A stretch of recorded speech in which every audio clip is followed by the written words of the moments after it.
Chapter 91 Separate Actions. Gluttony pinched Andrew's shoulder and said with a smile, "Brother, what have you thought about? Why don't you change it? These materials can arm dozens of your druids from toe to tooth. Isn't it more practical than your promotion?" Andrew sat down, took a sip of the freshly brewed tea, frowned and said, "Brother, it's not that I don't want to change. You have a lot of materials, but most of them are used by liches, which are not very compatible with us druids. Even if the master of my clan is lucky enough to create a few perfect treasures, the increase in combat power is not that much. I might as well improve myself." "Right?" Subei asked calmly. "How about I create 50 perfect treasures for you?" Andrew spit out a mouthful of tea and frowned. "Are you bragging? You can't create so many even if you swing your hammer until it smokes? Fuck. How can you talk to my brother?" Gluttony slightly exerted force on his shoulder. Andrew's hand holding the teacup trembled, and he smiled awkwardly. Sit, brother. Don't be angry. Are we talking about business? Harmony brings wealth, and harmony brings wealth. Don't say 50 pieces. If you can take 20 pieces, I will give you the heart of miracle." Andrew thought in his mind. Druids are pedantic, but very united. They never consider only themselves when considering things, but focus on the collective. These days, Andrew learned a very important message from the druid elder. The magic tide is coming. This is also the reason why he has been going out to socialize frequently recently. Making money is one thing, and finding the right allies is another. In short, it is all for the purpose of seeking greater vitality and allowing the druid tribe to survive this crisis.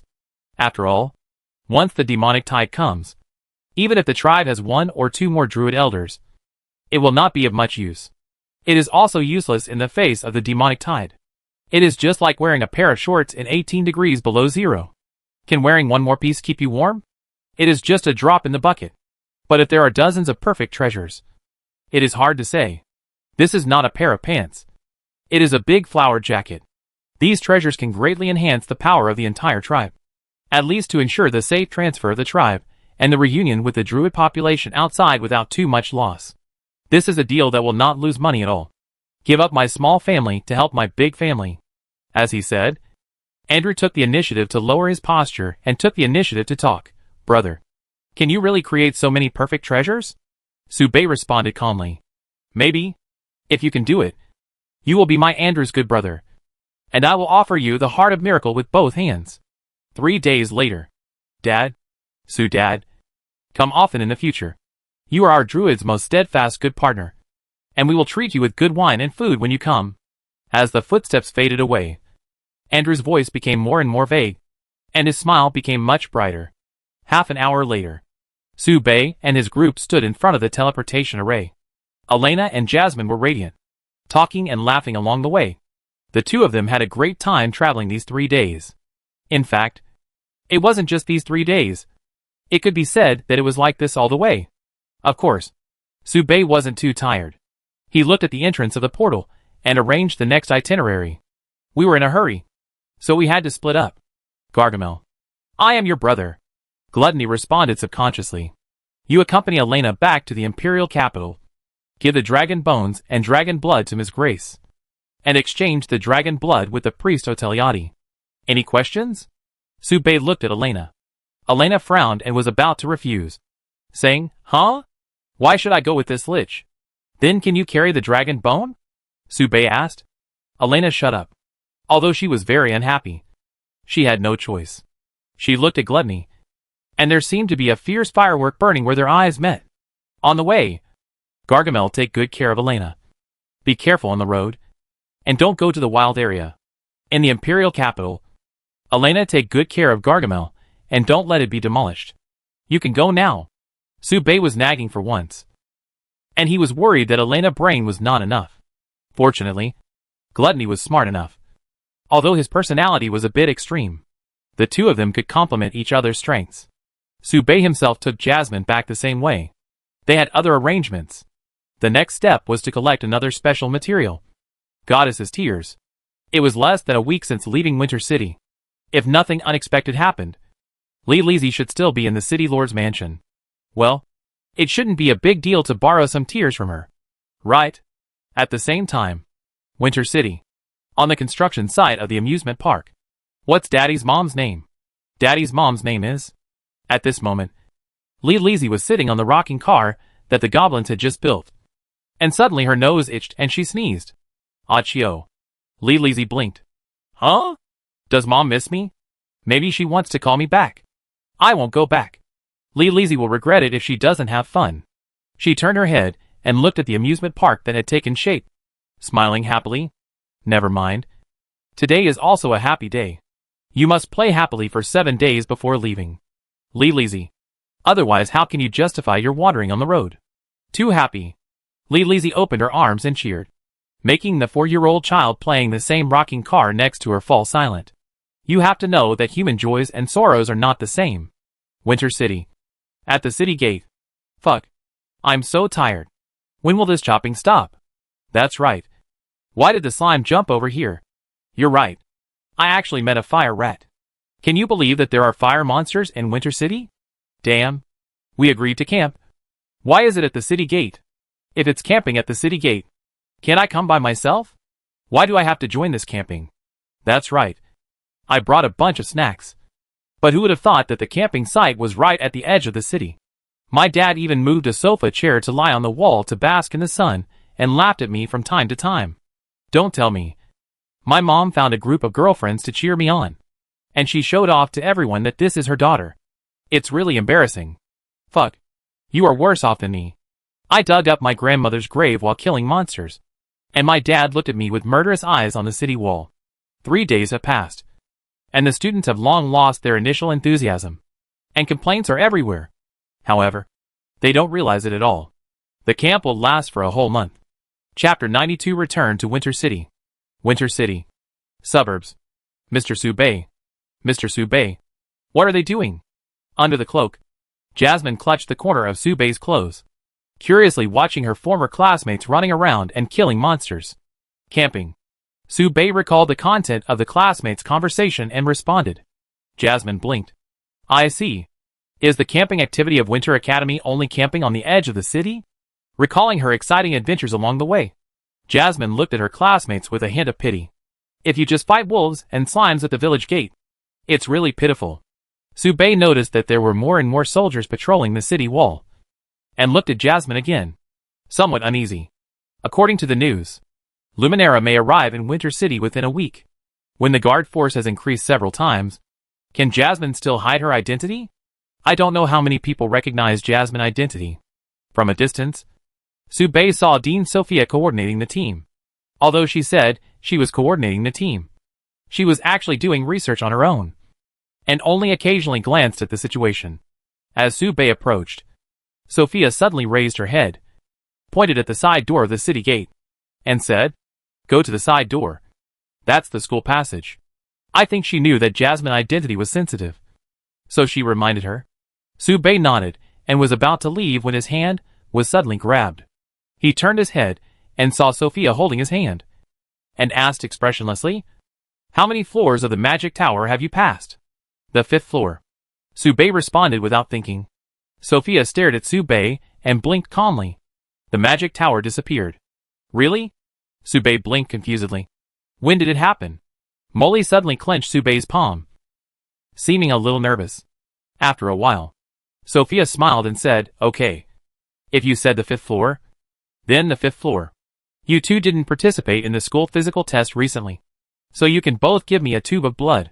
As she said that, she casually brought over 2 test tubes, as if she had prepared them in advance. Subei held Jasmine's hand, his eyes cold, and glanced at Sophia. Blood is a very important pheromone. Many forbidden spells can be performed through blood, and most of them are related to evil god rituals. So it doesn't matter whether Sophia's words are lies, because Subei didn't intend to give it. Sophia looked at Subei calmly, without flinching. No matter what, she wanted to get this material. "Sophia? Supervise your class well. What are you doing?" In the distance, Sven trotted over, frowning and pointing at Subei. "Damn it. Why are you still here? Get out of here. Don't you know that the school hasn't been cleaned for a long time? Why are you still standing there? Get out. Bug." Sven pushed Subei hard. Subei grabbed Jasmine and walked towards the city gate. Behind him, Sophia's calm eyes moved to Sven. "You are meddling in other people's business." After a while, Sven turned sideways and frowned. Is your research for Fran or for yourself? Of course it's for Fran. For Her Royal Highness the Princess. Sophia did not hesitate. My research will be their last trump card. This firm tone made Sven a little helpless. Sven looked at Su Bei's back as he left. The small body was always taut like a string. Only the hand holding Jasmine was slightly relaxed. Sven said lightly, if it's for the Empire, the child should not have any concerns. Now he is like a hedgehog, never letting down his guard against the world, firmly guarding his own little space. Besides, he has the blessing of Her Royal Highness the Princess, and carries the weight of an entire empire. Even Fran is favoring him. So why shouldn't we trust him? Give him more trust. Only we know that it was not the prophet who made the prophecy, but the former king. So, Sven turned around and walked in the opposite direction. Stop interfering with their decisions, and alerting them in the name of doing good for them. Sophia, you have more important things to do, don't you? Sophia looked up. Speechless. No one knew what she was thinking. Even she herself was the same. Winter City. Chu District. Wooden house. Su Bei sat on the bed, looking at Jasmine lying on the bed hugging the quilt to recover her energy, and fell into thought. He was thinking whether to put makeup on her and disguise her image. After all, using magic disguise can easily be seen through by some high-level professionals, but physical makeup won't. After thinking about it, Su Bei thought, forget it. If Jasmine can't even do it herself, she probably won't be happy. So, Su Bei made other plans. When he just came back, he heard that some projects in the amusement park in the center of Chu District have been completed. Moreover, according to the news, it seems that the supervisor is a blue-haired child, and he is a distinguished guest invited from the city lord's mansion. After the construction of any amusement facilities is completed, she will personally test the safety performance of the facilities and check the safety of the games. It is said that he is a dedicated and reliable supervisor. He sounds a bit like Lili. At least the blue-haired kid is a match. But, will Lili be a dedicated supervisor? A trace of confusion flashed through Su Bei's mind. Let's go and take a look first. If so, it's better to do it today than to wait for another day. Let's get the goddess tears done today. So Su Bei set the itinerary. Be good at home. Don't go out. And don't open the door if you don't hear my voice. Su Bei looked at Jasmine and instructed seriously. Oh, I got it. Mr. Su Bei, Molly responded seriously, raised her right hand, and made a promise. I wait for you at home. Come back soon. I haven't had dinner yet. Su Bei nodded and walked out of the house. The sun was setting, and the light of dusk fell on Su Bei's shoulders. The dim light also indicated that the night was coming. Chapter 93, The Wisdom of the Goddess of Wisdom. The sun was shining brightly, and the breeze in the afternoon of June was not dry, bringing a slight coolness and removing the impetuousness.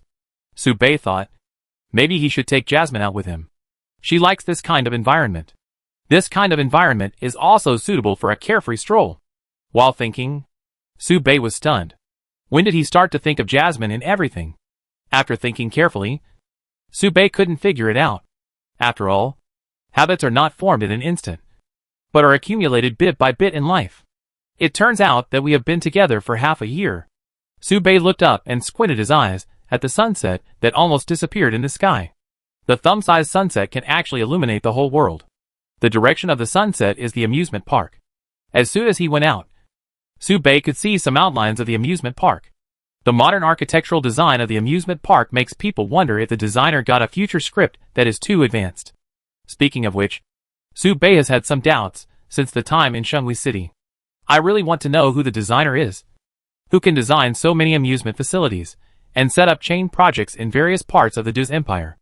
This is an industrial monopoly. Wouldn't it be a huge profit? When you get closer, you can see the green-skinned goblins operating various clockwork robots for construction and forging. Some goblins are driving logging robots that are no less than the size of apes, twisting steel bars or lifting heavy objects. The so-called brain determines the butt, which is well reflected in this group of intelligent races. Smart goblins fly planes. Stupid goblins are ridden by others. This is the strict hierarchy of goblins. Looking at them, Su Bei kept thinking about the description of goblins in his diary. Goblins are small humanoid creatures with a unique language. They have a long lifespan and can live for hundreds of years, but usually do not live long for various reasons. They are profit-seeking and are excellent profiteers, inventors, and engineers. They have a strong curiosity about technology and always invent some incredible machines. They are powerful but unstable and often send themselves or others to the West. They are well known for their explosives, friendly killers, and their suicide and manslaughter rates have always been high, far exceeding the second place by more than 10 percentage points. Their cultivation qualifications are not good, and their racial talents are somewhat inferior to other races. They can only improve their combat capabilities through machines. But few adventurers dare to offend them, because if they are pushed to the limit, they will really explode. No one knows how many tons of explosives the goblins can take out from their pants, and there may be an entire dimension hidden in them. As he got closer, the outline of the entire amusement park appeared before Subei's eyes. In addition to the goblins, he could also see some adults bringing their children to experience the atmosphere of the amusement park in advance. Among them, a stupid guy was particularly eye-catching. That's right. It was the blue-haired girl who was playing the water project called Upstream alone and laughing foolishly. Who else could this be but Lizzie? She even wore a mask. Was she trying to cover up her mistake? But even wearing a mask was useless. After all, the aura and blue hair were too obvious. Subei recalled the rumor that a reliable supervisor came to the city lord's mansion to personally test the performance of the facilities and check the safety of the game. This is obviously completely immersed. Right? The rumor is not reliable at all. Subei walked to the Upstream project area and looked inside. Because the project is still under testing, the water flow horsepower is set at half a grid. Its power is about equal to the strength of the splashes of 3 or 2 Lolas taking a bath in the water. I can only say that the power is impressive. The kid next to him paddled 2 rounds in a kayak, and was so bored that he played landlord on the side. And Lizzie was still paddling hard at a speed of 5 meters per hour.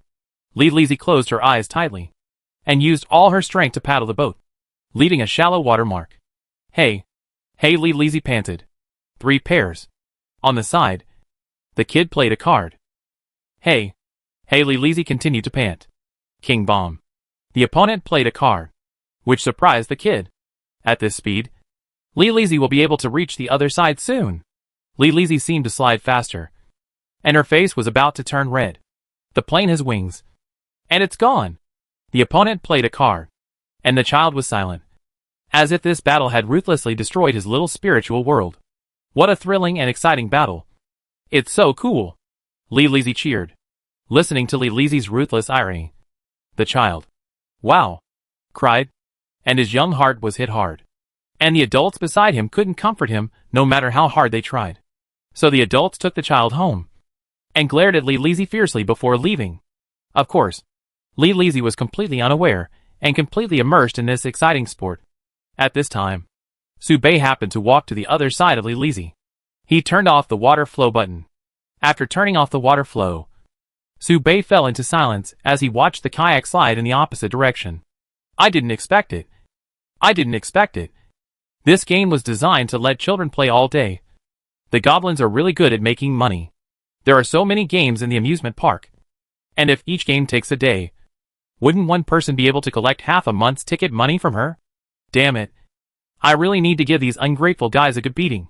How can the children afford to play in the amusement park if this continues? Subei was speechless for a moment. She was so kind, and she even thought about the children. But didn't Lizzie know that only she could play for a whole day? Then, something even more bizarre happened. I saw Lizzie paddling. After the kayak retreated a few meters, it began to slide forward again, and the speed remained the same. Oh my god. No wonder she could play for a whole day. She is really a genius. Subei couldn't understand, but was shocked. How did she manage to paddle in the same direction and switch forward and backward seamlessly? Is this the wisdom of the goddess of wisdom? Subei thought that if she continued to wait like this, Lizzie might not be able to paddle to the other side until dark. So he picked up the water gun beside him. Sizzle. It shot over. Lizzie raised her eyebrows and forgot to open her eyes for a moment. I don't know if it was for the immersive experience. She asked a question first. Hey, are there any more attacks? The game is too difficult. As expected of a goblin, they always design games that children can't pass. But even so, Lizzie won't give up. We must use all our strength to deal with this battle. My blood is boiling. Ha ha ha. Li Lizzie held the oar with both hands, and waved an airtight round shield to block the water gun attack from Su Bei. So Su Bei turned off the water gun. Li Lizzie was still waving the oar. Li Lizzie turned for a full 5 seconds. Li Lizzie was exhausted. Li Lizzie was smoking. Li Lizzie lay down, motionless, and had no strength left. So Su Bei raised the water gun and continued to attack. Li Lizzie hurriedly blocked it. Don't shoot. Don't shoot. I'm going to die. Inadvertently, she opened her eyes, revealing her iconic blue pupils. Silence is Cambridge tonight. Chapter 94, a whole poker card of Goddess Tears. Silence. Still silence. The water was still dripping. Li Lizzie's clothes were completely wet, and some water even sprayed into her mouth. But her brain was completely stagnant. Or maybe she was thinking. So Su Bei turned off the water gun and said, Li Lizzie. Li Lizzie blinked and was stunned. Silence. Li Lizzie was still stunned. Swoosh. With a sound, Li Lizzie sat up and sat on the kayak. Apparently she had finished thinking. Li Lizzie had a serious face and a dignified expression, sitting in a very ladylike duck-like posture. Elegant and ladylike. She first looked up at the setting sun. The weather is really good today. Then, her sight slowly moved to the opposite side, as if she had just discovered Su Bei, and her body suddenly trembled. There's actually someone here. What a coincidence. Hello. What can I do for you? I just got here too. If you have any questions, it would be better if you asked the staff there. That staff member is at the end of this road. I won't take you there. It's not convenient. Smiling face. In terms of words and deeds, she is almost a perfect template for a noble daughter. If you ignore what Su Bei just saw, you also need to ignore the wet stains on her body. You also need to ignore the kayak under her. Forget it. There are too many things to ignore. Then it goes without saying that Li Lizzie can't become a lady either. So, the other party just thought for so long just to come up with a way to lose memory? Li Lizzie, Su Bei said calmly, tearing off Li Lizzie's false disguise. Huh? Who is Li Lizzie? Li Lizzie frowned and showed an innocent smile. The mask fell off when I was kayaking just now, Su Bei said calmly. Impossible. Absolutely impossible. Li Lizzie frowned tightly, took off the mask and held it high, shaking it in front of Su Bei. Look, isn't it here? Then he put it back on. I kept it very carefully. If I hadn't taken it off myself, the mask would never have fallen off. Suddenly, Li Lizzie was stunned, opened her mouth, and froze. Li Lizzie, Su Bei said again. Look, there's a dragon. Li Lizzie pointed to the sky behind Su Bei. This is her trick. Whenever Li Lizzie said this, the Duchess of Gloucester, who was famous for her wit in the imperial capital, would be fooled and turn around to look for the dragon's traces. Li Lizzie controlled her for 3 minutes. She could take the opportunity to pour out the unpalatable cold medicine. Li Lizzie had no doubt that her trick was clever, even if it could only fool her mother. So, she should run away while the other party was not paying attention. Li Lizzie looked around secretly. There was no one around. Oh my god. Such a big amusement park. But there was no one. She was actually in a 1-hectare secret room with the great devil Su Bei? Li Lizzie was scared and broke into a cold sweat. She turned her head quickly, but because she couldn't see the sign clearly, she simply turned around and looked at the content of the sign with her back to Su Bei. Anyway, Su Bei was under control for 3 minutes, so he didn't have to worry about his safety. Noticing the message on the sign that said the amusement park closes at 5 o'clock, Li Lizzie looked up again and checked the time on the clock tower in the distance. 4:59? Li Lizzie lowered her head and counted on her hands. She couldn't count enough and stretched out her feet. She found that she was wearing shoes. So she closed her eyes and thought. Half a minute later. Great. There's still time. The door of the amusement park is not closed yet. Li Lizzie stood up, smiled, and was about to run away. Tick. Time stopped at 5 o'clock. Bang. There was a loud noise from the amusement park. The iron gate fell. The gate was locked. The goblins always clocked out on time, and no one could make them work overtime. Only money could do that. This is really a secret room. In a secret room with the great devil Su Bei. The smile on Li Lizzie's face disappeared, and then it bent downwards, with the arc getting bigger and bigger, gradually turning into a bitter melon face. Fear and anxiety flashed in her big eyes. He didn't notice that Su Bei had been looking at him from beginning to end. Lily Z. Su Bei's call was like the whisper of a devil, making Lily Z shiver all over. Don't come over here. I can't kill myself again. We are allies and have signed a contract. You can't kill me. If you kill me again, she will disappear. Lily Z can't lose hers. I will listen to you in everything. Woo woo woo. Lily Z. Su Bei said calmly. This sound was the last straw that broke the camel's back. A secret room. Late at night. By the water. Repeating the name. Su Bei. The Great Devil. It met all the prerequisites for a horror movie in Lily Z's impression. Horror. Too horrible. Lily Z's tears began to flow out like a flood. Su Bei was stunned, holding a poker card under Lily Z's eyes, catching the surging tears. Time passed gradually. Lily Z cried for a full half hour. Not because she had no tears, but because she really couldn't cry anymore. Su Bei collected the tears for 10 minutes. It wasn't that he didn't want to collect them for half an hour, but because he filled the poker cards in 10 minutes. Unexpectedly, the process was simpler than he expected, and the result was also satisfactory. But Su Bei doubted the purity of the goddess tears. Forget it. Next. Just leave Lily Z here. There is no one else, so there is no need to worry about her safety. After collecting the goddess tears, Su Bei turned around and left the playground. Lily Z cried and suddenly stopped crying. I can't cry anymore, or I faint from exhaustion. She raised her head carefully, looking at the empty amusement park, and was stunned. What? I'm fine? She blinked, thought about it, took out her notebook, and wrote on the latest page. Article 999. You must leave the amusement park before 5 o'clock in the future. After recording it, she looked at the time again. It's almost 6 o'clock. She lowered her head and checked the notebook again to confirm the information recorded on it. Leave the amusement park before 5 o'clock. But it's 6 o'clock now. Then there's no need to leave. Lily Z looked at the pool that suddenly rose by more than 10 centimeters. Carefully approached the water flow button.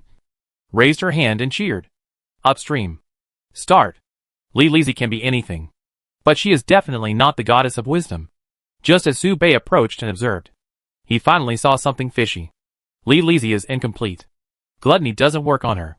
She won't be tempted to gluttony. Is the soul incomplete? Or is it sealed by something?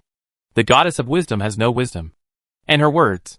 If you kill Lily again, she will disappear.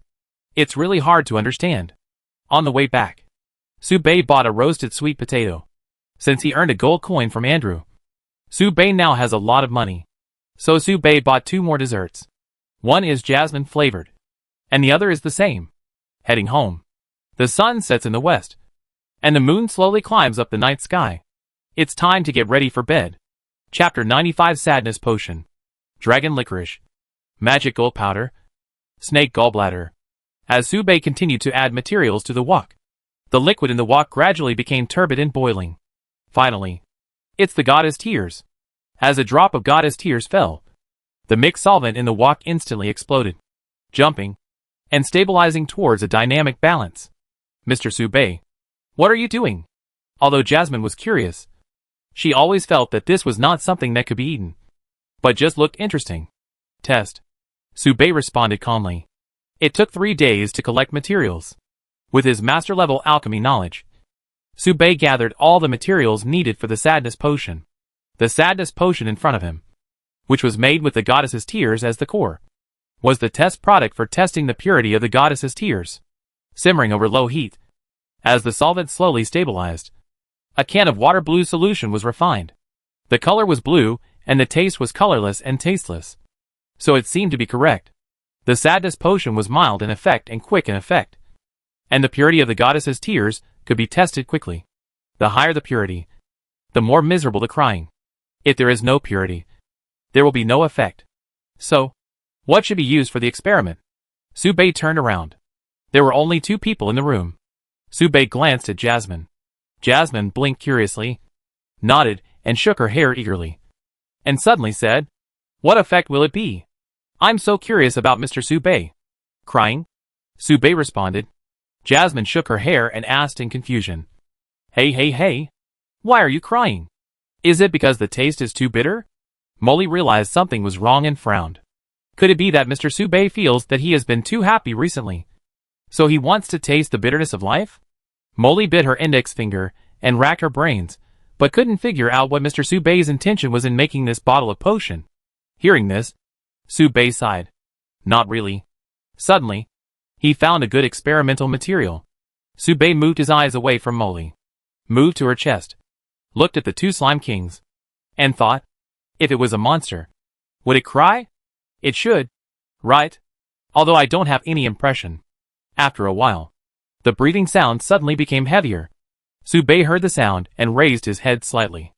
I saw that Jasmine's cheeks were red. Just a little red at first. Then the red covered her whole face, as if it was penetrated by blood, and gradually turned into deep red. Pervert. Mr. Subei. Jasmine cursed very quickly and lightly, took a few steps back cautiously, and hugged her chest tightly. Subei was puzzled and looked at the inexplicable small eyes. Their eyes met. He was stunned by the hot air rising from Jasmine's head. For a long time. Until Jasmine's eyes began to mist. You keep staring at this part of a girl. Pervert. Mr. Subei. Shameless. Jasmine looked at him for a while, and then lost her courage. She quickly looked down, and didn't dare to continue looking at Subei. She cursed in a very light tone. Perhaps she was afraid that if she said it too harshly, Subei would be embarrassed. Then, Jasmine puffed up her lips again.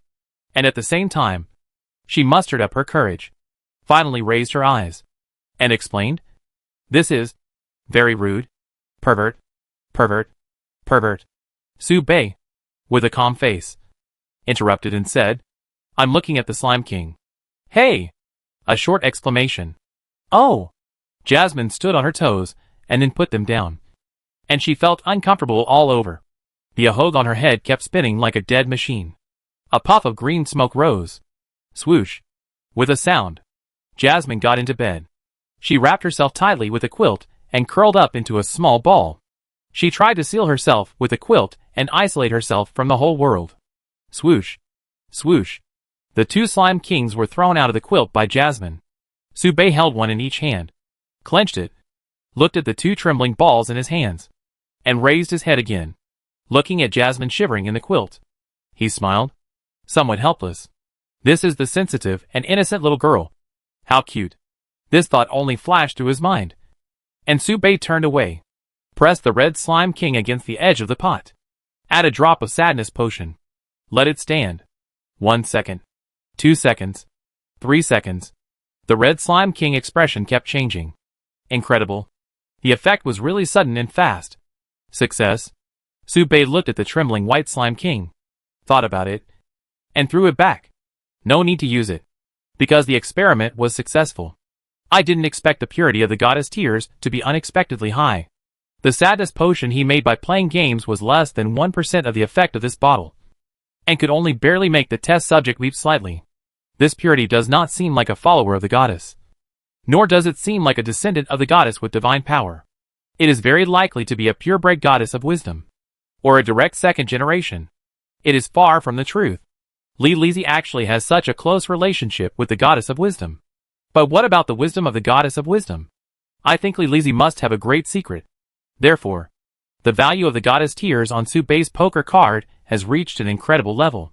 Subei blinked and looked at the sad potion in his hand, thinking, if I drop a drop on Li Lizzie, she will cry for a whole day. With her water content, Subei dare not imagine. In this way, perhaps the goddess tears can be free. Subei put away the sad potion and squeezed it into the almost full poker card. By the way, he took another small bottle and filled it with a whole bottle of goddess tears. This bottle is for Elena.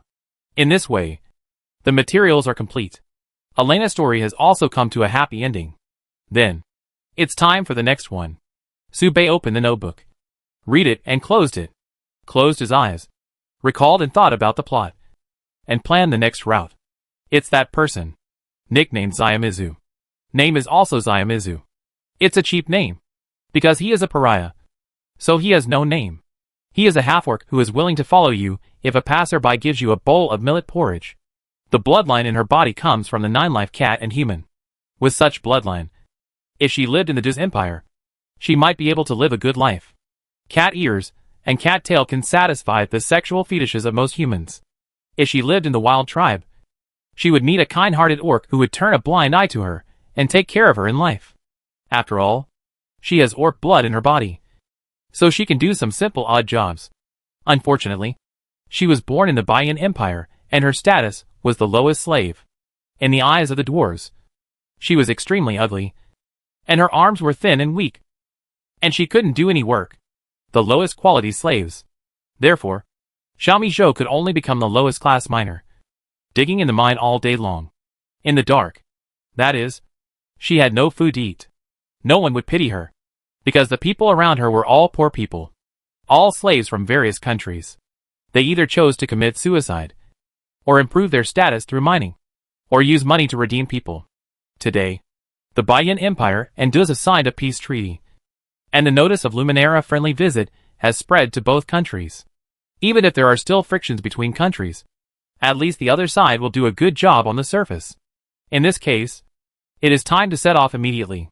Su Bei made up his mind and turned his head. I saw Jasmine sticking her head out of the quilt, puffing her mouth like a pufferfish, and staring straight ahead with a pair of resentful eyes, as if in a daze. I don't know what she is thinking. After noticing Su Bei's sight, Jasmine took a breath and pulled the quilt down instantly. Humph. Blocked the little head. A pair of eyes narrowed slightly. Staring. Chapter 96 Catch the Human Traffickers. Going on a trip? Su Bei suddenly asked. Huh? Molly opened the quilt, knelt on the bed and straightened up, as if she didn't expect the topic to suddenly turn here. Molly's eyes blinked very quickly, and her hair waved up and down happily, as if she couldn't slow down for a while. Don't want to. Su Bei frowned.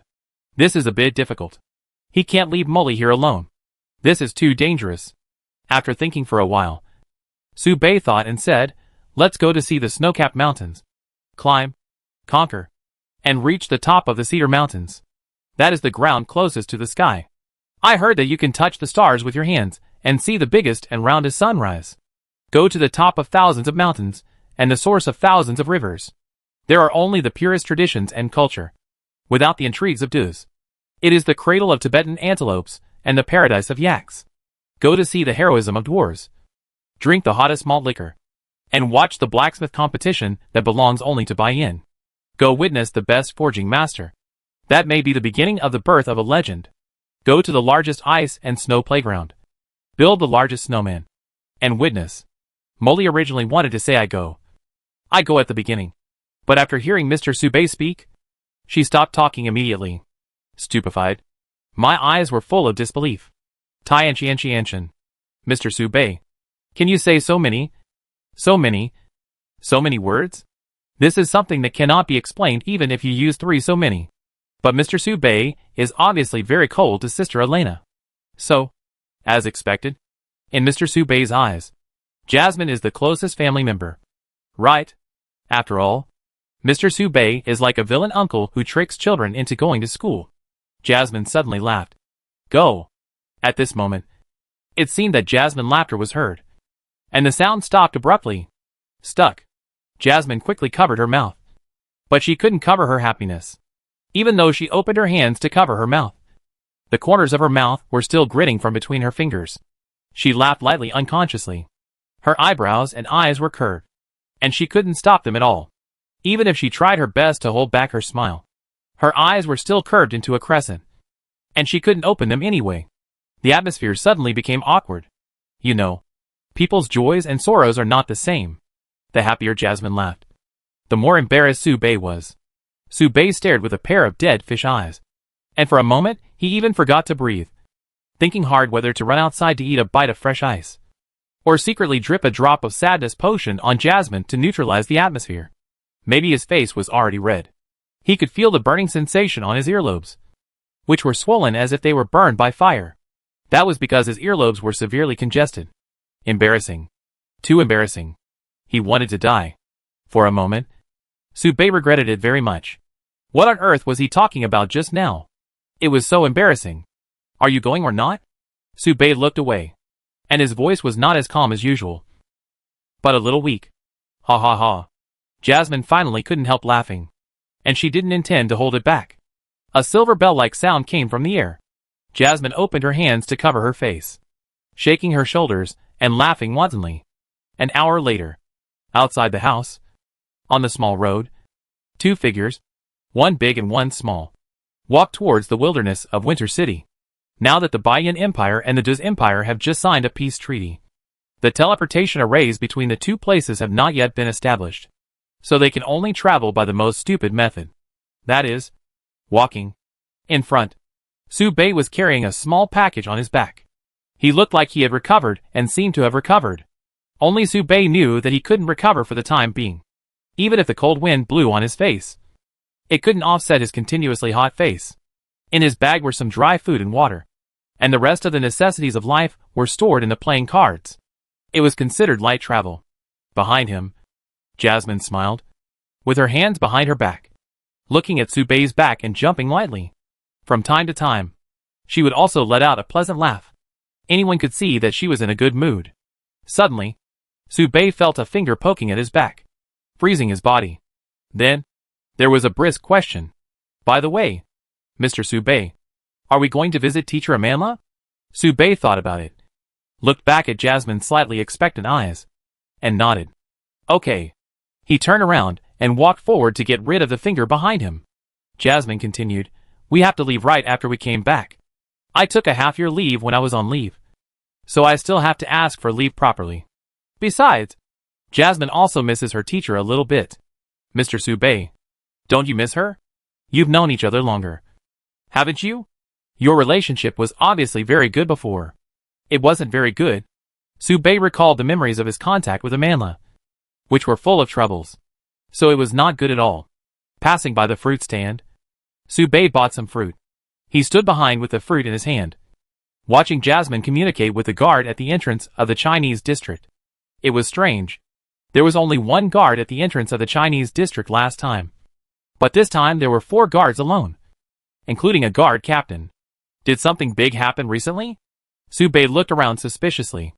The chief guard glanced at Su Bei behind him suspiciously, then looked at Jasmine's innocent face, and made a difficult decision between reporting to the city lord's mansion to arrest the human traffickers and letting them go.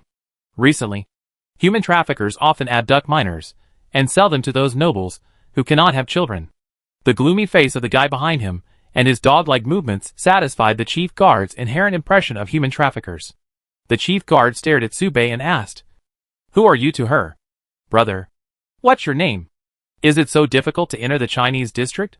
Su Bei frowned and replied, "Tiga. When you go out, don't give your real name." Huh? Jasmine was shocked. Who is Tiga?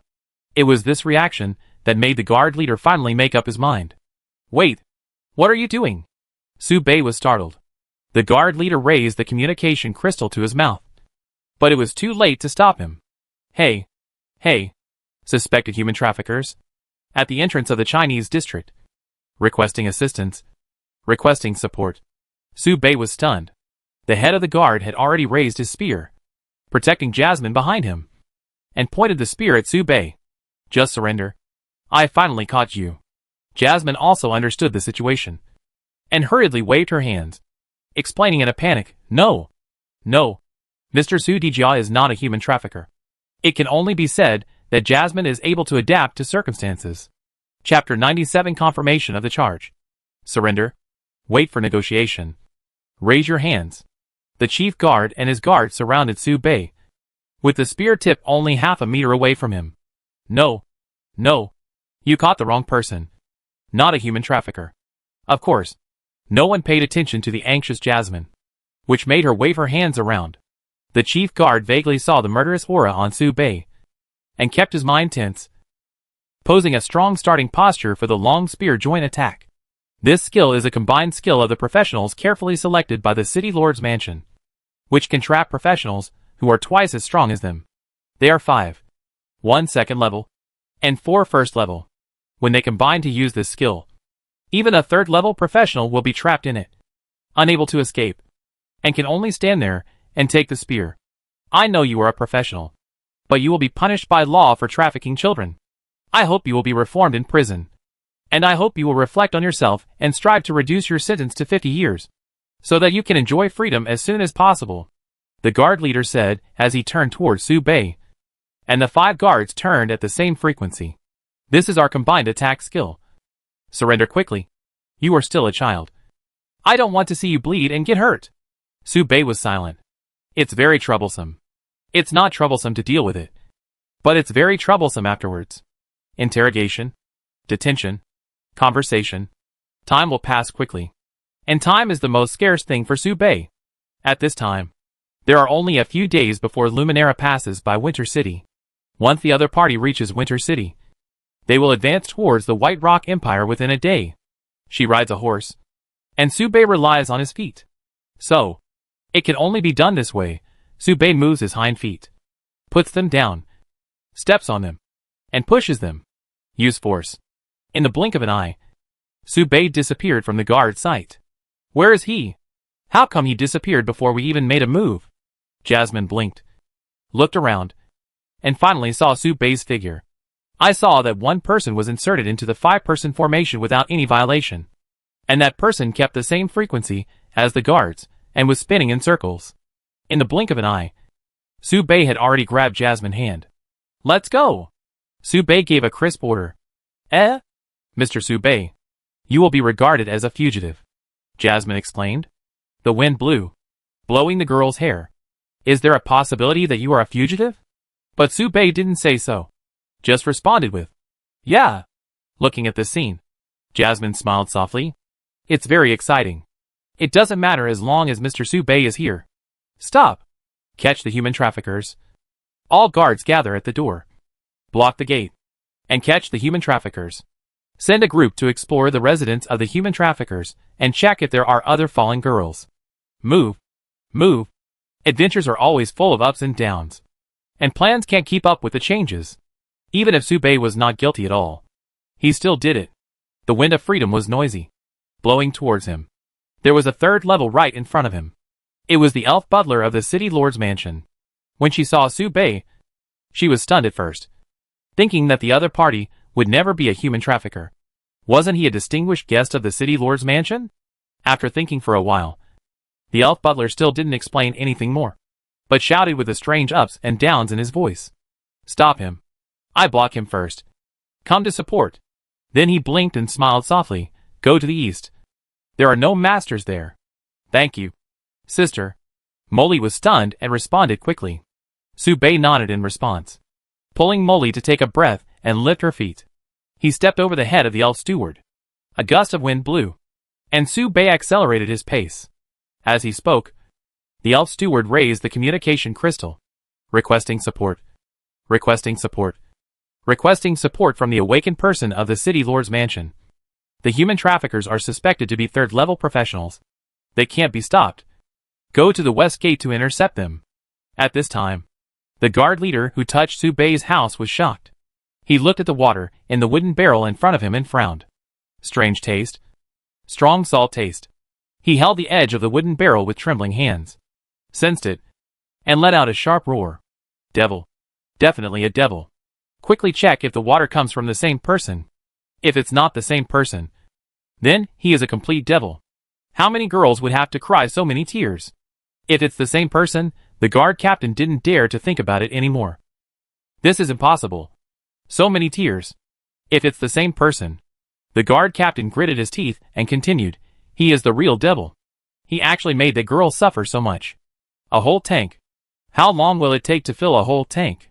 I can't imagine what kind of torture the girl went through in the dead of night. That must be a very painful memory. The guard's words made the guards empathize with him, and shed tears of regret. He actually took a bath with the girl's tears. He is a real pervert. List that guy as a second-level wanted criminal. And the danger level is 3 stars. Nickname: the killer of the girl's tears. After that, the guard leader gave orders to the guards. Send this bucket of water to the city lord's mansion. Test the genes, and find out the identity of the girl. We must save the ignorant girl. Su Bei pulled Jasmine all the way to the east gate. The east gate was quiet, and few pedestrians could be seen, but the soldiers on the wall were very dense, and there was a sentry standing about 10 meters away. The two stopped at the corner. Jasmine's cheerful smile echoed in the wind, and after stopping, Jasmine's rapid breathing sounded, feeling the breath blowing in his ears. The heavy air with the sweetness of jasmine made Su Bei subconsciously turn his head. Mr. Su Bei, I'm so tired. I can't run anymore. Su Bei nodded, gently pulled Jasmine, and said calmly, we need to leave the city? But, I really don't have the strength. Jasmine panted heavily. The nearly 5-mile run drained all the energy from Jasmine's body, and even her hair fell limply in front of her forehead. Listless, Su Bei leaned down. Jasmine exclaimed. Su Bei turned his head, and Jasmine's face was as pink and cute as if it was decorated with powder in the moonlight. I couldn't tell whether it was blushing or tiredness. I carry you, Su Bei said lightly. After confirming this fact again, Jasmine covered her face with a little reserve, thought about it, and then stepped forward and slowly opened her hands, until her body touched the cold and hard back. Jasmine still felt a little incredible. Mr. Su Bei, you are willing to take the initiative to carry me. Chapter 98 The First Collision of Fate. Generally speaking, the principle of heartbeat is based on the synergy of two types of cells. The autonomic cells are responsible for generating impulses and transmitting them to the ordinary myocardial cells, which contract after receiving the impulses. In other words, everyone's heartbeat is similar and basically the same. Therefore, Su Bei did not take it seriously when he first felt the movement of Jasmine's heartbeat. However, the girl's heartbeat was as catchy as a cat's cry. It always makes people feel the rhythm involuntarily. It is obviously the same as the rhythm of their own heartbeat. Su Bei carried Jasmine on his back and walked towards the path at the city gate. Jasmine's face was very close to Su Bei's ear, and her sweet breath almost sprayed on his face. Su Bei held his breath, not daring to mix too much with Jasmine's breath. This would affect his proper judgment. When he got a little closer, the guards all looked over and raised their spears. Among them, the guards on the city gate shouted to Su Bei, "Stop! Where are you going?" Silence. Su Bei nodded, clenched his fists, and wanted to shout in response. I am an adventurer. We are going to Shenghui City to seek refuge with relatives. I am sick, and my brother is taking me to treat the disease. It was not Su Bei who spoke, but Jasmine. Jasmine had just gone through intense exercise, and was weak. Her words were weak, and she really sounded like she was sick. Gradually approached. The guards on the left and right looked at each other, nodded, and put down their spears. This was to let them pass. The two stepped into the city gate, and the guard suddenly surrounded them slowly. Without waiting for the guard to speak, Su Bei released the gluttonous mist. He left the city gate calmly. In the mist, conversations were coming and going. A mess. It's the East Gate. The East Gate? Requesting support. The girl killer is at the East Gate. He has a large-scale skill. Suspected to be a domain. Suspected to be a 5th level. The guards are crazy. The guards are crazy. They want to bite me. They are licking me. Help! Help! At this time, Su Bei had already stepped into the wild area under the moonlight. He knew that the guards were on guard. They all carry communication crystals. So how could they not have received the message? Jogging all the way, Su Bei gradually slowed down his pace until he felt almost safe. He walked for about 10 minutes. The breathing behind him suddenly slowed down. Mr. Su Bei, Jasmine called softly. Su Bei did not turn his head and responded calmly, I am. It seemed that Jasmine was just calling for fun. And then she lost her voice. After a while, Mr. Su Bei, Jasmine called again. Su Bei did not respond again. You can't leave me behind. I help you communicate with others in the future. But you can't leave me behind, Molly suddenly said. As she spoke, she wrapped her hands tighter. What happened? Su Bei turned his head, paused, and walked more lightly. Molly leaned gently on his shoulder, breathing at the same rhythm. It seemed that she fell asleep. But the wild is not peaceful. Ah! A wolf howled, and sparse sounds rang out in the jungle, and pairs of green eyes looked toward Su Bei. Su Bei activated the gluttony mist. However, the murderous aura in the wolf's pupils was stronger, and they could not only lock prey with their eyes, but also with their smell. Ah! They regarded Su Bei as food, and after the gluttony mist activated their appetite, they could no longer bear it and rushed over directly. If you swing the sword frequently, it will inevitably cause noise. If there is noise, Jasmine will be awakened. Therefore, Su Bei chose not to draw his sword. So, in the dark night, Su Bei inserted the gluttony into his body without thinking. The devil is coming. The sword spread along Su Bei's limbs and poured over him. The wanton burst of demonic energy pushed the wolves away and tore them to pieces in midair. The devil is coming could be a trump card or something else. It's just a skill, although its cooling cycle is very long. However, there is one thing that Sube could never have thought of. In front of this forest, the brave men and their group have quietly set off and stepped into the forest.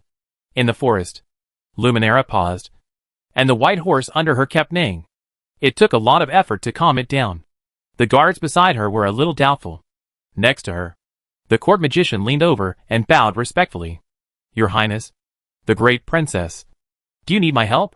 This horse has a thin dragon bloodline, and the bloodline comes from the holy dragon. It is a real dragon horse. But in the hands of this 5th-level magician, it is no different from a lamb crying for food."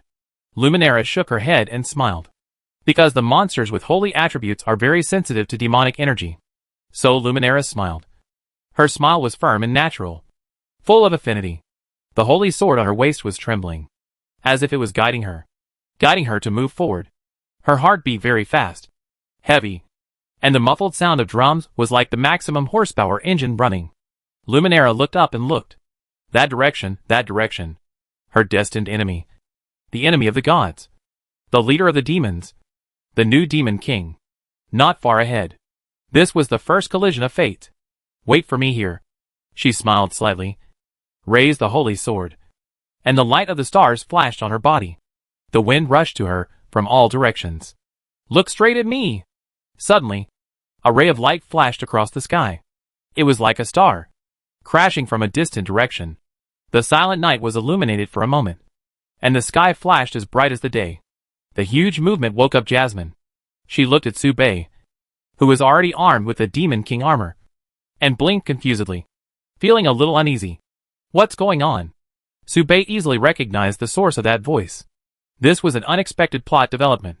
He had never expected to meet the hero here. The hero announced the time note of coming to Winter City. Although the time was a few days later, it was understandable to arrive a few days earlier. It was just unfortunate that he looked like the Demon King now. This coincidental encounter was full of drama, but perhaps it could also be said to be inevitable. Because the hero always meets the Demon King, there are always various reasons. Even though Sube had tried his best to avoid the scene. But it doesn't matter for now. After all, the hero has not yet formed a team of heroes. He may not be weaker than the other party. Lie down obediently. You will be fine soon. Sube responded, wrapping the cloak on Jasmine's head tighter to cover her small body. As he said that, he raised the sword. The demonic energy burst out, and the flashing light was buried by the deep black. This was the first time he confronted the hero as a demon king. This was a historic scene that had never happened even in the game fantasy world. It is impossible for a player to become a demon king. Otherwise he can kill the hero in the game, or even imprison him at home to prevent his development. What about in reality? All the information about the hero appeared in his mind.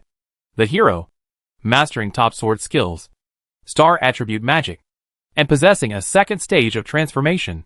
Due to development and age, a normal hero is much stronger than a normal demon king, but only slightly weaker than a demon king first stage of transformation. A hero with a first stage of transformation is much worse than a demon king second stage of transformation, and is almost suppressed. But the second stage transformed hero can completely reverse this situation. His strength is almost equal to the third stage transformed demon king, and even suppressed and surpassed. Mainly because the second stage transformed hero is too strong. That is a blessing from the gods, with the power bestowed by 20 gods. But Sube and the demon king are different. He can suppress or even kill the first stage transformed demon king in his normal state, and is only one level lower than the second stage demon king. And the second stage demon king is the strongest transformation of the demon king. Now, he is in the period of the demon king advent, which is the third stage of the demon king transformation, and he is facing the normal hero. Sube can only comment on her confident and vigorous attack with 2 words. Humor. Chapter 99 Fate is like this. It is indeed humorous. The star passed through the sky at an extremely fast speed. I thought that this star would swallow up the dark spot in an unrivaled manner, but the fact was completely the opposite. The light was smashed back at a faster speed. The court wizard and his party were dumbfounded. Those who didn't know thought that Her Royal Highness the Princess was performing acrobatics. They could only see a small photon flying over, and then a small black spot was smashed back at a faster speed. And the flying position was farther than the position where the court wizard was standing. The black dot was Luminera, who was swallowed by the starlight. Boom! There was a loud noise. The black dot fell into pieces instantly. And it was not over yet. The black body smashed into the ground, creating a long gully on the ground, knocking down dozens of pine and cypress trees, and crashing on the hill, exploding the mountain with dust. The smoke dissipated. Looking carefully, you can see Luminera sitting in the circular deep pit. Several life-saving treasures on her body were activated at the same time. Her hands were hanging down, and all parts of her armor had different degrees of damage. Luminera's injury was not serious, but her pupils were full of confusion or shock. It shouldn't be like this. Fate shouldn't fool her. She was blessed by the goddess of fate. This was the guidance given to her by fate. The blessing of the goddess of fate told her that setting off 4 days earlier would bring unexpected gains. Fate wanted her to see her fate clearly and wanted her to get some information. It was indeed an unexpected plot for Luminera. She actually ran into the devil head-on. Look at the distance. Even if she doesn't speed up, they will hit each other directly. But what did I gain? What information did I get? The other party was wearing armor, and I couldn't even see what he looked like. I don't even know if he was a man or a woman. Could it be that fate is letting me know that the Demon King is very strong at this moment? Is it to make me work hard to improve after being beaten? What's the point of doing this? Moreover, Luminera looked at her shaking hands, and her breathing became heavier. Is that the normal power of the Demon King? This is too scary. I can't beat him now. Although Luminera was puzzled, she was not confused. She stood up and smiled at the panic of the court wizard. It's okay. I encountered some troubles, but I will solve him in the end. This is the guidance of fate. Do you need help, princess? The other party is heading towards the White Rock Empire at a very fast speed. I'm afraid I need to ask the nearest demigod to go out, the court wizard suggested. Fate has led me to this defeat. It's also my fault for not being cautious enough. I should take all the measures to deal with it. Let's get down to business first. Luminera's expression was calm, and she didn't seem to be very frustrated. But was it really unaffected? She hid her trembling right hand behind her back. This was her first time losing. She couldn't keep losing. She had to wake up quickly. Winter City. Outdoors. In a wolf den. Ruriko leaned against the barrel, hugged herself tightly while crying, and seemed to be begging herself. Don't be stubborn. Don't come out again. Go back quickly, and leave everything to Ruriko. Ruriko can do whatever you say. I'm very smart. As she spoke, she suddenly calmed down. Her big eyes blinked playfully, and she asked herself and answered, time. It takes a lot of time. Soon. Tears welled up in her eyes again. And then Lilizi sucked her lips in grievance. You are obviously dead. Why do you have to do so much? Her destiny is to live. Winter City. Winter Academy. Principal's office. Canwin watched the blackness collide with the stars, and the black and white on the glasses frame flashed, watching the white dots being swallowed by the blackness in an instant. And then only the deep darkness was left. He quickly issued a notice. Announce it. Students don't go camping tomorrow. The demon tide is coming. That's right. The demon tide is coming. As if attracted by the breath of the Demon King, countless demons that have not yet opened their minds quietly emerged in the dark night. There are countless demons. From the wild areas of Winter City, the wild areas of Holy Glory City, the wild areas of the White Rock Empire territory, and various unknown corners. They are attracted by the breath of the Demon King and awakened by the same voice. Looking down from the top of the snowy mountain of the White Rock Empire, you can see dense black spots in the dark night. It can only be described as a tide. The demon tide descended.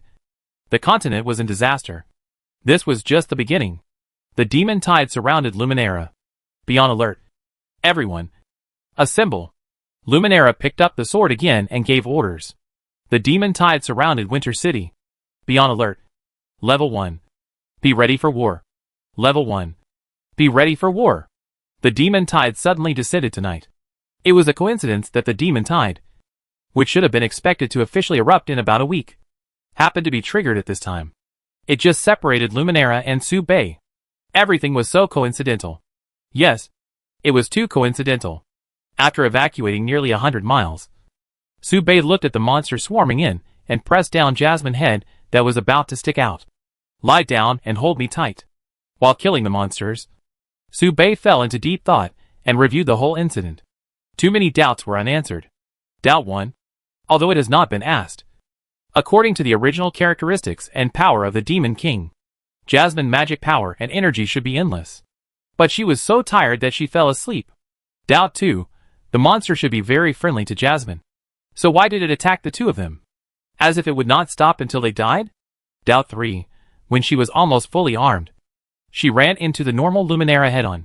You should know that except for the full professional buff, Su Bei had already used the Gluttonous Mist and the Devil's Arrival. If it was her normal self, facing the normal Luminara, she might get into a fierce battle, which would lead to a completely different plot development. But I was prepared. This is too coincidental. The fourth and most bizarre point is that the appearance of the Demon King triggered the Demon Tide, which just happened to drive him to the direction of the White Rock Empire. It would not be such a coincidence if it was earlier or later. If he met Luminara too late, the Demon Tide would not be able to push the opponent to the scope of Winter City. If he met Luminara earlier, Su Bei would also be separated from the scope of Winter City. Both of these endings are not good for Su Bei. He needs time too much. So, all of this is so coincidental that it is incredible. So deliberate that it seems to be buying time for him. Is someone helping me? Su Bei's brain was thinking desperately. Before, Su Bei would read newspapers every day to improve his cultural literacy.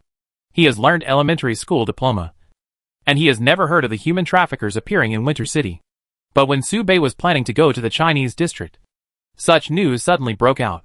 Those guards blocked Su Bei's steps to enter the Chinese district and chased Su Bei to escape from the city. Su Bei recalled, and suddenly seemed to grasp some key points. Leave the city.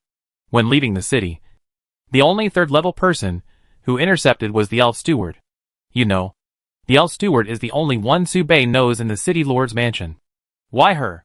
Because she needs to appear there and guide him to run east. Yes. The voice of the elf. The ups and downs of the tone. That is the unique talent of the elves. Combined with singing skills. Use singing to help sleep. The third-level elf butler could not affect Su Bei.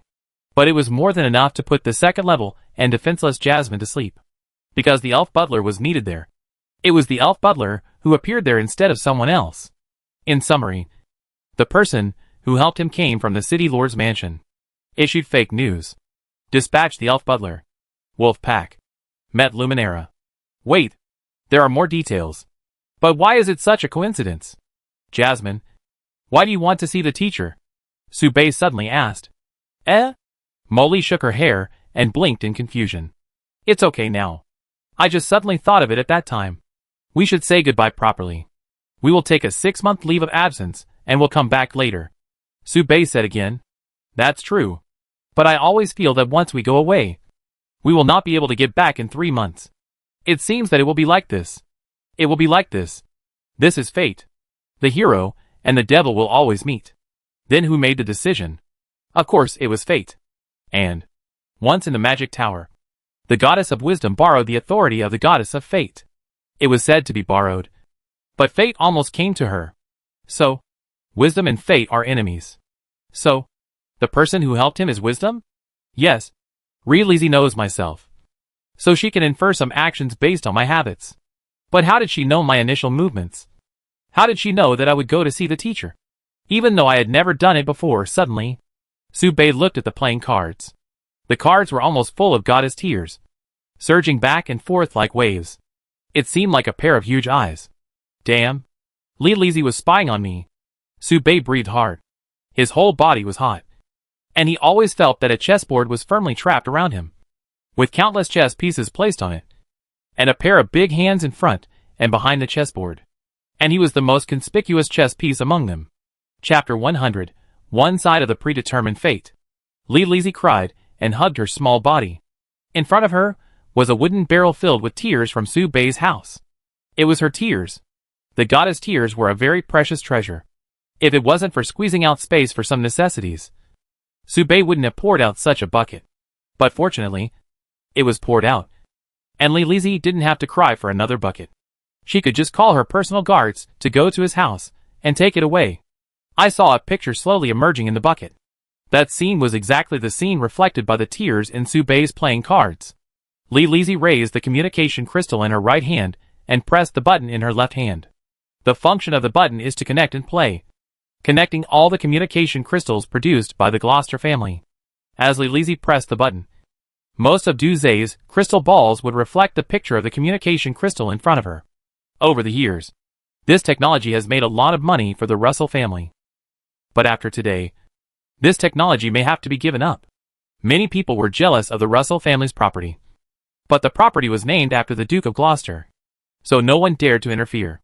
But what if the crystal ball got out of control? Except for the Bayan Empire, which had just signed a peace treaty. At this time, the crystal balls in every corner of Duz, and even in other empires, lit up. The picture inside was the Demon King. The demon tide did not distinguish between enemies and friends. Maybe, but in the eyes of the monsters, Su Bei was not one of them. Su Bei's Demon King arrival has not been lifted yet, and he must kill his way out of the wild area as quickly as possible and break into the area of the Bayan Empire. What he didn't notice was that the conditions that were not met when he drew his sword were gradually shining at this moment. You are the Demon King. With good luck crossed out. The leader of the Demon Clan crossed out. Gifted. You must let the world know your reputation, and spread your reputation to all clans, already satisfied, using the identity of the Demon King. Creating a killing. The requirements are grand enough and shocking enough, progress 30%. Gradually improving, Su Bei was focused on killing monsters. The violent and bloody scenes, the rampant demonic energy, and the terrible power coming towards him were enough to shock and terrify anyone who was watching this scene. This is the Demon King. Every time he appears, he is like a heavy stone pressing on the nobles. In the era when heroes and demon kings were born, ordinary geniuses became foils. Only peerless geniuses can occupy such a place. Despair? Latinum city-state. That is, in the imperial capital, in a room in the Holy Light Church. Elena was adjusting the potion at the table. Just now, her master successfully exchanged a can of dragon blood for her, and touched her head intimately to bless her. On the side, Gluttony knelt on the mat, muttering, I am the most devout believer of holy light.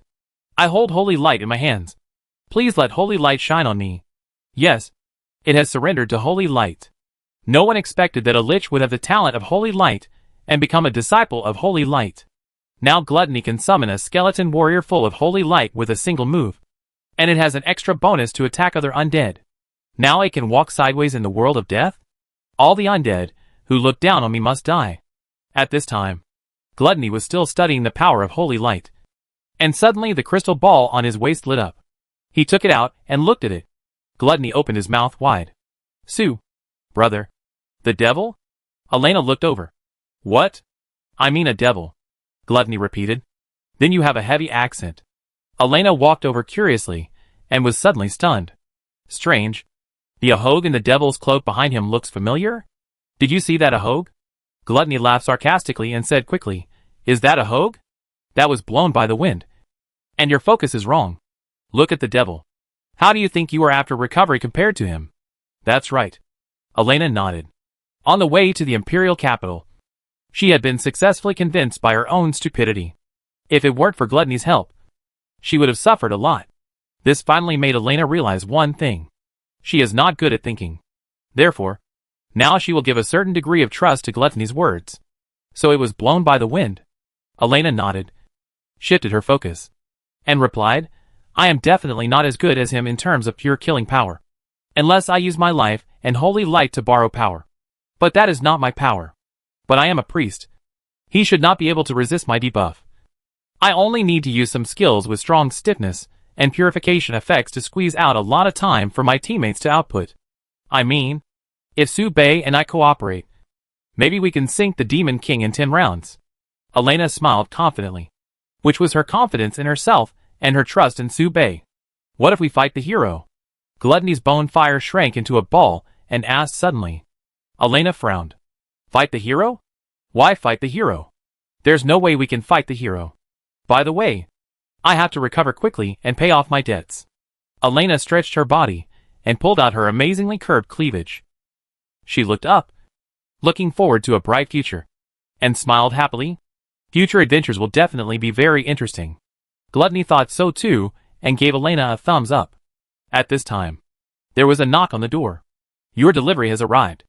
Elena raised her eyebrows. full of joy and happiness. The courier pulled his blue hat and said politely, "It was sent through a super long-range magic circle. It was mailed out in the morning and arrived in the evening." As he said that, the courier handed over a small bottle. "By the way, it's cash on delivery. The price is 10 gold coins." "How much?" Hearing this number, Elena touched her empty pocket and fell into confusion. Su Bei's sword slashed faster and faster. But it couldn't be considered a slash. It could only be considered a slap. With one slap, he could easily kill a level 3 rock pangolin. The elite level 3 monster, known for its defensive power, was slapped into a blood mist by him. This made the noble descendants in front of the crystal ball confused. What is the strength of this demon king? What is his profession? Who knows? One noble asked. I don't think he is a professional. At least a level 5 awakener. Almost a demigod. I feel like he is level 3. The other party has not developed much characteristics, and has not come into contact with the domain. I feel that this demon king is an ancient rare species, and those pure-blooded descendants of legendary monsters are going for the strength of mythical descendants. Really? Fuck. I'm only level 3. Will I be able to beat him in the future? The person next to him looked at him and felt a little suffocated. 19 to 10. Is there really a 10% chance of winning? I said I also have the talent of a demigod. And I am also at the level of a lord monster if I round it off. I mean, you have to die 9 times in 1 second. In the distant heaven. In a secret space. This is the kingdom of destiny. Hidden in the long river of destiny that cannot be captured. The goddess of destiny sat in the center of the kingdom of destiny, with a long sword stuck in her chest that could not be pulled out, and attached buffs such as sure hit, suppression, and continuous blood loss that could not be erased. That was the Valkyrie's sword. In front of her, it was written her predetermined fate. And then, there were 3 sentences that she had designed with all her strength. She tried desperately to open her eyes, and see clearly what the 3 sentences she had written were. The hero and the devil will meet. The hero and the devil will fight. This battle will expose the devil's identity. At first glance, all 3 conditions were met. But the plot did not meet her expectations at all. And it could be said to be a mess. According to the plot design, this battle will break out in Winter City, before the Demon Tide. At the same time, the true identity of the Demon King is exposed, and all the Demon King forces in Winter City are exposed, and Winter City is handed over to the Demon King forces. In this way, the Demon King forces will be completely exposed. The first wave of the Demon Tide's offensive is concentrated in Winter City. In this way, the Demon King next move can be completely restricted, while preventing the Demon King from taking action. It buys time for the hero to awaken and find teammates. It should be like this. There is no better fate than this. This is the plot I designed myself. But why? Why is the plot disrupted by so many coincidences? Too many coincidences. Then it is not a coincidence. No fate will believe in luck. Who is it? The pain made the goddess of fate unable to think. No. It can't go on like this. Destiny must be in my hands. It must be faster. The goddess of fate stretched out her hand, calculated the future teammates of the hero, and her face suddenly became paler. Impossible. This is absolutely impossible. She wanted to fiddle with the line of fate, but when she stretched out her hand desperately, she only poked the Bayan Empire. And then she ran out of strength and could no longer think. She closed her eyes unwillingly, gritted her teeth, and used her drooping hands to completely move the line of fate. She completely disrupted her fate. After that, fate fell into a deep sleep again. Fate was also a chaos. Chapter 101, Fighting Out of the Wild Area. Fuck. The 4th level iron-backed snapping turtle has also appeared. It's only the first night. And the 4th level ones have all appeared. We must give the Demon King a little pain. Fuck. Was it smashed by the 3 swords? The noble son in front of the crystal ball was so disappointed that he smashed the communication crystal in front of him. Could it be that he was so arrogant? What if he ran to the Bayan Empire? Where are those big shots? Kill the Demon King first. Don't brag. No awakener can pass through the Demon Tide and get to that place. That's the half of the White Rock Empire. In the past, you had to fight to the center of the Demon Tide zone. I couldn't even see the shadows of several monsters in there. Fuck. A demigod monster? Wait. What is that? That's the half-blood descendant of the Red Dragon, a 4th level king species, and the Dragon Egg Lord who is famous for fighting. Dead? The Demon King is dead. This Dragon Egg Lord. The last time he appeared, it was said to be in the Colossus City, where he almost ate all the residents of a town, and then retreated under the attack of Lord Blind. Sir Blind, a quasi-demigod under 30, a necromancer with the title of Death Master, the side branch of the Fitzroy family, the peerless genius who was destined to inherit the earldom this term. Even he can't take down the Dragon Egg Lord. The Demon King is dead. Kill! Kill! Kill! Dragon Egg Lord. Go! Cave. In the wolf's den, Li Lizzie looked at the 2/3 of the magic sword that Subei inadvertently pulled out, and bit her lower lip tightly. If you can't win, you won't get away with it. Wild area. The ground shook. A dazzling light scattered from the moonlight, hitting the ground, breaking the snow, and ice and snow bounced and splashed. Subei held the hilt of the sword, and suddenly, dense data streams appeared in his sight. Dragon Egg Lord, 4th level king, ability, half-blood descendant of the Red Dragon, famous for his strength. Learn the dragon spell like powerful fireworks, and each attack is accompanied by dragon power. It's not over yet. Subei felt that his strength was still increasing, and his physical fitness and mental strength were comprehensively improved by nearly 30%, and his almost exhausted mental strength was instantly replenished. This is a very scary number. With such a panel and the skills that increase the attributes of all professions by percentage, the strength is almost 50% stronger than before. Human, hand over the magic sword. Hand over the demon behind you, and I will give you a quick death. The Dragon Egg Lord chopped down the saber in his hand, and the saber showed a dazzling white light, slashing down from a distance. The wave instantly extended, and with the spread of dragon power, it immediately became a wave 10 feet high. It formed a line and slashed towards Subei. Boom!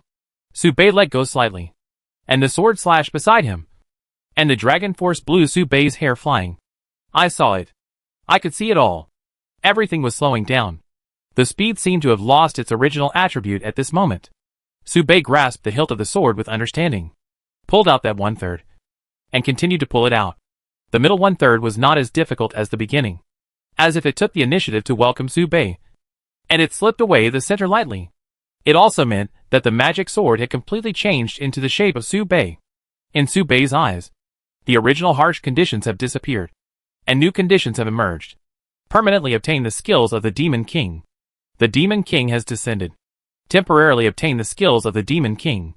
The Eye of Insight, which can be combined with the perception of good and evil, unawareness, to form the Eye of Truth. The second prerequisite for opening the Demon King path.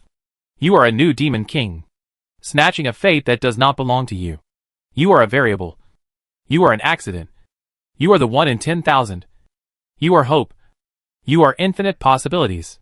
As a Demon King, kill 100 king monsters, 10 legendary monsters, and 1 mythical monster to prove that you are the strongest demon. You are the only king. Subei could sense that when he completed this second prerequisite, he would truly gain the approval of the magic sword. He kept his head down, sensing and savoring his own power. The Dragon Egg Lord had already arrived. The terrifying dragon power emitted by the saber could give the opponent a lot of pressure in close combat. Subei kept dodging, his body swaying like a willow. He never raised his head, and the saber slashed a cloud of dust, making it difficult to see the specific movements inside. Dead? With this attack, even those 5th level paladins would be beaten into meat patties. He is definitely dead. But the smoke is too thick. I don't know what the Dragon Egg Lord means. Why is he whipping his corpse? He cut 49 times in a row. At this time, the nobles watched the Dragon Egg Lord pressing forward step by step. The power of the saber completely enveloped Subei. No matter how Subei dodged, he could not escape the attack range. The nobles shouted frantically, expecting the new Demon King to die tragically in front of them. At this time, the Dragon Egg Lord was getting more and more frightened. He had already used all his strength, although he had been suppressing it. The problem was that he wanted to use his strength to solve it directly, but he couldn't do it, because Subei's sword could always block the weakest part of its dragon power just right, turning the situation around. Before, Subei could block it at the same time, but couldn't find the weakest point. Now it's different. It can see clearly. There are weaknesses everywhere, and data everywhere. This is the eye of the devil. Human, you have instigated a power that does not belong to you, and you have angered me. The Dragon Egg Lord had blazing eyes, and he used his elbow to forcefully knock back Su Bei's sword, and raised his saber again. Before he finished speaking, the bright flames between the blades flashed, like blood flowing on the saber, and suddenly fell, attacking Su Bei with unstoppable and terrifying dragon fire. The fire and the wind almost blew Jasmine's cloak off. Su Bei hugged her from the back, and under Jasmine's constant exclamation of "Ah hey hey," he held her in his arms, pressed her cloak, and jumped immediately. The flames that brushed against the Dragon Egg Lord passed over its body and stepped on its head. The transformation of dragon power into dragon fire made no difference to Su Bei. The Dragon Egg Lord was too slow. Pure power fighting gave Su Bei a home advantage, as this was his domain. Not as strong as half of the Lich. Jasmine reached out and grabbed Su Bei's collar. Under her panicked expression, Su Bei's knife fell. Perhaps the Dragon Egg Lord had another killer move, but that was no longer important. A great dragon head was broken into 8 petals by Su Bei. Dragon blood splashed and splashed onto Su Bei's back. The nobles were dumbfounded. He was actually carrying someone on his back? While fighting with the Dragon Egg Lord, he actually had the energy to change the position of the person he was carrying to prevent the dragon blood from staining the person's clothes. How strong is the Demon King? At this moment, the nobles had a clear idea in their hearts. Chapter 102 Demigod Pursuit. Turtle. This Demon King is invincible. I feel the pressure on the hero is very great. There is a dispute among the nobles. It doesn't matter. I will take action. A genius from the Fitzroy family said so, clenching his hands and pinching out crackling arcs. With a terrifying momentum. He is one of the most talented noble heirs in Colossus City today. He is a 25-year-old favored child of heaven, and has slightly touched the threshold of demigod. He is confident that if he switches positions with the Demon King, he can do better and more elegantly. Immediately, he turned around quietly, and went to ask the elders at home. The Demon King must be dealt with as soon as possible. Only idiots would give away heads and experience. Wait, this Demon King seems to be taking off his armor? An aristocrat said again. Pay attention. Compare the Demon King image, and capture the Demon King identity as soon as possible. The nobles opened their eyes wide and stared at the communication crystal. Click. The communication crystal was disconnected. Fuck. If she asked for 10 gold coins to reload the screen at this time, Li Lizzie would make half the Empire's money. But it can't be mentioned. Li Lizzie hurriedly pinched off the main communication crystal in front of her and breathed a sigh of relief. She was almost seen. You know, she has been controlling the screen to prevent Jasmine's image from being exposed too much. If Su Bei's identity is exposed in the end, then at least half of what he did before will be ruined. This is the end. Buy-in Empire. Outside the first iron ore area. Wild area. In order to maintain good mental and physical strength, Su Bei disarmed the Demon King, facing ordinary monsters of level 3 and below. The damage of opening the Demon King armament is seriously overflowing, so it is better not to open it. Seeing this, Jasmine also raised her head. Mr. Su Bei, Jasmine said, pinching her hands with skills, and pressed them against Su Bei's chest, releasing a clear spell and slow recovery, replenishing Su Bei's consumed mental and physical strength. Su Bei's body stiffened. When the cold hands on his chest were pressed against him, there was a clear temperature difference with the warm little body in his arms. Su Bei could no longer ignore Jasmine's existence as before. Too close. This distance is too close. Jasmine. So cute. Feeling Mr. Su Bei's gradually getting hot, Jasmine hurriedly stretched out her right hand and gently placed it on Su Bei's forehead. She opened her eyes wide with anxiety and asked with concern, Is it very consuming? Mr. Su Bei, your body is very hot, but your forehead is not very hot. You should still have some mental power. Right? Did you consume too much magic power? Su Bei was stunned. How could this happen? Don't be so stubborn. Mr. Su Bei, Jasmine can also help. Why are you stunned? Are you out of strength? Don't scare me. Mr. Su Bei, Molly kept asking, with a very self-blaming expression, and hurriedly broke free from Su Bei's arms, pinching several recovery spells in a row, pouring them all on Su Bei. The moment Molly left, Su Bei suddenly regained consciousness, and his right foot subconsciously took a step back. It was as if he had come back to his senses. Su Bei was not so nervous even after the battle just now. But in just 10 seconds, Su Bei was already sweating profusely. This oppressive feeling is no less than experiencing a war, and the intensity is even higher than that of the Demon Tower. Originally, his mind was not on the Dragon Egg Lord, and the existence of the Dragon Egg Lord was just a minor fight for Su Bei. The previous battle had no effect on him. He has been immersed in the design of leaving Winter City, which was not full of fireworks, but full of tricks. Someone designed the plot for him. Someone disrupted the design for him. But this shows that he has always been on someone else's chessboard. Being a chess piece on someone else's chessboard is ultimately limited. So, there can be no plot. And you can't be a chess piece. Following the route designed by fate will be restricted everywhere. Su Bei completely broke up the development idea of accumulating food and slowly becoming the king in his mind. Now is not the same as before. He could already improve his strength. Then the idea of garrisoning in Winter City and waiting for development and making friends with talents needs to be abandoned.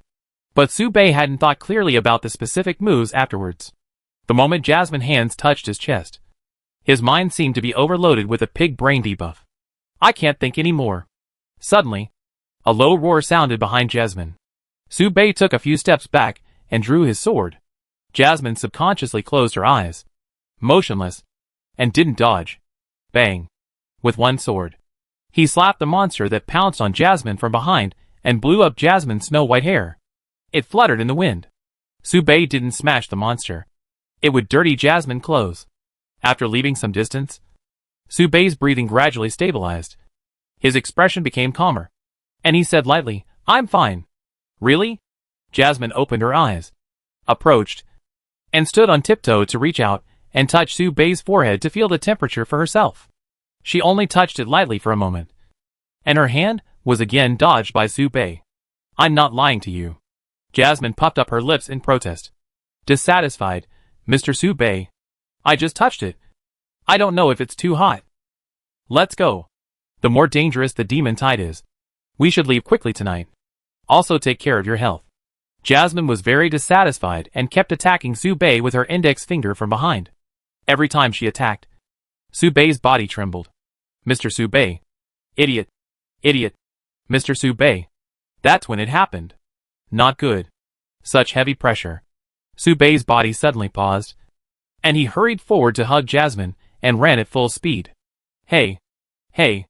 What's wrong? Mr. Su Bei. Jasmine was stunned. And suddenly her heart contracted suddenly. It was as if the blood was squeezed and rushed to her heart in an instant. And an unspeakable discomfort enveloped her. She clutched her chest tightly. Danger? Very dangerous. Her breathing was getting heavier, and her heart was beating very fast. There was a very terrifying force locking on. A flash of extreme green light suddenly rose into the sky. That was the direction of the Imperial capital. The small green dot was getting higher and brighter, like a plant taking root in the air, growing wildly, and containing endless murderous intent. The green light replaced the sun to illuminate the night, illuminate the demon tide, and illuminate the shapes of countless monsters. The moment the low-level monsters were illuminated by the green light, their bodies became frozen. The next moment, a crackling sound was heard inside the monster, and a green vine broke through its body, drilled out of its flesh, sucked blood and flesh, and grew wildly. Each vine was a monster that was no weaker than the third-level elite species. The green light climbed all the way up and shone on the backs of Su Bei and the others. Pause. In the vast demon tide, the only human was shining like a beacon. Not to mention two people. I found you. Above the Imperial capital, the demigod closed eyes opened, bursting out endless green. Above the dark green sky, the green light moved. Su Bei's eyes opened instantly, and he felt a terrifying murderous intent coming from the sky, locking him directly. It was an indescribable sense of oppression, like facing a transcendent monster. That was a demigod. Chapter 103: The Unexpected Rescue of the Dark Elves. A mighty voice came from afar. Angel Fitzroy, the Lord of Endless Life, has announced to the entire dues in the Imperial capital, I will personally kill the Demon King, even if it exhausts my life and destiny and cuts off my path to godhood. Whoever stands in my way will be killed without mercy. The green light moved. It was moving with uniform acceleration and reached a uniform speed after 10 seconds. At this time, the speed was far beyond the speed of sound. If Luminara is described as a planet, then this small green light is about the same as a star. The speed and the sense of oppression are far from being on the same level. In comparison, if Luminera is made of paper, she was easily pierced by Su Bei in an instant. Then in front of this small green light, Su Bei can only be regarded as a piece of cardboard at best, and will be torn apart in the same way. It's just a matter of speed. Can he run away? No matter how he runs, he can't run faster than flying. And there are too many demons. Even at the border of the Baiyan Empire, 1 or 2 demons will appear every 10 meters. As long as it is blocked for a moment, the green light can approach hundreds of miles. Su Bei felt a little irritated, and he paused to go all out for a fight to the death. Relying on Jasmine's second stage transformation and his own full firepower, he must take a layer of skin off the opponent. Let's give it a try. Swish. This way.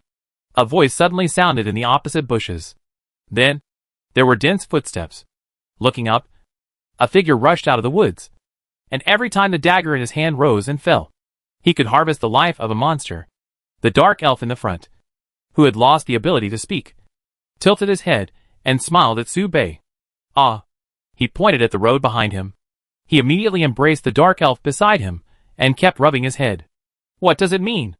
Su Bei flexibly put away the magic sword and looked at the dark elves. Across the way, the older dark elf spoke in a gentle voice. Thank you for saving my daughter Felihui.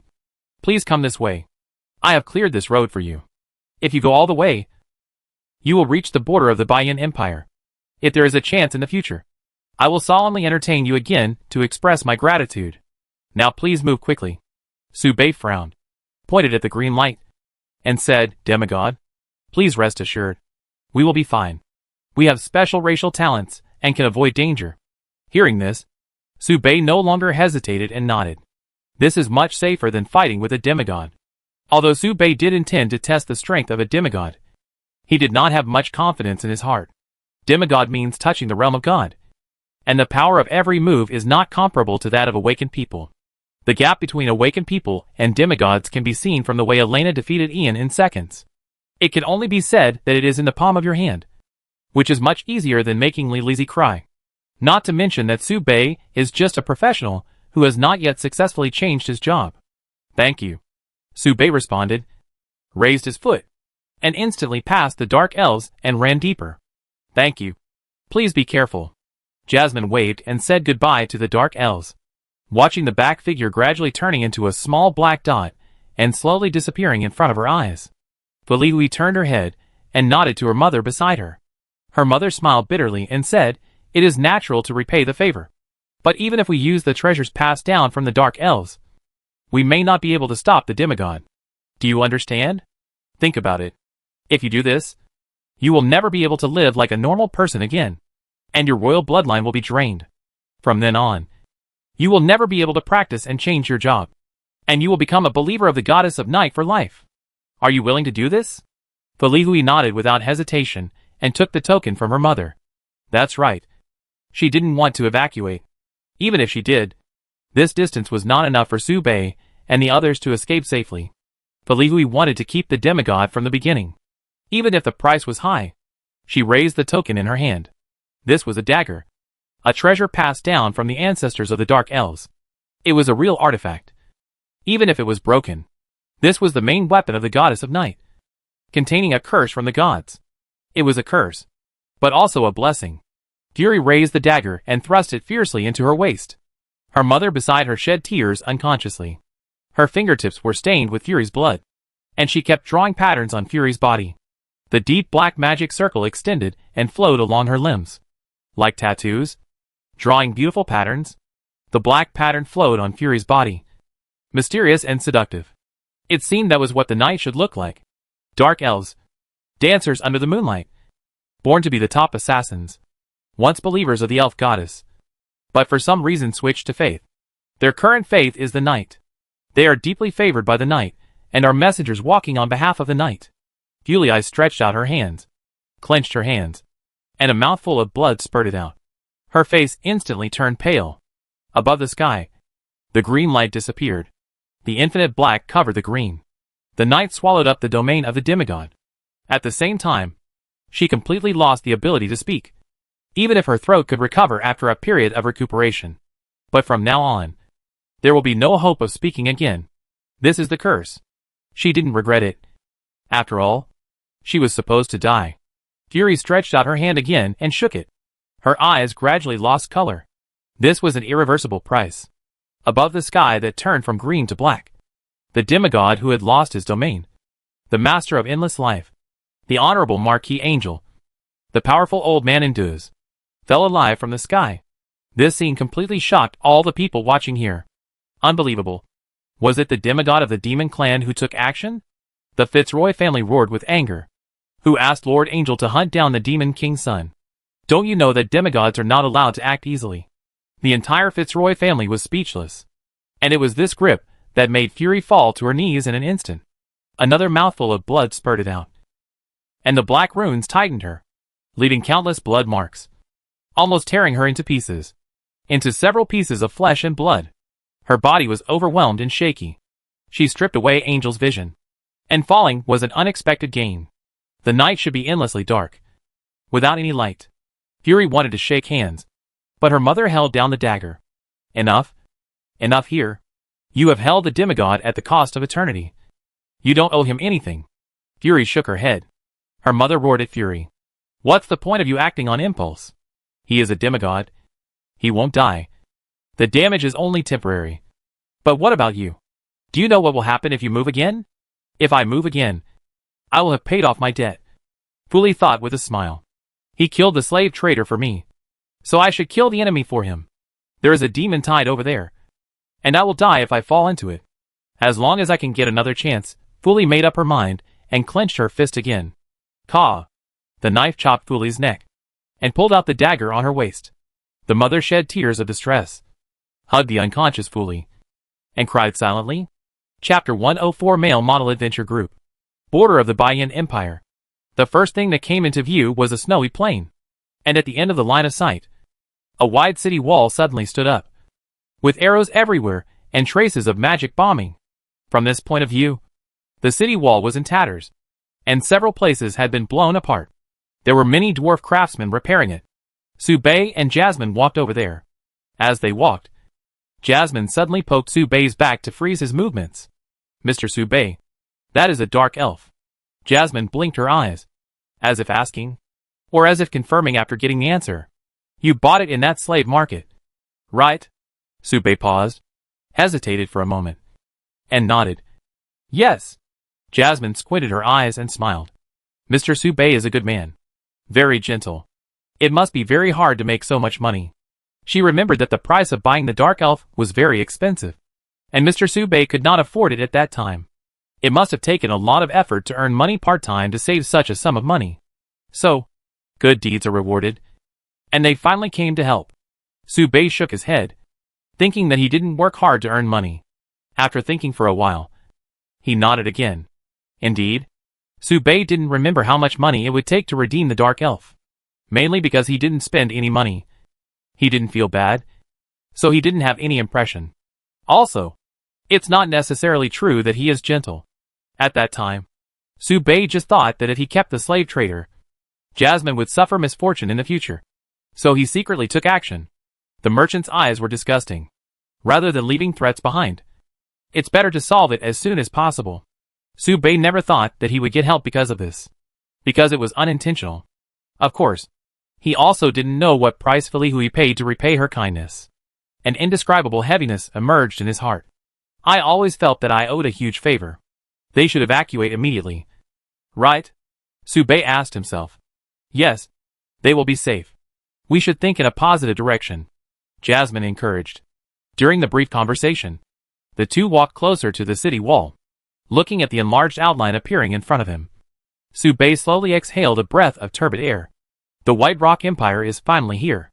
After half an hour's journey, Subei and the others had crossed the magic tide and arrived at the border of the White Rock Empire. The temperature in the White Rock Empire is very low. As far as the border is concerned, the White Rock Empire in June is almost the same as January in Winter City. In just 1 minute, a thick layer of snow accumulated on Subei's head, like a snow-white hat. Jasmine put her little hands into her sleeves, wrapped her windbreaker tightly, then took out the cylindrical hat hidden in her chest and shook it. She shook out the two sleeping slime kings.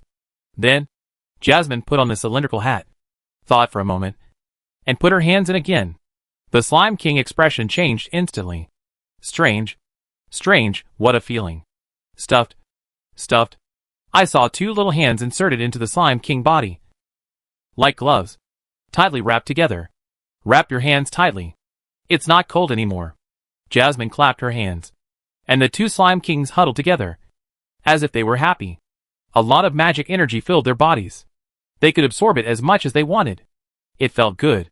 The Slime King showed happy expressions. In this way, a world where no one was sad was achieved. Subei just watched. Although he was very cold, he could bear it. It always felt that the cold that could be endured was not considered cold. The two continued to walk, and the outline of the city wall was close at hand. There are many more patrolling dwarf guards than in Winter City. Perhaps they have not yet escaped from the shadow of war. This is no wonder. The Duz Empire is the invader, and is too powerful. The White Rock Empire can only survive by fighting desperately. So it must be vigilant at all times. It was only after joining forces with other countries that it finally caught its breath. But the war still had a very heavy impact on the White Rock Empire. You can see it from the expressions of the dwarves. This made Subei hesitate for a moment. Without the customs clearance documents, Subei stood at the door, not knowing how to get in. If he went straight in, would he be allowed in? It didn't feel good. Subei thought, looked up, and stopped. An adventure group came from the city gate. It seemed like they had been waiting for him there. The girl in the front had short hair and a tight jacket. A typical cowboy outfit. She looked like a typical self-acquaintance. But it was hard to say. After all, appearance was never a criterion for judging a person's character. I just felt that way when I saw her. You are Subei, right? The girl poked her cowboy hat and showed a sunny smile. Subei was puzzled, frowned, and held the hilt of the sword cautiously. He didn't know this woman, even if she could call out his name.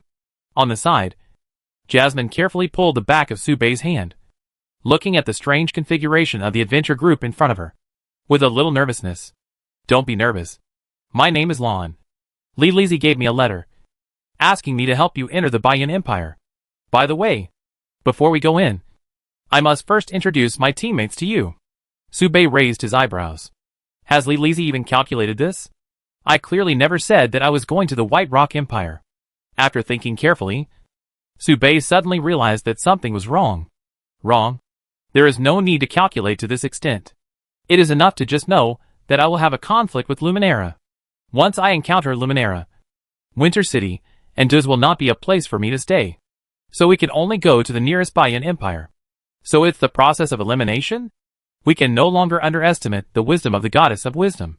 Subei now has a clear understanding of Li Lizzie. Wisdom is wisdom. But she is a god of fun. And Li Lizzie is simply not smart. Or maybe incomplete. Perhaps her mind stayed in her childhood. And she is the daughter of an aristocratic family. So she developed such a personality. As he said, Subei looked up. He looked at Lon and pointed at his teammates behind him. As if showing off. She said inexplicably, I must introduce my teammates to you. Why must I introduce them? Subei was puzzled. But he always felt that there was something deep. This is Thor, the god of thunder. He is a mixed blood of the dwarf royal family and the elves. He is a little boy. As she said that, she pointed to the shortest mixed blood dwarf behind her. He had a delicate appearance and looked like a young child. He was a mini boy less than 1.4 meters tall. This is Ace the Fire Fist. He is a half-orc. His bloodline is the purest royal blood of the Tiger clan. He has the potential to be a king. Lon said, pointing to a muscular man behind him. The man was full of explosive power, with a short crew cut, and was tall and strong, with perfect muscle lines. But Subei was confused. What's his name? Why is it this name? My name is Harley. Not Ace. The man protested. Lon didn't care what he said, and pointed to the remaining two. Uchiha Itachi. Dark Moon Crow Royal Family. King level potential. Subei was speechless, revealing a pair of dead fish eyes, and began to have strange guesses in his heart. Could she also be from the motherland? I don't understand what Lon is saying. Quack. My name is Yada. Quack. Yada is a typical melancholy boy, with a medium-sized figure and a cold face. Very similar to Subei's style. If he doesn't speak, Lon pointed again. Ishida Yuryu. The elf royal family. No. My name is Osarini. Please don't listen to Lan's nonsense. The elf royal family stretched out his hands, with 5 slender fingers crossed, just like the elves described. Handsome to the point of being unreasonable. Shut up. I told you that the male model adventure team should listen to me. Subei was completely confused. And it also confirmed a fact he guessed. The rest of the male model adventure team sighed. Only Osalini smiled indulgently. Things like this have happened many times. Can Lan really do such evil things? Could she have gotten lust? Subei narrowed his eyes, and stared at the special black ring on Lan's hand. Seeing this, Lan hid his right hand to cover the traces of the ring, and narrowed his eyes at Subei, blinked and whispered softly, "My fellow villager, let me see how my card collection is. All SSR. All future demigods." The words were not correct. A bit of Hubei accent. Subei fell into complete silence. Chapter 105 Shocking News. Looking at Lan carefully, she is indeed the kind of girl who can make people very excited when she is overwhelmed by lust. But I think she should not be the type who would do such a thing. How can a girl be so lustful? Lan took the initiative to come forward and talk to Subei. An hour later, after a simple private conversation, Subei got a lot of information from Lan. You mean, there are 10 people like us? Lan casually stretched out her hand, enjoying Thor's nail-clipping service, and said lightly, in the beginning, they were. But they always wanted to change the world. Change this and that. And ended up dying. At present, only 3 are alive. It's really funny. There was a man who wanted to form a team and build a relationship with the unborn hero who was found early. But he was killed by the royal family as an assassin. Another man was too arrogant in opening a harem, and ended up provoking the descendants of the Duke of the Abbott family. His body was fed to dogs within 2 days. The first one to come was a fat otaku who ate, drank, and slept all day long and died of old age. There was a man who played with abstract ideas, shouting 30 years in the east, 30 years in the west, saying that he knew the future plot. And if you gave me money, I would bless your family to be invincible. But he was killed as a fool. Another one was caught for research after his identity was exposed, and his soul was sliced. There was a teammate who wanted to form a brave team in advance, but was killed by the dwarf royal family when he went to redeem the millet porridge. Lan laughed at himself. In short, our identities are not very popular nowadays. So don't let people know that you have made similar remarks. Including you. There are only 4 alive now. You are the last one and the most unlucky one. After all, everyone who has played the game knows that even if the Demon King and the hero don't decide the winner, there are only a short 10 years before the finale. That is to say, even if you enjoy your life, you only have 10 years to enjoy it. Subei nodded and said, "Okay." Lan showed a sympathetic expression, sighed, and continued, "I originally wanted to wait and see if there was any need to contact you. But Lilizi asked me to help you, and I thought it was not a big deal. So I came here specially. After all, she's Lilizi. I do whatever she asks me to do." Subei nodded. "Okay." As he said that, Lan smiled and continued, "Let me make it clear first. I don't want to participate in the game between the devil and the hero, because the gods on our side are dead. We don't have the gods' blessing, and no gods are watching us, so we can never awaken. Therefore, our lifespan is only 100 years. Okay." Subei nodded. The main point is sincerity. Lan looked at Subei, but didn't see any surprise or astonishment on his face, which was a bit strange. "Aren't you surprised?" Subei shook his head. Lan pouted his lips in boredom, and continued, "It seems that you have noticed it too. Anyway, because of this, I just want to have some fun while I'm alive. I'm not interested in anything in this world. I don't even know who the enemy is. And I can't tell who is good and who is bad between the devil and the hero. It doesn't matter to me if the world is destroyed in 10 or 20 years. Because I am a card collector. And I want to collect all the rare SSR handsome guys. Can you understand?" Subei nodded. "Okay. This idea is very modern. Very novel and happy. Understandable and acceptable. Aloof? Forget it. I have seen all kinds of weird people anyway." As he said that, Lan took the initiative to ask, "By the way, do you have any character recommendations? I still need a knight card." Subei thought for a while and said, "Lancelot." "Lancelot? Winter City." "Lancelot." Subei repeated. The King of Winter City's characteristics. Once awakened and developed, the panel will increase exponentially. And he is a very powerful knight. It's a bit dangerous to go to Winter City now. Lon thought for a while, raised his slender thighs, and stood up. However, he is indeed a good card. After all, he is the king. Worth collecting. The next stop is Winter City.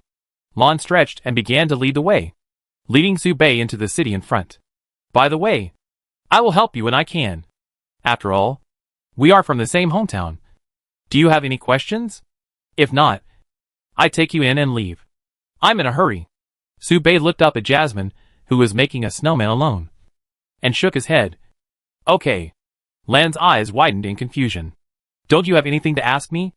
I came here a few years earlier than you, and I know a lot of secrets that you don't know. Su Bei could see that Lan was not a plot party and was not interested in secrets. So how much could she know? Su Bei didn't have much expectations. This encounter, just treat it as an accident. Are you looking down on me? Lan narrowed his eyes and crossed his chest. Su Bei looked at each other, thought for a moment, and asked casually, which gods are on our side? Silence. Lan extended his index finger and touched his right cheek, and said with a wry smile, there must be one wisdom. Right? So you just don't know? Su Bei sighed and asked again, what is the relationship between Lilizi and wisdom? Lan hesitated for a moment, then shook his head. I can't figure it out. Human body? After all this time? Are they all rhetorical questions? I'm fine. Su Bei showed a strange expression, as if to say, then what's your use? He stood up and patted the snow on his legs. He saw Jasmine looking at him from time to time, and he must be a little bored. So he walked over and made a snowman with her. Seeing that look, Lan snorted coldly and said awkwardly, well, I don't know enough. And it's useless to know anyway. Who cares about these?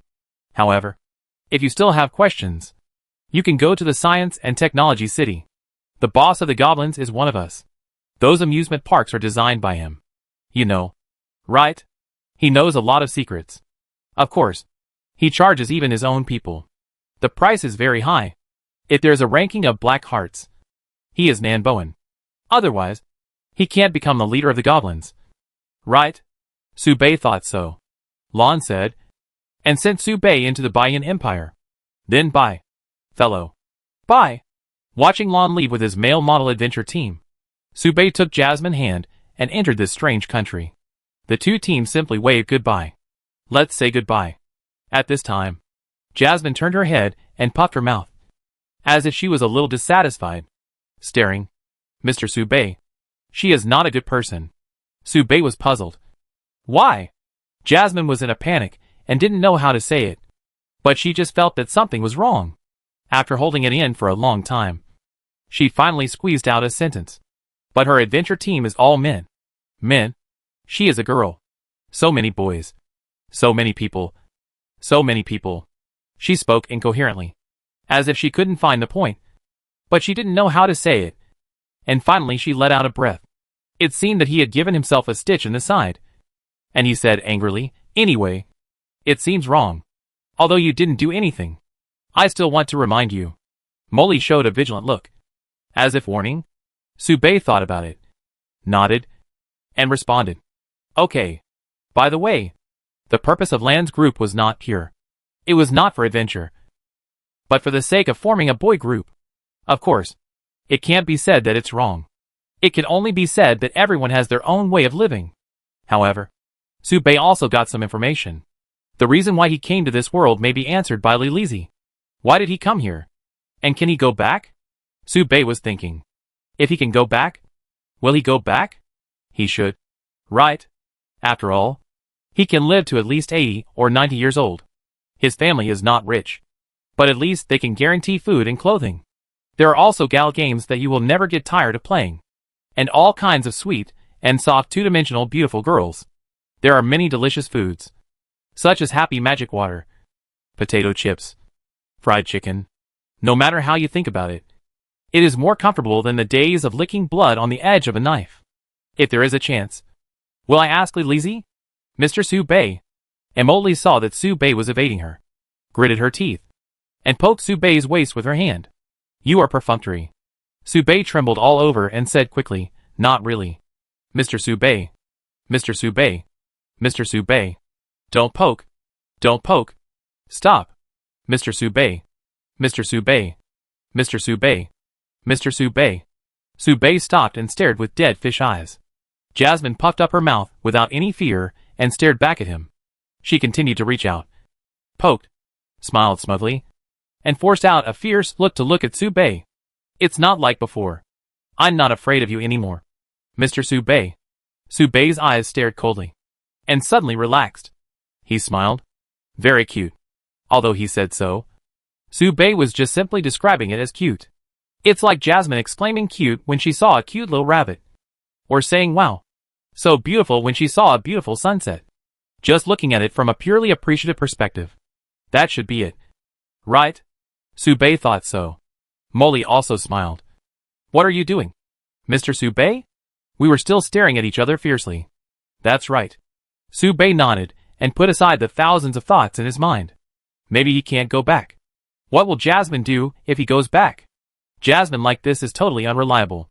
Right? If she lives alone, she will definitely be ruined by Luminera. I forcibly took away half of Jasmine's future. By the way, I haven't completed the commission yet. I have to take responsibility. Chapter 106 Millet Porridge. The Baiyan Empire is a very strange country. It has snow all year round. But the sun is shining brightly. The snow melts and falls at the same time. Like the never-ending Vienna. Never dull. Always maintaining an elegant and dynamic balance. But this is only compared to outsiders.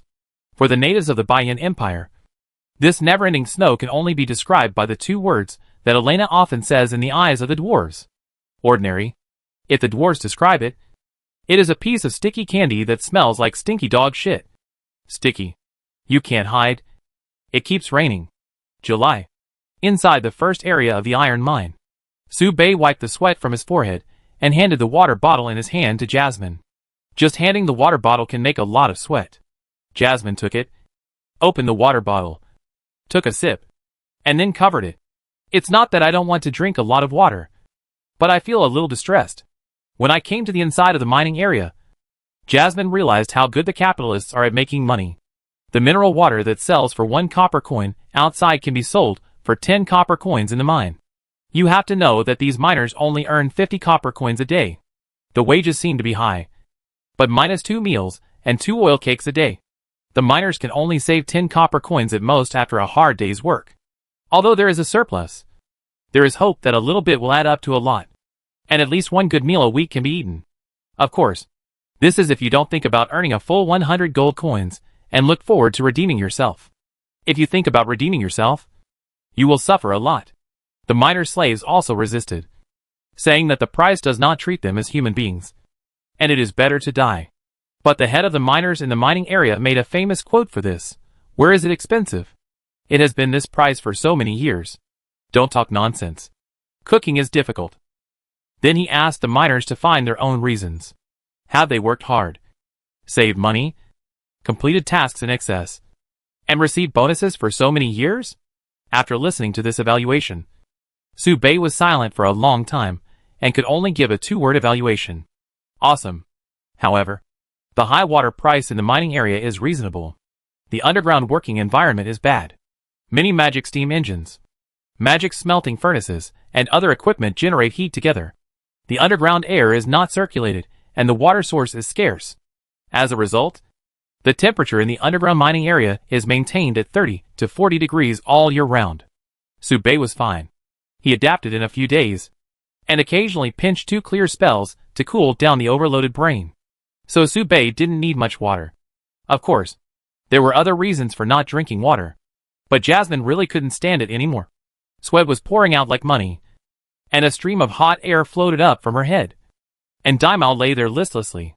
Every step she took, it was like raining around, and the sweat on her body splashed all over the ground. It truly explains what Lolita is made of water. After walking for 10 minutes, Jasmine couldn't help it anymore.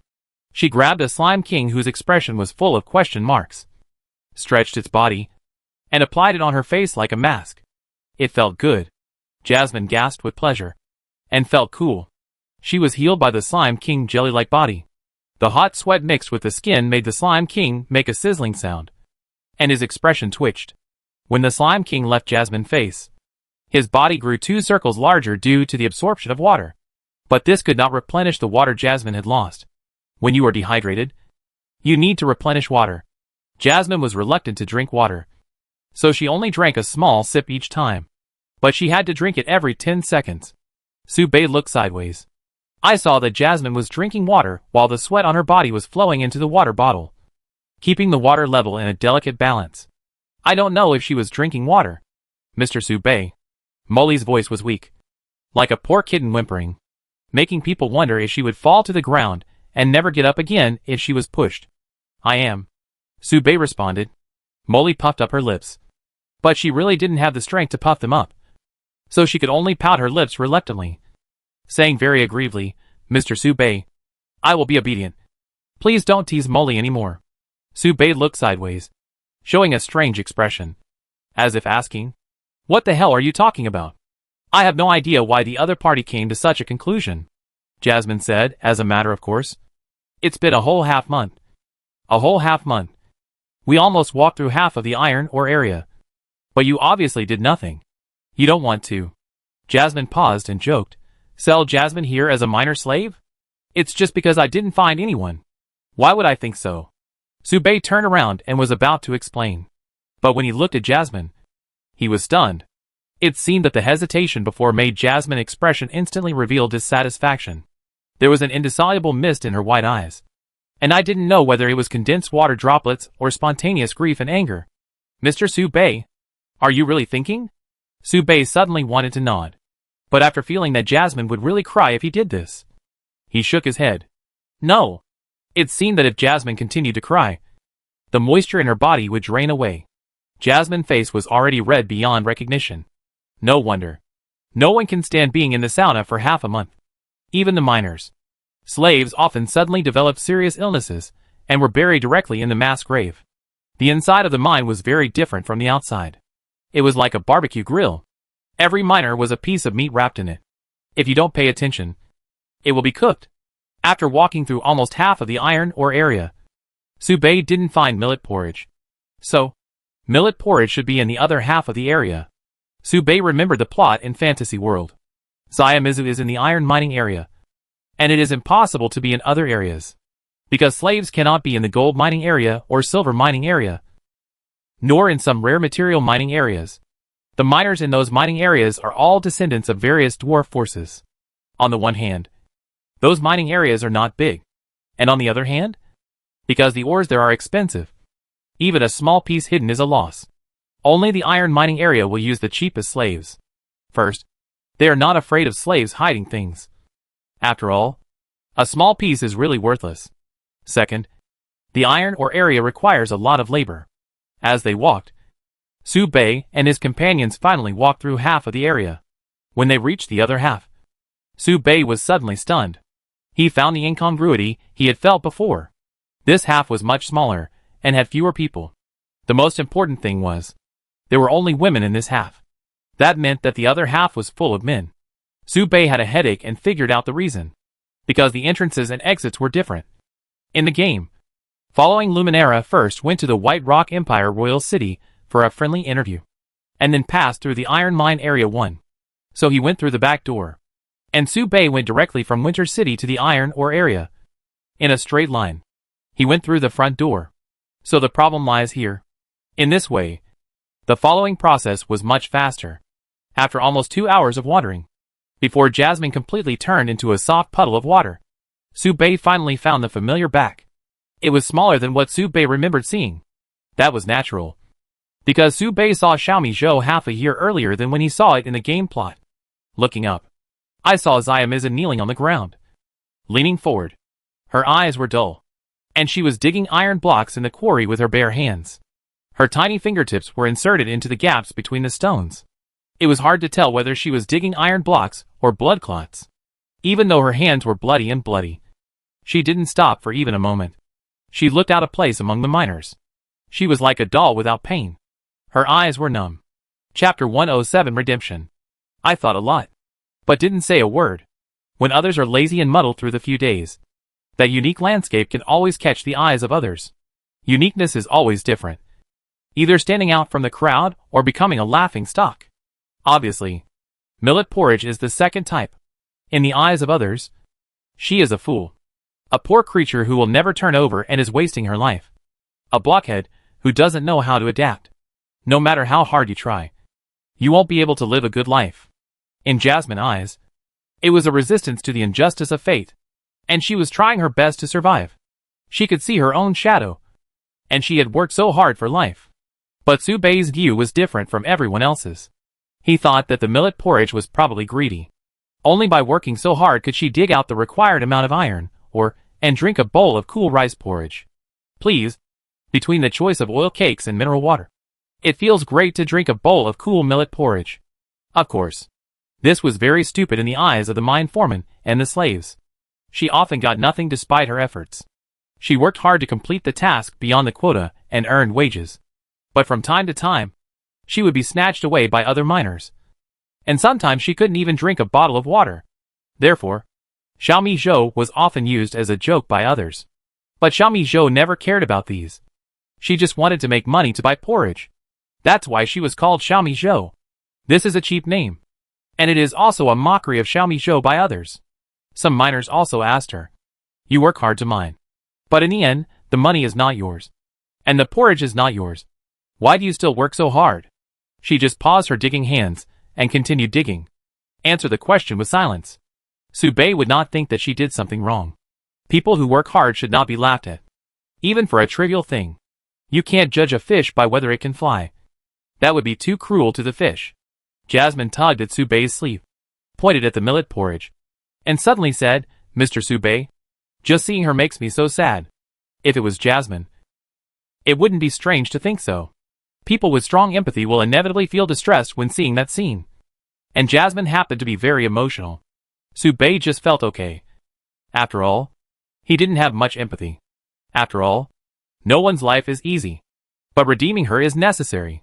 Su Bei nodded, touched Jasmine's sweaty head, and whispered, "Buy it."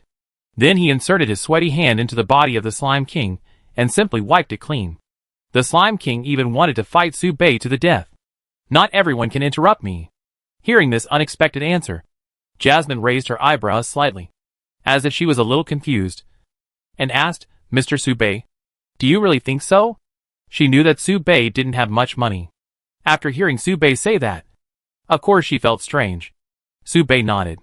After confirming it again and again, Jasmine took the initiative to trot to the nearest foreman without waiting for Su Bei to come forward to ask, "Uncle Dwarf."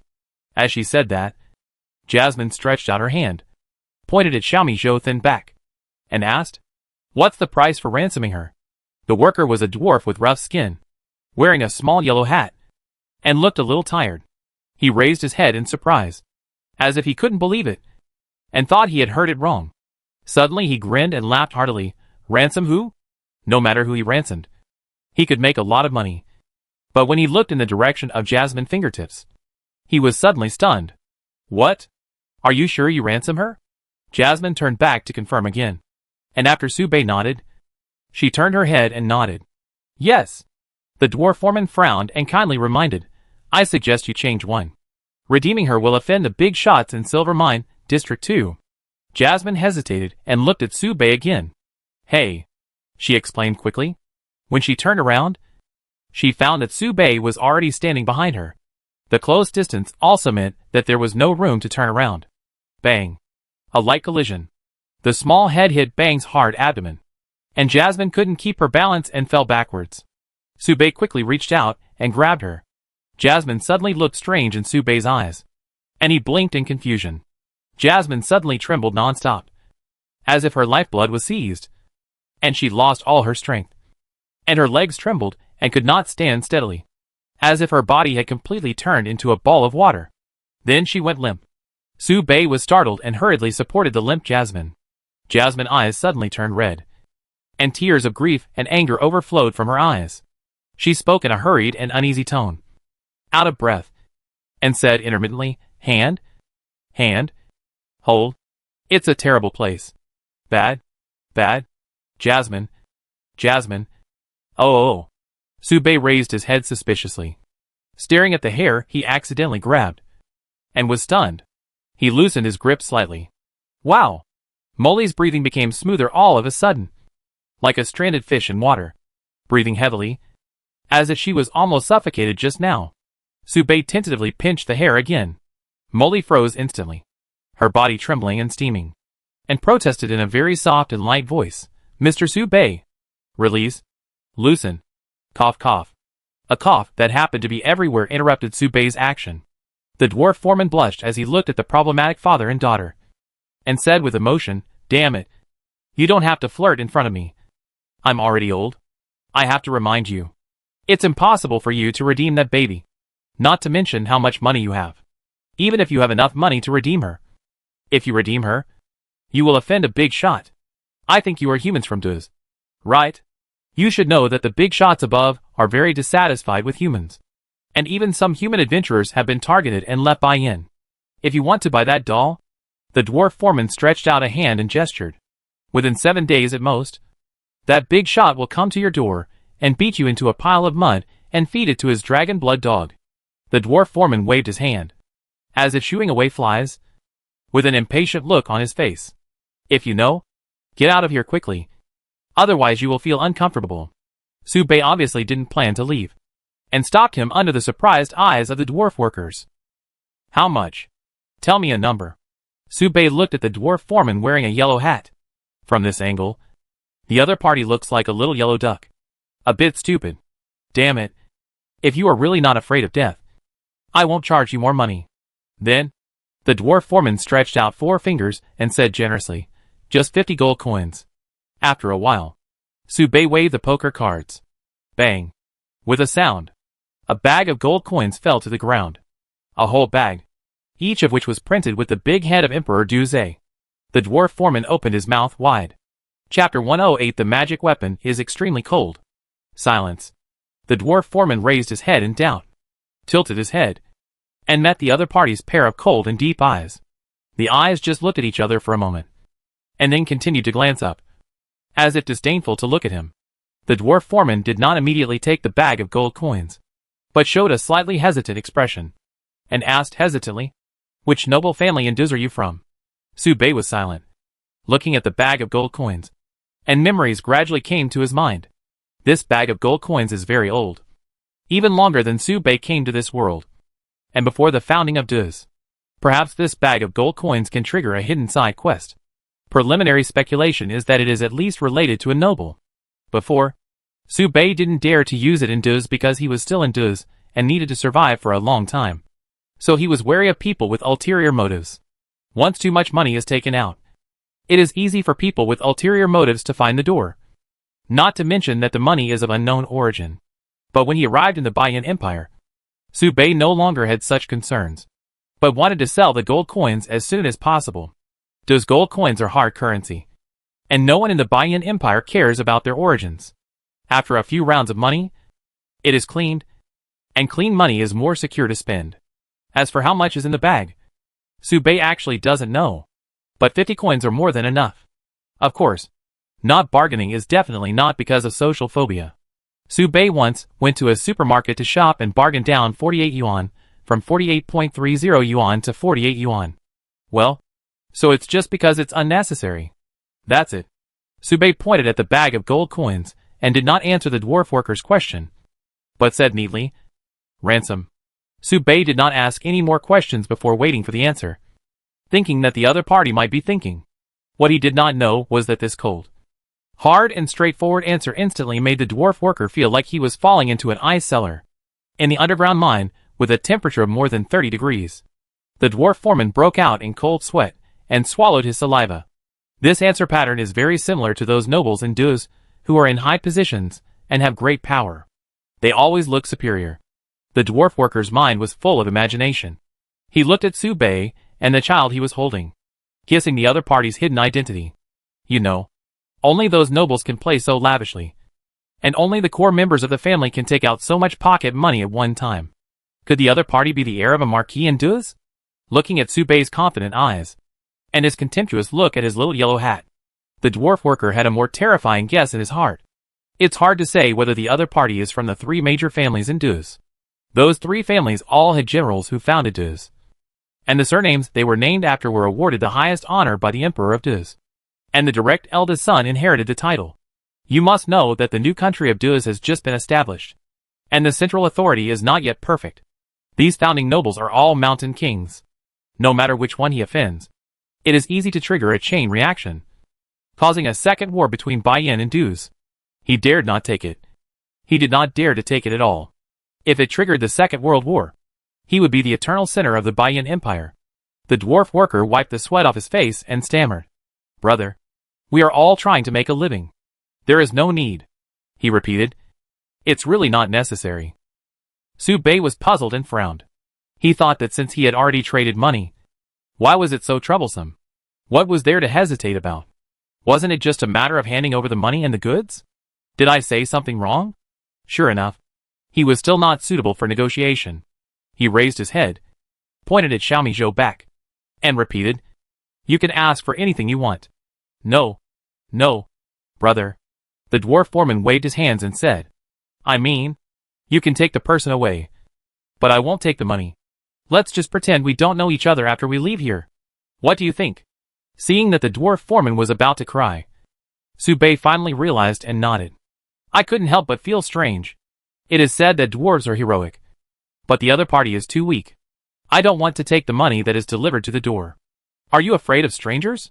Seeing that Su Bei was still hesitating, the dwarf foreman's face turned pale. Brother, I'm taking a leave today. I don't know what happened in the mining area.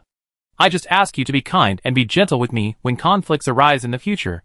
I have old people and children to take care of, the dwarf foreman said as he kept retreating. Seeing that Su Bei had no intention of stopping him, he immediately ran away. He disappeared in an instant. Su Bei was left confused. After a long time, Su Bei remembered one thing. Next time he met him, he would be gentler. But why should I hit him? Su Bei sighed. He really couldn't figure it out. So he stopped thinking about it. Su Bei put away his money bag and was about to go get the millet porridge.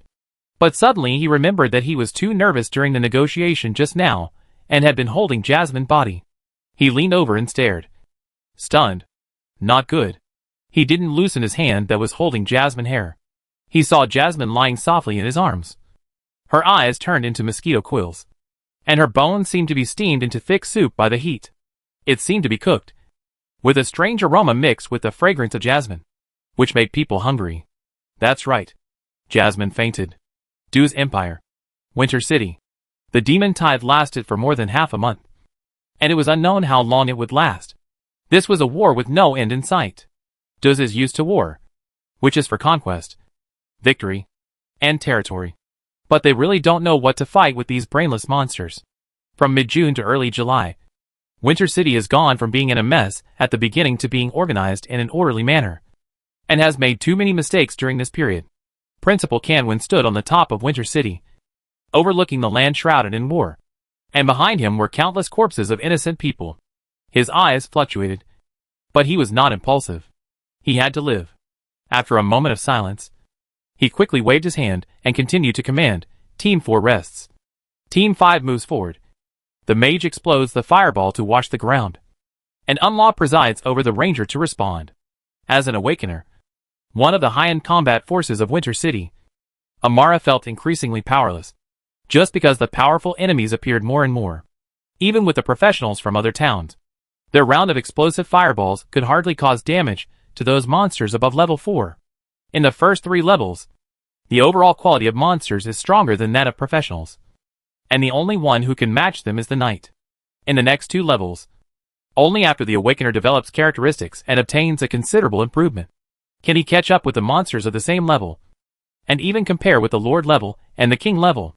Therefore, it is a waste of mana to use a 2nd or 3rd level professional to attack a 4th level monster, if the opponent is a type that is proficient in defense.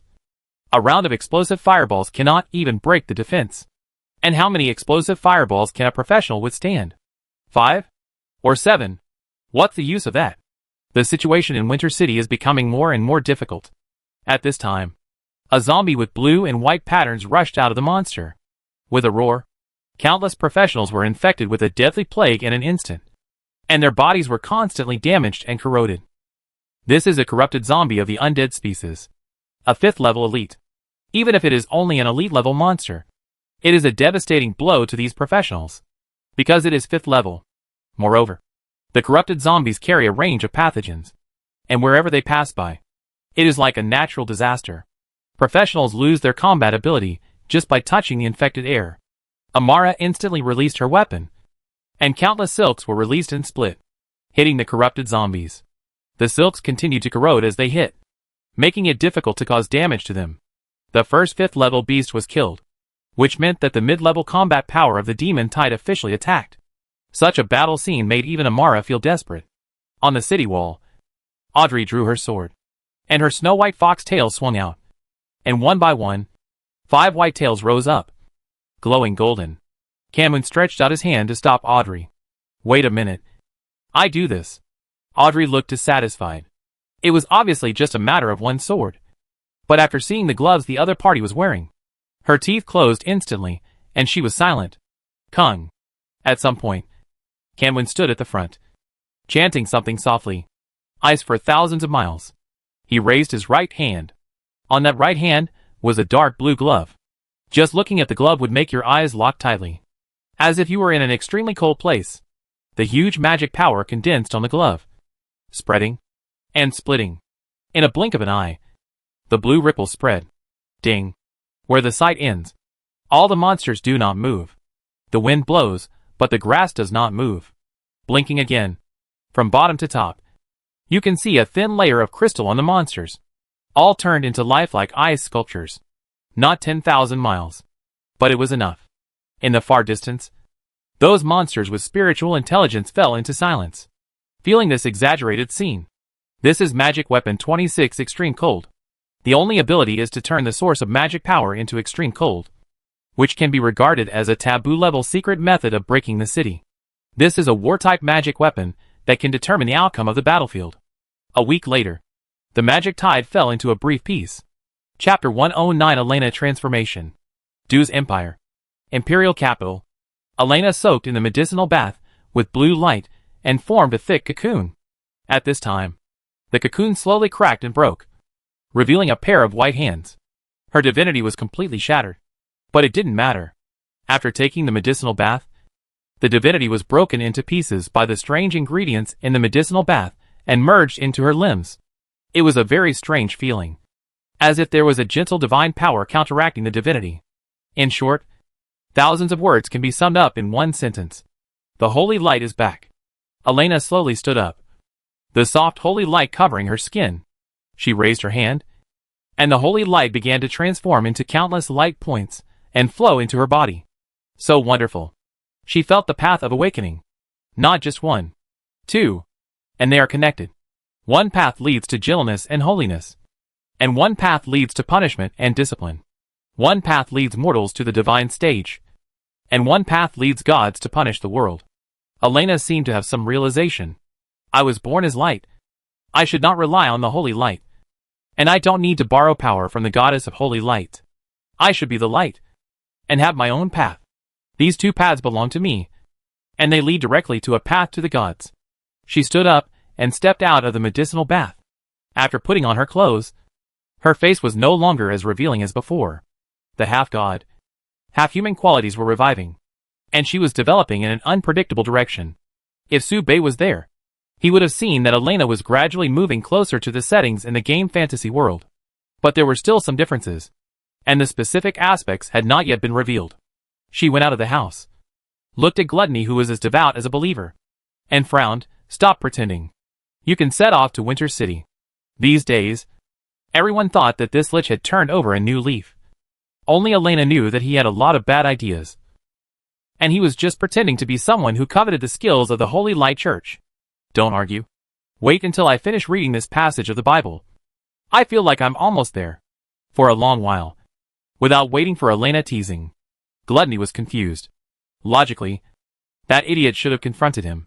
He slowly raised his head and was stunned. He then clicked his non-existent eyeballs and asked in confusion, "Fuck. What are you doing? Why did you become like this? Are you pretending to be stupid with me?" Strangely, Elena just stood there and didn't say anything, which made Gluttony feel that she seemed to be more sophisticated. She was obviously a stupid road deer who could be seen through at a glance before. So much change after taking a medicinal bath? Where do you put your bath water? I try it, and see if it works. Gluttony's smart head understood everything, and immediately found the key point. Elena held Gluttony's head and said calmly, "Don't make trouble. Set off first. Find 2 materials for me. I'm going to wake up."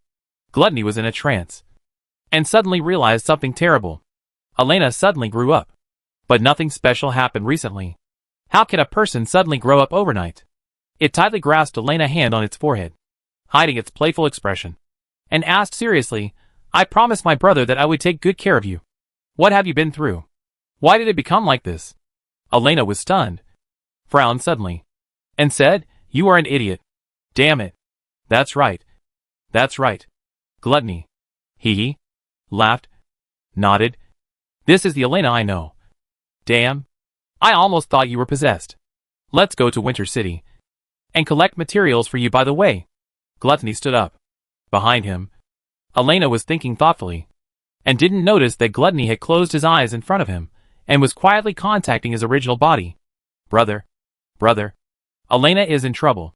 She seems to be losing her emotions. Damn. My Gluttony mist doesn't work anymore. Bayan Empire. Iron Mine Area Number 1.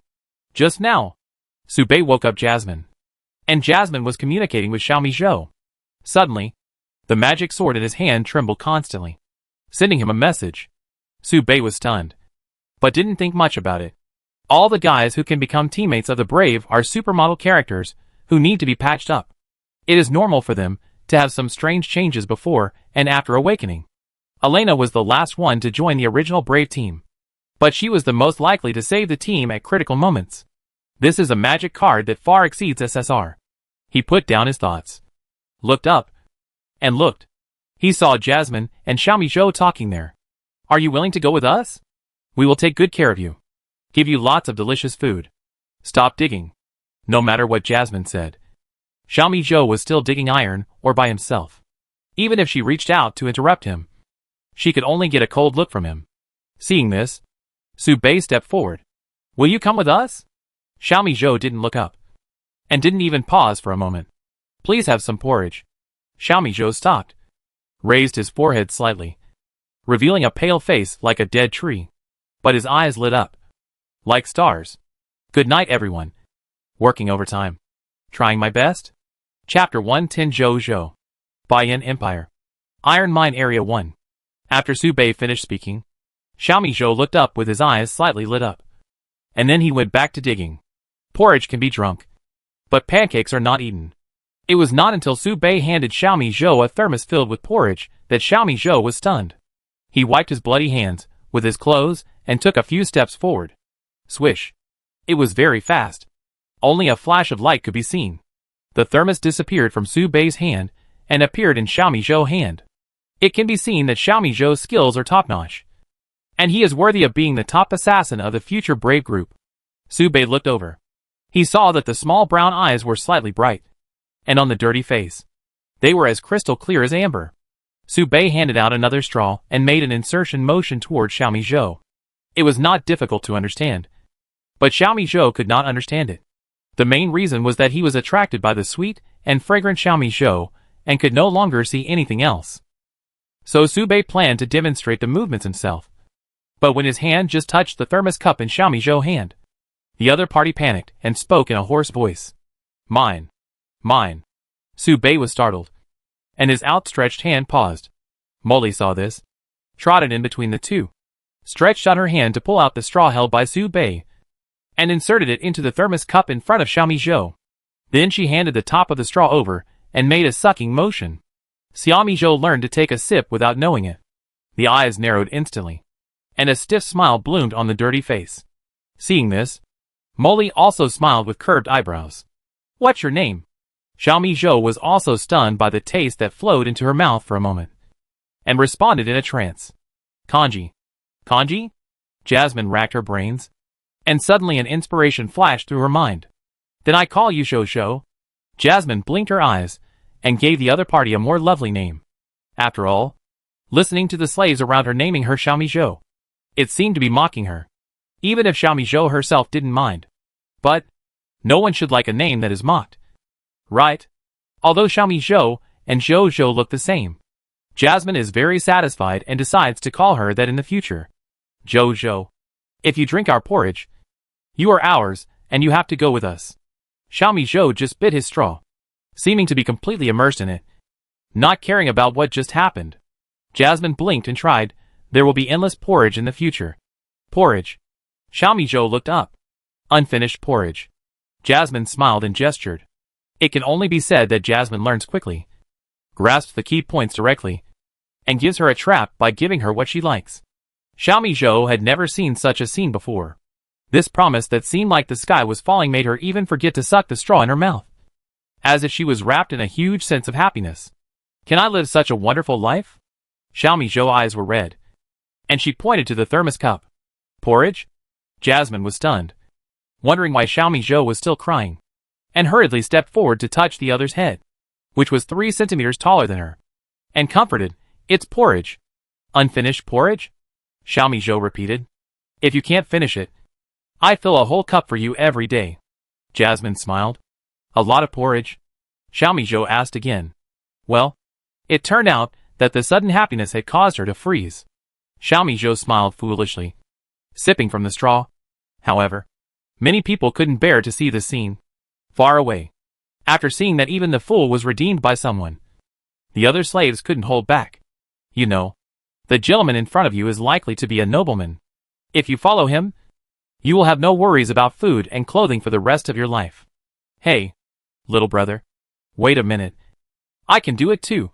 Can you redeem me too? That's right. That lowly person is only in his teens. He can't get enough nutrition. He doesn't have what he needs. Look at me. A 200-pound bull-headed female warrior pointed at her pectoral muscles. I'm curvy. I can endure hardships and eat well if you buy me back. Su Bei frowned, stood behind Jasmine and Xiaomi Zhou to stop the group of monsters, and said calmly, Get out? Jasmine pulled the unconscious Xiaomi Zhou towards the exit, and could still hear Xiaomi Zhou repeating porridge. Endless porridge. Lots of porridge. Seeing this scene, the female slaves became even more agitated. Handsome little brother. Listen to me. Men should ride pigs. Women like these little bean sprouts. A half-pig man stepped forward and tried to pull Su Bei's hand. Behind the half-pig man, a half-horse beast man couldn't help it, blinking his horse eyes and releasing his charm. Take me away. Ride the most powerful ocean horse.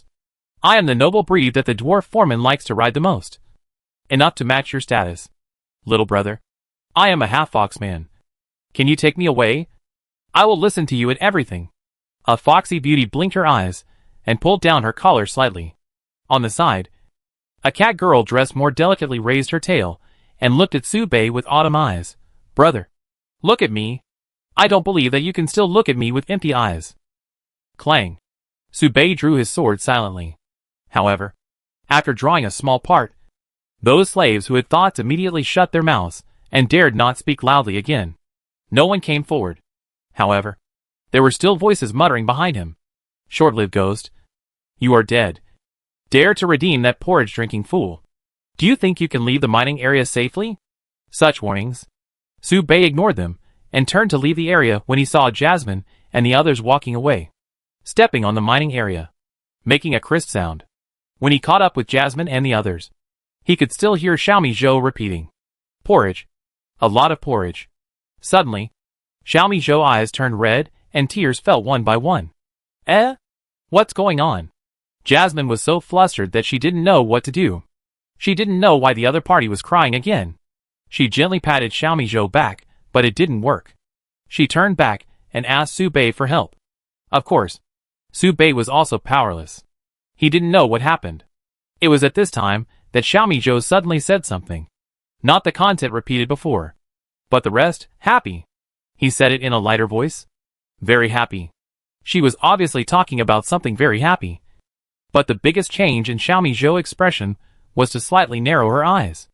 Although her face was like a calm lake with only ripples, her heart was like waves. Her pair of brown cat ears swayed up and down.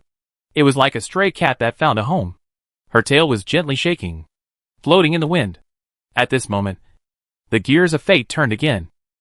Chapter 111. She stole my porridge. Duzay Empire. Winter City. Luminera was isolated by the demonic tide for nearly a month, which seriously delayed her pace to the White Rock Empire. Suddenly, she felt a little uneasy.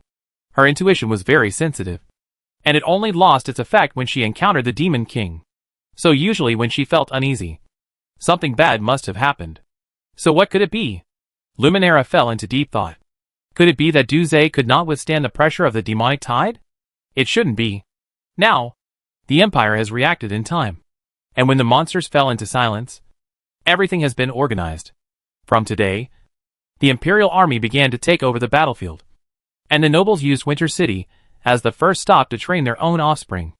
And various geniuses emerged one after another, not counting those hidden in secret. There are nearly 10 fifth-level people under the age of 30 in the open, and they have also ranked a list of peerless geniuses.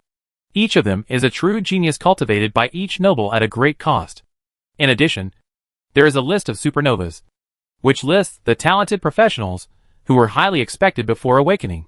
The first one is naturally Luminera, undisputed, and even if she is not a hero, she will be the first. Her talent has long been famous in the imperial capital. She is a genius who suppresses the younger generation of the imperial nobles. Even the awakened ones dare not underestimate this imperial princess. And the supernova ranked second makes many nobles feel unfamiliar. But after knowing her existence, they have to sigh at her potential. Because his name is Lancelot. He is a natural king. Once awakened, his strength will be raised to an incredible level. The next few are familiar faces. And the 10th place, which is the last, is another strange name. Lilizi. Only a few core nobles know that this little girl is from the Russell family, one of the 3 major families, and is the daughter of the Duke of Gloucester. But her specific strength and characteristics are still a mystery. By the way, it is regrettable that Elena's broken divinity is no longer a secret, so she is not on the list. Otherwise, with her talent, she would have been able to occupy a seat anyway. In short, everything was going well. The people of the Duz Empire were good at fighting. In their eyes, even monsters had to be conquered. Everything was going well. But why was I so nervous? Luminera covered her chest and felt her heartbeat through her armor. This feeling was something Luminera had never experienced before. In a trance, she tightened her grip on the holy sword at her waist. After receiving positive encouragement from the holy sword, she regained her spirits and smiled brightly. No matter what happens, I will hold the holy sword and chop off all the awful. Obviously, she didn't realize that she was being bullied. Hearing Xiaomi Zhou's expression of joy, Su Bei looked up. Xiaomi Zhou's messy flaxen hair covered half of his eyes, but the other half of his eyes were clearly very energetic, and his small body was rejuvenated with positive vitality. It was as if he was healed by the good porridge. You know, a whole cup of porridge only costs 1 copper coin outside, which is not a very expensive food, and can even be said to be a cheap product. It is foreseeable how easy it is to feed Xiaomi Zhou. And Xiaomi Zhou's expression of joy made Jasmine feel even more distressed. So, Jasmine raised her hand, took Xiaomi Zhou's wrinkled and scarred hand, kneaded it gently, and asked, Zhou, don't you feel pain?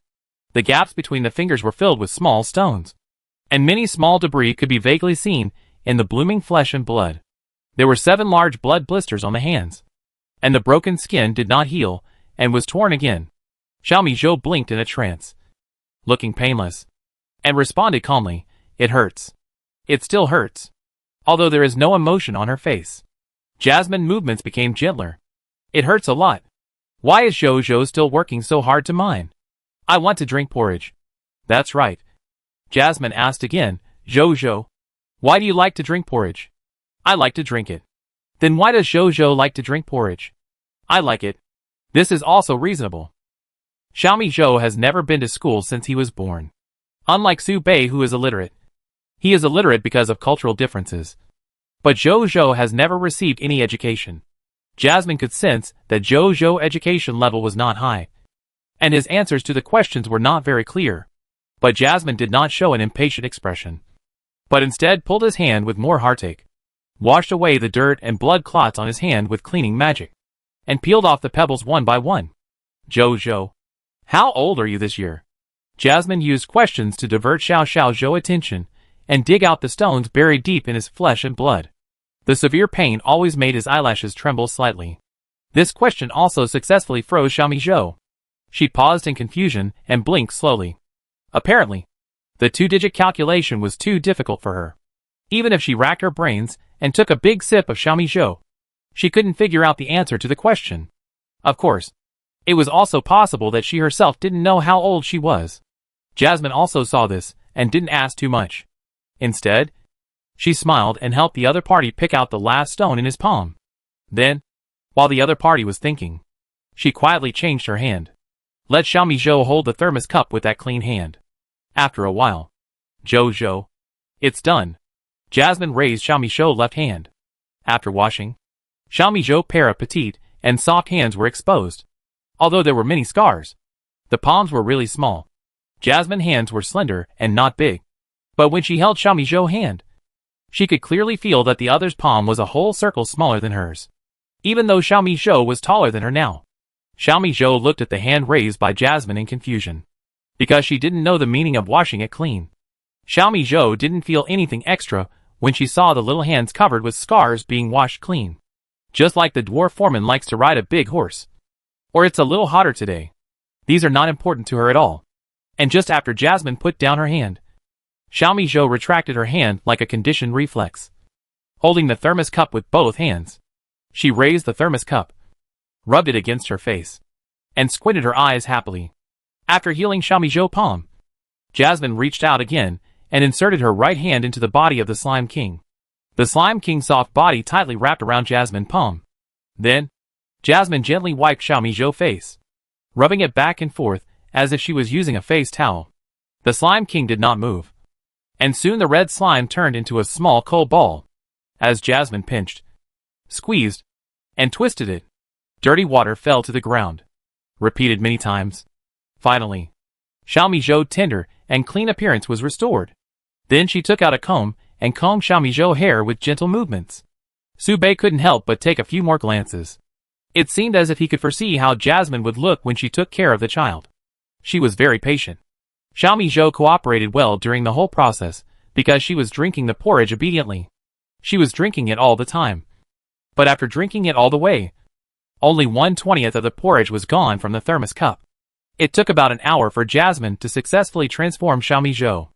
After the transformation, Jasmine couldn't wait to cast magic and create a mirror so that she could see herself after the transformation. There should be no girl who doesn't like to be pretty. Such a change will definitely make Xiaomi Zhou happier. And Xiaomi Zhou's happy mood is the greatest affirmation of Jasmine doing all this. Jasmine shook, humming a tune, and began to look forward to Xiaomi Zhou's evaluation. Xiaomi Zhou looked up. The action of drinking porridge stopped instantly. In the mirror, the girl's flaxen hair was neatly draped on her shoulders. Although it was a little rough and dry, there was a lot of hair, which was enough to make up for the shortcomings. A pair of beautiful brown eyes blinked slowly. Her face was still a little unhealthy pale. Her body was thin, and she looked malnourished, with bones clearly protruding from her neck. She was less than 1.5 meters tall, and probably weighed only about 60 kilograms. The reason why the millet porridge stopped was not because she recognized the person in the mirror. Of course she couldn't recognize who it was, but she recognized the thermos cup. So, she bared her teeth in anger and roared like a kitten. She stole my porridge. Daimao trembled. Chapter 112 Seven Dwarfs and the Dwarf Princess. Molly hurriedly turned off the mirror and looked at Xiaomi Zhou's angry face. A little confused, Xiaomi Zhou remained alert until the mirror disappeared. She narrowed her eyes slightly, bent down slightly, stared at the empty space, and made a cat's unique fighting posture. Molly waved her hands and explained, Zhou. Zhou, it's in your hand. Despite Jasmine's explanation, Xiaomi Zhou remained alert for 2 seconds before coming back to her senses. Only then did he hear clearly what the other party said. Xiaomi Zhou lowered her head, looked at the thermos cup in her hand, and then looked up at the open space opposite. She raised the thermos cup and took a sip. After confirming that the porridge had not been stolen, she narrowed her eyes in satisfaction. She was just a little confused. I also have a cup in my hand. So where did the porridge in that guy's hand come from? Is there a possibility that the cup is also mine? Immediately, Xiaomi Zhou tilted her head. 2 cups? As she said. She looked at Su Bei and blinked expectantly. It seems to be confirming whether you bought 2 cups for me. Su Bei shook his head. Xiaomi Zhou didn't feel wronged. She blinked her eyes, and quickly regained her composure. If it's not hers, don't take it. She has always been very obedient. As long as you don't take her porridge, she will be obedient. If she is obedient, she will have porridge to drink, and she won't have to mind. If she is disobedient, she will be whipped, and she won't have porridge to drink. There is no happier day than now. Xiaomi Zhou bit the straw and sucked it into her mouth. Xiaomi Zhou, who had drunk the porridge, felt that she was the happiest person in the world. If she could always have porridge, she would be willing to do anything. In this way, the group, led by Su Bei, ran in a straight line towards the exit. Even so, it took 2 full days to leave the mine in the first area of the iron ore mine. This made Su Bei sigh. It is worthy of being the largest mining area in the Baiyan Empire. The entire internal space is larger than the entire Winter City, and it can be regarded as a small society. The territory of Baiyan Empire is larger than Du's. If the underground mining area is included, it may be twice as large as Du's empire. However, the population of Baiyan Empire is still less than 1/3 of Du's. Because most of Baiyan's territory is not suitable for living, there are very few habitable areas, and the low ambient temperature also means that food cannot be grown. Therefore, Baiyan Empire can only harvest food through some special means, or buy food from Green Empire. As soon as Su Bei and his group left the Baiyan mining area, Su Bei instantly became alert. There was a team at the entrance of the cave. It should be a complete adventure group. 5 energy fluctuations. A pure single energy source. Are professionals. And there is an ordinary person hiding behind. The other party has made preparations, and seems to be waiting for them. Su Bei closed his eyes, tapped the magic sword, released a wisp of gluttony mist, and sensed the specific number and location of the ambushers outside. There are more than 5 professionals. There are 6. There is an assassin in the team, hiding in a good position. Since the dwarf is small, it is difficult to find where he is hiding without careful observation. No. There are 7. Su Bei was stunned. And things became a little tricky. Because this extra guy is an awakener. He should be a ranger, with a long breath and strong strength. It seems that he is awakened and developed special characteristics. This is the first awakener Su Bei has met who has truly developed and liberated his characteristics. Most of the awakened people I met before had the characteristics of soldiers or generals. The development of characteristics means improving 30% or 50% of the attributes on the basic panel. With some morale boost, there are no other changes. The upper limit is locked. Even if the breakthrough professional successfully awakens, the strength can only match the most ordinary 4th level monsters at most. Even for those who are extremely talented, the elite level is basically the limit. Because this characteristic is too ordinary and has no extra features. In addition to these 2 common characteristics, the other special 1 character characteristics have great development potential. It is not a problem to develop them completely and deal with the Lord level. Among them, the real genius can even single-handedly defeat the Lord level that is restrained by his characteristics. The 2 character characteristics and the king have the potential of the king level. This is also recognized as the characteristic with the highest growth limit, and has unparalleled competitiveness in all tracks. In addition, if the awakener wants to compete with the legendary species, it can only look at the growth. In addition to the characteristics, it also depends on equipment, skills, family inheritance, etc., and generally requires a well-coordinated team to assist, which can compete with the legendary species. As for the mythical species, it can only be said to be difficult. Mythical species are the offspring or direct bloodline of mythical creatures, and their strength is comparable to that of young gods. Before the 3rd level, they can still rely on buff stacking attributes to suppress. But once they reach the 4th level, the power of the gods will be greatly increased, gradually approaching the concept. And there is already a trace of the embryonic form of authority. For example, taking the thief as an example, at the 3rd level, he can only steal other people's belongings. But once he reaches the 4th level, he can already steal organs, which has been briefly recorded in playing cards. When he reached the 4th level of the thief, he was able to complete the feat of painless sex reassignment surgery alone, and successfully turned his former teammate, nicknamed Rocket, into a male girl. The overall strength is completely different from before. In short, this adventure group ambushed at the door is very strong, and it is not comparable to the group of civil servants in the Holy Light Church who have not experienced actual combat. They have the blood and energy of fighting on the battlefield. 7 dwarfs, including the leading dwarf princess. A total of 8. Since the dwarf princess had no magic fluctuations, Su Bei subconsciously ignored her. However, the other party might be the leader of this encirclement. If Su Bei had not discovered the other party's ambush in time and prepared in advance, he might have exposed some of his strength and been discovered. Luminara had seen him before, knew what he looked like when he was armed with the Demon King, had also felt the gluttonous mist, and had seen his magic sword.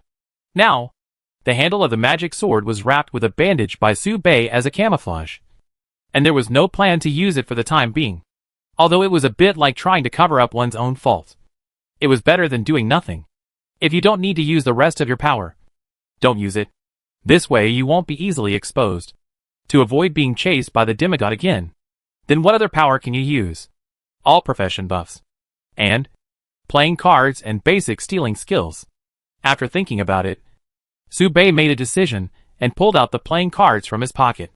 Rubbed them open. A single card might not be able to kill the awakened in the other adventure group in seconds. But with Su Bei's panel, it's not a problem to kill the priest, mage and assassin in seconds. Su Bei hadn't learned the throwing technique of the heavenly girl scattering flowers, so he could only lock on one person at a time. For the time being, there was no need to rush. He first stopped at the door, stretched out his hands, felt the position of the awakened in the adventure group, and grasped. Basic stealing technique activated. In the adventure group, the Thunderbow Hunter Rexer frowned, and felt an inexplicable attraction on his hand, as if something was pulling his iron bow away invisibly. What's going on? Could it be that the god of hunting is guiding me? Rexer let go of his hand curiously. Swoosh. The bow is gone.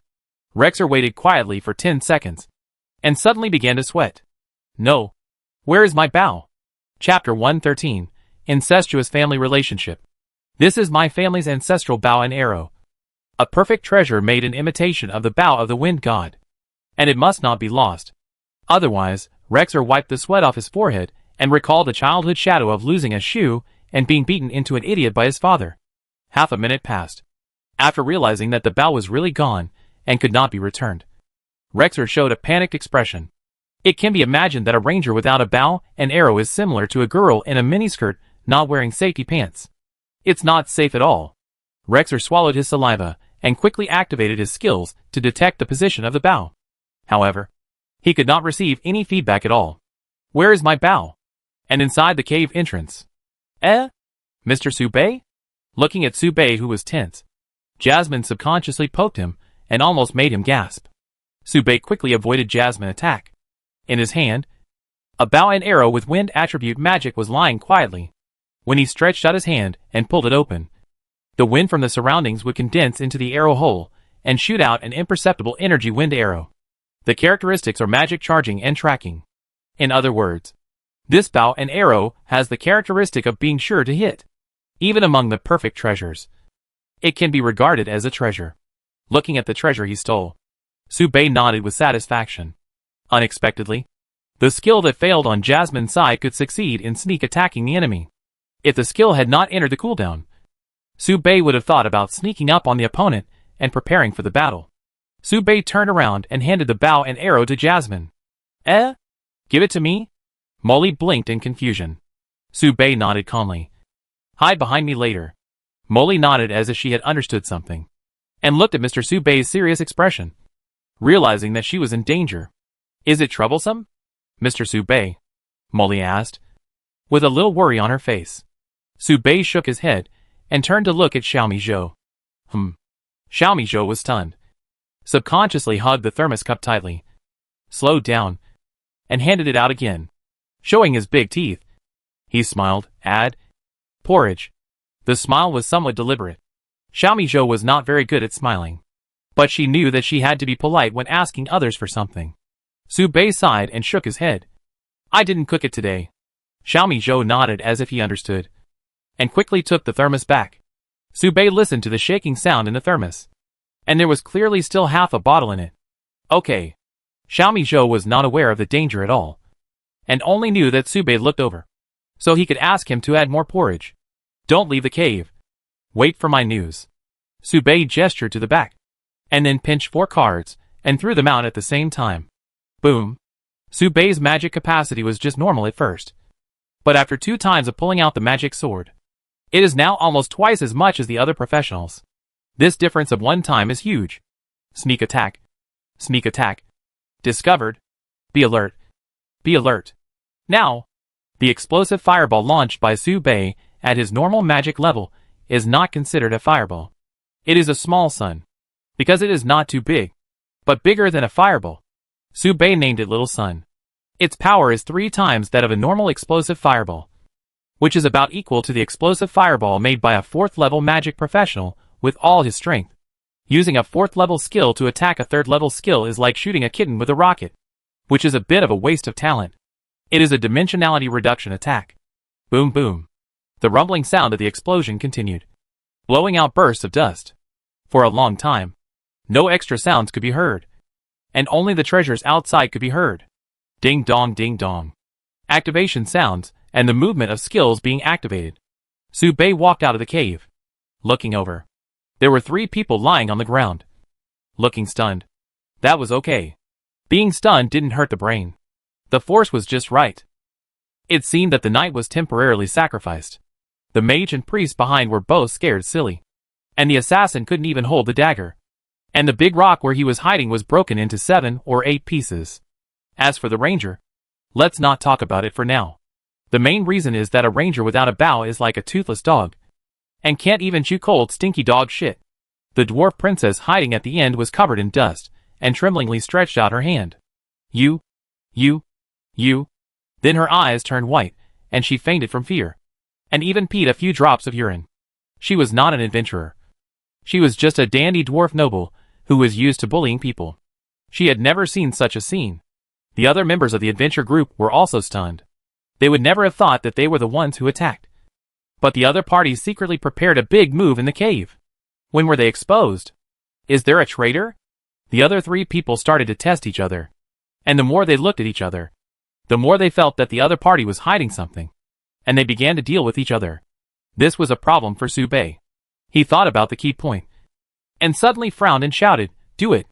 The 3 professionals responded instantly. The priest activated the protection spell, and used several life-saving weapons in succession. He frowned and shouted, "Fuck! Honey! I knew you were dating my girl a long time ago. You really betrayed the organization." The assassin immediately activated his exclusive skill, Hidden, to conceal his aura, and could not help but fight back. "Don't think I don't know. Every time Jenny and I were in your room, you hid under the bed. I have to supervise you, in case your girlfriend bullies you." The mage also opened the magic shield, chanting the indiscriminate ultimate move Thunderbolt in his hand, and physically persuaded, "I can't betray you. Your mother and I have children. I advise you not to do it. It's good for everyone." Everyone was silent, and they couldn't say anything for a long time. Hani recalled his mother's gradually growing belly, and his eyebrows wrinkled, his facial features twisted, and his face flushed. Fuck. Subei was also silent. He turned around subconsciously, looked at Jasmine and Xiaomi Shou who were sneaking at the entrance of the cave, and glared at them with a serious expression. Subei turned his head and motioned for the other party to enter the house. This is not a topic that children can listen to. I was discovered. Jasmine stuck out her tongue and laughed awkwardly. Whoosh. With a sound, pulling Xiaomi Shou, who didn't know what happened, into the cave instantly. For a long while, the 3 professionals didn't wait for each other's response, and they didn't plan to close their protection skills. Instead, they started to curse each other more fiercely. But they didn't take action for a long time. I'm afraid they won't take action. After all, the 3 of them cursed and cursed, and they were almost related by blood. So, Subei fired the poker cards in his hand. Bang bang bang. Standing still is easier to aim. Subei relied on the eye of insight given by the Demon King path to easily find the weak points of the 3 people's protective skills.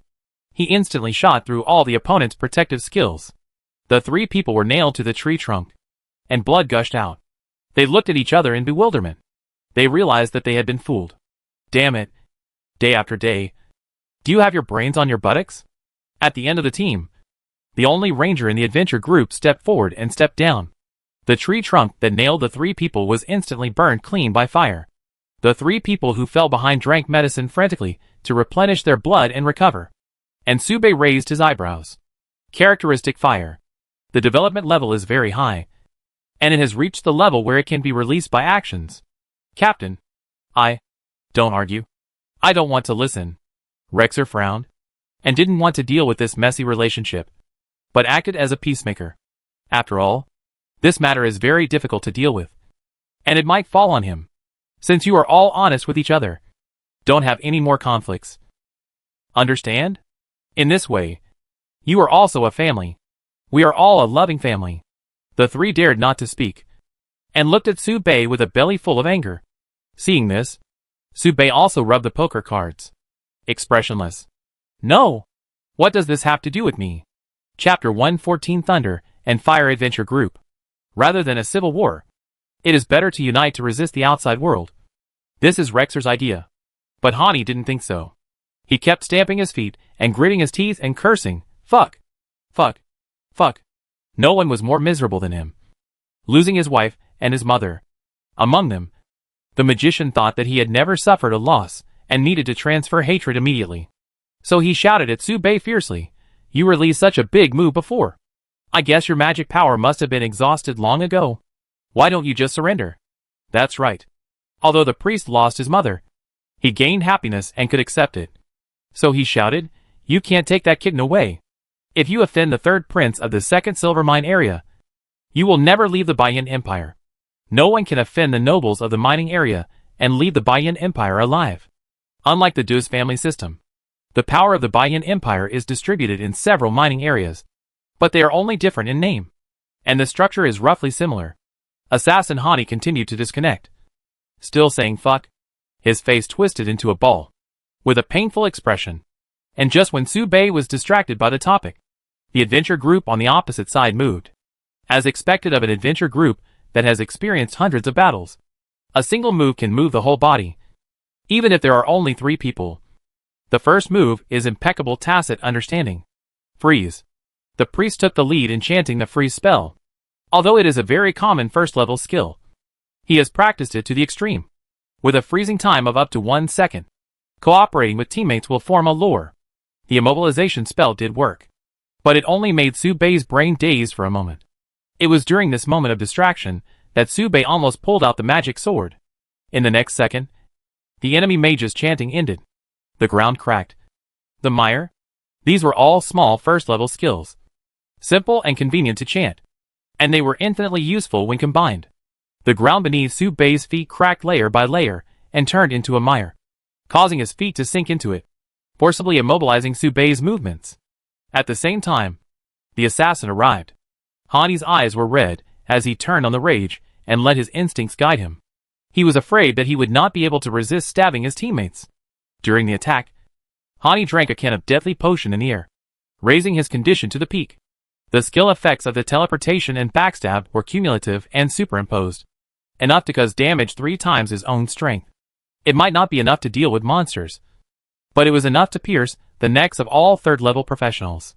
At the same time, the priest's second chanting ended, and many buffs were instantly added to Hani. Strength Blessing, Agility Blessing, Weak Point Attack, Fatal Blessing. Kill! Sube's clothes were blown up by the wind. Sube's clear eyes reflected the assassin's dagger, and he saw many flaws at a glance. After taking drugs and taking many buffs, and in the speed field that assassins are best at, this set of coordination is indeed the pinnacle that ordinary professionals can achieve. Full. Really full. Under the influence of external and internal pressures, Hani suddenly became clear-minded and felt that his actions were unexpectedly smooth. I have fallen to the bottom, and now I am back to the top. Both have benefited me a lot. This is a revelation in the eyes of ordinary people, and in professionals, it can be said to be an epiphany, which means that he has stepped half a foot into awakening. He broke through. This made Hani look at everything slowly. Haha. The pressure is huge. Brother?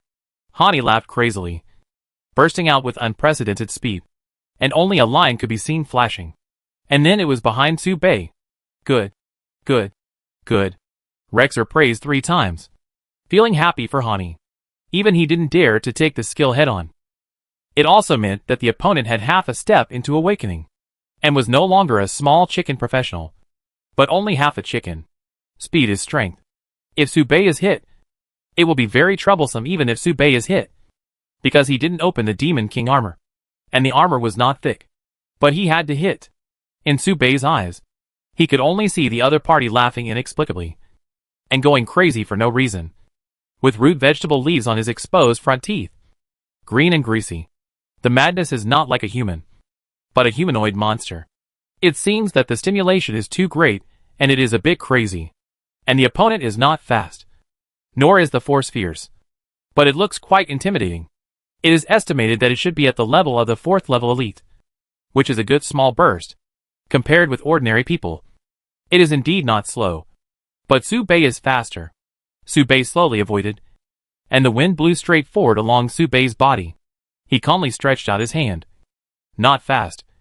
Just in time to accurately cut into the wind and waves, brushing the assassin's dagger and skipping the attack, and grabbed Hani's arm. Impossible. Hani's face changed instantly, and he was sweating. Subei didn't stop, and directly swung Hani's body to the ground. Hani's body was quite hard after the buff, and this swing didn't knock him out. Sensing the oncoming magic fluctuations, Subei swung Hani again. He smashed towards the thunderbolt shot by the mage. No! Subei frowned. After all, he had gone through 9 years of compulsory education, and suddenly realized that the human body conducts electricity. So he immediately changed from smashing to throwing, and shot the assassin's body out. The assassin widened his eyes, and waved his hands to try to stop it. But he was powerless. Damn. This asterisk took me and my mother away at the same time. Ah! In the air, the figure collided head-on with the thunder. Crackle. The air was filled with the smell of burning and a whiff of fishy smell. It seemed that he was incontinent due to the electric shock. Now who can tell whether the fishy smell comes from the dwarf princess or the assassin? Because Hani was also electrocuted. Subei rubbed the poker cards, and did not waste time discussing and asking questions, and shot the cards out again. What is coming will always come, whether you ask or not. The result is the same. In the game, Luminera took the alliance route, so she could easily take Xiaomizhou away, and got the forgiveness of Silver Mine District 2. But Subei couldn't do that, because his status and strength were not equal. If there is no way to negotiate, there is only one way. Kill it. The playing cards spun and flew in the air, hitting the bodies of the priest and the mage. Puff. A crisp cutting sound rang out. The card passed through the flesh, shot the two out again. It was nailed to the oak beside Rexer. It seemed to be provoking the other party. This whole set of smooth movements surprised Rexer, and he couldn't help but applaud. Awesome. Very good. Very good skills. Very good reaction. Are you going to be an assassin who will be promoted to the thief path? The skill of using the evasion skill just now was very top-notch, and I didn't see any trace of magic power at all. You are very flexible, and you also have a good hidden weapon treasure, and your kite-flying ability is amazing. Subei was puzzled. When did he release his skills? But Rexer didn't think so. He felt that Subei had used all his strength. Both of them were at the 3rd level, but he could suppress them so obviously, which was enough to show that his opponent's strength was not at the same level as his teammates. But this was also the limit, because he was an awakener. Rexer raised his hand, and balls of fire condensed from his hand. The fire released was the purest natural element, not composed of magic power. This was his characteristic. Hunter, codenamed Thunderbow Hunter, leader of the Blood Adventure Group in Silver Mine Area 2. Rexer, respect the order of the 3rd Prince. Arrest Xiaomizhou, and arrest those who tried to rescue him. Come quickly, and die. Chapter 115. Xiaomizhou loses his mind. Hunter, codenamed Thunderbow Hunter, leader of the Blood Adventure Group in Silver Mine Area 2. Rexer, follow the orders of the 3rd Prince. Arrest Xiaomizhou, and arrest those who try to rescue him. Come and die quickly.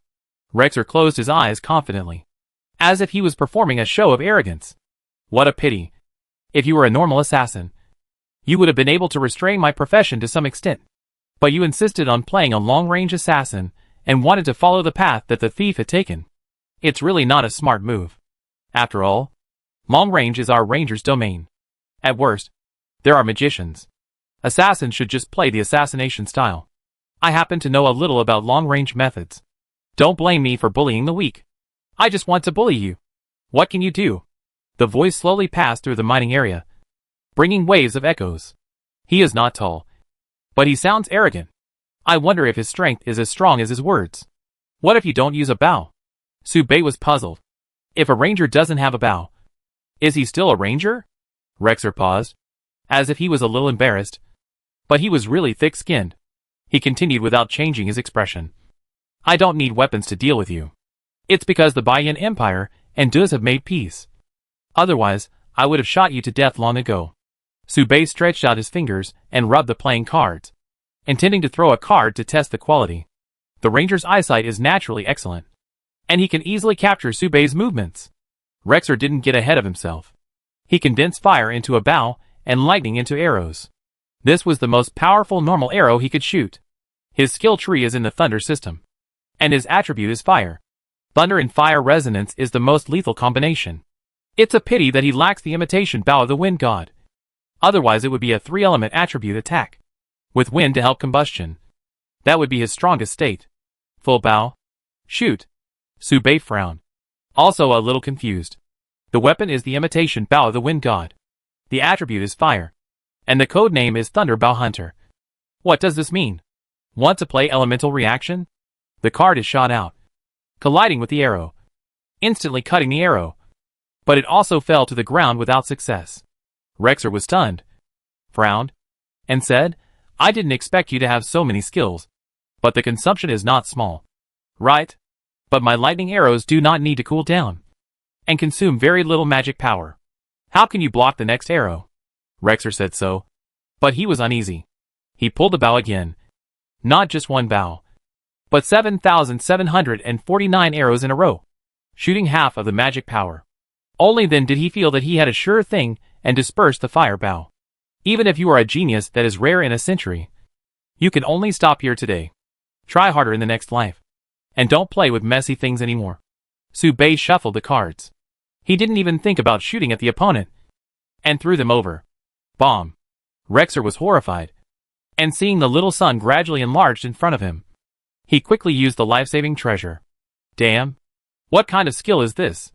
Boom. Turn the time back 5 minutes. In the mining area. Rexer's voice reached the mining area. Hearing the voice, Xiaomi Zhou suddenly trembled, and the body that was slightly familiar before gradually solidified and turned into an indelible nightmare. Her small body curled up into a ball, her hands tightly grasping the thermos cup, her teeth biting, and she was unaware of the blood spilling out. This voice, this person, she would not remember it wrongly. A year ago, a sister wanted to redeem her, but was killed by the owner of this voice. The sister's head was cut off alive in front of Xiaomi Zhou, and it was hung on the side of the mine with a flag for 3 whole months. 3 months. Every day when Xiaomi Zhou woke up, he could see the sister's gentle face gradually drying up. As time went by, the head was left with only a layer of bark-like skin. She will never forget it. During that time, she would think of it whenever she closed her eyes. This was the nightmare that Xiaomi Zhou would experience countless times when she fell asleep. And it was also the terrible reality that she could see every day when she opened her eyes. Even if she lost her mind and was filled with powerful forces. Even if she paid the price of her life, she could not do anything. Every time she heard the guy's voice, her body, boom boom. The heart contracted violently and ached, and it was swollen with blood. Boom boom. Xiaomi Zhou pupils were dilated to an extremely exaggerated degree. Blood vessels bulged one by one, and his whole body was filled with sadness. His body was making bang bang bang sounds, as if his bones were stretching. Jasmine quickly found something wrong and hurried forward to comfort him, gently brushing her palm across Xiaomi Zhou's back. Zhou, what's wrong with you? Xiaomi Zhou looked up, and the terrible expression scared Jasmine. It was like seeing a hostile wild cat, tensing its body and making an attacking posture. What's wrong? What's wrong? Molly hugged Xiaomi Zhou quickly, and a gentle voice blew gently beside her ear. It's okay. It's okay. Molly was very uneasy and at a loss, watching Xiaomi Zhou's ferocious face. A pair of sharp fangs suddenly grew out. The brown eyes gradually lost their color, full of blood vessels and bloodshot, as if losing their minds. At this moment, There were many voices in Xiao Mizhou's mind, but no words could be said. Run! You will be killed. You will be killed. It's all my fault. I am ominous. I am original sin. I am doom. I should have known it long ago. I am the lowest slave, only worthy of living in the darkest and dirtiest sewers. Run! You will die. Xiao Mizhou's voice gradually weakened, but the power in her body became stronger and stronger. The tail behind her slowly rose up, revealing 9 layers of distinct orange-yellow. The color of the tail became darker as it went down, and the 2 layers of the tail at the top had completely dimmed, as if it had lost its spirituality. At this moment, the 3rd tail was slowly burning. Paw! The tail slapped, and gravel splashed on the ground. Swoosh! Jasmine widened her eyes and maintained the hugging posture, and the Xiao Mizhou in her arms had disappeared. Mr. Su Bei, Zhou is out of control. Emily shouted towards the outside of the cave. Xiao Mizhou rushed at high speed, like a shadow passing through the air, revealing the ferocious savagery of a wild cat. In the air, the sound of the heart, boom boom, vibrating was no less than that of an engine running at full power. No one was seen. Her target was Rexer, outside the field. Su Bei frowned, put away the playing cards, and sighed. He sensed the approaching breath of Xiao Mizhou, wild and chaotic. Not only that, on the opposite side, the violent power was compressing, awakening skill. Thunder and fire torrent. Die. Die. Die. Waste my 3 excellent treasures. I will cut off your head and put it on the flag. In the blink of an eye, thunder and fire rolled like a waterfall, mighty and majestic. Chapter 116. The Third Prince of Baiyan Empire. Hey, isn't this the wild cat? Rexer narrowed his eyes and caught Xiao Mizhou's erratic position. He locked the position and then slightly changed the frequency of magic output to expand the killing range and reduce the frontal killing power. He planned to kill both of them in one move. As the saying goes, one trick can do anything, and even a 4th-level Lord Monster would not dare to take his move. Not to mention that the opponent was just a professional and a cat girl without magic. It's a pity that there was no weapon, which reduced the power by 1/3. Otherwise the wind would have been blowing straight at this moment, blocking their position. Rexer put his hands behind his back, raised his head slowly, and shook his head to comment. You look more brutal than last time. But you only scratched me last time because I underestimated you. I won't give you a chance this time. Since I can kill you once, I can kill you a second time. Rexer laughed at the sky. Die. Die. Ha ha ha. Die together. You inferior human race and orcs. He had already foreseen the 2 guys on the opposite side being torn apart by the torrent of thunder and fire, and completely turned into powder. It's a pity that the cat with 9 lives will be resurrected. If the 3rd prince didn't want to keep her life to catch big fish, Rexer wouldn't mind crushing her 9 lives in one breath. But it shouldn't matter if I kill 1 life today. Caw! A beam of light suddenly flashed, as if the sky suddenly brightened, illuminating the entire mining area. It was so bright that Rexer couldn't help but squint his eyes. But he forced himself to open his eyes to see clearly whether he saw it wrong. He was afraid that he would miss the wonderful scene of tearing them apart. Across the street, I saw Su Bei put away his playing cards at some point. A brilliant light burst out from his body.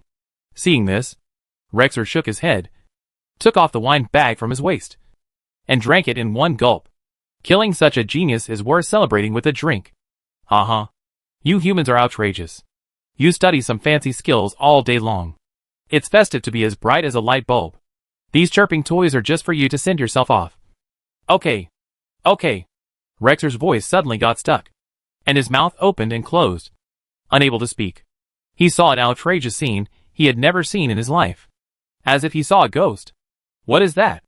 The wine in his mouth flowed down, and he kept the action for a long time without changing. Then, his legs began to tremble, and the hand holding the wine bag trembled and raised it, pointing in the direction ahead, and kept exclaiming, This. Boom. The light column rose, not wide, but standing still, not affected by the thunder and fire waterfall. The thunder and fire torrent was blocked, not by skills, nor weapons, just one hand. Su Bei blocked an entire waterfall with one hand, and the explosion caused by the thunder and fire could not even make his body tremble. The violent collision blew his coat, but it did not cause any damage. In other words, It could not break the defense. Su Bei was calm and had a rough estimate of Rexer's strength. It can only be regarded as an elite monster, not a particularly strong one. Maybe dwarves are not suitable for changing to rangers. It may also be caused by the lack of weapons, so it is slightly weaker. Rexer drained the magic power and used a big move, which was about the same as the powerful sword of the Dragon Egg Lord after enchantment. So, am I already so strong? Su Bei felt the body and magic capacity amplified by the Demon King path, and thought of the hero.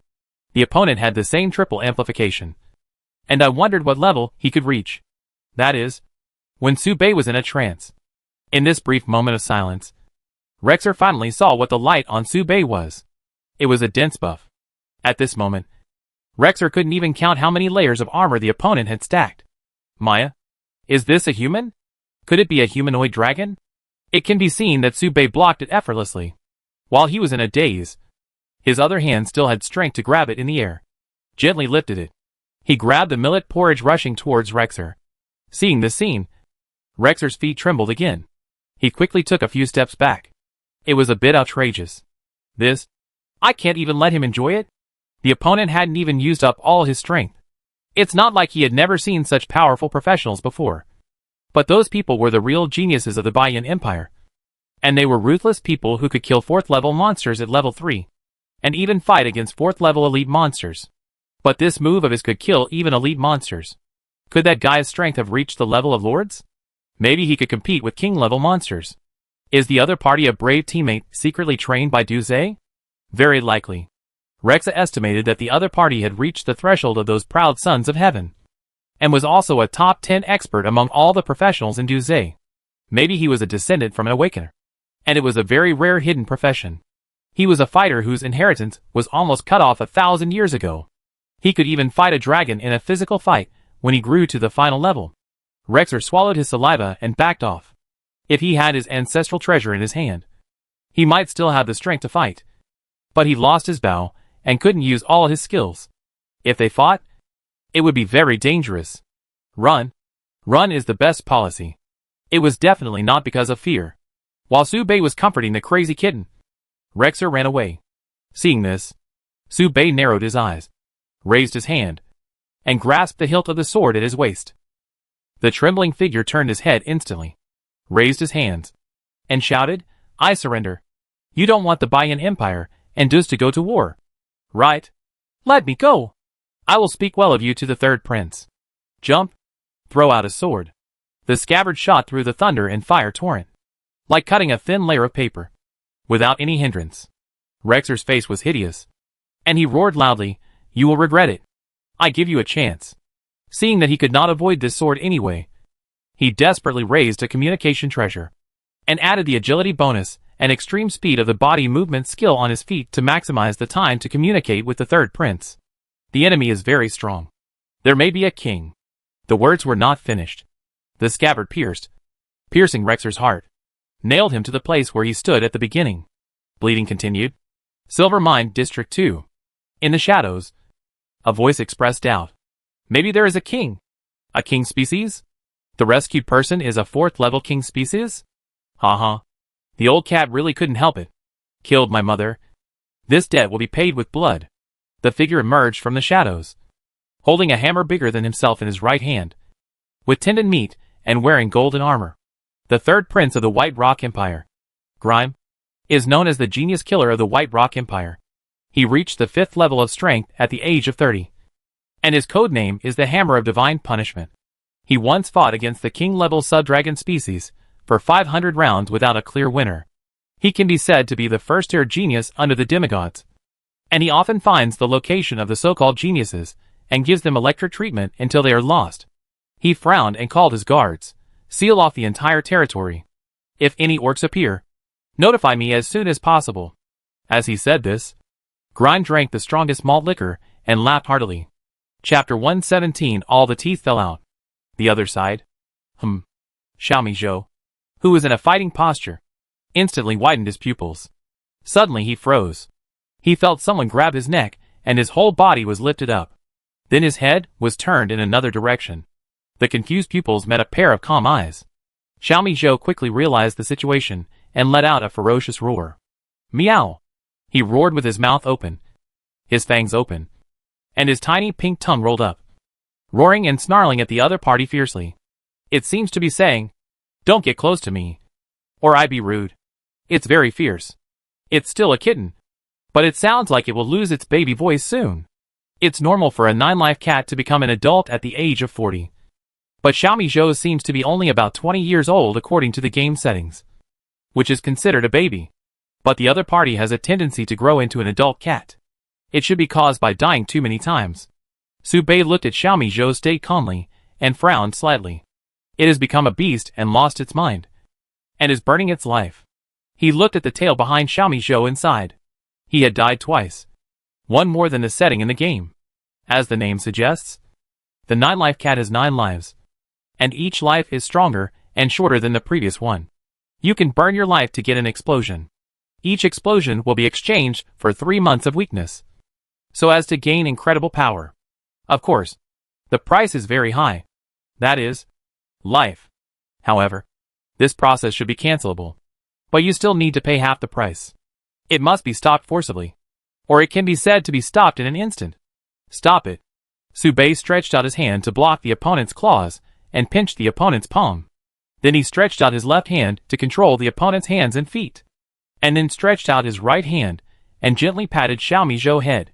He lifted Xiaomi Zhou up like a koala, trying to calm the opponent's emotions. However, it was useless. After all, who would not panic if they were in the air? Not to mention that Xiaomi Zhou was a cat and was a little afraid of heights. Xiaomi Zhou's hands and feet were bound, but his body was still tumbling. Every time he thrashed, he could tear a few pieces of cloth with his teeth.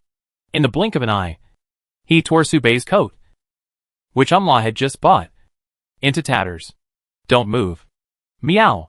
Xiaomi Zhou roared at Su Bei, very angry, paused, and roared in a louder voice, meow. The roar was very loud, and the main point was that he would not lose the battle even if he lost the cat, and would never fall behind in momentum. Su Bei sighed, a little headache, thinking about taking it back first. Jasmine is naturally friendly to monsters, so she should be able to find a way. At this moment, Xiaomi Zhou suddenly seized the opportunity, opened his mouth, bit hard, bit Su Bei's shoulder. When, after a while, Xiaomi Zhou's body twitched for a moment, and it seemed that he had regained some consciousness. Let go. His whole body trembled, from head to heels, and the soft and fine hair on his arms stood up. He looked a little aggrieved. Meow? It seemed to be saying, "This shoulder is so hard." Xiaomi Zhou opened his mouth in confusion, and saw that his teeth were jagged and broken. The canine fangs were broken. Crack. The teeth, ding dang dang, fell to the ground. The teeth were gone. Xiaomi Zhou was stunned at first. His nose twitched, and then he became angry. The ferocity broke out. Even though he had no teeth, he tried his best to bite Su Bei. After a lot of tossing, Su Bei gave up. He couldn't appease him. He couldn't tame him at all. Or maybe he didn't know how to pet a cat. After all, he had only raised dogs before. Su Bei frowned. However, Xiaomi Zhou was unrestrained and wild. He attacked without mercy. He bit off half of Su Bei's face in the next bite. He couldn't bear it any longer, and before he could get to Jasmine, Su Bei attacked first. He turned his palm into a knife and chopped Xiaomi Zhou's head. Meow. Xiaomi Zhou screamed. His body trembled, and he fell straight down. He fell into a coma. August. Bailong Mountains. This is the largest commercial street in Baiyan Empire, where various materials can be exchanged. It is also one of the few areas in Baiyan Empire that is willing to open to foreign races, because there are often extremely terrifying dangers on the White Dragon Mountains. And there have been terrible rumors since ancient times that occasionally terrible monsters will come down the mountain to eat children. So the dwarves gradually gave up. But as time goes by, the rumors gradually faded from the public's view, and many other races who like snow and nature settled here, gradually developing into a new business circle. Here, you can see elves, humans, orcs, goblins, demons, vampires, goblins, etc., and even some monsters and demons with residence permits. There are just a few dwarves. It is said that the Baiyan Empire tacitly allows other races to settle at the foot of the White Dragon Mountains, but does not allow dwarves to approach. But other races do not take it seriously. The rumors are of course true. In the game, Su Bei has seen the horror of the White Dragon Mountains. It was an adult pure-blooded blue dragon. A genuine demigod-level legendary life. Its breath was enough to freeze the entire foot of the mountain. All beings below the demigod level would turn into ice sculptures and have no life. Only demigods can fight against it. Even demigods may not be able to beat a pure-blooded dragon. After all, the brave adventure team can only kill the opponent with difficulty under the configuration of 5 demigods. But at this moment, the blue dragon is still in the dormant stage. So, this is the safest place. In a courtyard. The courtyard has 2 attics and a small yard. There are snow chickens and snow rabbits in the yard. Su Bei sat on a chair at the door, holding his chin to watch the snow chickens and snow rabbits fight. And from time to time, he would look at the side. On the side, Jasmine was teaching Xiaomi Zhou to read and study. Jasmine was wearing a limited edition teacher's uniform at the moment. She poked her black framed glasses without prescription with her middle finger and pointed at the ice table with a stick. Zhou, please listen to the questions. Xiaomi Zhou sat up, holding up the thermos cup, staring at Jasmine. Why are you looking at me? Look at the table. Xiaomi Zhou lowered her head. Absent-minded. Don't drink it. We are in class. You have to listen to the class. Xiaomi Zhou used the ice table to block the thermos cup and drank secretly. Oh my god. It's really not difficult for her. Jasmine puffed her lips, but thought about it and let it go. I have been teaching literature for a long time, and today is the first time to teach arithmetic. So it is reasonable to let Xiaomi Zhou relax a little. After all, arithmetic is a difficult subject. Listen to the question. There are 10 apples. You eat 7. How many are left? Xiaomi Zhou was stunned. She didn't expect that the first question would be extremely difficult 2-digit addition and subtraction. She suddenly became nervous. She sipped the porridge in the thermos cup, blinked rapidly, and racked her brains to think. After a long while, she gently answered 10. Jasmine tilted her head. She couldn't figure out how the other party got this answer. So she asked again, why is it 10? Bang. Xiaomi Zhou pulled the straw out of his mouth, opened his mouth, and revealed his soft and pink mouth. In his mouth, a row of teeth were still growing, and the canines had just taken shape. Zone. No teeth. Apple. I can't eat it, he babbled, a little slurred. As he spoke, Xiaomi Zhou glanced at Su Bei expressionlessly. At this moment, Su Bei turned over. He turned his back. Chapter 118 The Invitation of the Brave. Please listen to the question. Molly waved the little black stick in her right hand and looked at Xiaomi Zhou seriously. Xiaomi Zhou drank the porridge obediently and nodded. There are 10 cups of porridge. You drank 7 cups. How many cups are left now? This was a question about Xiaomi Zhou Field. She raised her head slightly. Her eyes lit up, and answered without hesitation. 0. Molly gritted her teeth, squeezed out a big well on her head, and stabbed the little black stick into Xiaomi Zhou's forehead fiercely. I didn't let you drink it. I didn't let you drink it. Zhou. Let you count. Xiaomi Zhou looked at the thermos cup in his hand, then looked at Jasmine, and suddenly became tough. Mine. 10 cups. All. Mine. The small black stick in Jasmine's hand repeatedly hit Xiaomi Zhou's forehead, making a bang bang bang sound. But despite this, Xiaomi Zhou was still stubborn and did not avoid it, as if to say that the porridge in her hand could not belong to others. If you can't figure it out, you could only add half a cup of millet porridge to Zhou today. It was as if a lightning flashed across her forehead, and Xiaomi Zhou was stunned on the spot, as if she had experienced a thunderbolt from the blue sky. Half a cup less of Xiaomi Zhou means half a cup less of Xiaomi Zhou. After experiencing the days of wealth, such a tight life is simply a nightmare for Xiaomi Zhou. Xiaomi Zhou must not lose Xiaomi Zhou. So, Xiaomi Zhou swooshed and stood up and left her seat. She wanted to shake Su Bei's arm. She still knew who cooked at home. Hearing the noise, Su Bei said calmly, "Listen to Jasmine." Silence. The ruthlessness in these words almost burned Xiaomi Zhou's brain. But half a month of study was not in vain. She obviously understood. Xiaomi Zhou sat down again, sipping the porridge in the cup in small sips, thinking that there was only half a cup of porridge today, so she had to drink it slowly. She would never give up so many cups of porridge for half a cup of porridge. After thinking about it, She still stretched out 10 fingers and randomly pointed at the numbers. After a moment, she hesitated with great grievance and said, "Give it to Jasmine." Then he stretched out a small finger. 1 cup. Others. Mine. Jasmine's eyes almost went dark. "Jojo. You little fool." After hearing Su Bei's soft laughter, she finally couldn't help it. "Mr. Su Bei. Don't laugh at me. Mr. Su Bei. Big fool. Du's Empire. Winter City. The battle between humans and monsters has temporarily fallen into a dynamic balance. Some unintelligent monsters intermittently charge towards Winter City, and the rhythm has slowed down from the initial violent attack. There are always new professionals in Winter City who participate in hunting monsters, gain merits and materials to create treasures, or improve their reputation and obtain titles by hunting monsters. It can be foreseen that this will be a long-term tug-of-war, and no one knows when it will end. And those big figures above the demigod level have never left the field, but stood in the back and watched, restraining each other. The VIP room in the City Lord's mansion. Luminera took off her armor, and the single ponytail she usually wore was let down, and her hair was draped over her shoulders, shining with golden light. There was no extra expression on her resolute and valiant face, but her slightly clenched hands still revealed some emotions. Today, she will welcome a guest here. Some time ago, she got a potion from ancient records, which can make an incredible potion.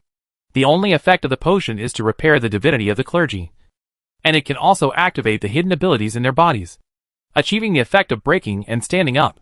It was also because of this potion that she appeared in this room, trying some possibilities. After a while, there was a knock on the door. The yellow and white nun's uniform first appeared in sight, and the black and shiny hair slightly covered the delicate face. Elena, the former saint of the Holy Light Church whose divinity was shattered, had an unparalleled gift for holy light and had reached the pseudo-demigod realm with the help of the power of the Holy Light Goddess. "Hello, Princess. Is there anything you need from me?" Elena smiled slightly. This made Luminera feel more deeply the impact of Elena's broken divinity. It is extremely rare for those clergymen who are on pilgrimage to have deliberate emotional fluctuations. Luminera stood up, without beating around the bush. Or rather, she never beat around the bush, and stretched out her hand directly to Elena. "How about joining my adventure group? Let's go to conquer the Demon King together." This is Luminera. She does what she thinks. Her gentle face slightly raised, as if the sun has a concrete image, making people want to get close to it. In every gesture, she is very friendly and appealing. Elena paused, did not reach out to respond, but smiled and waved her hand, refusing. "Your Highness the Princess should also know that I have lost the holy light and am no longer a professional." Luminera did not hide anything and directly put her chips on the table. "I will help you restore your divinity, and we will work together to find a way to wake up your sister. In the future, I will give you a title, so that you and your sister can live a good life in the future. And I can also build a special church for you. More importantly," Luminera patted her chest and smiled, "I want to be your partner. Follow me. We will defeat the devil together, save the world, and defeat the demonic tide. Help me." The hand reached out to Elena again, seemingly not caring about the embarrassment of being rejected. Or rather, Luminera had never thought that the other party would refuse. Elena was stunned. The other party offered chips from two perspectives: the help given at the moment and the prospect of the future. And, in the end, it revealed a true feeling that could not be rejected. If it was before, she might really be tempted. She raised her head, faced Luminera, and smiled apologetically. "I am very happy for the princess's invitation, but I have already joined the adventure group and have no plans to quit for the time being." Luminera was stunned. "When? Is that so?" Luminera withdrew her hand, holding her chin in a daze. "Can you tell me who it is? I am very curious about this guy who got ahead of me, who had taken a former saint who has lost her ability. Could it be that he has talents that are not inferior to mine? That's why you are unwilling to consider my proposal." Elena shook her head. "The adventure team is based on first come first served, and I don't think you, Princess, would be happy to accept a team member who changes teams at will. And that person is also very talented. It's also because I owe him a big favor, so I can't betray him no matter what." When Elena said this, her expression didn't change at all, and it can be seen that it was all sincere. "A man?" Luminera frowned and asked unnecessarily. Will there be any bad intentions? After all, Elena's identity is enough to attract people's minds. The saint of the Holy Light Church, who has just come of age, has become an ordinary person with a proud and cold attitude, which can arouse the desire of some weak people to conquer. Elena paused, shook her head, thought about it, and explained with some uncertainty. I think it should not be what the princess thinks. Elena paused again, opened her mouth, and stammered, I think, according to my observation, the other party should be a perverted Lolita control. Luminara was stunned. She couldn't understand, but was shocked. Chapter 119 Light and Redemption. Bayan Empire. Bailong Mountains. August 2nd. The second year of Duz.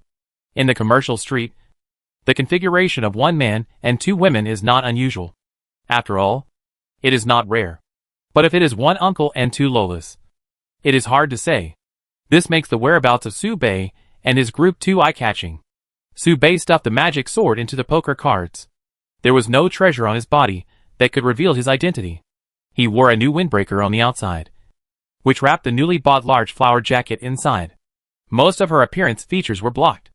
On the side, Jasmine also put on the windbreaker that Su Bei had left for her, and wore the same large flowered jacket inside. Because the windbreaker was too big, the back hem hung down, and a small part of it dragged on the ground, like a long skirt. On Xiaomi Zhou's head was a cylindrical hat that Jasmine had put on her. The big hat was stuck on her forehead, blocking a pair of animal ears.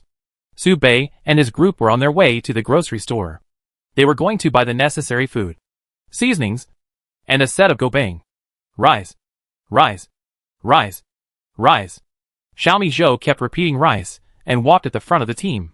For a whole half-month, Xiaomi Zhou remembered the grocery store that he had only been to once, even though he had never been to his neighbor's house.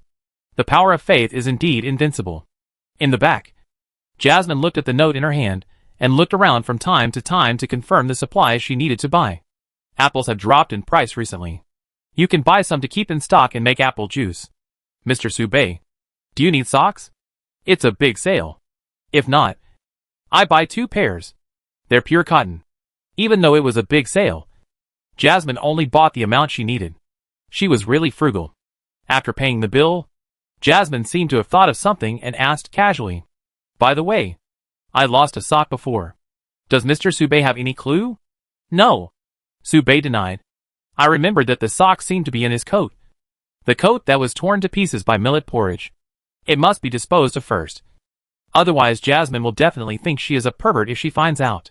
That's right. How can Mr. Su Bei have any clues? Jasmine smiled and looked around again.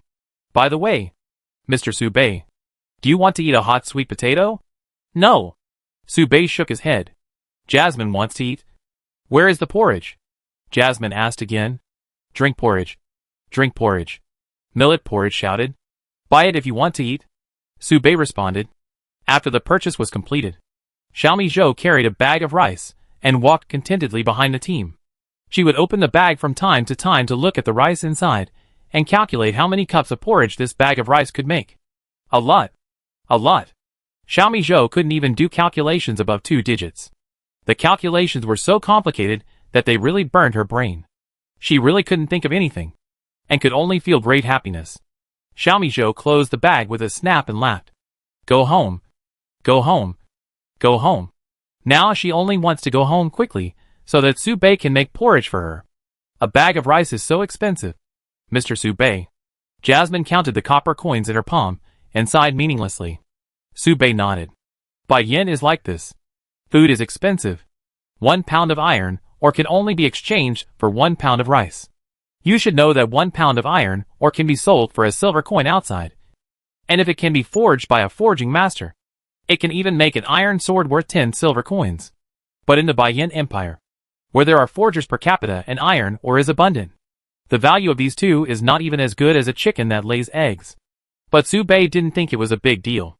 Money is meant to be spent. If you don't spend it now, you won't be able to spend it later. And it's for buying rice. So it's not a waste. At this time, there seemed to be a quarrel in the right front. It's not surprising. The foot of the White Dragon Mountains is very chaotic. Because there are too many races and significant cultural differences, conflicts often occur. For example, Humans eat beef, but minotaurs don't. But the elves are pure love warriors. Similar situations are very common. Xiaomi Zhou continued to walk, not affected by the external environment at all, while Su Bei stopped and looked at Jasmine, who stopped in front of him and asked, "What's wrong, Mr. Su Bei?" "That gentleman is almost beaten to death," Molly said worriedly. Su Bei looked up and looked over there. 3 against 1. 3 young men beating a drunk uncle. It seems that the situation is not bad, and he should not die for the time being. He won't die. Su Bei shook his head. Molly hesitated, wanting to say something but stopping. And Su Bei turned around and looked over. "You want to help?" Su Bei paused. If it was someone else, Su Bei might just walk away and not give a long lecture to the other party. If it were the old me, I might let Jasmine do what she wants, and I would pay a little attention to the consequences and deal with the tail. But now Su Bei doesn't think so. The world will become more and more chaotic in the future, and all kinds of races, professions or forces that were rare in the past will emerge, and secluded demigods will enter the world. In order to let Jasmine live well here, Su Bei decided to instill some ideas in Jasmine. What he thinks is the right approach. Listen to me. If that uncle was caught stealing, would you still go to save him? If this was a scene they staged themselves, trying to trick you into saving them, and then working together to sell you to the mines to mine, would you still be willing to save him? If that uncle was the enemy who killed their relatives, would you still save him? We don't know the cause and effect. We don't know what is right and wrong. Even if it may cause a lot of trouble, even if it is like this, do you still want to save him? Su Bei spoke in a calm tone, not questioning, but simply stating what might happen in the future, leaving the right to choose to Jasmine. Jasmine looked up and called softly, "Mr. Su Bei." Mr. Su Bei rarely talked to her so much, but Jasmine clenched her hands and responded firmly. But seeing this kind of thing, Jasmine couldn't help but feel sad. It's wrong to over-speculate about things that haven't happened yet. That gentleman, there was no malice in his gaze towards me. He was asking me for help. Helping her is just something Jasmine can do. A small thing within her power. I want to help him. Su Bei was stunned. Well, this is Jasmine. Not the cold-blooded devil in the future, but the last princess of Fran. A lovely girl full of positive energy.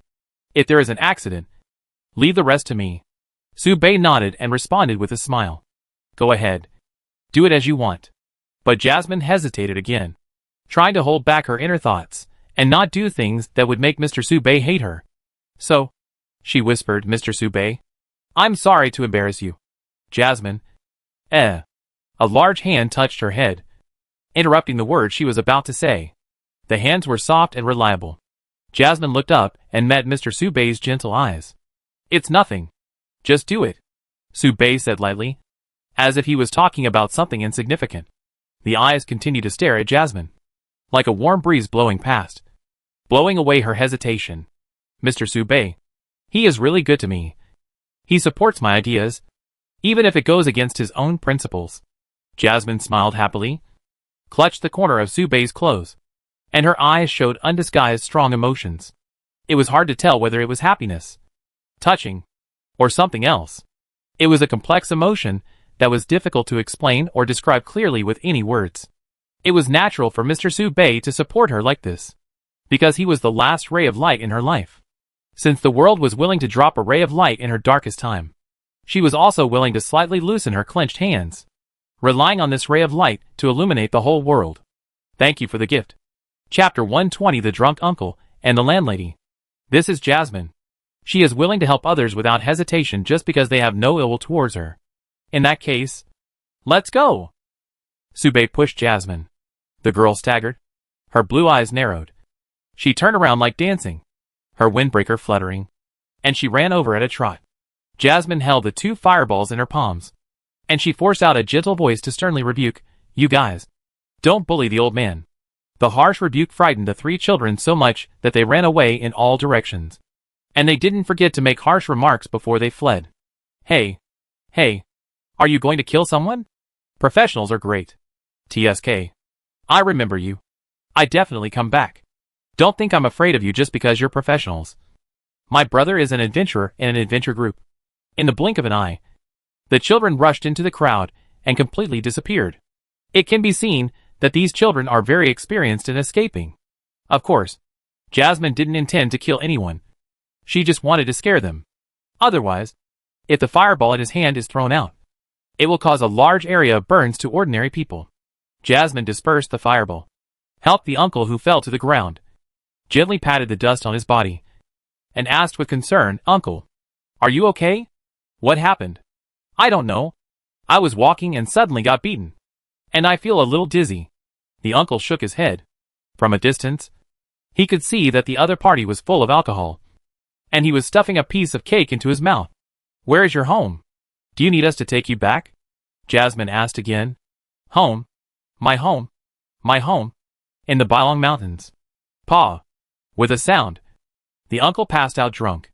Jasmine was stunned, looked back at Su Bei, and blinked. "Uncle, you are a poor man, right?" Su Bei nodded. "Although this is the foot of the Bailong Mountains, the price of land is still high.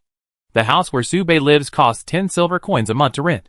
And this is not the core area of the business circle, but a relatively remote edge. You can imagine how high the housing prices here are. Therefore, many villagers came up with the idea of building houses on the mountains and began to put it into practice. Most people who live in the White Dragon Mountains have only one reason. That is, they are poor. If it is not the only way, no one is willing to do it, because the White Dragon Mountains are a very dangerous wild area. There are many hidden copies, and even legendary creatures live in it, and they go out to find food from time to time. This also means that the higher the house, the poorer the people living there are, and the more dangerous it is. The poor always suffer first, but they don't have any extra thoughts. After all, they have done their best to survive. At least they have a place to live. Right? I always feel that we can't just leave the uncle alone on the street. Right? Jasmine cast a probing look. Although she had an idea in her mind, she still wanted to follow Su Bei's opinion. Su Bei smiled and said calmly, "Jasmine can make the decision." After thinking for a while, he made a decision for Jasmine and continued, "Take him back first, and send him back when he wakes up." As he said that, Su Bei came forward, took the initiative to carry the uncle on his back, and continued on his way. Even though he was carrying him at this distance, Su Bei could smell the alcohol on the uncle's body, and could hear him mutter from time to time. Su Bei didn't say anything. Everyone has difficulties. Although Su Bei would not do this. Drinking to relieve his sorrow is a good way. Su Bei is not interested in other people's lives. When he passed by his house, his neighbor, the landlady Ina, happened to be cooking potions at the door. That's right. Cooking potions. The landlady is an orc witch doctor, and a very rare shaman among orcs. She likes to make some strange special medicines, because she does not have the warlike genes of traditional orcs. She prefers a quiet farming and scientific research life. So she left the wild continent and came to Baiyin to settle down for a long time. She is a well-known doctor in the Bailong Mountains. Of course, this is her own statement. Su Bei does not think so. Above Ina's snow-white skin is a pair of green eyes without eyeballs, and the pointed ears reveal her other half of her blood. Elf. A hybrid of an orc and an elf. Perhaps Ina also had a tragic past. So she left her hometown and wandered alone. She looked at Su Bei and his group, lifted a 1.7-meter long spoon that was 10 centimeters taller than her from the cauldron, put it to her mouth, and took a sip. A moment later, blood flowers exploded on Ina's body. She took out the blood bag from her pocket without any care, squeezed it into the place where the blood was leaking, and filled the blood loss. Done. Explosive potion. It will explode after taking a sip. Do you want to try it? I mixed licorice flavor with some fruit juice. It tastes sweet and refreshing, and it warms the stomach. It's a good ingredient. After drinking it, it can suppress physiological impulses and play a role in physical blood transfusion. Anna looked over, as if chatting about such trivial things as what to eat today. No, Miss Anna, you will explode if you drink it. Molly waved her hand and refused. Where is Su Bei? Anna's eyes drifted back. Before Su Bei refused, Molly crossed her hands and raised them to her chest, shouting, Mr. Su Bei won't want it either. It's too dangerous. Miss Anna. Anna was puzzled. How do you know? He will like it. What made you have such an illusion? Su Bei was speechless for a moment, and said calmly, Listen to Jasmine. As he said that, he thought about it and asked again, Do you have hangover medicine? Anna nodded and took out a tube of medicine from her universal pocket. Hangover medicine. Free for you. But you have to treat me to a meal. After eating the food cooked by Sube once, Anna felt that she was eating pig food. Of course, she could eat anything. But it would be best if the food could be improved. If it is not necessary. No one would like to eat pig food after having a meal. Of course. No problem. Miss Anna is always welcome to eat. Right. Mr. Sube? Molly said, turning back. After getting a nod from Sube, she trotted forward to get the medicine. Caw. Sube grabbed her windbreaker. Molly said hey in confusion. Sube looked up and asked calmly, what about the side effects? Probably not. I've drunk it. Anna responded calmly. Sube frowned. This is impossible. Everyone knows that Anna's cures come with a price. And there are two classic cases that are widely circulated. One is that a villager had a swollen chest. And no matter what medicine he took or which doctor he saw, it couldn't be cured. It was said that he had a disease that boys don't get. So he found Anna. It was indeed cured. The swollen chest was no longer a disease for him, because Anna removed his reproductive organs and turned him into a male girl. The second was that a villager's chicken kept crowing all day long, crowing for 2.5 hours. It was said that no doctor could stop it from crowing. So Anna was found. It was also cured. Not only did it stop crowing, but it would never crow again because Anna transformed it into a duck, directly changing its species. So it is impossible to ask Anna for treatment without paying a price. What medicinal materials did you add? Sube asked. He also dabbled in pharmaceutical techniques and knew a little bit about them. He could use medicinal materials to explore the pharmacology. During these days of getting along, Anna obviously knew this. So she frowned, thinking that he couldn't fool others into trying the medicine. He responded sincerely, okay. There are side effects. But it doesn't work for me. Not serious? Sube nodded, and then went forward to get the medicine. Anna handed over the medicine and said calmly, it's not serious. It will take effect immediately after drinking it. The side effects are not obvious, and it can be said to be insignificant. It's good that it's not obvious. After all, it doesn't work on Anna. I think it's some minor problems that are not serious. Sube took the medicine and fed it to the drunk uncle. The medicine, ton, was poured into his stomach. At this time, Anna's second half of the sentence popped out. It's just a sheep's tail. Sube's hand trembled as he poured the medicine. You call this insignificant? Chapter 121. The Demon Squad and the heroes team up temporarily. Vile. This was Sube's first thought. It's over. This was Sube's second thought. Just to sober up, he had to pay such a heavy price. It's hard to imagine how sad and painful the drunk uncle would be when he woke up and found that he had lost his function. Sheep tail. Is sheep tail a beast or? Molly quickly reached out her hand. Paw raised her hand and covered her eyes. Immediately afterwards, Molly realized that something was wrong, and immediately covered her mouth with her other hand. It seemed that there was something wrong, but this was no longer the point. After seeing Xiaomi Zhou staring at that side, Molly quickly put down her two hands and covered Xiaomi Zhou's eyes together. He didn't realize that covering his eyes would not help at all. At this time, Sube was silent and asked again, is there a solution? It should be solved. Otherwise, the uncle might cry. I don't know if he has children or a happy family. Anna responded calmly. Are you questioning the doctor's medical skills? I have at least 10 ways to solve the problem. The first one is to solve the problem from the source. We can directly remove it and get rid of the trouble. The second way is to solve the problem psychologically. I can make him think he is a chicken, and the size is about this big, so he won't feel sad. The third way is to solve the problem physically. Change 1. Silence. It is true that the topic is too explosive. Sube has never been exposed to it, and it feels that he will never be exposed to it in the future. It can be regarded as a little witch-doctor shock to his life in the other world. If it is not handled, will the consequences be more serious? Sube hesitated, but decided to ask for clarification. Anna frowned and asked in surprise, how is it possible? If you don't take care of it, the effect of the medicine will disappear after 10 hours. What else? It's just a hangover medicine. Do you want him to be disabled for life? How can you be so vicious? Silence. This sentence made Sube silent for a long time. He looked up at Anna several times, and then he slowly exhaled. Sube didn't say anything else. He was just like this, He had to carry the uncle, who was about to wake up and walked home. Du's Empire.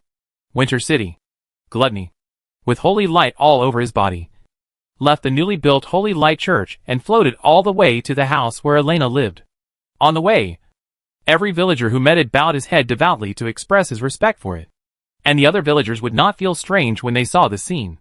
This is also reasonable, because Gluttony is the son of Winter City, who built the new Holy Light Church. It is said that in Winter City, seeing Gluttony is like seeing the bishop of the Holy Light Church of Winter City, and he must be given great respect. It greeted the villagers with an expressionless face, and every time it waved, it could cause the villagers to exclaim excitedly, "Lord Gargamel is looking at me, and I feel the holy light in its body shining on me like an ocean. Lord Gargamel, it is so warm. 3 sentences warm me up all day long." "What 3 sentences?" a villager asked. "It said to me, 'Hello,' and the gentle holy light shone on me and cleansed my soul." "What are these 3 sentences?" "Don't worry about it." After perfunctorily dealing with the villagers along the way, Gargamel knocked on the door of Elena's house and pushed it in. There was no small talk. And he said, "I found my brother. He is in the White Rock Empire." Elena frowned and asked in confusion, "Is the news accurate? There is a magic tide in the middle. How did he get there? And I heard that the Demon King also ran there." Gluttony didn't think about it, and said, "He went there earlier than the Demon King. It is said that he sent you tears and ran to White Rock. At that time, the magic tide had not yet begun. The news is true and reliable. My devout believer said so." Gluttony's figure was up and down, and holy light was floating from time to time. She looked more pious than her former saint. Elena didn't doubt it, and didn't ask too much or think too much. When she was out, Gluttony was her brain. Hearing this, Elena stood up. "Let's go. We will set off immediately, and go to the White Rock Empire now. It just so happens that Her Royal Highness the Princess is also going to the White Rock Empire today. It's an extremely safe path. There are few monsters, and they can take care of each other." "Fuck. She's a princess? That means we won't be safe along the way." Gluttony frowned. "No." He trembled and almost extinguished his holy light. He asked quickly, "Princess, is it that hero? Does Duz have a second princess? It's only been 2 years since the founding of the country." Elena asked curiously. Gluttony didn't say anything. He just felt it was outrageous. The members of the Demon King team and the heroes had gathered together and had to kill monsters and pass levels together. If he told others about it, he would be laughed at by other magic swords. "I don't know if I will be exposed, but it should be okay?" Gluttony looked at the holy light on his body that didn't seem fake, and forced himself to calm down. He thought that even if he was exposed, he would only reveal his identity as the host of the magic weapon. "But I haven't used the Gluttony Mist recently." Thinking of this, Gluttony gradually relaxed. "It doesn't matter. After all, it has already been done. Hide the Gluttony Mist in the most sacred holy light, and stimulate it so quietly. Who can know that the mist was released by it? I am really a genius. Let's go. I have contacted. Her Highness the Princess is leaving today. We will set off together. Here. Here." Her Highness the Princess came with the holy sword. The light flickered in Gluttony's eyes, and his mind became active. And suddenly he thought of some ideas. Chapter 122. Is it fun? Bayan Empire. Bailong Mountains. Beside a small stone house, Su Bei sat on a branch nearby.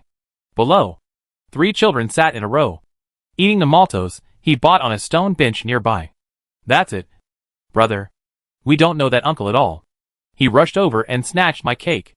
That is to say, the 3 of us had to pay together to buy the cake. We can't just let it go like this no matter what. If you hadn't compensated us, I would have told my brother that he is a genuine adventurer, and we are not afraid of you." "Ha. Your brother once rode a griffin." "That's right. My brother also said that he fought against a hydra." "That's right. My sister also fought against a titan. You are not as good as my brother." "My brother can eat." Su Bei did not participate in the topic because he was not interested. He already knew the answer he wanted and only paid the price of 3 pieces of maltos. There was no reason to suspect that these innocent children were deceiving him, because he had treated them to maltos. According to the children, he was their adoptive father, and if he gave them more food, they would kneel down and call him dad, directly replacing their ancestral home. But there was no need. The children were still arguing. But Su-bei had left early. After a while, the three children looked at each other, and one of them said slowly, "Did he get scared? He should be scared. Right? I've been blowing so hard. Will he not cause trouble for us? His expression is so fierce. I tremble when he looks at me." He didn't say a word. I even thought of my last words. Yeah. It's so scary. I thought he was going to kill us to silence us just for stealing a piece of cake. Haha. You're so embarrassing. I think you peed a few drops of urine. The little boy next to him pointed at the trembling other and laughed. You're not much better. On a higher branch. Su-bei watched the scene calmly, and finally turned away. It's not a complicated matter. Just a conflict over a piece of cake. That's not a problem. That's fine. Su-bei returned to the yard. At this time, the uncle just woke up and was sitting on a chair chatting with Jasmine. The uncle named it the extremely rare gray snake. He said that when he was a child, his family couldn't afford rice, so he grew up eating snakes. So he gave it this name. It sounds like a nickname, and it's also a cheap name. Thank you for your help. But you might as well let me rot there. There's really no need to save me. Gray Snake shook his extremely swollen head, squinted his eyes to see the person in front of him, and said bitterly. He touched the wine bag on his waist, thinking of taking another sip. But after lifting the wine bag, he found that it was already empty. Gray Snake sighed, lay on the table again, and said lifelessly, "Don't save me. Just let me die. I stole the cakes from those children. I am the bad guy." His shabby clothes and unkempt appearance are enough to show that his recent life is not very good. Jasmine looked at Su-bei and saw his encouraging eyes. She asked again, "Uncle Gray Snake, are you worried about something? We can help you solve it." Hearing this, Gray Snake slowly raised his head, and after a moment, he lowered his head in frustration and said dejectedly, "I can't help you. You are still children. I found 3 adventure groups, and none of them could do it. What can you do to help?" Jasmine took a breath and narrated in a very serious tone, "We are also an adventure group." Gray Snake frowned, looked at Su-bei and the others, and asked in confusion, "What is the name of your adventure group?" After hearing this question, Jasmine couldn't help but raise her eyebrows, revealing a little smile, and proudly introduced, "Although the Iris Adventure Group is not well known now, it will definitely be world famous in the future." Haha. Gray Snake, puff, laughed, couldn't help but laugh, as if talking about his field. Gray Snake couldn't help but say a few more words. "The adventure group is not a game for you kids to play. You 2 little girls are at most 14 or 15 years old, and that boy is about 18 years old. You haven't even grown all your hair yet. What adventure are you talking about?" Gray Snake thought the children's remarks were a little funny, and laughed again while holding his stomach. Adventure is not the game you play at school. It is not just killing a few slimes, or beating a few jackals and goblins. It is adventure. Gray Snake narrowed his eyes seriously, and suddenly released a bit of battle-hardened murderous aura. Adventure means being in the wild area, facing unpredictable dangers. You may be fighting against a wolf pack in the last second, and encounter a second-level monster wind wolf in the next second. You may also encounter a stronger werewolf, or even the demon wolf king of the demon clan. It will kill people. The Gray Snake's loud roar seemed to scare Jasmine, making her stunned for a moment, and even the millet porridge was frightened to the point of forgetting to suck it. Silence. Duh. 2 footsteps sounded in the silence. Su-bei stood beside Jasmine, rubbed her head, and soothed her emotions. "Will people die?" Jasmine looked up and confirmed in panic. Suddenly gave up the idea of traveling. "If people will die, Mr. Su-bei can't take this risk." Su-bei raised his head and smiled. "No." He then raised his head and looked at Gray Snake, narrowed his eyes, and said lightly, "Uncle, you speak too loudly and scare people." "Oh, you are quite brave. Even my iron-blooded murderous aura can't affect you?" Gray Snake was stunned for a moment, looked at Su-bei meaningfully, and laughed. "Uh-huh. I just want you little brats, who don't know the depth of the situation, to have a taste of what adventure is. If you can't even pass this level, you'd better get out and go home to have a baby." Gray Snake patted his chest without hesitation, and tore open his clothes to reveal scars all over his body. The scars were curved like a dancing gray snake, hideous and terrifying. They told stories of extraordinary past events. It looked scary. But, no matter what, Jasmine's beautiful vision should not be denied. She had always been looking forward to traveling around the world and seeing all kinds of scenery. Even if Gray Snake really knew how to take risks. Even if he had good intentions. After Su Bei saw Jasmine's frightened pale face, the cause was no longer important. Su Bei suddenly got angry. His deep voice was like the calm before a volcano erupted. He asked, "The sound is getting louder and softer. And suddenly it roars again. Do you think it's funny? Hey, kid. I'm just kidding. You don't want to fight me. Do you?" The Gray Snake frowned. "I don't want to hurt you. Although it's a trivial matter. But after all, you have done me a favor." Soon, the Gray Snake was speechless. As the sword appeared, the pressure that seemed to condense into a solid suddenly descended, which was more terrifying than the iron-blooded murderous aura. The surging pressure gradually bent his spine. His body was occupied by hunger and desire, and the pressure in the air became stronger and stronger, as if something was holding his neck in an instant. He couldn't move, and couldn't even fall down, as if his soul had been pulled out of his body. Under extreme pressure, all he could foresee was death. Gray Snake couldn't say a word. His eyes widened. The black eyeballs in his eyes shrank to a tiny point, and he looked at the figure hidden in the black fog opposite him in horror, and vaguely seemed to see the black armor. It was as if he was facing a terrible monster. Suddenly, the smoke dissipated, and the pressure suddenly faded. Gray Snake knelt on the ground, breathing heavily, with his hands on the ground, sweat dripping continuously. Unconsciously, he was sweating all over, and couldn't think for a long time. At this time, across the way, Su Bei's faint questioning voice came. "Is it still fun?" Chapter 123 Su Bei's Plan. The next day, early morning, after a brief communication with Gluttony, Su Bei received a message that the other party was coming, and Gluttony said that he also brought another good news. Su Bei did not ask much, mainly because Gluttony said he wanted to keep it a secret. I think it was just about Elena recovery. At most a successful awakening. Becoming an awakener or something. Besides that, Su Bei could not think of anything else. At this time, everything was silent, and occasionally there would be a cock crowing.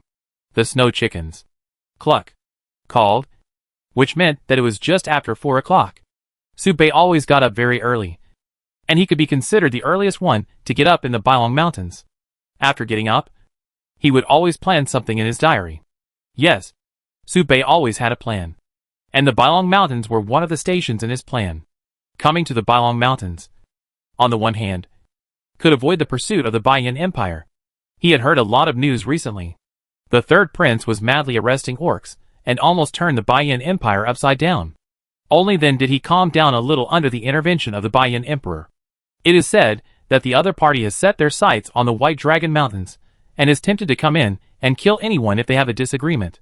However, it is just a thought. Once the third prince does this, it can almost be regarded as offending the entire race of the fantasy world, and the White Rock Empire will be over. On the other hand, it is to kill the legendary monster and complete the promotion. Monsters below the king level are common, but legendary monsters are very rare. It can be said that they are rare creatures that are rare even if you look for them specifically. Of course, a normal adventure group would not think of encountering a legendary monster, which usually means the whole group is wiped out. Any legendary creature can easily play with an adventure group of the same level. But Su Bei had no choice.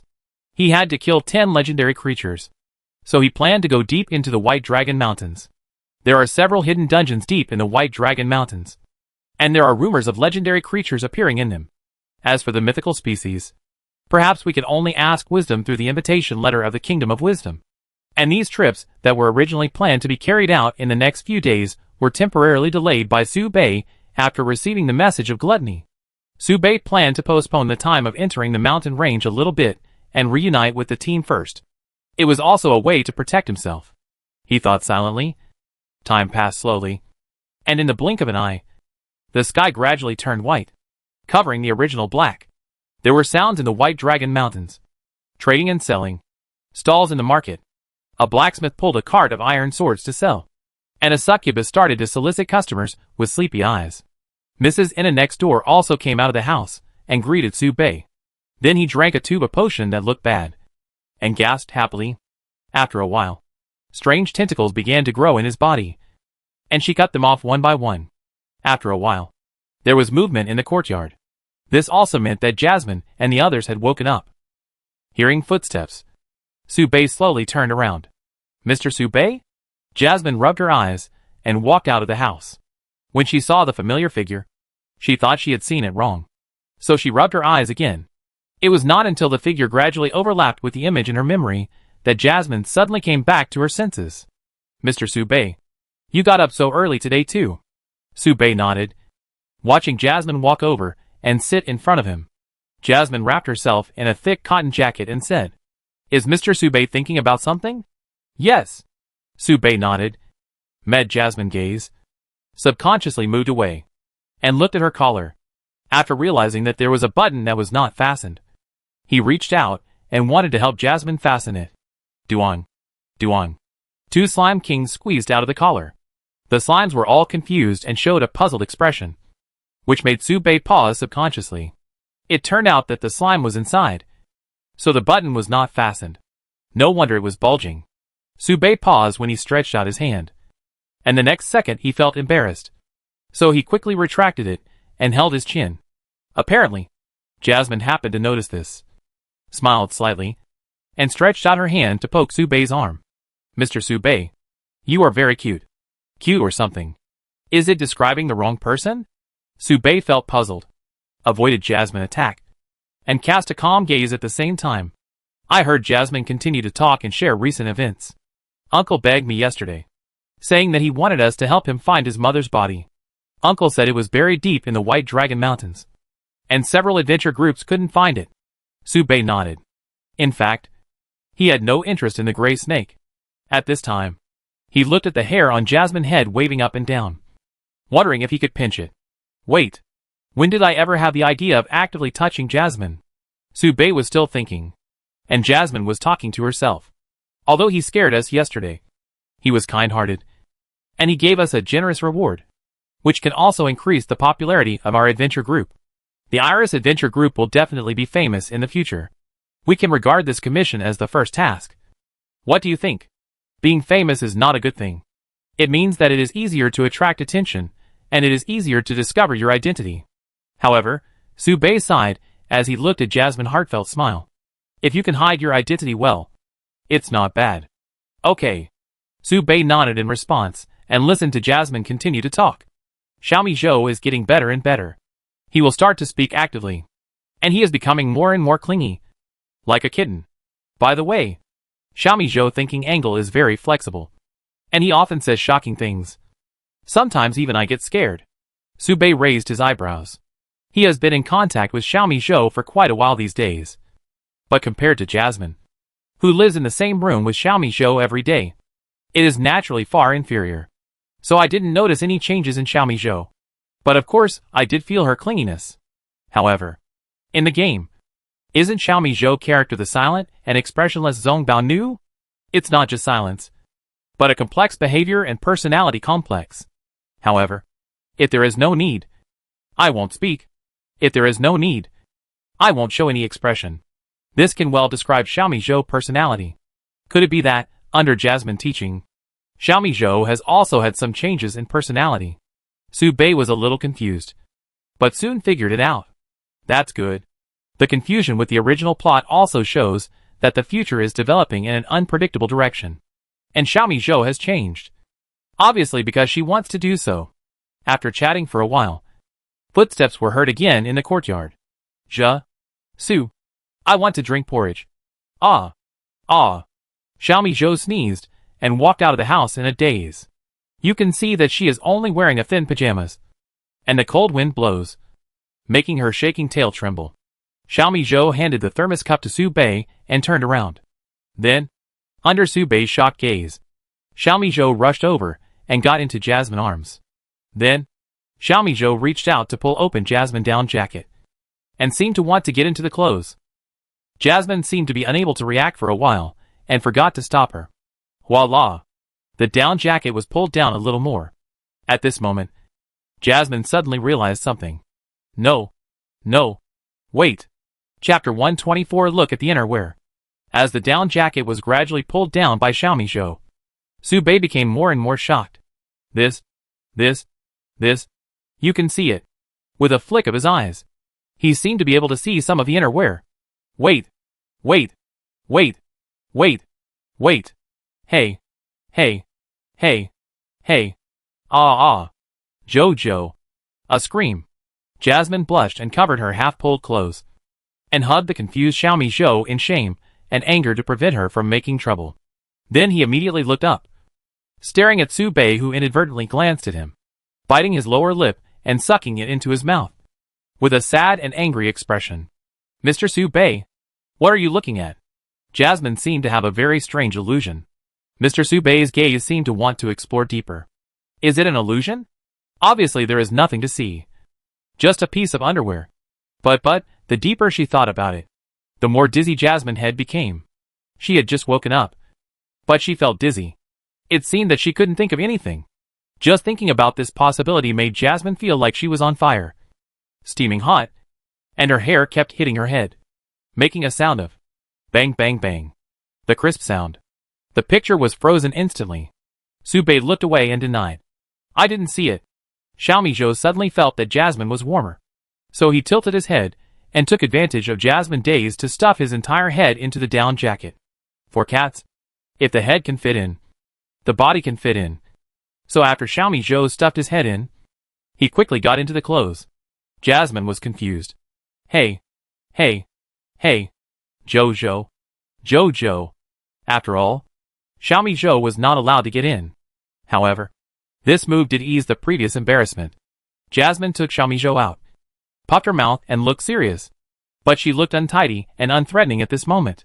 She glanced at Su Bei, then looked at Xiaomi Zhou, and was about to scold him. But Xiaomi Zhou also woke up, wagged his tail, and came closer before the other party could speak. Hugging Jasmine's body tightly. Rubbing, Xiaomi Zhou raised his head and gently rubbed Jasmine's cheek with his face to comfort her. Like a docile and clingy kitten. Jasmine sighed helplessly. And all the words she had just thought of were forgotten in an instant. So, Jasmine gently reached out her hand, embraced Xiaomi Zhou, and explained to Su Bei. See, Jojo is really steaky. And, Mr. Su Bei. After a pause, Jasmine's face suddenly turned red again, and she quickly pushed Xiaomi Zhou away from her arms. Hey. Jojo. She didn't pay attention for a while, and she felt her cheeks were wet. She lowered her head and found that Xiaomi Zhou stretched out her pink tongue to lick her, and she quickly stood up from her seat, stamping her feet and putting her hands on her hips. Jasmine's face darkened, and she threatened fiercely. Jojo, if you don't behave, you will have to do math problems. Xiaomi Zhou sat up straight instantly and said honestly, no. Xiaomi Zhou was not very thoughtful. While still scolding, Xiaomi Zhou had already moved the battlefield and moved to Su Bei's side, stuffing the thermos cup into Su Bei's hand. Zhou, drink porridge. Since Xiaomi Zhou had no sense of distance, the two of them were too close. And Su Bei could even smell the milky fragrance on Xiaomi Zhou. Too close. Su Bei inevitably felt a little uncomfortable, as if there were ants crawling on his body. Wait a minute. Su Bei stretched out his finger, gently tapped Xiaomi Zhou's forehead, pushed her away, and responded calmly. Noticing that Xiaomi Zhou was about to lick his fingertips, Su Bei quickly retracted his hand and frowned. Listen. Xiaomi Zhou suddenly stood up, obviously realized that he could act coquettishly with Jasmine, but not with Su Bei, who was very strict. Seeing Xiaomi Zhou standing still, Su Bei said with a serious expression, don't get too close to anyone except Jasmine. This is also for Xiaomi Zhou's own good, so that Xiaomi Zhou won't be caught again.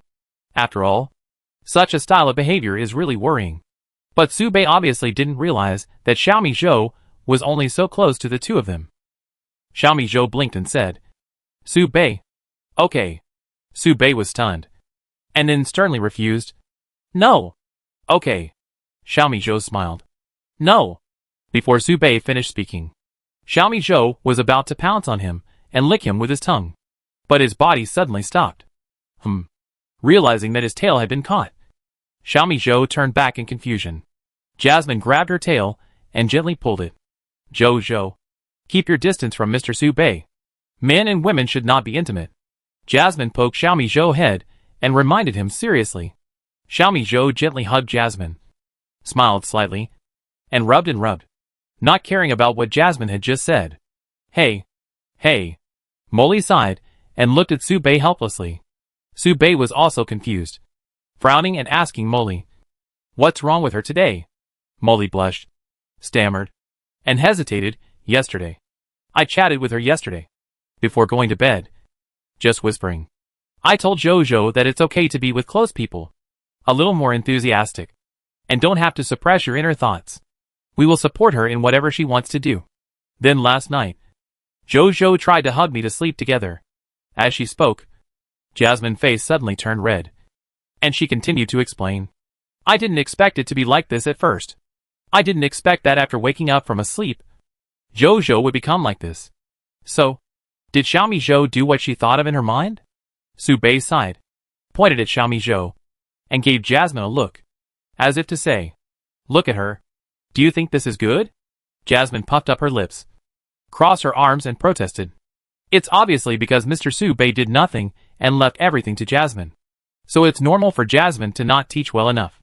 If you were willing to teach Jojo some common sense, it wouldn't be like this, Su Bei said calmly. Taking care of children is a necessary skill for adults. Provocation.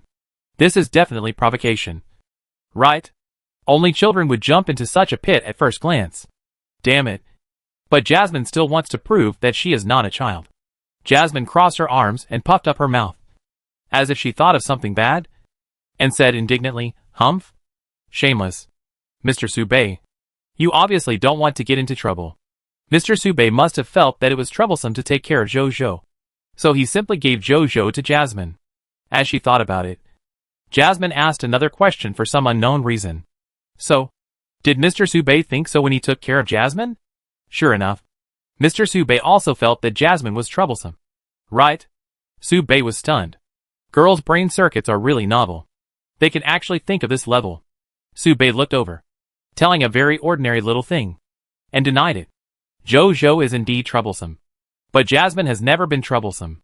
Xiaomi Zhou looked at it calmly and blinked. Jasmine blushed instantly, and pulled Xiaomi Zhou to walk into the room. I'm going to teach Xiaomi Zhou. I won't listen to your perfunctory talk. Chapter 125 Certified Adventure Group. White Rock Empire. White Dragon Mountains. Adventurers Association. In front of the counter. Towards the stars and the sea. Welcome to the Adventurers Association. Hello, sir. Is there anything I can help you with? Su Bei looked up and couldn't help but glance at the counter a few more times. The same green long skirt uniform. Looks exactly like Caitlin, whom I met on the 20th floor of the Winter Dungeon. Like twins carved from the same mold. It's okay in the game. This is also true in reality. This inevitably caused Su Bei to think deeply. Did he use some special power? Jasmine also had this question, and couldn't help asking curiously, "Sister, do you have a sister named Caitlin?" "I am Caitlin. We have met." Caitlin responded with a smile, crossed her hands, and always maintained a good service attitude. Every Adventurer Association has a Caitlin, and every Caitlin is Caitlin. This is a necessary measure taken to facilitate some manipulation matters. Adventurers, please don't worry. That's why you have concerns. Right? It almost makes you wonder if the creature you meet is normal. Su Bei sighed inadvertently. This sigh caught Xiaomi Zhou's attention. She thought Su Bei was unhappy, so she leaned over and wanted to touch his head. Molly always comforted her in this way. Obviously Xiaomi Zhou couldn't succeed. After being discovered and dodged by Su Bei, he stretched out a finger. A finger poked Xiaomi Zhou's forehead, fixing it in place. On the other side, Jasmine exclaimed at Caitlin's answer. "Huh? It's amazing. How did you do that? How could you appear in so many places at the same time?" Of course, Jasmine's question was not answered. This involves the secrets of the Adventurers Association. You need to pay a price to know it. It's a different price. Caitlin still smiled. As she spoke, Caitlin waved and greeted the other adventure groups that entered the association. "Good morning. Caitlin, are you interested in joining my adventure group?" The adventure group that came was a team of minotaurs. Its leader had 2 horns on his head, looked rough, and carried an ancient totem. He was a minotaur warrior. It came from a distance and whispered loudly in Caitlin's ear. "For one adventure, I will give you a salary of 10 silver coins." Although it was whispered in the ear, everyone present heard it. Caitlin waved her hand to refuse and smiled. No, Mr. Minotaur. By the way, I am a receptionist here, and I am paid 10 silver coins a day. The Minotaur sighed in disappointment, then pulled up his partner, the Minotaur mage, and said loudly, "If I am willing to give you my wife." Subei's face changed, and he approached Jasmine calmly, ready to cover her ears. Catalin's face also changed drastically, and she hurriedly shouted, "Please stop your behavior, Mr. Minotaur. Otherwise, I will treat this matter as sexual harassment." "Oh, well, it's a pity." The Minotaur smacked his lips in frustration, and then entered the Adventurers Association.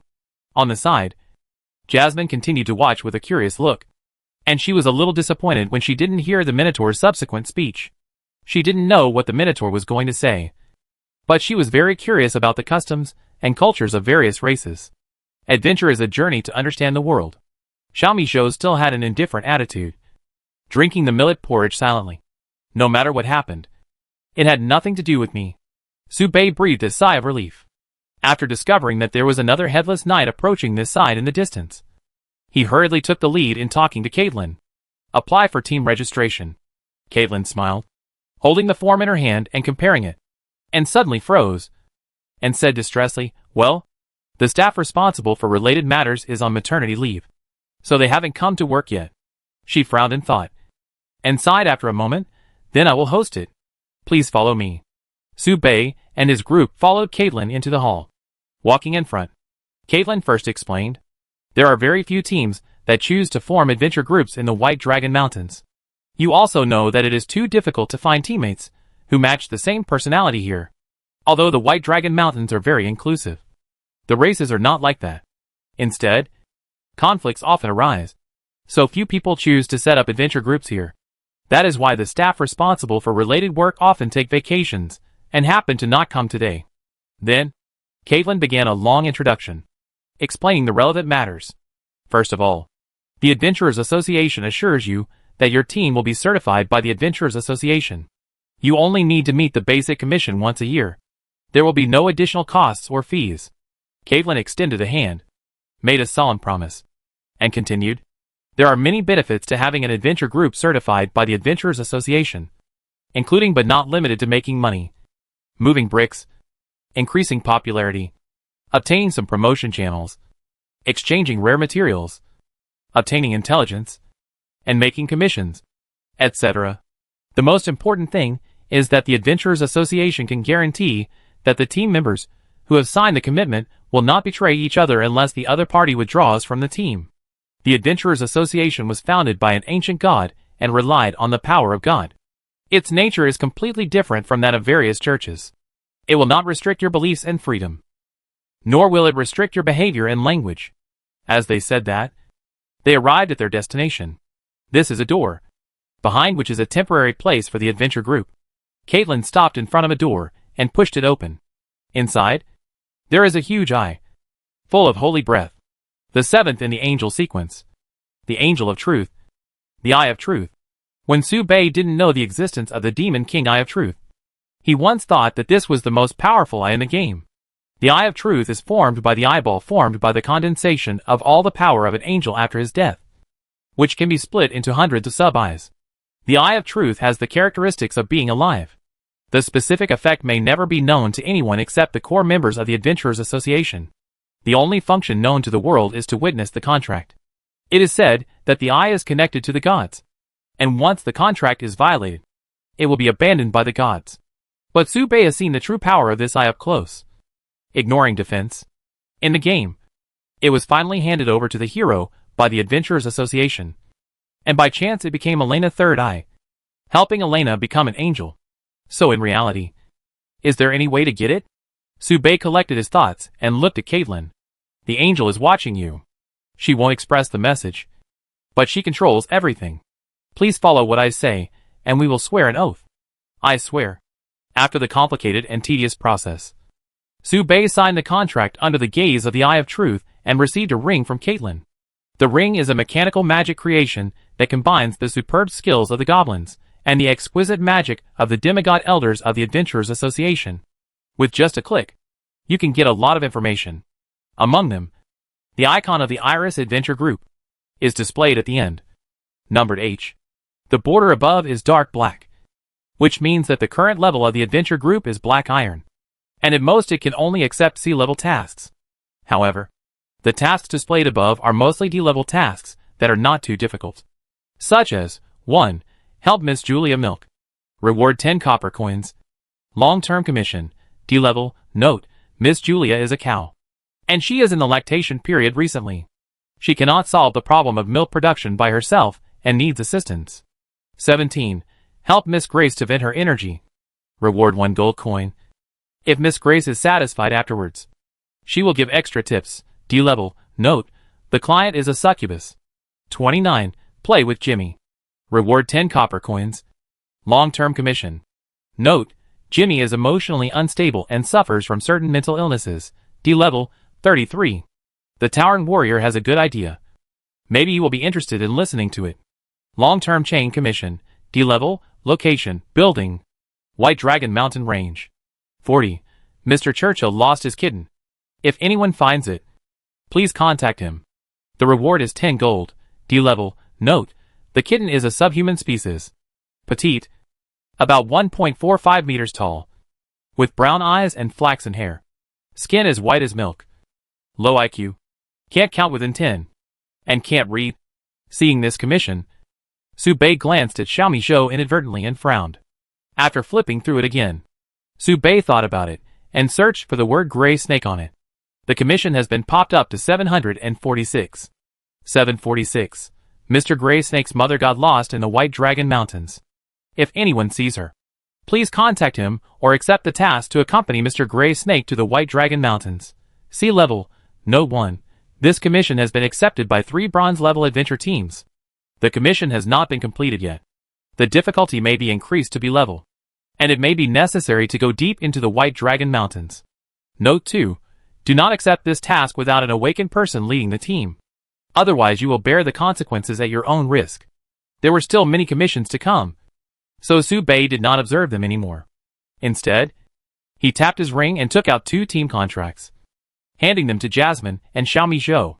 Looking at the style of the contract, Caitlin was startled and kindly reminded, "You got the wrong one. Sir, this is a lifetime contract. Once you sign the contract, you can no longer leave the team and join other adventure groups. Are you sure you got the right one? Few people will choose a lifetime contract. Generally, they will choose a 5-year or 20-year contract. If you still want to form a team, you can sign a new contract later." Seeing that Su Bei had no intention of taking back the contract and making a new one, Caitlin frowned. She often saw some poor and ignorant girls being deceived, and after signing a lifelong contract, they could not get rid of the adventure group. So they had to give up the idea of continuing to be adventurers. Therefore, it is not uncommon for adventure groups to be abandoned. And without the support of the adventure group, many promotion materials are difficult to obtain by relying solely on exchanges and dungeon collection. For example, if the adventure group is in the White Rock Empire, how can they collect the fairy dew? You should know that the fairy dew has a shelf life of only 3 days. You can't buy it even if you go to the exchange or the gathering. You can only exchange it with points through the Adventurer Association and take the way of space transportation. Therefore, the choice of adventure group is very important for adventurers. If there is no suitable adventure group to choose from, you can also choose to set up an adventure group by yourself and be a lone wolf. Su Bei didn't answer Caitlin's question directly, but it was obviously an answer. So Caitlin couldn't help but speak up to remind the 2 girls behind Su Bei. The lifelong system means that this is also a contract of sale. Once signed, you cannot leave the team. Only death can cancel the contract. There is no other way to cancel it, and the team cannot hurt each other. This also means that if the captain takes the opportunity to attack the team members maliciously and force them to do something, the team members will have no way to resist. Caitlin was still warning, but looking at the actions of the 2 girls afterwards, she forgot to speak for a while. Completely confused, Jasmine didn't even look at the contents of the contract. She picked up the pen and swished 2 strokes, signed her name, and happily pressed her handprint. The contract took effect immediately. The whole process didn't even take more than 10 seconds. Caitlin's confused eyes forgot to blink for a moment. She just stared at Su Bei and Jasmine, trying to find out something from number 2 middle school. She took a deep breath, thinking that the 2 might be siblings or something. But the other person couldn't have signed it anyway. Right? This is a lifelong contract. Caitlin could sense that the remaining person was a cat. And humans and cats were not related by blood. Caitlin looked over. She saw that Xiaomi Zhou was still signing the contract with a blank expression, even though the characters were written crookedly. So she quickly reminded him, "Are you an adult? Do you want to tell your family that this is a lifelong contract? You will be tricked into mining." Jasmine was stunned and protested loudly. "What are you talking about? Sister Caitlin? We won't treat Zhou like this." "Right, Mr. Su Bei." Su Bei nodded silently. After hearing what Jasmine said, Caitlin became more and more uneasy compared to Su Bei's indifference. Suddenly realized that these two people might not have a blood relationship. This is definitely a problem. Right? They are still children. After hearing the conversation, Xiaomi Zhou was stunned and turned around to ask, "Mining? Will there be porridge?" Jasmine hurried forward, touched Xiaomi Zhou's head, and comforted him. Zhou will not be allowed to mine, and he can have porridge every day. But after signing the contract, Xiaomi Zhou can't leave easily, so it's okay not to sign. Anyway, we will take good care of you temporarily until we can help you find your family. Hearing this, Xiaomi Zhou raised his head and rubbed Jasmine's soft palm. At this moment, Jasmine was suddenly stunned. She also became confused and couldn't figure it out for a while. Yes, why did Xiaomi Zhou sign a lifetime contract? Does she want to stay with us forever? But seeing Xiaomi Zhou put his handprint on the contract, Jasmine didn't think about it anymore. "Mr. Su Bei, maybe you have your own considerations. Right? It's not like that." Jasmine looked at her chest, then looked at Xiaomizu, and blinked. "Wait, Xiaomizu and I are the same type? Mr. Su Bei? Mr. Su Bei? Mr. Su Bei? Mr. Su Bei shouldn't be that kind of person. He is so upright, mature and steady, like a gentle brother. How could he have strange thoughts about Jasmine? How could Jasmine think like that? This is wrong. She needs to get the idea out of her mind as soon as possible." Bad thoughts flashed through her mind, and Jasmine's face instantly turned red. She didn't notice that her hands kneading the millet porridge unconsciously increased the strength, and almost took off her cylindrical hat. As she watched the contract disappear, Caitlin fell into a daze. She looked at Su Bei with more vigilance. How could this guy? How could he trick a girl into signing a lifelong contract? These two girls are too low in vigilance. They must have been Pua at a young age. It's impossible for him to know what adventure is. Caitlin dropped her hands helplessly, thinking that as an outsider, she couldn't say much. So she just quietly took out her communication device and squatted in the corner. This matter is best left to professionals. "Hey, is this the Lolita kidnapping security team? There's a Lolita control here. I suspect he's trafficking ignorant Lolita. Yes. Yes. Yes. I'm in the White Dragon Mountain Adventurer Association. Yes. Yes. Yes. We're all minors. Yes. Yes." Chapter 126, Top EQ of Gluttony. That's right. So if Sister Caitlin doesn't understand the situation, don't make random guesses. After Jasmine and Caitlin explained for a long time, Caitlin finally dispelled her concerns and hung up the communicator. But she still hadn't gotten over her prejudice against Su Bei. Thinking about it, Caitlin suddenly leaned close to Jasmine and whispered in her ear, "Are you sure that your Mr. Su Bei really has no extra thoughts about you? Did he secretly steal your underwear? I heard that if you put underwear next to the bed of a boy of this age, it will change color the next day." "What do you mean, Mr. Su Bei?" Molly covered her face, thinking that she didn't understand it all. "I suggest you try it. Otherwise it will really cause unimaginable bitter consequences, and it will be too late to regret it then." Su Bei looked over and showed a strange expression. "What are you talking about? Why is Molly's face getting redder and redder? And it looks like she's about to ooze water. Will you really not faint?" Su Bei approached with some concern, only to see Jasmine and Caitlin suddenly tremble, obviously frightened, and quickly stopped the topic. "What's wrong?" "Ahem." Caitlin stood straight, crossed her hands on her abdomen, and bowed politely. "The process is over. Sir, you can leave." Su Bei looked over and looked at Jasmine. "It's okay. Nothing happened. Mr. Su Bei." Jasmine waved her hands in panic, trotting forward while talking, gently pushing Su Bei forward. Soon, the three of them left the Adventurers Association. On the way, Su Bei casually clicked on the commission posted by Gray Snake. It detailed the entrance. the monsters that might be encountered, and the rewards. The reward was a deed to the White Dragon Mountains, which could be said to be very generous. This might be the most reward that Gray Snake could offer, but it was of no use to Su Bei. The White Dragon Mountains were just a stop for them, and they would not stay here for long. At the end of the year at the latest, Su Bei would go to the fairy forest to capture the third teammate of the hero. After arriving at the courtyard, Su Bei sat on a chair at the door and checked the relevant procedures for accepting the task. 746. Mr. Gray Snake's mother was lost in the White Dragon Mountains. If anyone sees her, please contact him, or accept the task to accompany Mr. Gray Snake to the White Dragon Mountains. Sea level, click. Do you want to accept the task? Note that this task is too difficult for your team. Please consider it carefully. Su Bei did not hesitate and clicked to accept. After all, this was the commission that Jasmine wanted to accept. Although Su Bei had been to the White Dragon Mountains many times in the game, this was his first time in reality. It was a good opportunity to feel the intensity and prepare for the team's attack on the White Dragon Mountains. At this time, while Su Bei was doing research at the door, Jasmine sneaked into Su Bei's room, and Caitlin's words still floated in her mind. Are you sure Mr. Su Bei has no extra thoughts about you? Jasmine was sure. No. Jasmine was not sure. Although I always felt that even if Mr. Su Bei had some thoughts, it didn't matter. After all, Mr. Su Bei's behavior was really respectful. So, if this is true, Jasmine will also explain it to Mr. Su Bei. If not, you will feel a little relieved. Right? After all, Jasmine is still too young, and it is definitely not old enough to eat. If you wait for another 3 or 4 years, Jasmine, what are you thinking about? Jasmine shook her head and drove away the thoughts that made her dizzy. In short, it shouldn't be too much to confirm it. Right? Jasmine clenched her fist to cheer herself up, holding the sock she had just taken off, and slowly pulled open Mr. Su Bei's worn-out coat. Open the pocket. Hey. Yeah, Jasmine tilted her head and looked at the familiar pink ball hidden in the coat. Completely stunned.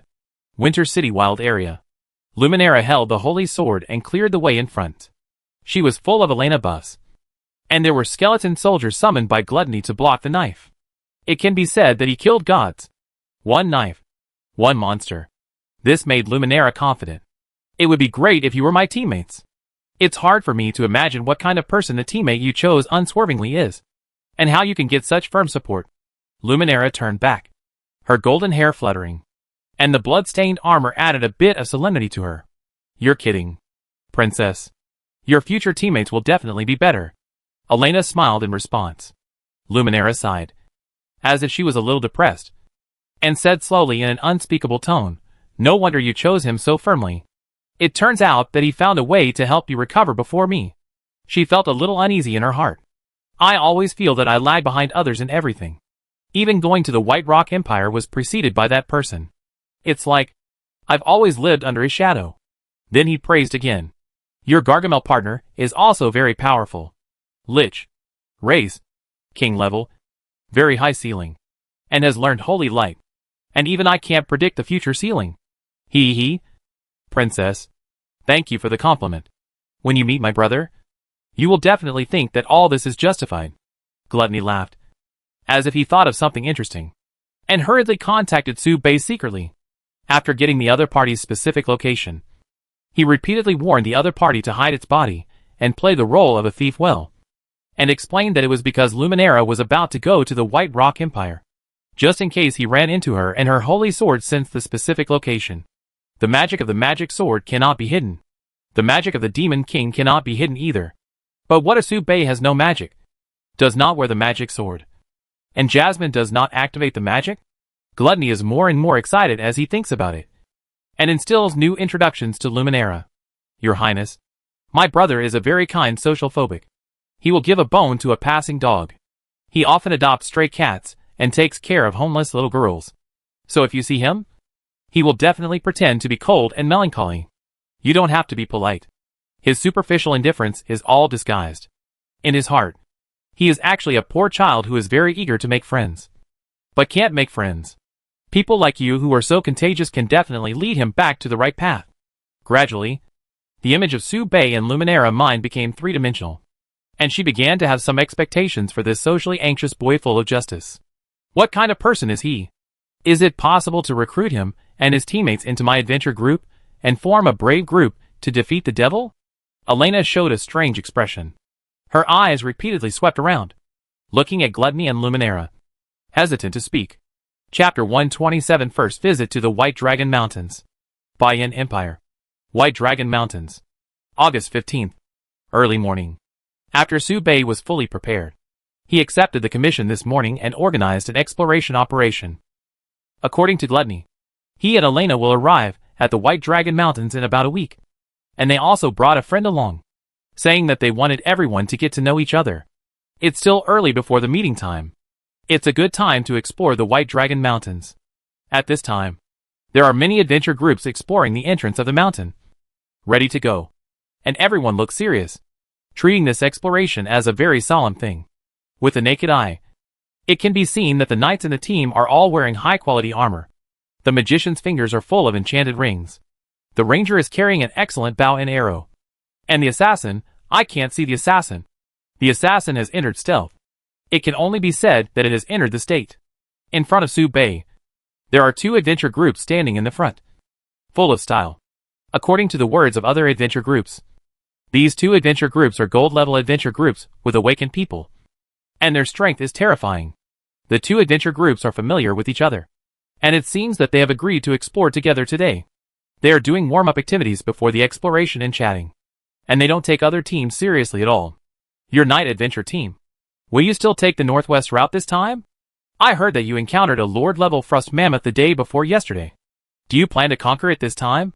You should plan to go deeper. Right? The night adventure team. All members are wearing night clothes, and they have a tacit understanding with each other.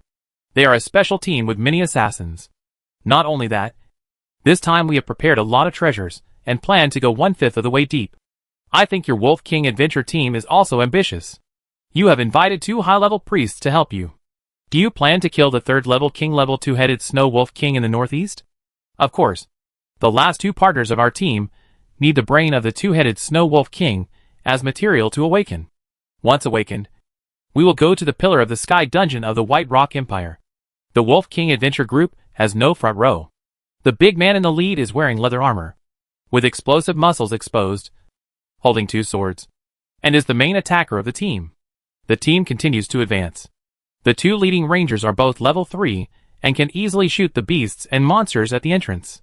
The advancement speed is not fast, and the adventure group also maintains this tacit tone, talking and laughing with each other. At this time, a belated adventure group caught up with the team. Su Bei glanced over and saw that the symbol on its chest was an arrow. According to the chat of others, it can be known that the group that came was the Feather Arrow adventure group, a bronze-level adventure group that was not too strong, and the overall strength was 2nd level. The leading knight was panting and sternly scolded the last adventure group, "Make way. Make way. Go home quickly after watching the excitement. This is not a place for children." His tone was stern and urgent, scolding the last adventure group. The last adventure group was Su Bei and his group. They didn't know the other adventure groups, so they deliberately kept 500 meters away. They didn't expect that there would be another adventure group coming behind. Su Bei made way with an expressionless face, avoiding the hand pushed by the other side. One of the knights passed by Su Bei and his group, saw the configuration of the other adventure group, sneered, and couldn't help but teasing his companions. "I think they are here for a picnic? I can't say in an hour. These little brats will have to go home in a hurry." The assassin in the team also frowned. "Nonsense. Do you think you can protect them by finding 3 senior adventurers? Because many wealthy nobles have died in this way." The mage shook his head, feeling a little sorry, as if he had determined that Su Bei and his group would not get away with it. The White Dragon Mountains are not like other wild areas. The lowest level starts at level 2, and the elite species are like big carrots. It is said that those gold-level adventure groups have to be cautious, not to mention bringing 3 trash to brush the wild. "Shut up." The leading knight scolded again, and saw the 2 leading adventure groups from the corner of his eyes. He obviously recognized something, and quickly scolded the mage in the team. "Don't talk nonsense. We can't discuss the gold-level adventure group casually, but these little guys are really annoying. They just rely on the common route ahead to travel together and get some attention. I'm afraid that once the route is dispersed later, they will go back home. The priest and the team also sighed. Indeed. I think they are just camping and checking in at the door to record their lives, so that they can go back and brag to their classmates that they have explored the White Dragon Mountains. My son did the same thing. I almost beat his butt cheeks to pieces. Only then did he realize the seriousness and danger of pretending to be cool. Unlike the other 4 professions, the ranger is a connoisseur. Looking at the configuration of Su Bei, he explained to his companions in a low voice. Not necessarily. Is that person Gray Snake? A 3rd-level war rider is about to awaken into a berserker. His strength should not be underestimated. That's right. The 2 people beside him are also famous lone wolf adventurers, Greenskin Watson and Xiao Na. I think it will be no problem for these 3 to go deep into the 10-mile area together. Fuck.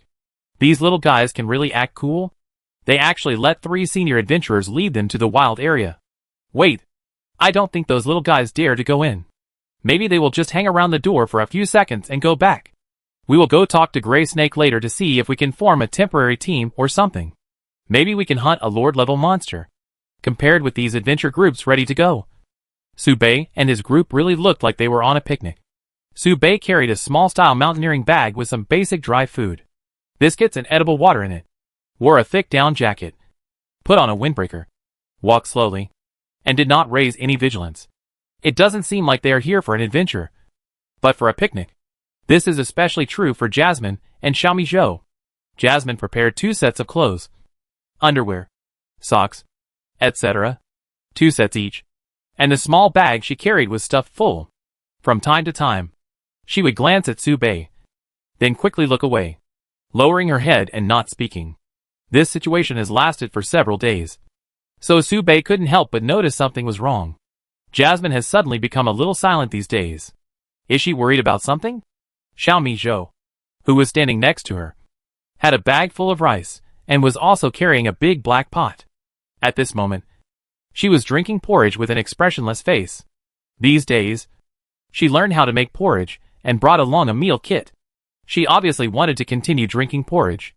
It can only be said that Xiaomi Zhou learned knowledge about porridge very quickly. And it can be said that she had hit upon a field of expertise. In addition to Su Bei and the other 2, there were 3 other people traveling with them not far away. One of them was Gray Snake. He went into battle empty-handed, and all his equipment was mortgaged in exchange for money as a reward for asking for help. The other 2 were 2 senior adventurers he had hired at a high price. They were said to be familiar with the White Dragon Mountain range and could avoid certain dangers. Both of them are peripheral personnel of the Platinum Bounty Adventure Group. They are 3rd-level strength and specialize in taking similar jobs to work for others in exchange for remuneration. One of them is a hybrid of goblin and elf, codenamed Greenskin Watson, and is a frontline warrior famous for his physical body. The other is a rare demon succubus, Jonah, who is good at assassination and soul-stealing. The team did not communicate with each other. Only Gray Snake occasionally looked at Su Bei from time to time, wanting to say something but not daring to get too close. Obviously, there are some psychological shadows, but Gray Snake is still a little worried, and can only look at the 2 little girls in the team and clench his fists. This adventure is still too difficult for the 2 children, but for protecting 2 should not be a big problem. Chapter 128. You don't like to take a bath? The first short section of the common road is quite boring. Even the old man who cuts wood dares to come up and try. The dangers encountered are mostly wild beasts and monsters that are not ranked, which are only ferocious but not strong, such as green snakes, blue slimes, pine tree spirits, etc. Su Bei took out a brand new gobang, thinking of having a fun battle with Jasmine. It's just that the journey is a bit boring. Are you here to fight? Su Bei asked. This light tone scared many nearby adventure groups. Looking at Su Bei's young appearance, and looking at the opponent he chose, they showed some doubts. Why are you talking so scary? An adventurer cast a suspicious look. Jasmine was also stunned. Her hair stood up, until she saw Su Bei took out a brand new gobang. Then she carefully moved closer, picked up a small black piece, and planned to go first. The gray snake on the side saw this scene, and quickly wiped the cold sweat that had just appeared.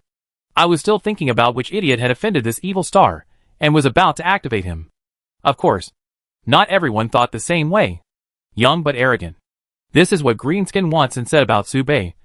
And when he noticed the gaze from Xiao Na, He quickly changed into a fawning and humble attitude.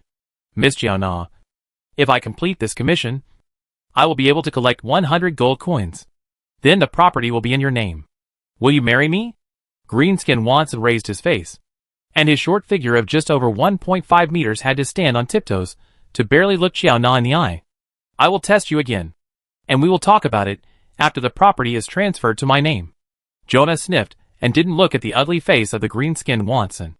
No race would like goblins, even if she was a succubus who didn't care about meat or vegetables. Green-skinned Watson knew that he was dark and ugly, and was a descendant of goblins, who was only fit to crawl in caves. Even his parents didn't like him and chose to abandon him. Only Jonah would be willing to team up with him. Thinking of this, Green-skinned Watson quickly lowered his head, thinking about not scaring Jonah. So he fell behind by 2 positions and didn't go with her. Turning around, Green-skinned Watson raised his chin high, revealing a proud attitude, and said to Gray Snake, I will charge you a little more for this commission. I gave all the commission money to Jonah to buy a house. You need to pay me 10 more copper coins to ensure that I can eat enough pet food for a month. After all, you didn't tell me in advance that you need to take care of 3 children. You brought 3 burdens without permission. So this is an exceptional price.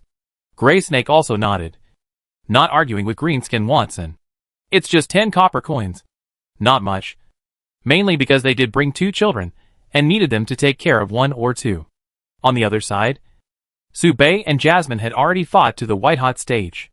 It was called the white-hot stage because they played very quickly, often exchanging pieces in 1 second. But a closer look revealed that the 2 played without any rules. From Xiaomi Zhou perspective as a third party, the white pieces sealed the black pieces tightly, and the black pieces formed a strange shape, vaguely like a sock. This made Xiaomi Zhou also show some doubts, and he had drunk half a cup of porridge unknowingly. Subei did not find anything wrong with Jasmine, but felt that his chess pieces had improved. He did not expect that he had defeated Jasmine in the defensive stage. Within half an hour, Subei put away the chess pieces. He saw that Jasmine was a little absent-minded. She played the same way in all 3 games, and even the position of the chess pieces did not change. She was obviously not in the right state. Seeing Jasmine looking up and blinking her eyes for no apparent reason, Subei asked in confusion, Do you want to eat eggplant? He obviously saw the chess piece pattern that Jasmine had placed. Jasmine shook her head. Her lips opened and closed, but she did not speak. Subei asked again, Didn't you sleep well? Jasmine took a breath and asked softly in a very light voice, Mr. Subei, do you feel lonely too? Molly was a little nervous, not knowing how Mr. Subei would answer. It should be. Otherwise, how could he secretly hide the girl's private belongings? But if Mr. Subei admitted it, how should I deal with it? Subei was stunned for a moment, blinking calmly, looking away, and said lightly, Not bad. I don't know why Molly asked such a question, but to say that I am lonely, it's not bad. But I always feel that it is still a little empty. It seems that I have made a plan the future, and arrange my time very full, so that I will not relax too much and always keep my emotions tense. But Subei still feels empty, a little confused and aimless. It feels that except for Jasmine, who is real, everything seems a little too illusory. No matter what you do, all characters and images will eventually change to the final setting of the game, with only some minor differences at most. It is a real world, but it is more like being controlled by data. This also led to Subei never having a deep sense of belonging and a strong sense of separation. When he woke up, he often thought he was playing a game, but the sense of substitution was stronger. Whether it was millet porridge, Elena, or gluttony, it was more like collecting the prerequisites for passing the level and the necessary means to achieve the goal. As if everything was exactly the same as the final template in the game. Only Jasmine was different. She is the only one who has undergone a huge change. Only when watching Jasmine grow up gradually, Subei will feel that everything is much more real. This is a completely different life trajectory from the devil, and it is an incredible change. Jasmine is not very satisfied with Subei's answer, but she also feels that with Subei's character, it is incredible that he can admit to this extent. Jasmine thought about it, blushed, and suddenly stammered. If Mr. Subei is lonely, you can put on Jasmine clothes. Although I wore them, I don't think Mr. Subei will dislike them. As she spoke, Jasmine took out a newly bought coat from her bag. Looking at the coat, She recalled the experience of sleeping with it in her arms for a week, and her face became even redder. The coat smelled of jasmine. This should be enough. Right? It can help Mr. Sube relieve his loneliness. Sube frowned in confusion and asked curiously, "What's wrong?" He didn't think much about it, thinking that this was a special gift from Jasmine. So he took the coat that Jasmine handed over, just grabbing it with his hands. Before putting it on, a strong and rich fragrance came to his nose. The refreshing jasmine fragrance and the fragrance of the girl intertwined and mixed, which had a strong impact on Sube's brain, and even caused a moment of brain failure. The smell of jasmine has been marinated. Sube's outstretched hand trembled slightly, and he was stunned. He blinked his eyes in confusion and asked, "Don't you like taking a bath?" Chapter 129 Jasmine Windbreaker. Mr. Sube, what are you talking about? It's so rude. Jasmine puffed up her lips, narrowed her eyes, looked dissatisfied, looked at Sube's hesitant movements, bit her lower lip, and hurried forward. As Sube subconsciously avoided her, she pulled the corner of his clothes and held it tightly. Sube was stunned. Jasmine stretched out her hand, jumped up, took off Mr. Sube's coat, crumpled it into a ball, and stuffed it into her bag. Then she stretched out her hand again. Jump up. Put on the new coat for Mr. Sube. The dancing movements, like butterflies, can express the contradiction of being both gentle and domineering. The domineering one is not like Jasmine, but like Sube's mother, who has not seen for a long time. After doing all this, Jasmine stepped back and looked at Sube, until she retreated to Xiaomi Zhou's side. And then she realized what she had just done. Her face turned red. She covered her windbreaker, and hid her little head with the windbreaker hood. In just a second, Jasmine's embarrassed eyes drifted around, and she inadvertently stretched out her right hand, inserted it into the ends of Xiaomi Zhou's hair under Xiaomi Zhou's confused gaze, and fiddled with it randomly. Even so, she still couldn't extinguish the embarrassment and shyness that suddenly surged in her heart, and she subconsciously wanted to do something. So, seemingly unconsciously, she stretched out her hand again and took away her thermos cup under Xiaomi Zhou's angry and helpless eyes. Porridge. Porridge. Jasmine took a deep sip and put it back in Xiaomi Zhou's hand. She didn't notice Xiaomi Zhou's expression of grievance that was about to cry. Xiaomi Zhou looked at the porridge hanging from the corner of Jasmine's mouth, moved closer, and stretched out her pink tongue to suck it off. But she didn't expect Jasmine to hug her again and hug her tightly, like sucking a cat. This scared Xiaomi Zhou so much that he was confused. It was so hot. Jasmine was hot. Xiaomi Zhou blinked in confusion, completely unable to understand what was happening. Jasmine no longer looked in Sube's direction, but turned her head to the other side, looking at the scenery around, not knowing what she was looking at, just wandering around. All this happened in just 10 seconds. From Sube's perspective, he could only see Jasmine jumping around. It was obvious that Jasmine was very busy, but he didn't know what she was busy with. Sube didn't think much about it, mainly because his thoughts were diverted by the windbreaker on his body, and he couldn't put anything else in it for the time being. Sube stretched out his hand and grabbed one side of the windbreaker. He didn't know what he wanted to do, but he subconsciously felt that he should take it off. At this time, Sube was a little difficult to calm down. Thinking was difficult, and he could even be described as unable to think. Every second he wore the windbreaker, the scent of jasmine and the fragrance of the girl lingered on his nose, and even his brain was light. The aroma hit his brain, making his clear brain seem to be stuffed with a tea of information, losing its original ability to distinguish and think. Sube subconsciously held his breath and barely regained some consciousness. He hesitated and still wanted to take off his windbreaker. Should he take it off? Wearing this windbreaker has too much influence on him and will disrupt his proper judgment. But after seeing Jasmine glances from time to time, Sube hesitated again and gave up the idea of taking it off. There was an emotion in Jasmine's eyes that Sube couldn't read. That look should be an emotion of expectation, warning, etc. No wonder. This was the first piece of clothing that Jasmine gave him, and she took the initiative to wear it for him. Perhaps Jasmine thought about it for a long time before making the decision. I shouldn't let her down. This will make her sad. So, just bear with it. Sube sighed, and in order to adapt to the strong fragrance of the windbreaker, he had to get close to smell it, intending to adapt in advance. This action was so obvious to Jasmine that it further confirmed her inner thoughts. Mr. Su Bei? A pervert. Absolutely a pervert. No wonder he was so good to Jasmine. Jasmine had already reached her limit when she thought of this. She had no extra energy to help her continue thinking. She held the millet porridge and gasped for no apparent reason. However, even if Mr. Su Bei was so rude, Jasmine still wanted to let Mr. Su Bei's young energy be released. As long as this is the case, Mr. Su Bei should not do anything unspeakable secretly. And Jasmine's actions greatly increased the burden on Xiaomi Zhou. So heavy. So soft. It almost crushed Xiaomi Zhou. Porridge. Porridge. Xiaomi Zhou stretched out his tongue and gently licked the porridge left at the corner of Jasmine's mouth. Ah! Jasmine's eyes were filled with tears, and her body was shaking. She pointed at Xiaomi Zhou and screamed in shame and anger. Seeing this scene, the green-skinned Wanson twisted like a goblin who had returned to the cave. It looked at that place with envy, and clenched the stick in its hand tightly. Why did you trick the goblin out to kill him? I am just a poor goblin. Don't goblins have human rights? The green-skinned Wanson plucked up the courage to approach Jonah and handed him the love letter he had studied for 3 years. It heard that this trick worked best on innocent girls, and Jonah was as pure as a flower to him. Jonah thought it was a land deed at first, but when she opened it, she frowned. He even burned it before he finished reading it. Joanna crossed her arms and held up her chest, which was bigger than the goblin's head. She didn't even release the aura of a succubus, but she already fascinated the green-skinned Wanson. Joanna said calmly, "You are a goblin.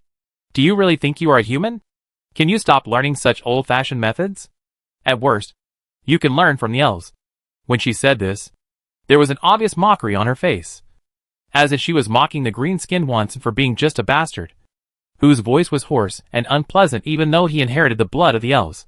Then, Joanna continued, "If you have time, why not go and confirm the mission destination with Gray Snake? We are about to finish the common area. After all, she is a succubus, and even if her tone is calm, it carries a sense of charm, which makes Greenskin Wanson breathe faster." Greenskin Wanson nodded timidly, without even looking up at Joanna, and did not notice the disgust on her face. He knew he was rejected, so he walked towards Gray Snake and raised his head again. "Gray Snake, we are about to reach the discreet area. Pay attention to the command entrance route. Complete this commission. I still need to take the next commission to make money." Gray Snake nodded and sighed. He also felt sorry for Greenskin Wanson. Even if Greenskin Wanson was a pure goblin, he would not feel ashamed. He might use his strength and instinct to arrest Jonah, tie her up, and do some unspeakable plot. At least, he would not do such dog-licking behavior. But Greenskin Wanson has unexpectedly more elf blood in his body. Although he inherited the arrogance of the goblin, he also inherited some virtues of the elves, which made him stable and conscientious. These advantages are obviously disadvantages in the goblin, thus creating a strange contradiction and being abandoned by the Goblin King. Gray Snake thought for a while, approached the green-skinned Wanson, and said in a low voice, "Don't be discouraged, brother. This is not your fault. It's all because of that woman Jonah, who didn't give face to the brother. You are good enough to her. She is ungrateful." Green-skinned Wanson looked up and shouted, "She is not wrong. You are not allowed to say that about her. It must be that I didn't do well enough. This is all a test she gave me." Gray Snake closed his mouth, and only one word emerged in his mind. 6. Chapter 130, The Last Common Area. 2/3 of the first half of the common section has been completed, and the danger level of the remaining 1/3 section has suddenly increased sharply, and the number of monsters has increased dramatically with the naked eye. The quality of the monsters has also steadily increased, and the second-level elite ice slimes can be seen appearing. Even the third-level ranger cannot easily shoot through their hard shells. Attention! At this point, the adventure groups that mixed materials and punched in can go back, and the adventure groups that have not even reached the bronze level can also go back. At the front, the leader of the Wolf King adventure group turned around and said calmly to the adventure group behind him, "Don't blame me for not explaining it clearly. You haven't seen me, but you have heard of me. I am the leader of the Wolf King adventure group." Wolf King Deco. I never joke. The journey ahead is not a game. The rubbish that knows their own strength can just kill the low-level monsters that escaped from the wild area behind. Keep going. Decal lowered his eyelids indifferently, and said the true and cruel conclusion. You die. Some adventure groups that seemed to be taking advantage of the situation left immediately, and found a few good monster exits to ambush, intending to kill some low-level monsters that escaped, so as to collect materials and temper themselves. Subei and his group were still walking, causing many people to question and discuss. Hey, you guys, that's enough. Don't let those seniors be distracted from protecting you. That's right. It's okay to die yourself. But if you drag others down because of it. The noisy slander made Jasmine a little worried about Xiaomi Zhou. She held Xiaomi Zhou's hand tightly and gave her a comforting smile. However, Xiaomi Zhou didn't feel anything at all, but felt a little distressed that the porridge was almost empty. Subei's mind was still a little unclear, because this windbreaker really sucked away too much of his IQ. Of course, he didn't care about these meaningless trash talk, mainly because he was in a good mood. Among these adventure groups, one adventure group broke away and walked towards Subei. That was the Feather Arrow Adventure Group, a bronze-level adventure group that had an excellent record of reaching the end of the public area. This time, they wanted to rush into the fork in the road, and this required at least a third-level commander. Among them, the leader knight paused for a moment and walked towards Subei. He swallowed his saliva, spread his hands towards Gray Snake, and introduced himself. Mr. Gray Snake. Let me introduce myself. I am the leader of the Feather Arrow Adventure Group. You can call me Silver Sword Black. I have a set of excellent equipment. As he spoke, Black raised the iron sword in his hand and boasted, "This weapon of mine was made by the master blacksmith of the dwarfs, who belonged to the dwarf royal family." "What do you want?" Gray Snake interrupted. His rough face looked over, frowned, and a murderous aura spread passively. Gray Snake was not interested in the other party's silly self-introduction. After all, nothing could be more important than finding his mother. Black forced a smile and stretched out his hand to Gray Snake. "It's like this. Our Feather Arrow Adventure Group unanimously thinks that you are a powerful knight. If you are willing to join us temporarily, we can provide you with weapons. And there is an excellent priest who specializes in assisting you to add buffs. What do you think? Rookie, go back to your mother's womb and practice for a few more years. You can't enter the fork. You are too weak." Gray Snake hit mercilessly. This is because he restrained himself. Otherwise, he would have suppressed this soft egg with murderous aura. Blake's smile was a little bit stretched, and he coughed awkwardly twice. "Ahem. I think our team is more valuable than the 3 children around you. I heard about your commission. How about we do our part?" Without waiting for Gray Snake to respond, after Greenskin Watson noticed that Jonah frowned slightly impatiently, he took the lead. His eyes darkened. He stepped forward and raised a wooden stick in his right hand. He raised his hand and hit with the stick, with a sound of breaking through the air. The stick kissed Blake's fair face. Like playing bowling, Blake was hit and flew out like a chicken. "Where is he? Where is he?" The other members of the Feather Arrow Adventure Group panicked, looking left and right, and finally saw a pair of legs spread apart in a handful of soil. All this happened in a flash. Subei and his group did not stop and cross the location of the Feather Arrow Adventure Group. Some voices could be heard faintly, such as the saying such as 30 years on the east side of the river, 30 years on the west side of the river. Don't despise the young and poor. Of course, it was just talk now. After rescuing Blake, the Feather Arrow Adventure Group followed behind Subei and his group, and no one knew what they were planning. Going in, Gray Snake also let the team get closer. The number of monsters increased suddenly, and some branching paths began to appear. If you were not careful, the monsters hiding in them would attack the adventure group. Since they are all small paths, they are not suitable for in-depth exploration. You just need to be careful to guard against monsters. After the green-skinned Watson started fighting, he raised the wooden hammer in his hand and began to act as the team's #1 fighter. Although he is called the team's #1 fighter, he is actually Qiao Na's exclusive fighter. He always prioritizes cleaning up the monsters around Qiao Na, even if the monster is hundreds of meters away from Qiao Na. Only occasionally will he take Subei and others into consideration. The Gray Snake glanced at the silent Subei, remembered some bad past, swallowed his saliva, and smiled embarrassedly. Turning around, he explained to Jasmine softly, "Greenskin Watson is like this, but he is still very reliable at critical moments. We have cooperated many times. He is a high-quality partner who only recognizes money and not people." Jasmine blinked her eyes, a little confused. Why did Mr. Gray Snake not go to talk to Mr. Subei? Why did he tell me? I don't know anything. She looked at the behavior of Gray Snake sweeping towards Su Bei and asked curiously, "Mr. Gray Snake is afraid of Mr. Su Bei?"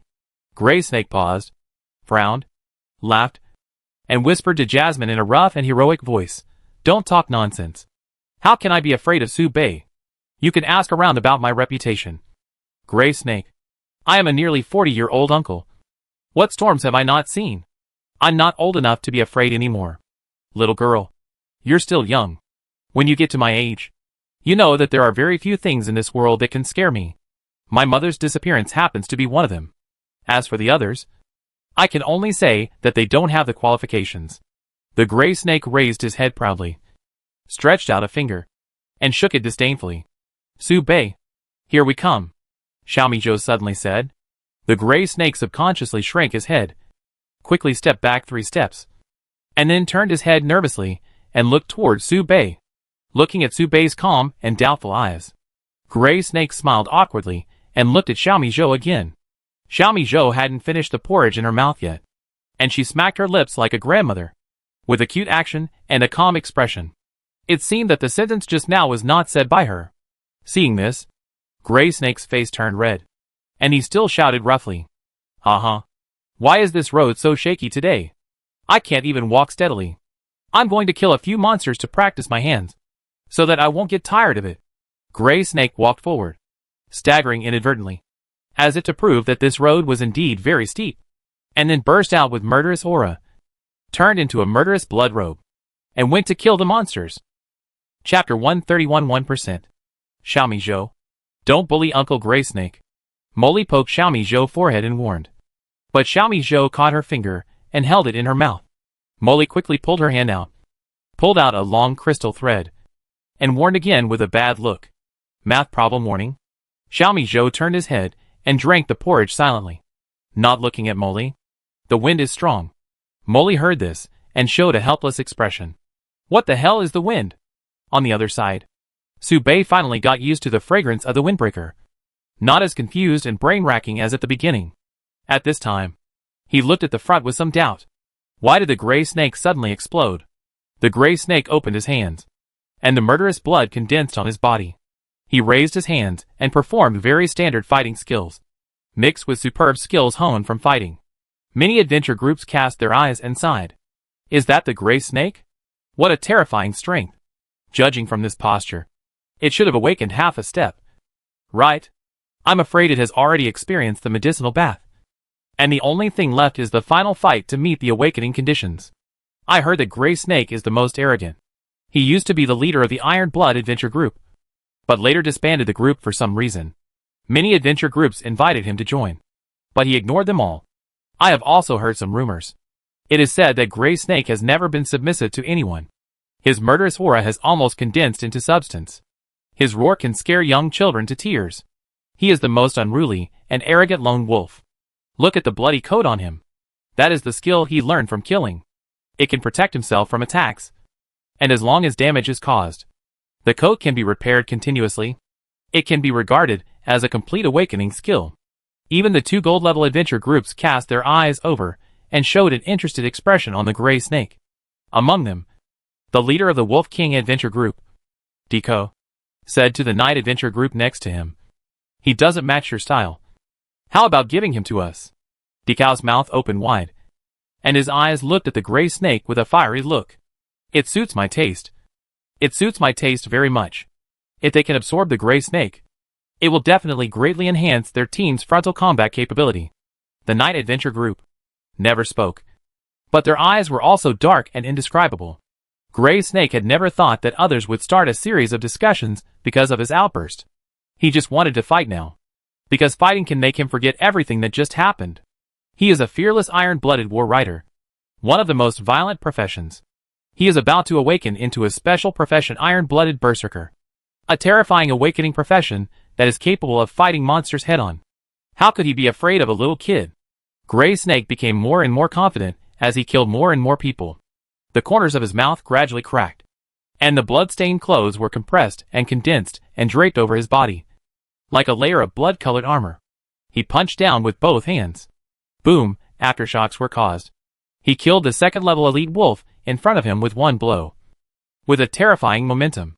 What a refreshing battle. The gray snake took off his bloody clothes, without a drop of blood on his body, turned around and returned to the team. The gray snake looked up and looked at Su Bei with a calmer look, but a little confused. The other party looked like he had just reached adulthood. Why did he have such a terrifying momentum, even completely overshadowing my murderous aura? It didn't make sense. To be able to defeat me in the field I am good at, he must have used some kind of treasure. But no matter how strong he is, he should still be just a professional. Gray Snake closed his eyes and took a deep breath. When he opened his eyes again, his eyes were full of brilliance, as if he had been reborn and full of confidence. He was confident that if he competed with Su Bei in his strongest close combat, Su Bei would definitely not be his opponent. He had a hunch that the day he defeated Su Bei would be the day he would awaken. This was a battle of inner demons. Gray Snake walked towards Su Bei. This was the first time during this journey that Gray Snake took the initiative to approach Su Bei and looked him in the eye. Gray Snake frowned slightly, crossed his arms, and said in a deep voice, "Brother Su Bei, you may not be required to take action in this operation. But if there is an unexpected situation, you still need to lend a hand." Su Bei looked up in confusion. He did not understand what the other party meant. Of course Su Bei would take action. Otherwise, he would not feel at ease taking the commission money. Then, Su Bei understood Gray Snake's intention. Gray Snake suddenly burst out with a strong belief, and discussed with Su Bei in a very light tone. "If you do not take action in this operation, the commission is over, and you and I have a sparring match. It will be considered as completing the commission. How about it?" The tone was very light, because Gray Snake didn't want to embarrass Su Bei, and was afraid that this competition would be heard by others and thus made public. If Su Bei lost because of his terrible strength, and Su Bei was laughed at by others and lost his belief in becoming stronger, Gray Snake would blame himself for the rest of his life. Su Bei was a true genius, and he was just trying to hone Su Bei's skills and strength, and awaken him completely by the way. Thinking so, Gray Snake reached out and patted Su Bei's shoulder. However, Su Bei's shoulder trembled slightly, and he quickly dodged his hand. Gray Snake was stunned. It should be that my fight just now scared him. After all, I am so powerful, far beyond the average professional. No wonder he was a little trembling. Then, Gray Snake stretched out his hand and gave a thumbs up, giving him an encouraging smile. "Come on, young man. Don't worry. I will stop when I am sparring, and I won't use all my strength." Su Bei raised his head and frowned slightly. "So strong? What profession can be stronger than all professions? Or is there any profession stronger than the Demon King?" Did Gray Snake misunderstand something? Su Bei stopped thinking. After all, his IQ was mostly sealed by the Windbreaker, and he was too lazy to think. So he responded calmly, "Okay." He thought about it and mentioned it. "If you want, I can spar with you afterwards." Then he stopped talking, but was a little puzzled.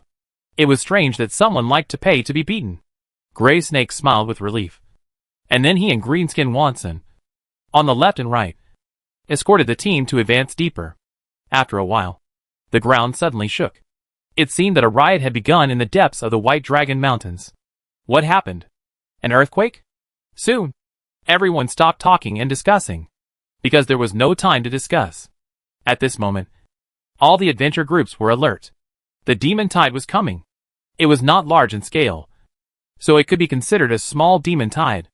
The leading demon had a terrifying momentum, and its body trembled slightly. Its claws touched the ground, tearing the frozen soil. The king species, the third level 2-headed Snow Wolf King, Dew's Empire, Lion City, Duke of Gloucester's Palace. Li Lizzie was fighting with her pet tabby cat. Suddenly, Li Lizzie stopped and closed her eyes. The tabby cat, which had been flying towards her furiously, was hugged by her and immediately became docile. It turned over on its belly, and was well-behaved and sensible. Li Lizzie opened her eyes, slightly bright, and a blue light spread. Destiny is messed up. The other side of the goddess tears was reflected in her eyes, going up along the White Dragon Mountains until the end. At the end, there is a palace, imprisoning the blue dragon Ediacara, Miliusina, Ecamundries, who is full of black energy. At this moment, Ediacara has awakened, and when his eyes open, countless monsters are driven down the mountaintop trembling, not daring to get close to the mountaintop. The blue dragon, which was regarded as a brave experience package. Awakened early, which means that the node designed by fate has been completely disrupted. But despite this is something that should not have happened. It's too coincidental. There are other shadows behind. Lizi's face turned pale, and she closed her eyes in deep thought. A blue color appeared behind her, and blood slowly dripped from the corner of her mouth. It was a crystal blue. She opened the diary in her hand. Seeing this answer, Lizi's face became even paler. Snap. She closed the diary and rubbed the tabby cat in her arms. 1. There was only one number on the diary, which was the probability told to her by wisdom and knowledge analyzing the possibility. It also represented the probability that Subei might survive if he faced Eddie Kala alone according to normal time. It was not 1 in 10. It was 1 in 100. Chapter 132 Little Demon Tide. Is this two-headed wolf rushing here to get killed? Haha. It's so funny. Look at its legs shaking with fear. Feather Arrow Adventure Group. Leader Black slapped his thigh and laughed, causing the other members to laugh. The air was filled with a happy atmosphere. Soon, Black's laughter stopped. He frowned in confusion and looked around, feeling a little embarrassed. Strange. Why didn't everyone laugh before? He always made those big guys laugh knowingly when he joked like this. Why didn't he laugh now? Is it not funny anymore? Haha. The bosses are so cool. Blake joked with the members of the team. Soon, he couldn't laugh anymore. He heard the discussion of the leading adventure group, and soon the discussion spread to the back. Strange. Why is this two-headed snow wolf king in a common area? I can't mistake its unique dual attribute characteristics. Not only that, the frost mammoth is also there. Just getting close to it makes me freeze. How did they enter the combat state? The trembling body means that they have completely entered the offensive posture. I feel very dangerous. The Wolf King Adventure Group and the Night Adventure Group lowered their heads and whispered to each other. All of them looked solemn. Among them, Wolf King Dekau first let the ranger who was clearing the way retreat, then walked forward and shouted to the back of the team. Is there an appraiser? Come out and appraise the level and ability of the monsters. Now the bronze level adventure groups can also get out. Except for the silver level adventure groups. The rest of the garbage can get out as far as I can. All the silver level adventure groups, get out of the line. I don't know your names. Anyway, if you are level 3, stand out first. Gray Snake, Green Skin Watson, Jonah, don't just stand there and watch the show. Let the stupid kids you brought go back. Come over and help me now. The adventure groups looked at each other in bewilderment. Among them, several particularly outstanding adventure groups came out. Fox Adventure Group, Leader Emma, Snowwind Adventure Group, Leader Anthony, Ice Slime Adventure Group, Leader David. Except for the 2 gold level adventure groups, the entire team also has 3 silver level adventure groups and several bronze level adventure groups, and the only black iron adventure group, which is Subei and his group. The high-end combat power has good individual strength, and the low-end combat power teamwork is tacit, which is completely incomparable to the students brought out by the academy. The strength of the entire team is enough to sweep away all the monsters in the common area. But the monsters do not only come from the common area, they come from the depths of the fork in the road. And as time goes by, the monsters from deeper places will follow the demon tide to hunt. This is a fierce battle. And this is just the beginning. Behind the team, Subei frowned slightly. He took out the playing cards and rubbed them open. He did not look forward, but looked behind him. The danger does not only come from the front. There is also behind. In addition to the monsters staring at the entrance, the monsters hiding at the small road entrance of the White Dragon Mountain range behind were also forced out. This means they are surrounded. What happened? Subei felt a little uneasy. This sudden unknown situation always makes people uneasy. Looking around, you can see that there are no low-end monsters in the Demon Tide. The lowest is the second level elite species. But the strange thing is that the monsters have different degrees of panic. The lower the strength, the worse the species, and the more unstable the state. Subei covered his nose with one hand to isolate the fragrance of the windbreaker, allowing wisdom to occupy his brain again and think carefully. Not good. After Subei finished the analysis, he became more uneasy. There is only one possibility to cause this situation. The monsters were collectively frightened. Even the king-level monsters were frightened. So, the pressure comes from a higher level. Legendary creatures? There are definitely legendary creatures in the White Dragon Mountains. But why does Su Bei feel uneasy? He must make the worst plan. His luck has never been good. Is there a possibility that the Blue Dragon has awakened? At this moment, Su Bei was suddenly stunned. A hand grabbed his right palm. The hand was soft and delicate, small and warm. Su Bei turned around and looked at it. Stunned, Jasmine gently covered her chest with her left hand and said in a very light and trembling voice, "It's a bit uncomfortable. Mr. Su Bei, is it dangerous?" Su Bei was stunned. The last time Jasmine reacted like this was when they left Winter City and were chased by the demigod. So this time, could it be that this intensity also had an impact on Jasmine?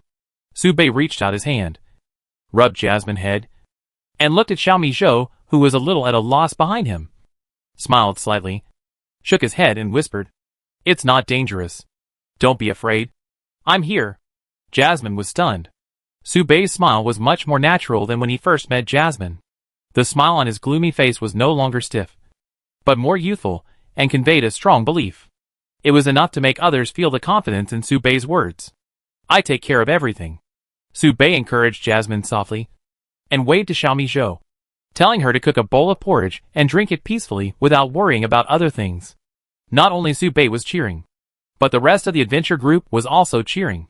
Many young adventurers had never seen such a horrible scene, and were even scared to tears.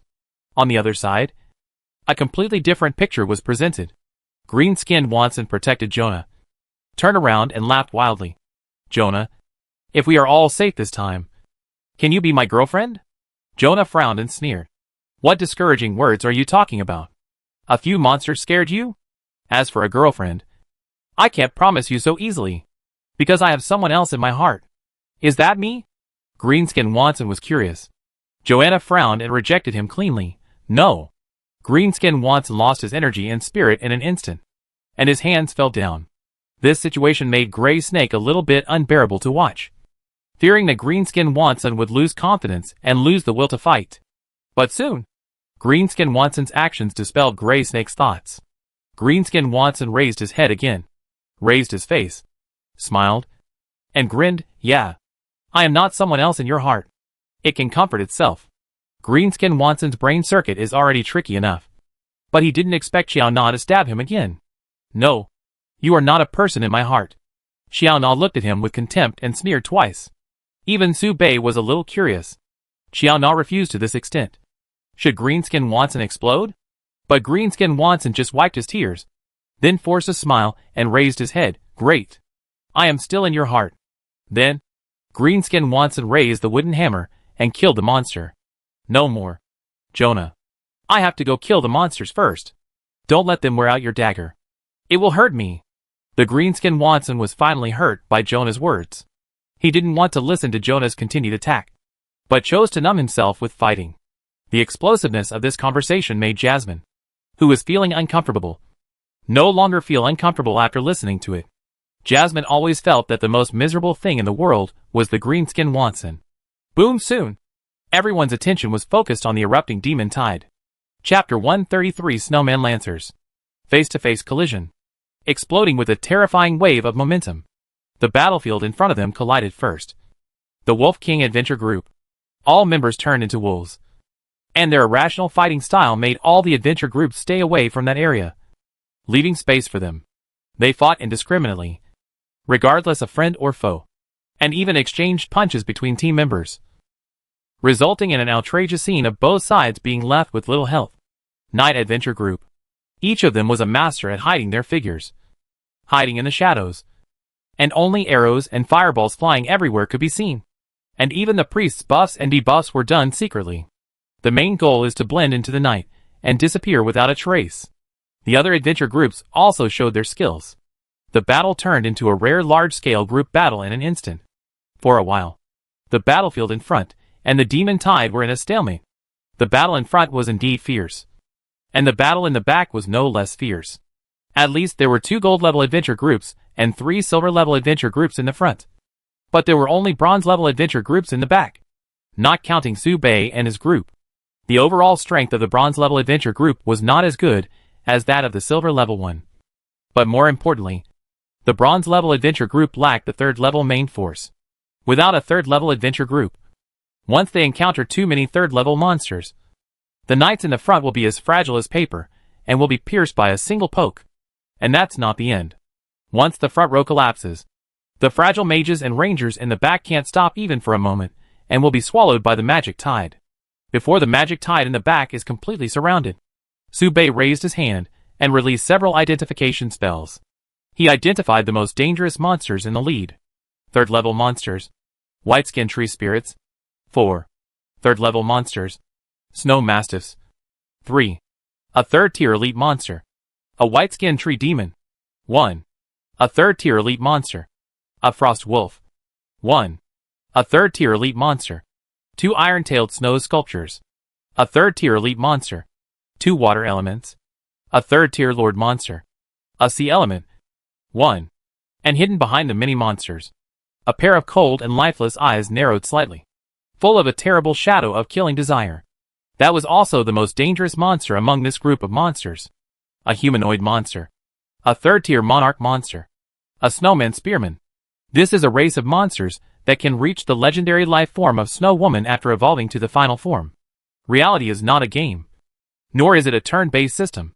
There is no social etiquette between monsters and other intelligent beings. When the shadow of a monster appears in sight, the monster has already launched a charge. This is the hatred and opposition between species instincts. Or it can be said to be the survival of the fittest. Intelligent species need materials from monsters to advance. And monsters become stronger by devouring other intelligent species. In the back, the bronze-level adventure group discussed tactics and discussed with each other. What level of monster is this? Very fierce. I haven't seen it in the periphery. No, that's not right. That white-skin tree spirit. I had the honor of seeing it when I entered the fork in the road with the group. It was a terrible level 3 monster, with extremely high fire resistance and a hard body. Ordinary iron tools can't even leave marks on them. The discussion became more and more noisy, and soon the voices collectively decreased, and then suddenly stopped, because there were appraisers who identified the levels of those monsters. Level 3. 7 level 3 monsters. The specific level is unclear, but it is conservatively estimated that the last 5 are elite species. Normally, a bronze-level adventure team would be fully prepared before they dared to hunt elite 3rd-level monsters. But now there were so many of them at the same time, not to mention the countless 2nd-level monsters. The adventurers were sweating profusely, and the pressure suddenly exploded. The team must have a leader. If they continue to be like a pile of loose sand, they will be defeated by the demon tide sooner or later. Feather Arrow Adventure Team. Blake realized this situation, swallowed his saliva to suppress his fear and panic, and walked to the front of all the teams. He opened his hands and called on everyone. Listen to me. The situation has reached a very dangerous point. We must unite. Blake made a very reasonable arrangement based on the conclusions drawn by other adventurers. He first faced Subei and his group and bowed to Gray Snake. Mr. Gray Snake, can you and your team stop all monsters except the 3rd-level elite species for 10 minutes? Only 10 minutes is enough. Each of our 7 adventure teams will stop an elite species and try to resolve the battle within 10 minutes. We will support you as quickly as possible. Please. Please. The adventurers shouted in unison, conveying their belief in facing death. It was like forcing the Emperor to abdicate. But the easiest enemies were left to Gray Snake and his group. Haha. Gray Snake admired the vigor and passion of these young adventurers, laughed loudly, and agreed loudly, I have no problem. Can you do it? Level 2 is like cutting melons and vegetables for me. I'm just afraid that you can't stand the pressure of level 3. After speaking, the bloody robe unfolded, the armor solidified, and entered the fighting posture. No problem. Trust us. The Feather Arrow Adventure Group all rushed towards one of the 3rd-level monsters. At the same time as the Feather Arrow Adventure Group started, the other adventure groups also started at the same time. The battle broke out instantly. Gray Snake did not step forward immediately, but approached Subei first, with a serious look, and asked in consultation, Brother Subei, what is your profession? Greenskin Watson and I are both frontline, and Xiao Na is a top assassin. If you were a mage, priest or ranger, it would be the best. We could still cooperate a little. But you should be a knight. Right?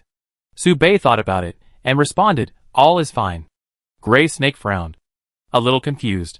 Obviously his brain was not enough to understand what all is fine meant. But the situation was urgent. Gray Snake swung his arm backhand, knocked the charging second-level Snow Wolf away, and turned around. Forget it, Brother Subei. You can do it. Gray Snake twisted his neck and stepped on the ground with his right foot. Boom! With a sound, it cut into the magic tide like a cannonball. Only the last sound could be heard from afar.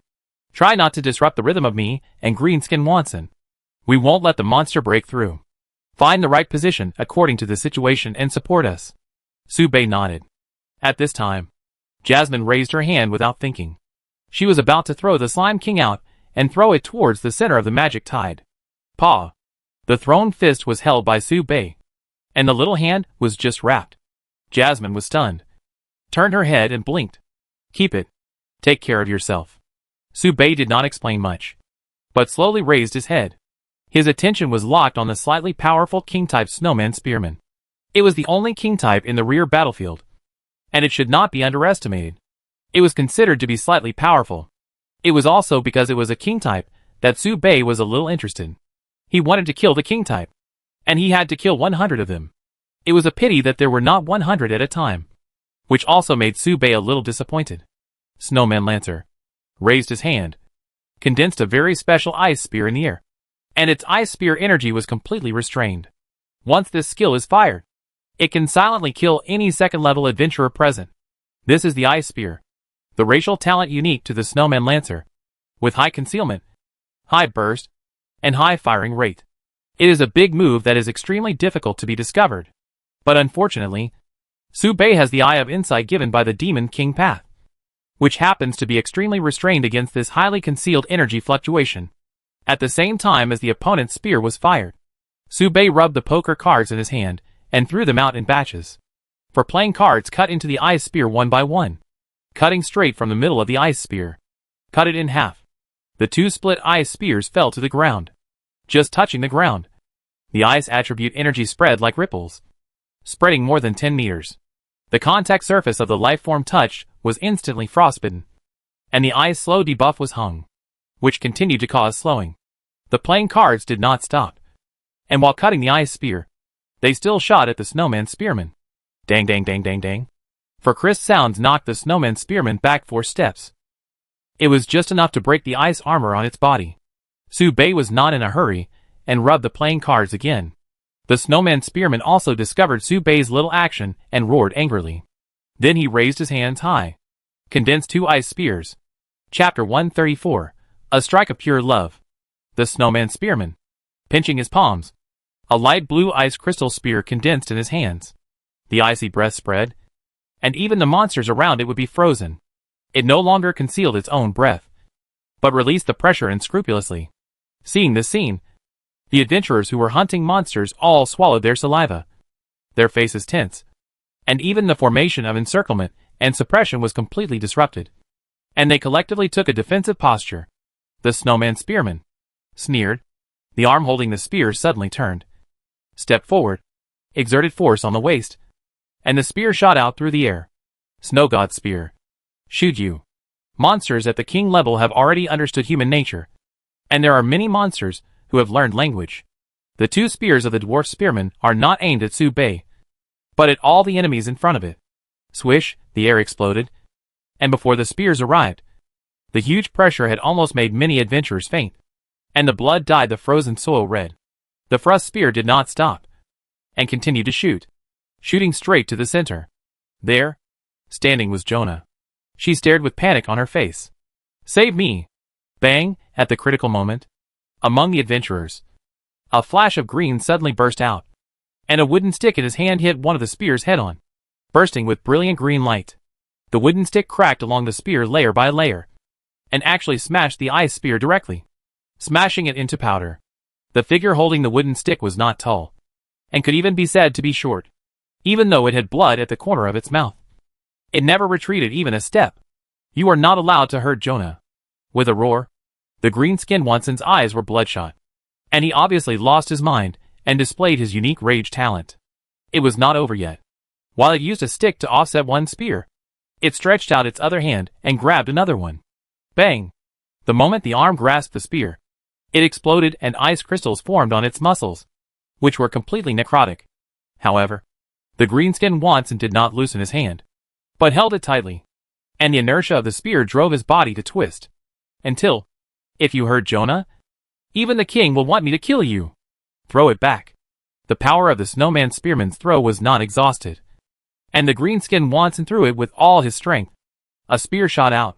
The spear penetrated the demonic tide and split it in half. This spear carried an unrivaled momentum.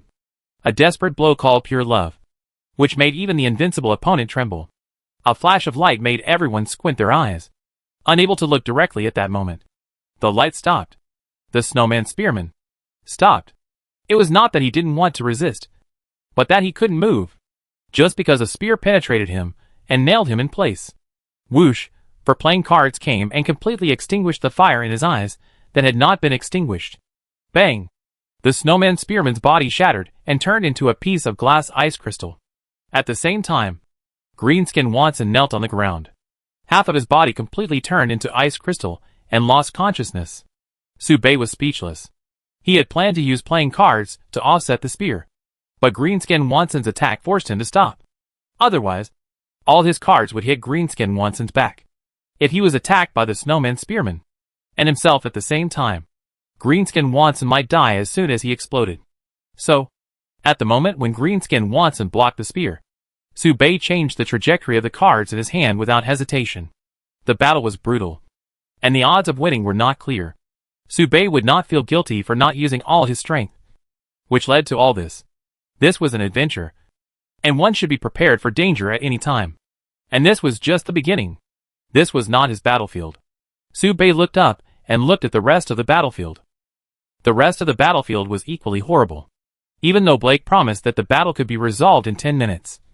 In reality, it was not even slightly different from the budget. It can be said that they were going in opposite directions, and it was unbearable to watch. Some teams could not even hold on for 5 minutes, and they were like a little girl being beaten by an adult and unable to resist. Looking around, in just one round, an adventure team was wiped out. The entire team of 6 people was broken by a tide, crashed into the mountain wall and vomited blood, and their lives were in danger. That was the gifted sea wave of the 3rd level Lord Monster, the sea element, and the 2nd level adventurer couldn't even block it for a moment. Not only that, bad news also came from the front line. Dong dong.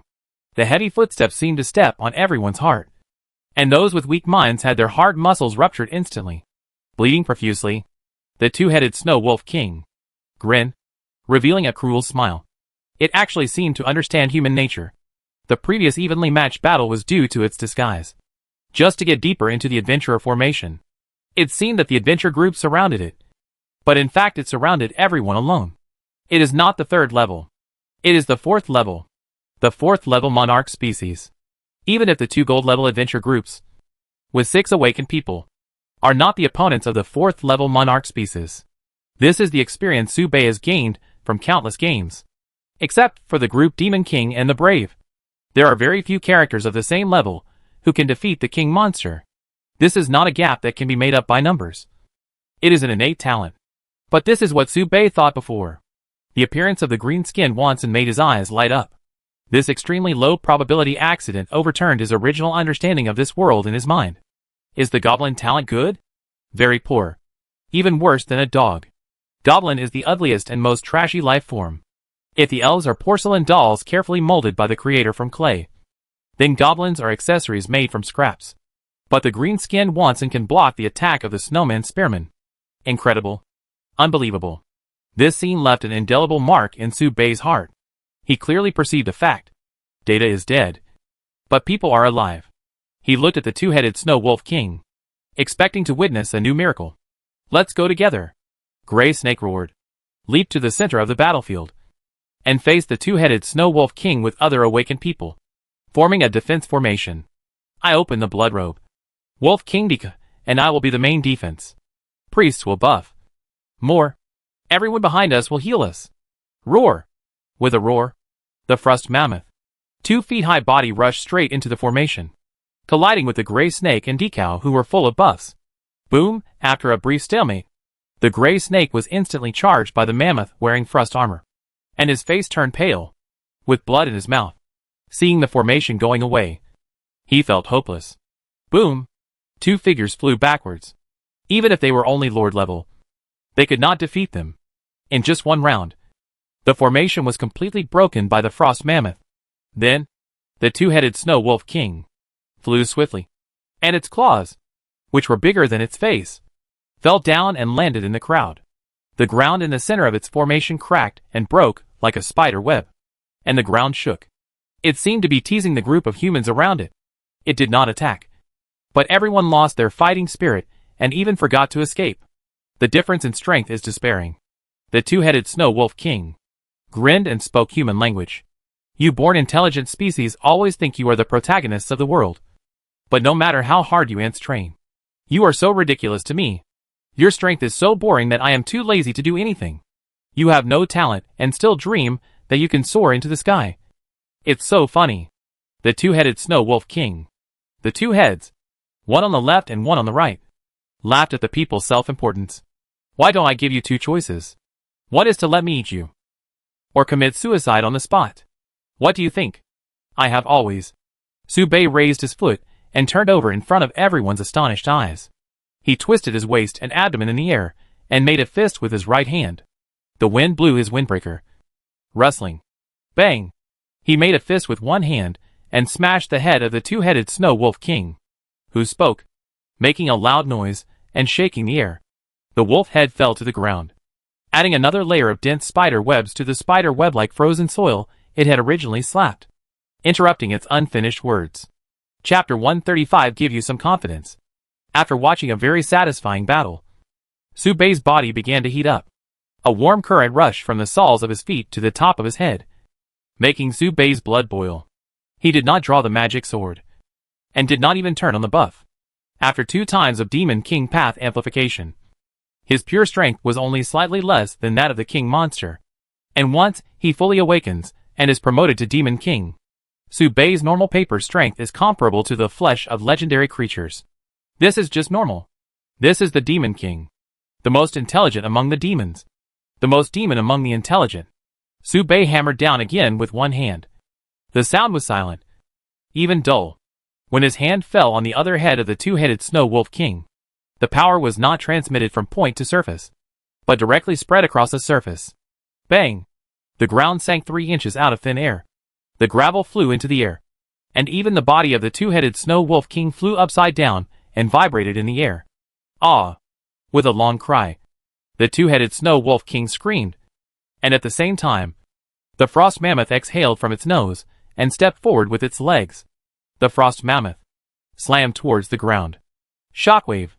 Silence, followed by a rumble. The entire frozen ground began to collapse, and the surging earthquake waves swept out. Buzz, this is the innate strength advantage of the Frost Mammoth.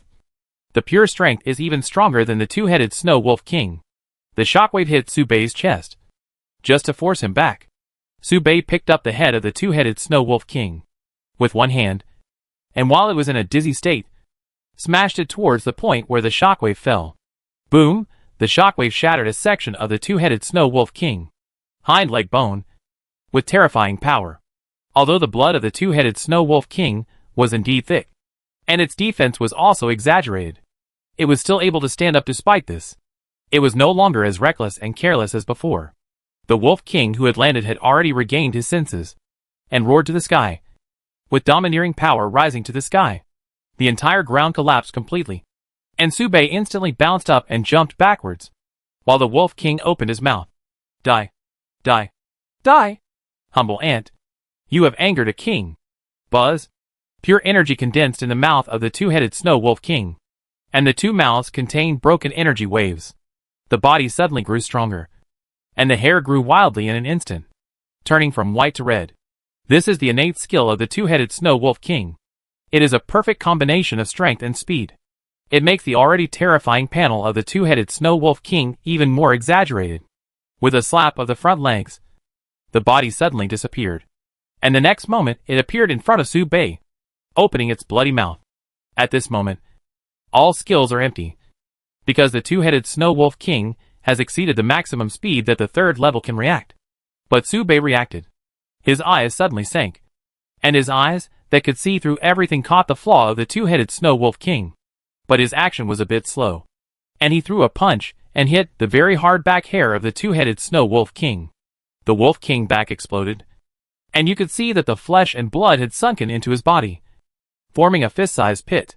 The two-headed Snow Wolf King did not dodge, but roared and took the punch, his blood bursting out, and his front paws slapped down and hit Su Bei directly. Bang, one claw for one punch. This paw hit so hard that even a fourth-level beast would fall apart on the spot. This is the king. The terrifying power. Gray Snake and Dika looked at each other, both silent and speechless. Su Bei was too amazing. He rushed out like a god of war, and once completely suppressed the two-headed Snow Wolf King, cleverly offsetting the offensive of the Frost Mammoth. But the situation was reversed in just half a minute. Gray Snake was ready to release his ultimate move. He clenched his fists, confirmed with Dikao, and nodded. We are ready to fight to the death. We must save Su Bei. Otherwise we will all die here. The other adventure groups were silent. They watched Su Bei descend with hope, and watched their hope being destroyed. I didn't plan to watch it anymore, so I just fought to the death. We all have to die anyway, so we might as well die with dignity. Xiaomi Zhou looked at Su Bei, who fell in the smoke. His eyes reddened. His hands loosened until he couldn't hold the thermos steadily, and in the blink of an eye his eyes turned from black to red. Bloodshot. Paw. Jasmine caught the thermos cup and put it back into Xiaomi Zhou's arms. Then a hand reached out and rubbed her head. Xiaomi Zhou raised her head and looked at her gently. Zhou, you must trust Mr. Su Bei. Hearing this, the flames burning on Xiaomi Zhou's tail gradually went out. But she was still a little worried. So she asked softly, Su Bei? It will be fine. Mr. Su Bei promised me. Jasmine comforted, although she said so, looking at the center of the smoke. Her heart was still beating, and she was unconsciously surrounded by a faint black mist, which gradually became thicker with her heavy breathing. She shouted briskly into the smoke. Mr. Su Bei, do you need help? The immediate response from the smoke put Jasmine at ease. Okay, give me some buffs. Su Bei walked out of the ruins, raised his hand to disperse the dust. Still expressionless. He didn't need to eat that claw, but if he didn't block that claw, his windbreaker would be damaged. This made him subconsciously do something irrational. The power was strong enough that Su Bei could feel the burning pain in his left arm. He guessed that the bone was broken and his arm was a little twisted. Two-headed Snow Wolf King. The four eyes narrowed slightly. It had already used 80% of its strength in that claw just now. Even if it was not broken, it would not be able to stand up. Even a king of the same level would not dare to take his claw. But he was a king, and the ant opposite was just a human. It only caused such a trivial damage. Ant, I admit that you have some strength. But that's it. The drama of turning the tide in a desperate situation will not happen to the weak. And I can't be a negative example. The two-headed Snow Wolf King. The eyes are deep. The two heads merged into one. And the body rose again. Already 2 feet. It raised its calm eyes, and said with certainty, I will not hold back any more. You all come together. I will eat you. You have won my respect and deserve my personal attack. This is its confidence in its life as a king. Not only is its body terrifying, but its killing power is also top-notch. Seeing the two-headed Snow Wolf King say such words, the monsters also calmed down, as if they wanted to witness the king's special fight, giving the shaky adventure groups some breathing time. They stopped fighting each other just to enjoy the scene of the king tearing the enemy's head apart, even though they were already accustomed to it. Su Bei approached calmly and stood opposite the two-headed Snow Wolf King. It was a bit strange. This was the first time that Su Bei faced a king monster that had released all its strength to fight. It was also the first time that he had drawn a path like this to fight purely. The first king creature Su Bei encountered was a lich, which had many fancy skills, and its ultimate move could cause some damage to Su Bei at that time. But it seemed that its skill tree was incomplete. The second one was the Dragon Egg Lord, who was headshot by Su Bei before he could release his ultimate move, because it could only burst out pure killing power and was not fast. Two-headed Snow Wolf King. It is different. It has comprehensive attributes, but it also lacks the means of magic attack. It is not a big problem. If it is an encounter, Su Bei will choose to fight quickly and try to end the battle in a few rounds. But it is obviously not suitable to fight in this way now. The magic tide is too fierce, and the overall strength is too strong. The adventure team lacks confidence, and its own strength is not strong. With this combination, it may not be able to survive the subsequent magic tide. Fighting alone is ultimately a bad idea. Even if one person gives him a buff, it is not bad. The ranger's bow is also festive like fireworks. In short, Su Bei needs these adventure groups to help for the time being. But he doesn't need an adventure group that has lost its fighting spirit, which can only be counterproductive. He needs a legion that can win battles. And it would be best if there are a few explosive intelligent bodies, like the green-skinned Wanson. They lack confidence. Well, let me give you some confidence. Su Bei thought so. And Jasmine behind him had already added a buff to him. And it was more than one buff. The moment Jasmine raised her hand, the priests behind her seemed to have reached a consensus and raised their hands one after another. In the blink of an eye, the buff condensed on Su Bei's body, condensing him into a small light man. And the fractured left hand healed in an instant. The aura on his body became more and more powerful, contradictory and complex. The increase was not large, but it was comprehensive. The overall strength increased by about 30%, which was half the effect of Su Bei's buff. Su Bei raised his right hand and put his left hand behind his back, as if he was going to control the two-headed Snow Wolf King with one hand, with the palm of his right hand facing up. He looked it like greeting a puppy and said softly, "Come." Chapter 136, A Serious Punch. Arrogant. The two-headed Snow Wolf King took a step forward. His footsteps swept across the ground, leaving blue ice crystals, and a wild smile appeared on the corner of his mouth, which was hard to find. "Who do you think is standing in front of you?" "It's a king." A low hum sounded from the two-headed Snow Wolf King, and then turned into a deafening roar, accompanied by a strong stench. "You are provoking a king." Su Bei raised his head, expressionless, or it could be said that he was calm and indifferent. Gray Snake broke out in a cold sweat. Even if Su Bei had full buffs, he still felt that his chances of winning were slim, because the two-headed Snow Wolf King on the opposite side had already released all its strength. As it said, it was a real king. Just roaring and threatening pressure made many adventure groups completely lose their fighting spirit. In fact, the murderous aura was even more terrifying than his bloody clothes. The fourth level was not as good as the third level. The first level was a dazed ditch. The promotion of monsters, except for innate, could only be promoted through continuous fighting. The monsters on the side were all indifferent.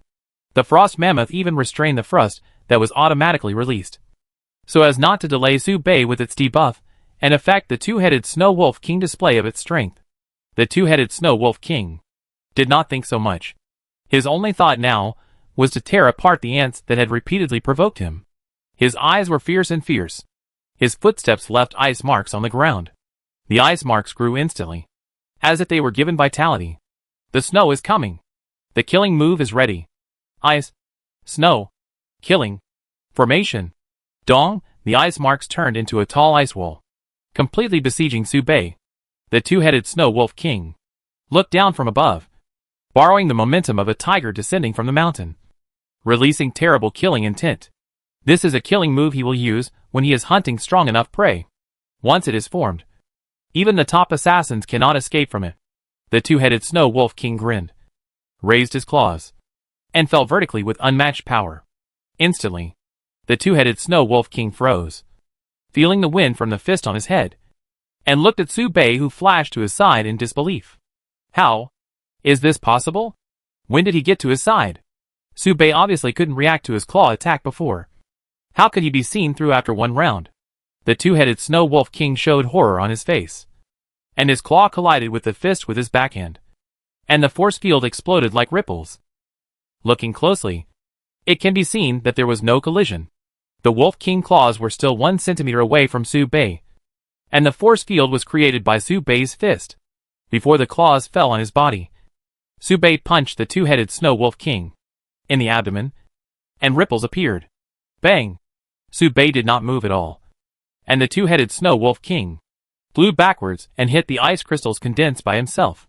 The ice crystals became Su Bei's ultimate move, firmly trapping the two-headed Snow Wolf King and preventing it from flying too far. It can be seen that the ice crystals are indeed a very useful skill, very suitable for catching turtles in a jar, and played a key role when Su Bei beat the two-headed Snow Wolf King. It's not over yet. Su Bei rushed forward again, and first stopped at the ice crystal above the landing point of the two-headed Snow Wolf King, and then punched again. And at the same time as punching, he made a reasonable evaluation. The king species is very ordinary, but it has the ability to speak. Is the king ordinary? Half an hour ago, anyone who said this would be collectively sprayed to death by the adventurers. But now no one said anything. Just watching the scene. Unable to say anything. The Su-Bei who beat the two-headed Snow Wolf King looked more like a monster than the two-headed Snow Wolf King. The monster simply couldn't believe their eyes. A kind of despair was rising and getting more and more intense. The two poles were reversed. As Su-Bei finished speaking, he twisted his fist and punched again, not using much force, just to humiliate, so that the adventurers could see the scene carefully. The adventurers finally couldn't control their emotions. They started cheering, jumping for joy, counterattacking, and regaining their confidence. The battle was not over yet, but nothing could stop the cohesion of the adventurers. The two-headed Snow Wolf King. The movements were completely seen through. Even though Su-Bei was not fast, he could always perfectly predict all attacks and give a heavy counterattack. Impossible. How is this possible? Absolutely impossible. I don't believe it. The two-headed Snow Wolf King roared angrily. It is the king. It cannot lose. Boom! The two-headed Snow Wolf King. The huge body floated into the air. He only felt a sharp pain, and his body was in the air again. The continuous floating state made it unable to respond to any attack in time and counterattack. It opened its eyes, and while its body was in the air, Su-Bei's fist was falling. This punch was different from the previous ones, and a bright light could be seen on Su-Bei's body. Buff up. Su-Bei's clear eyes were still calm, without too much fluctuation. His body suddenly exerted force, and his windbreakers swelled against the wind. Fist coming. The fist that fell like a meteorite shook the void and hit the head of the two-headed Snow Wolf King in an irresistible posture. Su-Bei did not hold back with this punch, and really used all his strength, just to kill with one punch. Bang! The two-headed Snow Wolf King fell on the ground with his face up. The sky was getting farther and farther away from him, and more blurred. Everything that was once within reach became so far away. Its eyes were still unwilling to accept, and it was unwilling to believe that it had tried its best but couldn't make him use his hands. It looked at Su-Bei's eyes that had never been looking at it, and finally let it go. So, am I not even worthy of him looking at me? Boom! The wolf's body fell to the ground, torn into pieces, and blood and flesh splattered. The body of the two-headed Snow Wolf King is an excellent tonic with high nutritional value, but none of the monsters present dared to come forward to use it. Silence. Silence at this time. Su-Bei put his left hand behind his back in front of him, as if he really wanted to prove that the king species was very ordinary. A huge cheer broke out in the crowd.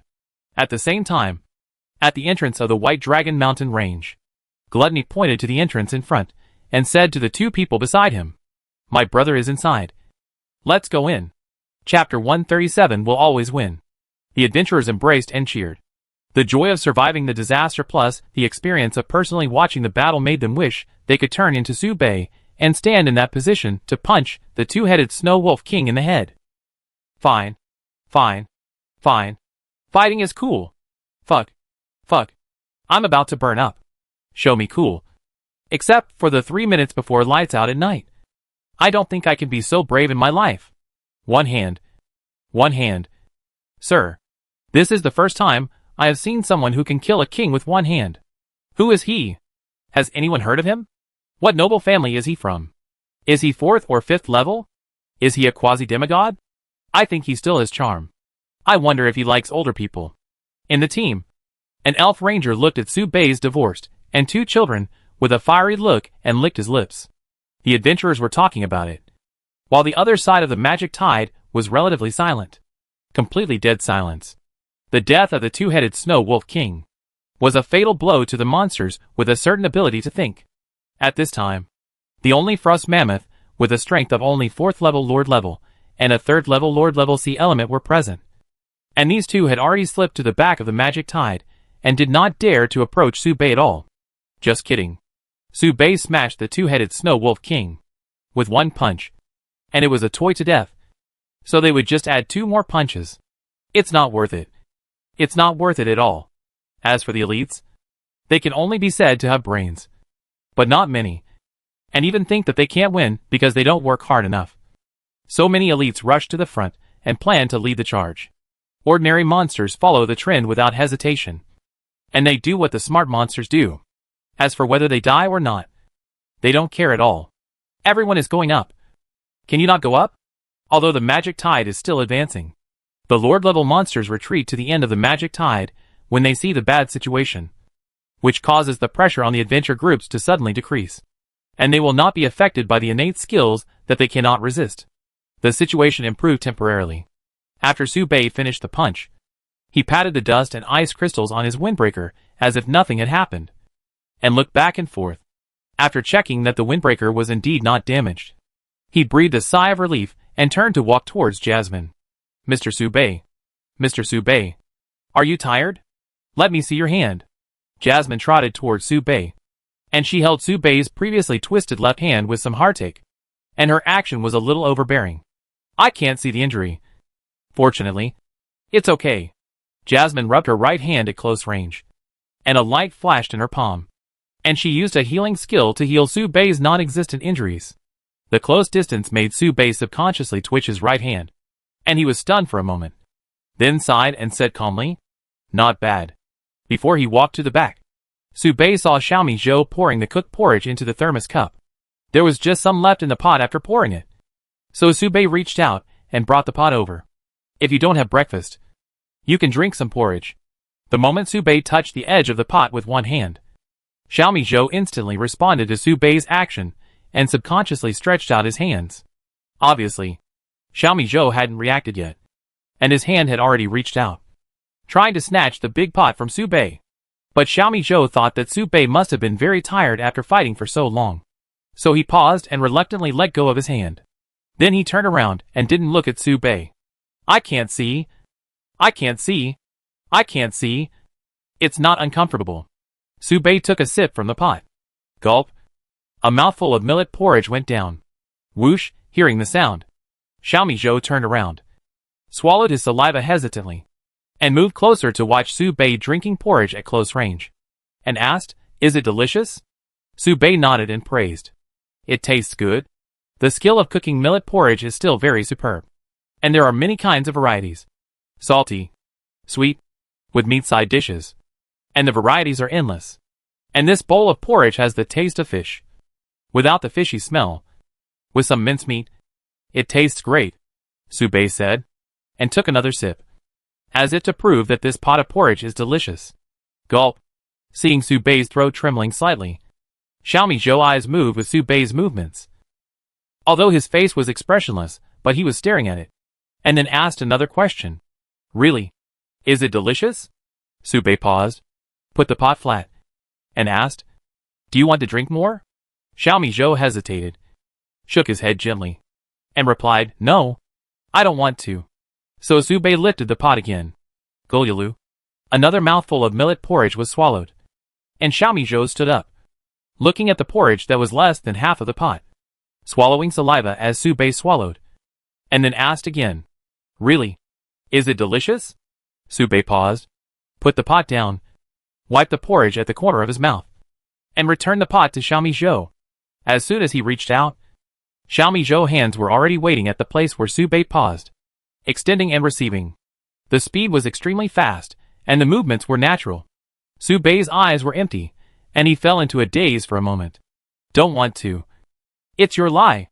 Seeing Xiaomi Zhou holding the pot contentedly, Su Bei couldn't help but smile. Then, he stood up and patted the dust on his windbreaker. On the side, Jasmine observed the situation everywhere and randomly stuffed big fireballs into the monster, one after another, and the magic power seemed to be endless and never exhausted. Su Bei approached and stood beside her. "So hard." Su Bei was puzzled. Jasmine looked up and smiled softly. "Mr. Su Bei, don't laugh at me. You are the one who works the hardest." Immediately, Jasmine asked again, "Have you eaten enough?" Su Bei nodded and looked at the demon tide.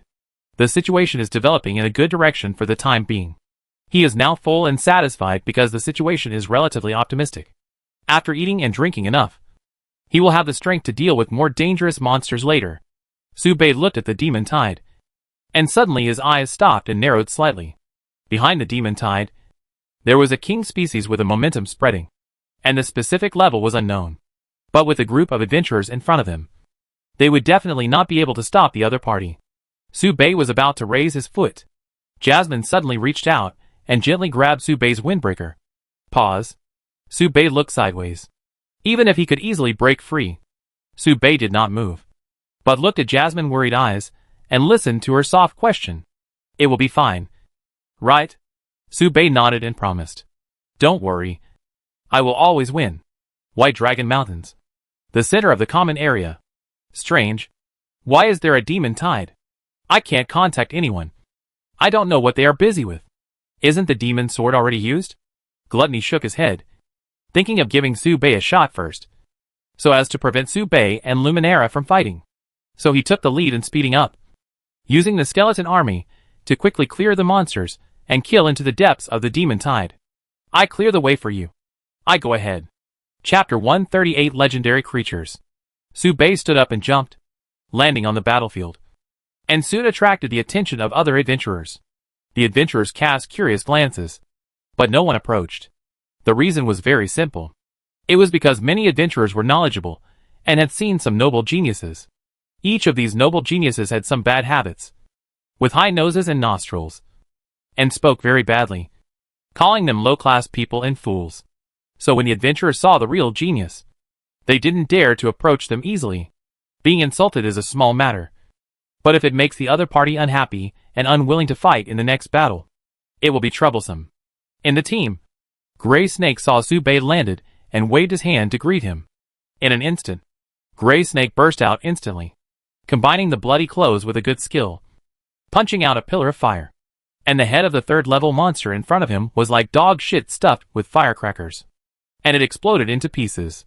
Gray Snake wiped the sweat left after the explosion, forced a laugh, and asked humbly, Brother Su Bei, do you think my punch is 1/3 as good as yours? Su Bei shook his head. Gray Snake was not discouraged, and he rushed to Su Bei's side without stopping. His serious expression soon blossomed like a chrysanthemum, very bright, and asked, have you rested enough? Brother Su Bei? How about you take a break?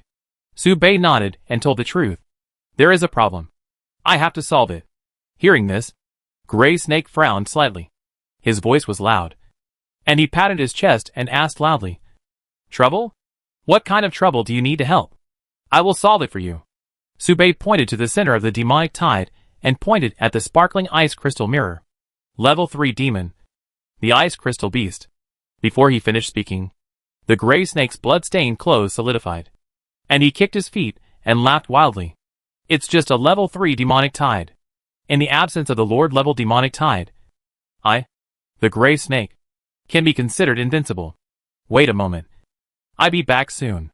The Gray Snake was extremely fast, and before Su Bei even finished speaking, he had already arrived in front of the ice crystal beast and punched out confidently.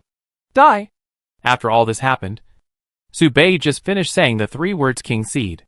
His speech speed was not slow, but the Gray Snake was faster, as if he was in a hurry to reincarnate. He was indeed in a hurry to reincarnate. Just when Su Bei said these 3 words, the Gray Snake rushed over. After Su Bei finished saying the 3 words, the Gray Snake flew back in an extremely miserable posture and fell in front of Su Bei half dead. Just heard the 3 words from Su Bei's mouth. He really came back as soon as he left. He is a genius, and his words come true. He went very fast, and came back even faster. Su Bei grabbed his flying body, and it seemed to be falling apart. It can be seen that the bloody clothes on the Gray Snake were broken into pieces, and his arms were completely twisted and broken. His breath was weak, and he was about to die. Su Bei quickly pinched a healing spell and gave the Gray Snake a sip of milk. The Gray Snake finally breathed a sigh of relief. Then the Gray Snake's body kept shaking, revealing a bitter smile, and his expression was a little aggrieved. But he didn't blame Su Bei for not saying the word king species first. He only hated himself for not being able to find out the characteristics and strengths of that kind of king creature for Su Bei, and not being able to relieve Su Bei of some of the burden. Gray Snake slowly told the information he had received. Brother Su Bei, that king species is very strong, and I feel that it can communicate with an extremely terrifying existence.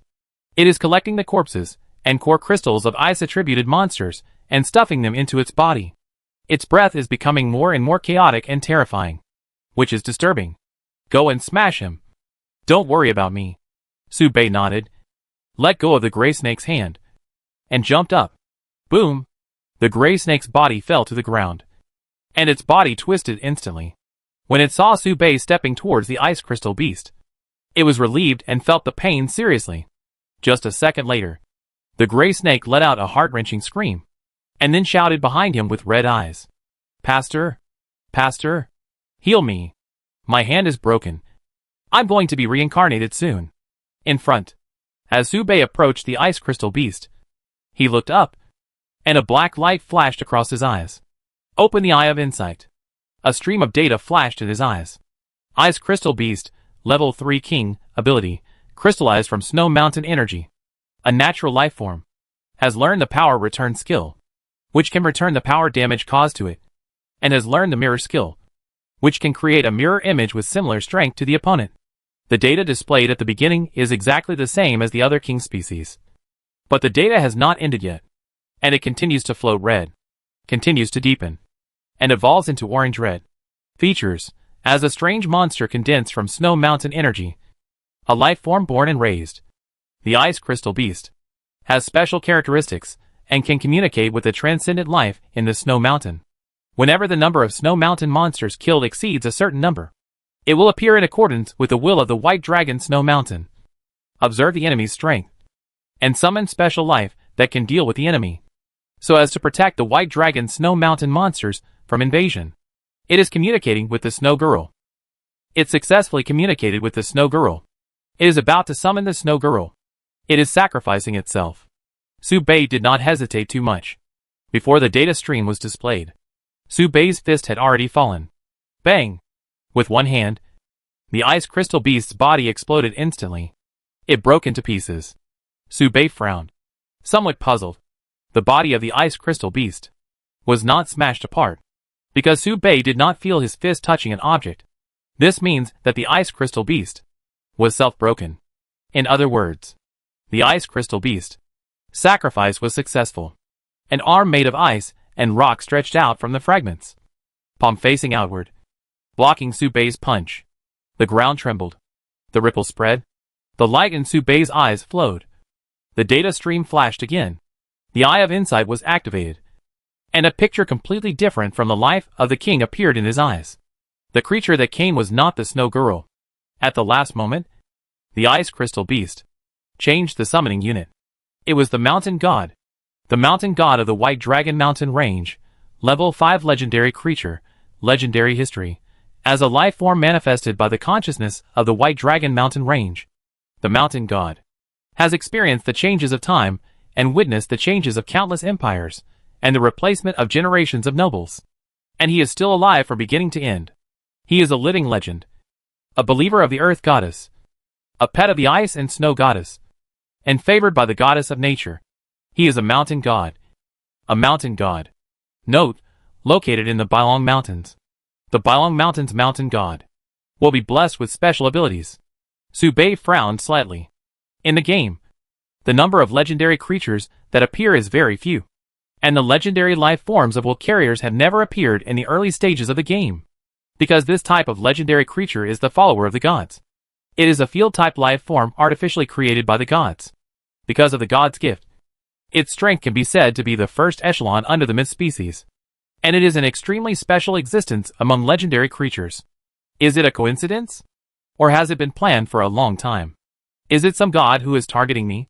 Su Bei looked up at the sky, then quickly retracted his gaze and looked at the Mountain God. Still expressionless, he clenched his fist and punched again. Bang! This punch was very strong and powerful, but it only made the Mountain God tremble slightly. The Mountain God, as huge and majestic body emerged from the Ice Crystal Beast.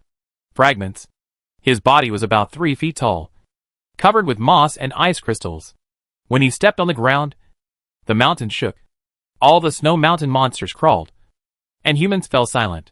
Immediately afterwards, the ground where Su Bei stood cracked due to this kick, and a pit several meters deep appeared.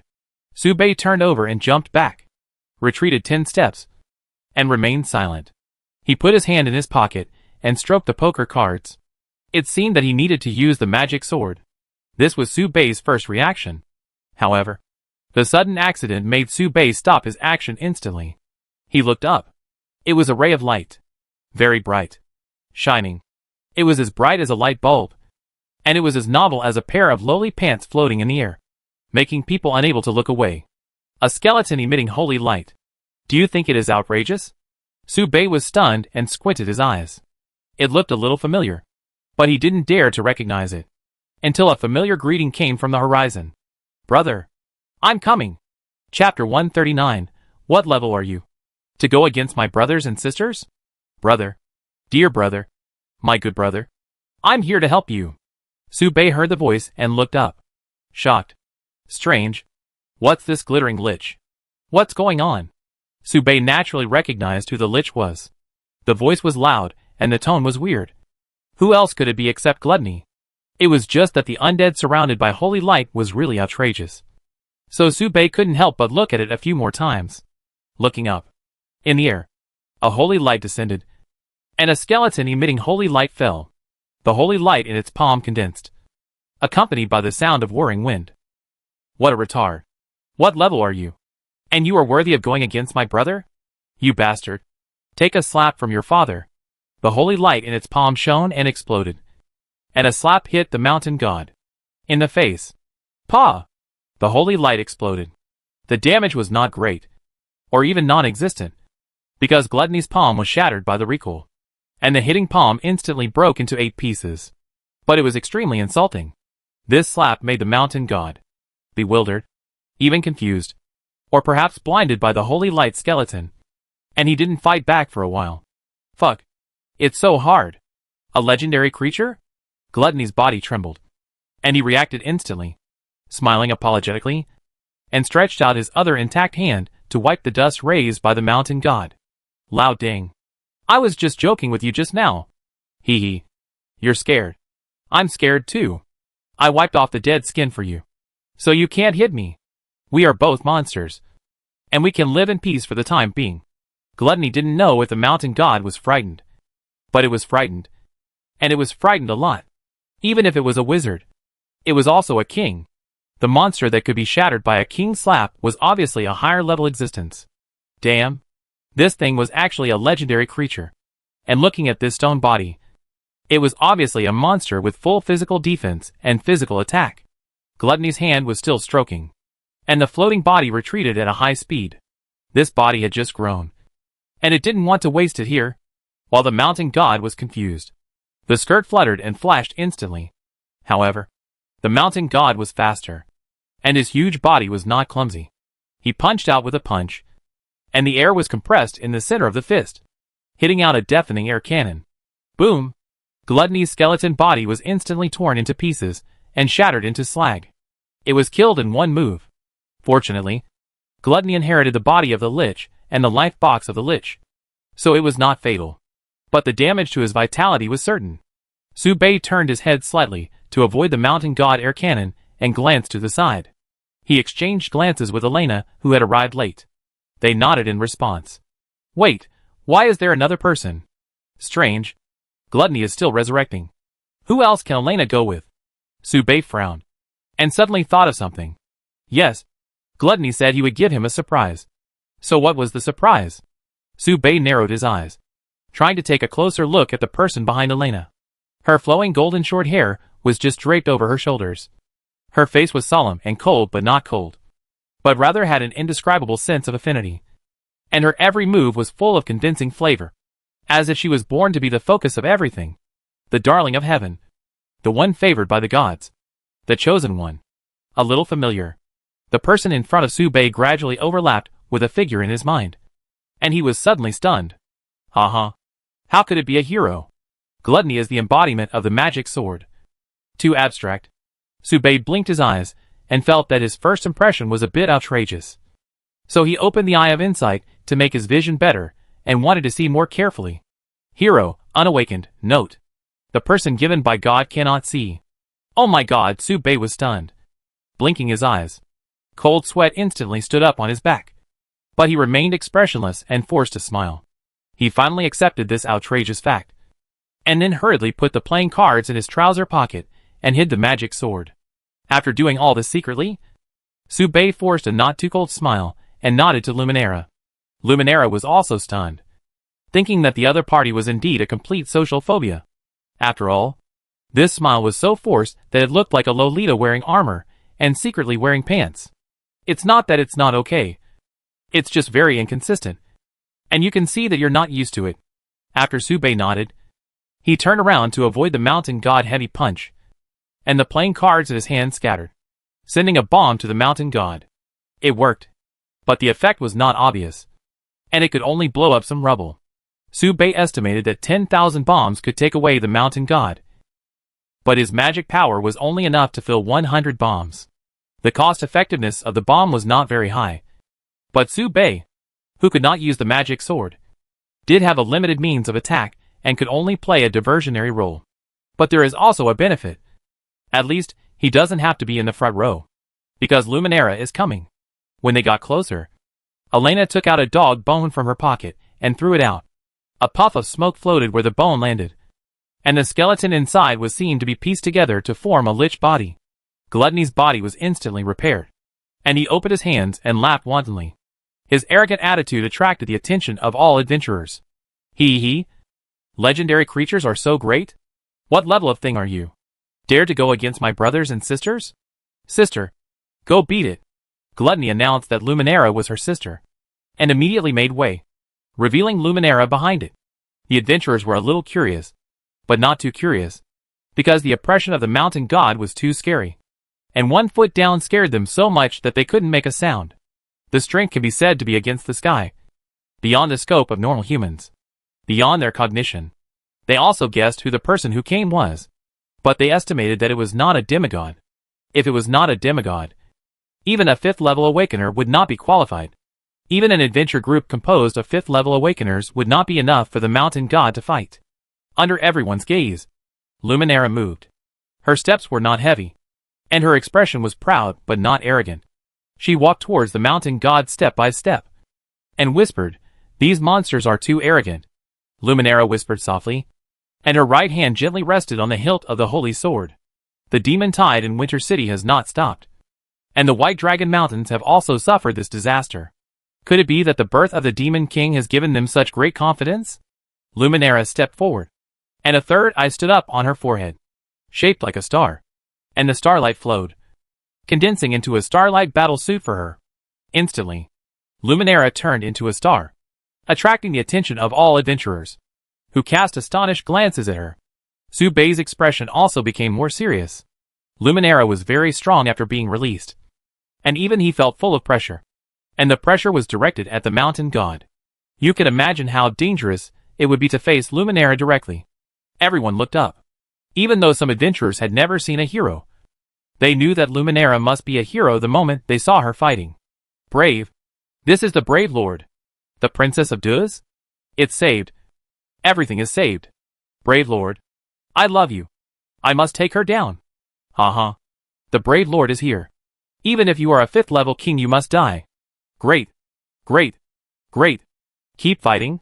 Someone looked at the brave lord, couldn't help but shed tears, dripping from the corners of their mouths to the ground, and said with emotion, "Is this the brave lord?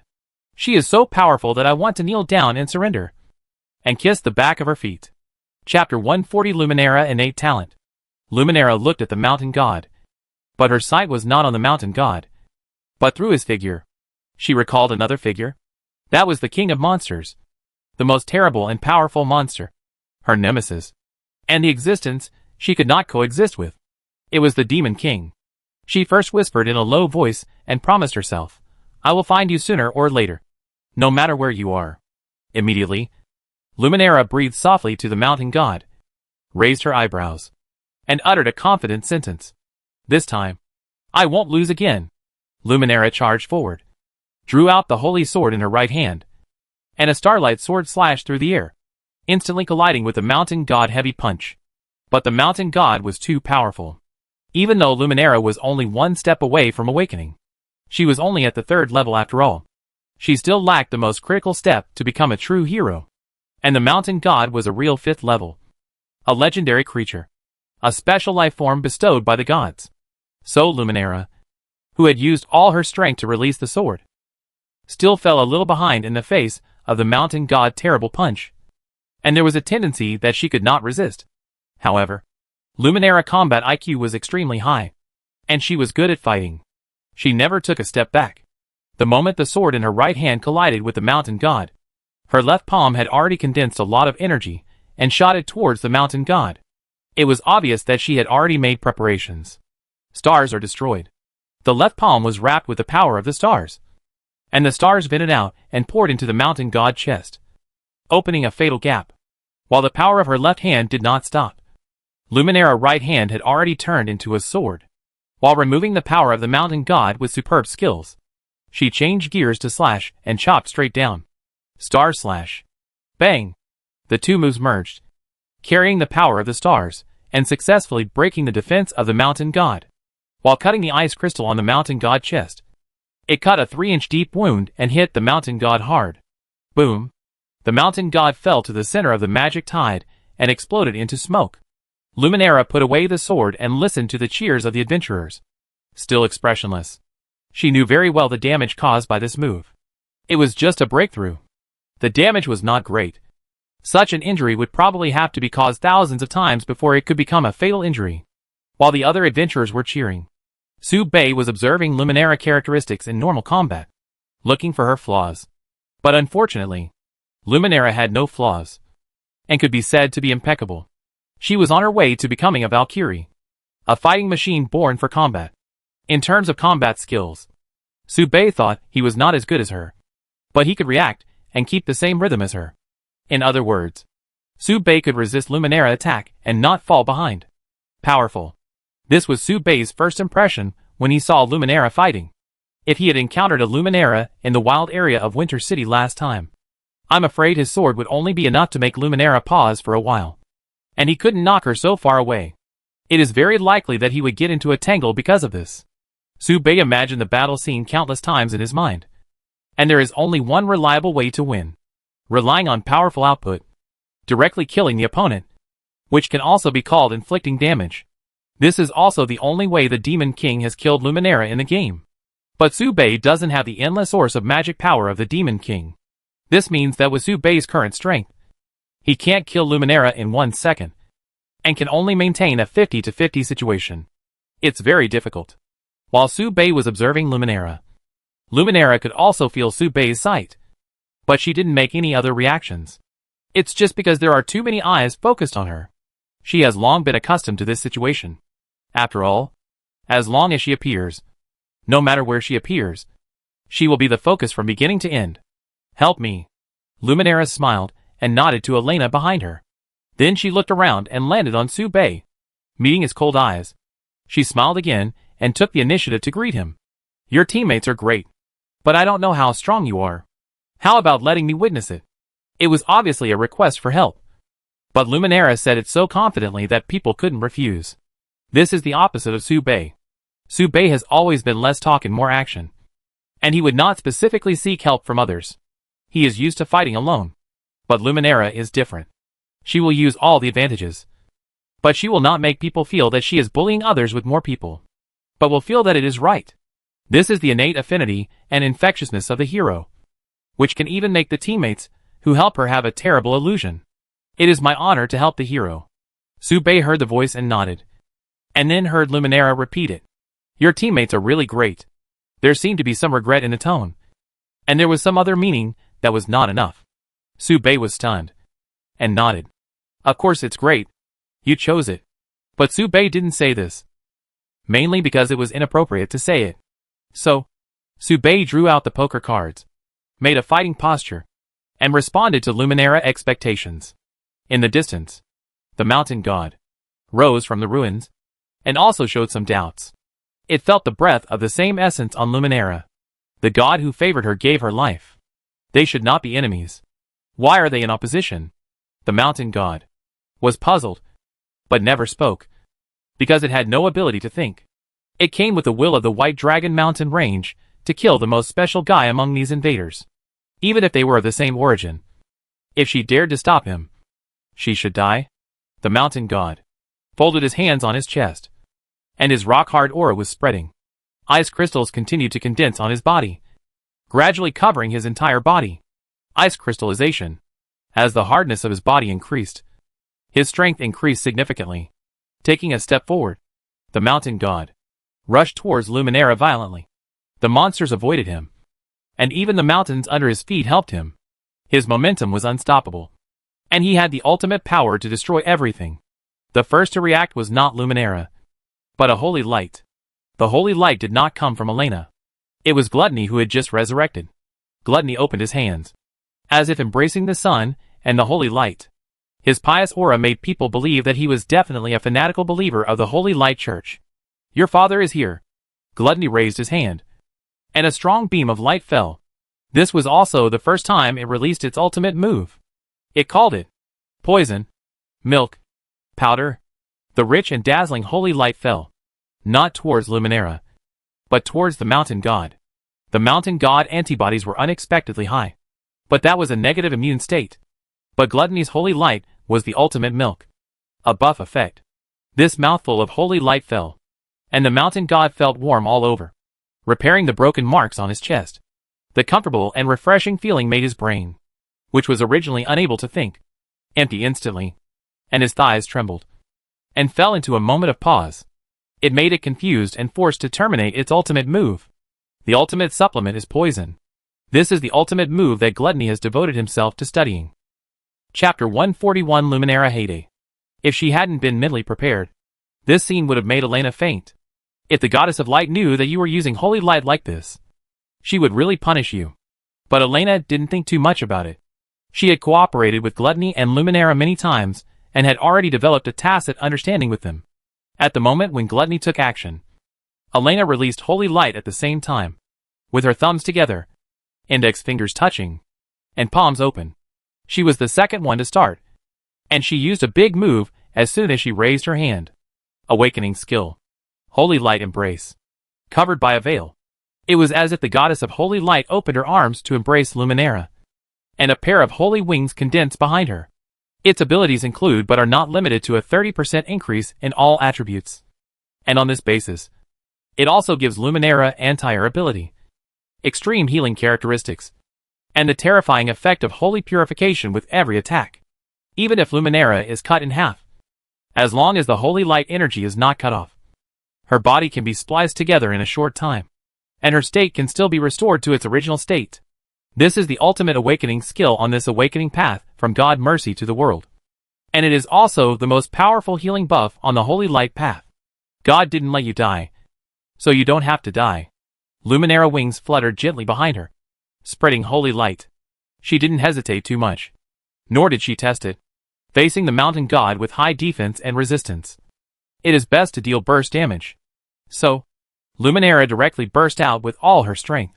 Since she was defeated by the Demon King once, Luminera would fight with all her strength in every battle, leaving no room for error.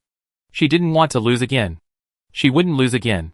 Luminera raised the holy sword. The holy sword shone, and she sang, "Stars, shine on me." The light of the stars fell and shone on Luminera, opening a long silhouette. The starlight surrounded her, protected her, and guided her. "It's not over yet." The next second, an obscure voice sang from her mouth. Even if it was the mainland language that everyone understood, no one could hear it clearly. Even Su Bei felt the creepy danger at this moment. "God, look at me!"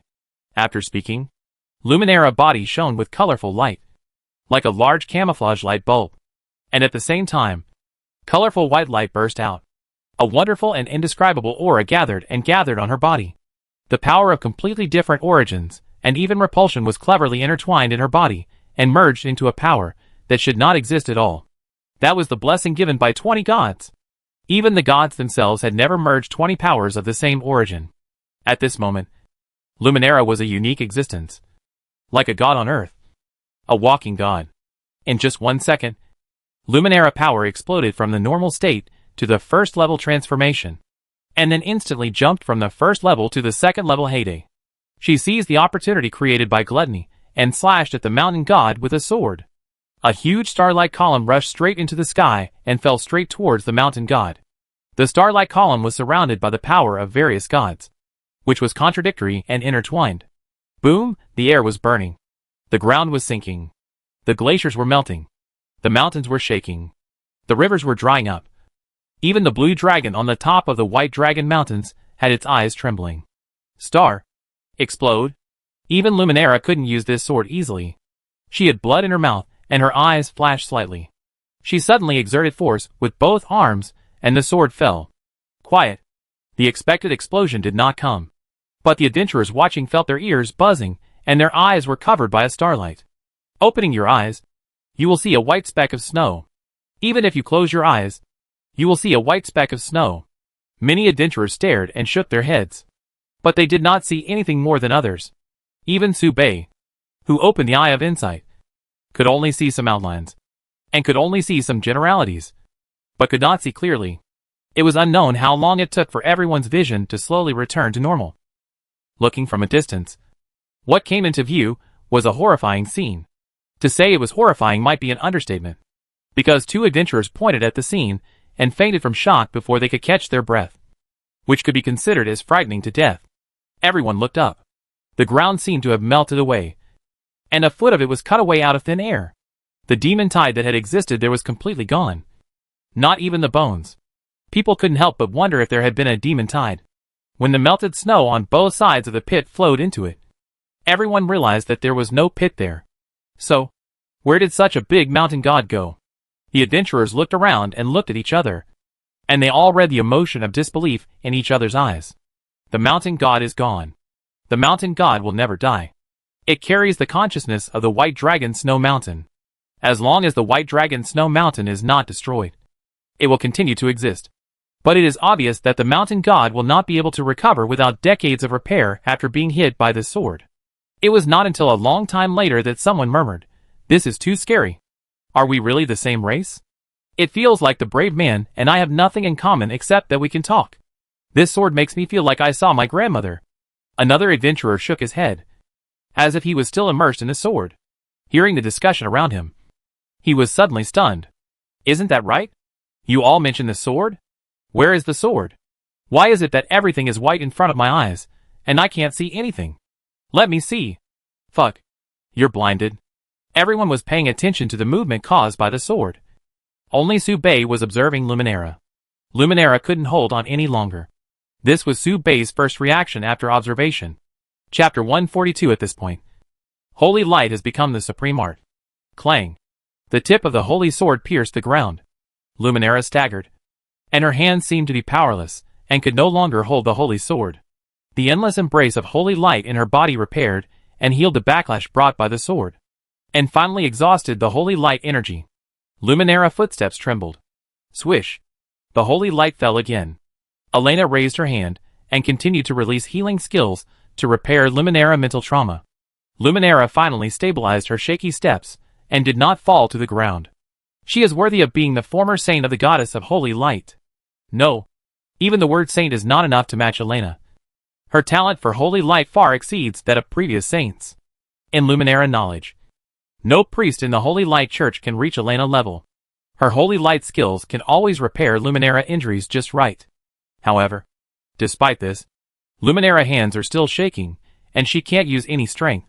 She raised her head expressionlessly and looked at Elena, revealing a little desire.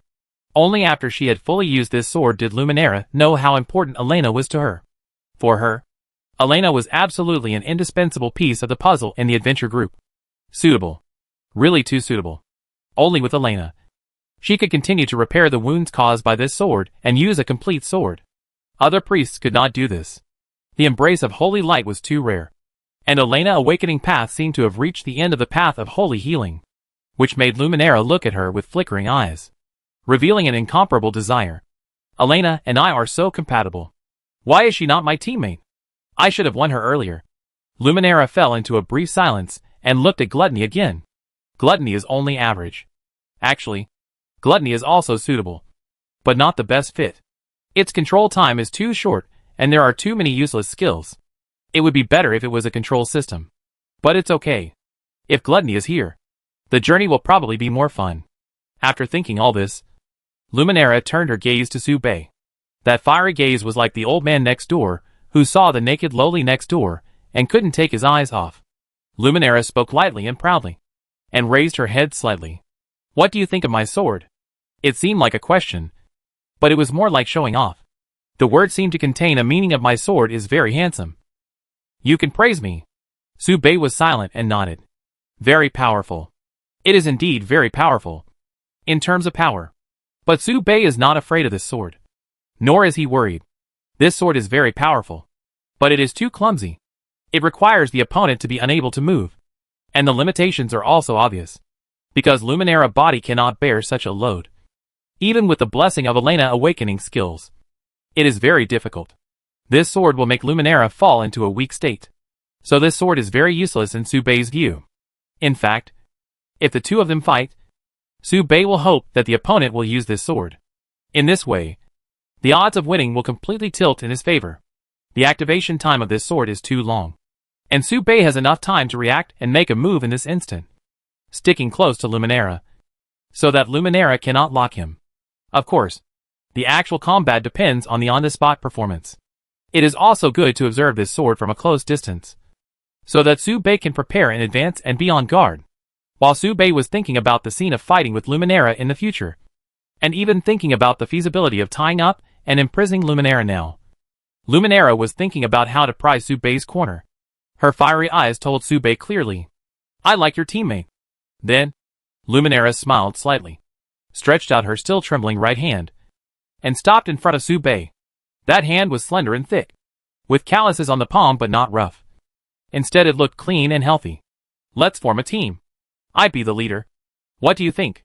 At this time, the holy light of gluttony fell. Luminara looked puzzled. After all, she was more mentally exhausted. Her magic power was exhausted. And she had internal trauma. While the holy light of gluttony could only heal external injuries. But the next second, she was no longer confused. Only after personally feeling the power of gluttony's holy light did Luminara realize how tyrannically the mountain god was controlled. Gluttony is really a genius. It really knows how to use holy light, and has already cultivated it to perfection. The filled holy light almost broke through Luminara's body, as if something was about to overflow from her body and flow out, causing Luminara to feel warm all over, and as if she was about to ascend to heaven. Lumina frowned tightly, and bit her lips tightly, to suppress the unspeakable reaction of her body. She held the holy sword with one hand, and bent down slightly, to reduce the burden on her trembling legs. I can't stand. No. I'm so hungry. Why? Why am I suddenly hungry? Strange. Is it because I didn't eat anything today, and consumed too much energy? Luminara's eyes widened, and she quickly raised her trembling left hand, and covered the corner of her mouth tightly. Despite this, she could still hear a faint gasp from her mouth that she couldn't suppress. At this distance, Su Bei just happened to hear Luminara moan. He was stunned for a moment. This sound. In an instant, Luminara's eyes condensed, and suddenly a strong murderous aura burst out, biting her lower lip tightly, and about to speak in a threatening tone. Suddenly, her body trembled, her expression was tense, and a trace of uneasiness appeared in her eyes. She whispered in an unimaginable panic tone. No! She felt a strong holy light gathering in the air behind her. From a distance, Gluttony's panicked and helpless cry could be heard. My lord! My lord! You have worked hard. Let Gargamel heal your wounds. Holy light, please shine on her. Gluttony wiped away the non-existent tears, and whispered in a very light tone, while his palm wiped across the corner of his mouth. Gluttony mist. Release all of it for my sister? It did all this silently. And the gluttony mist was perfectly integrated into the holy light. No one who saw it would doubt it. Gluttony's touching speech attracted the attention of the adventure group. They all cast their gazes, and gave a thumbs up to praise Gluttony's noble spirit. What a good lich. I didn't expect that there are such devout believers among the undead creatures. People can't help but cry for the greatness of the goddess of holy light. Praise the holy light. Praise Lord Gargamel. Lord Gargamel, please make sure to heal Lord Brave. He. I will definitely do that. Gluttony smiled sinisterly, and the holy light fell from the sky. Its smile seemed so majestic to the adventurers. Soon, it was not just Su Bei who fell into a stagnation. Then Luminara's body also froze, and became stagnant for a moment. No. Don't come over. Stop it! I told you to stop! The huge holy light column fell, and Luminara's body in the middle of the light column was bent like a cooked shrimp. Even her toes had to bend hard to resist the extremely terrifying healing ability. While she was trying her best to resist the comfort brought by the healing, suddenly a completely opposite special desire rushed into her body, occupied her mind, completely disrupted her thoughts, and broke her defense. Luminara lost consciousness for a moment and realized something extremely terrible. Oops. I can't help it. Clang. Luminara instantly let go of the holy sword, covered her lips tightly with both hands, stared at Su Bei in front of her with wide eyes, squatted on the ground with her slender thighs tightly together, and buried her head between her legs. Even if she tried her best, she still couldn't resist the instinctive desire of her body, and made continuous weak gasps. Woo! Woo! Ha! The sound of soft gasps made Luminara narrow her eyes in grief and anger, and her eyes were misty. At this point, the holy light has become a supreme art. Chapter 143, I am willing to make peace. Invisible. Such a strong holy light. Such a light moan. Su Bei should not be able to see it. Luminara could only deceive herself like this, gritting her teeth and forcing herself to hold back the pleasure, until the holy light faded. After a while, Luminara looked up and looked around. I saw that Su Bei had turned around early, said hello to Elena and Gluttony, and went straight back to Jasmine. Wait, that little girl seems familiar. Luminara stood up straight, looking at the figure blocked by Su Bei, and then turned her head slightly to look at Gluttony. Seeing the sincere look on the opposite side, she looked at Su Bei, touching her chin, thinking. Soon, her hand was put down, and Luminara smiled softly again, muttering with a smile, interesting. It seemed that she didn't care about what had just happened. After saying that, she narrowed her eyes slightly and looked at Gluttony, and she didn't know what she was thinking. In the distance, Su Bei approached Jasmine and gently rubbed her head to calm her restless mood. He immediately wrapped Jasmine's coat tightly, took out a cylindrical hat from her, and put it on her to cover her face. Don't worry.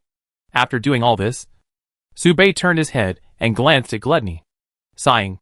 Although he said so comfortingly, Su Bei knew that it was difficult to deal with. Even if Gluttony didn't know that Jasmine was the princess of the Friend Empire, he should know that he was the Demon King.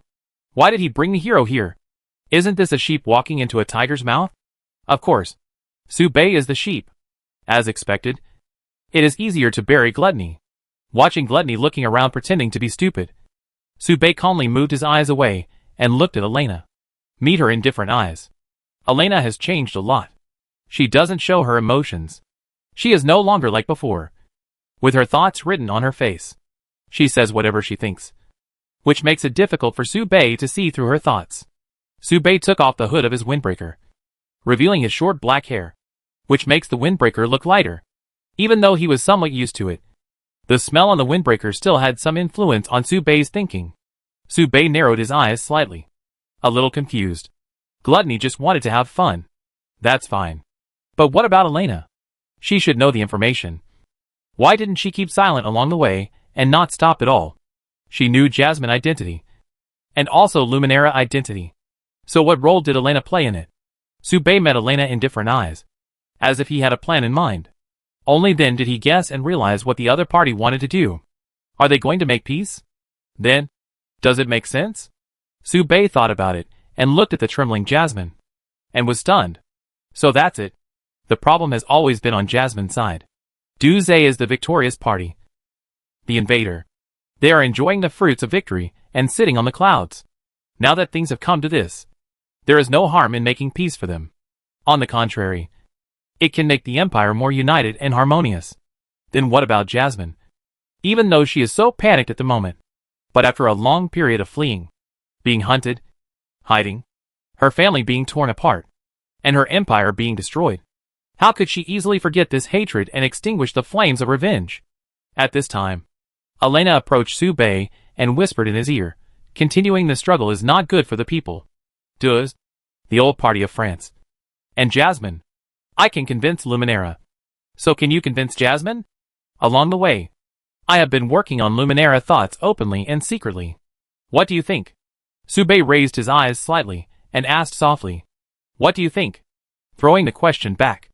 Elena was stunned, frowned slightly, and suddenly smiled mysteriously. Are you an idiot? It doesn't matter what I think, because we are in the same group.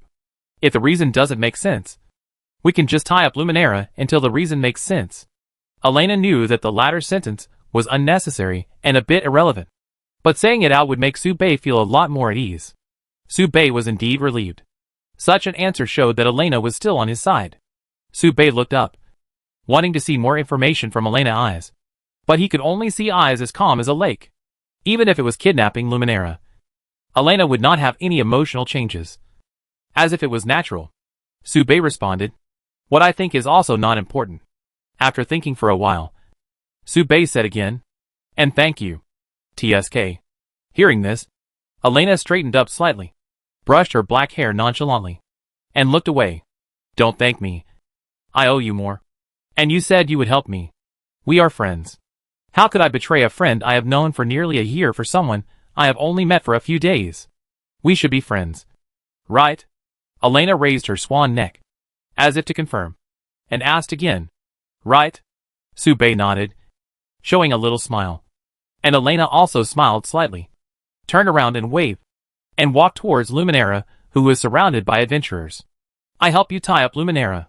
There's still a lot of time, so you can think about it for a while. Su Bei nodded, then turned his head and looked at Jasmine, who had been looking at this side. It doesn't matter what Elena thinks. It doesn't matter what Su Bei thinks. It doesn't even matter what Luminera thinks. Only what Jasmine thinks is important to Su Bei. Su Bei walked towards Jasmine, leaned over, and looked at her. Before Su Bei spoke, Jasmine threw the question back. Mr. Su Bei, what should Jasmine do? Su Bei was stunned. Those eyes were anxious and uneasy, as if such a great principle of family and national hatred was too profound for her now, and she couldn't tell what was right and what was wrong. Su Bei smiled slightly, and suddenly his mood changed suddenly. His eyes narrowed, and a trace of murderous intent flashed. Kill him, and take revenge first. No, don't. Jasmine suddenly reached out and grabbed Su Bei's windbreaker, and the choking smell sprayed from the collar, almost making Su Bei's expression management collapse. No, there will be a war, and Mr. Su Bei will be in trouble. Then we will have to hide with Jasmine. We can't go to the imperial capital, the 3 main cities, or go to. It doesn't matter. Su Bei reached out and held a small hand that was holding his windbreaker, interrupting. None of this matters. What matters is, does Jasmine want to kill? Killing the Demon King is killing. Killing the hero is also killing. Maybe killing the hero can make the future less uncertain. Can so many people still not deal with a disabled hero? Su Bei had never thought about this question. Anyway, do it first and talk about it later. Even if Luminera had never done anything bad, her position determined the direction of the whole thing. If it can't end well, then I might as well be a Demon King. Looking at Su Bei with a fierce expression, Jasmine shook her head in panic. She shook very quickly, as if this answer had never appeared in her choice. She looked up, and her wandering eyes suddenly settled. Mr. Su Bei, I still remember the great truth my father told me. He once said that I can hold anything in my heart, but not only hatred. I don't hate Luminera, nor do I hate the Des Empire. Many old people in France are still alive, and some elders are also living in that cell. Even if they live well, it's not decent after all. I am willing to make peace, and I keep my word. I think if I can let those elders leave the cell and start a new life, my father will support my decision. Mr. Su Bei, what do you think? Chapter 144. I won't allow anyone to lick more than me. In the distance. Okay everyone. My friend is here. Please wait a moment. Seeing Elena coming over here, Luminera smiled and politely said goodbye to the adventurers, and nodded to Sister Elena. Did you discuss anything?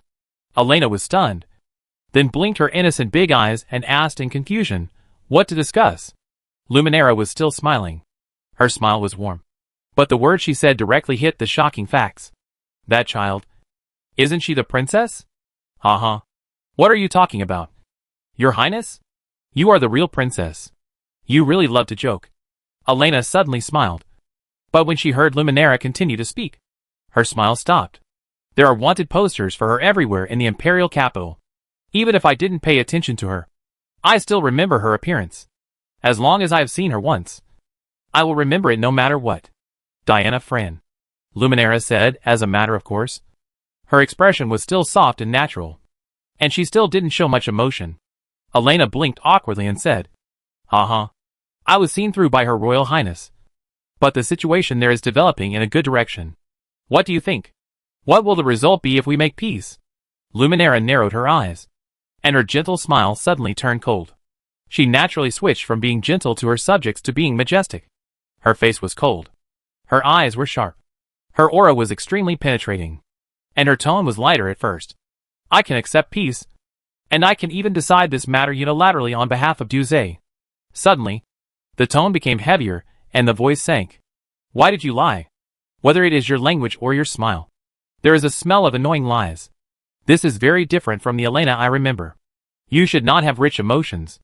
Elena's smile suddenly froze. She stretched out her hands and pulled the corners of her mouth strangely, pulling out a sunny smile. But the smile stopped in the next second, as if a frame was cut out of the video, and it was frozen.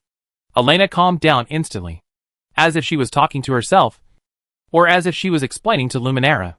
"Strange. I practiced in front of the mirror for a long time, but I was still seen through in an instant? It looks very natural to me." "No. It's fake." Luminara exposed it mercilessly. "During our journey, you rarely had emotional fluctuations, and it's too inconsistent to suddenly become like this. It's good enough to be real. After all, even someone as sharp as me can only draw conclusions through comparison." Elena sighed, looked at Luminara's face, which was still smiling, and said softly with her eyes slightly drooping, "Princess, please rest assured. I know Jasmine, the Princess of Farron. I have to say that Sube protected her very well and cultivated her into a carefree princess. There is not much hatred in her eyes. She yearns for freedom and peace. Her heart is full of beauty and love. She is a very pure child. She will make peace. As for me, my situation is more complicated. But please keep it a secret for me, Princess." Luminara frowned slightly, thinking about something. "Interesting. Really interesting. You are no longer a person, right?" On the other side, Gluttony was surrounded by adventurers, immersed in the compliments. Gluttony looked around and greeted, raising his hand from time to time to give a sip of milk to the injured adventurers. "It feels good. This milk. This sip of milk. I'm healed immediately." "Healed? What's healed?" Accepting the enthusiastic condolences of everyone, Gluttony marched along the way, feeling happy. In its hand, it gently tossed a treasure inlaid with a photo-retaining effect. As it walked, it suddenly stopped. Gluttony stopped and looked to the side. It was a half-dead green-skinned goblin, barely saved by the priest, but still in danger. "Brother, I see half of your body is frozen to death. Why don't you come to me for treatment?" Green-skinned Watson shook his head. "I bought accident insurance, and the beneficiary is Jonah. If I die, she will get 10 perfect level treasures. She used to look down on me for not having a family background. With these 10 treasures, she won't look down on me anymore." Gluttony frowned, and was also curious about what kind of character Jonah was mentioned by Greenskin Watson. Could it be a walking god? It looked around and didn't see any woman more outstanding than Luminara. So it asked curiously, "Who is Jonah?" Greenskin Watson looked at her, his eyes full of tenderness. Gluttony's eyes followed Greenskin Watson, and even the bone fire in his eyes trembled. Fuck. What a top-notch bootlicker. It turned out to be just a succubus, with nothing special except that it was very big. But it was exaggeratedly big. Even that silly roe deer of holy light was not as good as Jonah. But the appearance can only be said to be negligible, even in the eyes of Gluttony. A magic sword with no aesthetic sense. It can only be regarded as a passerby. Gluttony shook his head, approached the green-skinned Watson, and whispered, "You are really hungry." The green-skinned Watson frowned and nodded. "I am indeed hungry. I gave all the food I brought to Jonah. Do you have anything to eat?" Gluttony shuddered and couldn't help asking, "Is she worth it? She just wants your money." "Then, you be my little brother, and I make you as many artificial succubi as you want. Get lost." The green-skinned Watson's eyes turned red, and he roared loudly. "Even if Jonah is after my money, she's the only one willing to team up with me and accompany me on adventures. Undead creatures like you don't understand what love is.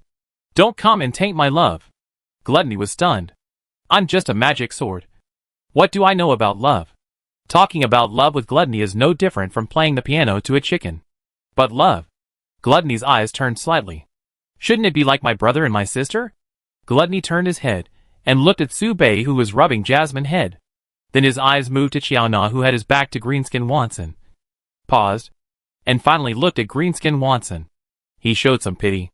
Brother, I just can't stand seeing someone licking more than me in my life. I have to correct you and prove that I am the most loyal to my brother. Gluttony raised his hand and released the holy light. The holy light fell on Greenskin Watson. Fuck. You? Brother. Oh. In the holy light, hoarse and unpleasant moans and roars sounded. Chapter 145, A Historic Moment. Have you decided? Su Bei looked at Jasmine, only to see her clench her fist and nod.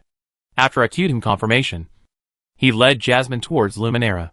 Passing by Gluttony, he was slightly stunned. Gluttony was transforming the mind of the green-skinned Watson. And there were adventurers around Gluttony, listening to it talk about its understanding of the holy light and absorbing fresh blood for the Holy Light Church. So that's the case? Lord Gargamel. I also have faith in the goddess of holy light. So the holy light goddess is so great. I really hope to be watched by her. Look at Elena again. Elena's surroundings are empty, and occasionally some adventurers pass by, waiting to greet Luminera. The sharp contrast between the two made Su Bei speechless. But Su Bei was also a little curious. Why does Gluttony have such a high understanding of holy light? And is there any trick hidden in it? Now Su Bei always likes to think deeply about the problems he thinks about. And he always feels that everything happens for a reason.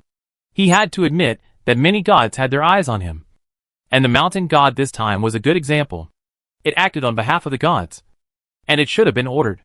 Although the gods had to pay a huge price to descend to the world, they could pass down their orders from the kingdom of God, and even descend to the human body through certain media. So, why did Gluttony, the undead creatures, and the species of the goddess of death gain the favor of the goddess of holy light? Holy light belongs to light, and it should not be on the same track as death. Su Bei was walking and thinking, and at this moment, a familiar voice came from the other side. What do you think, Princess? It was Elena's voice. Su Bei looked up. Luminera nodded, looked over, stopped at the small figure in a windbreaker beside Su Bei, and stretched out her hand.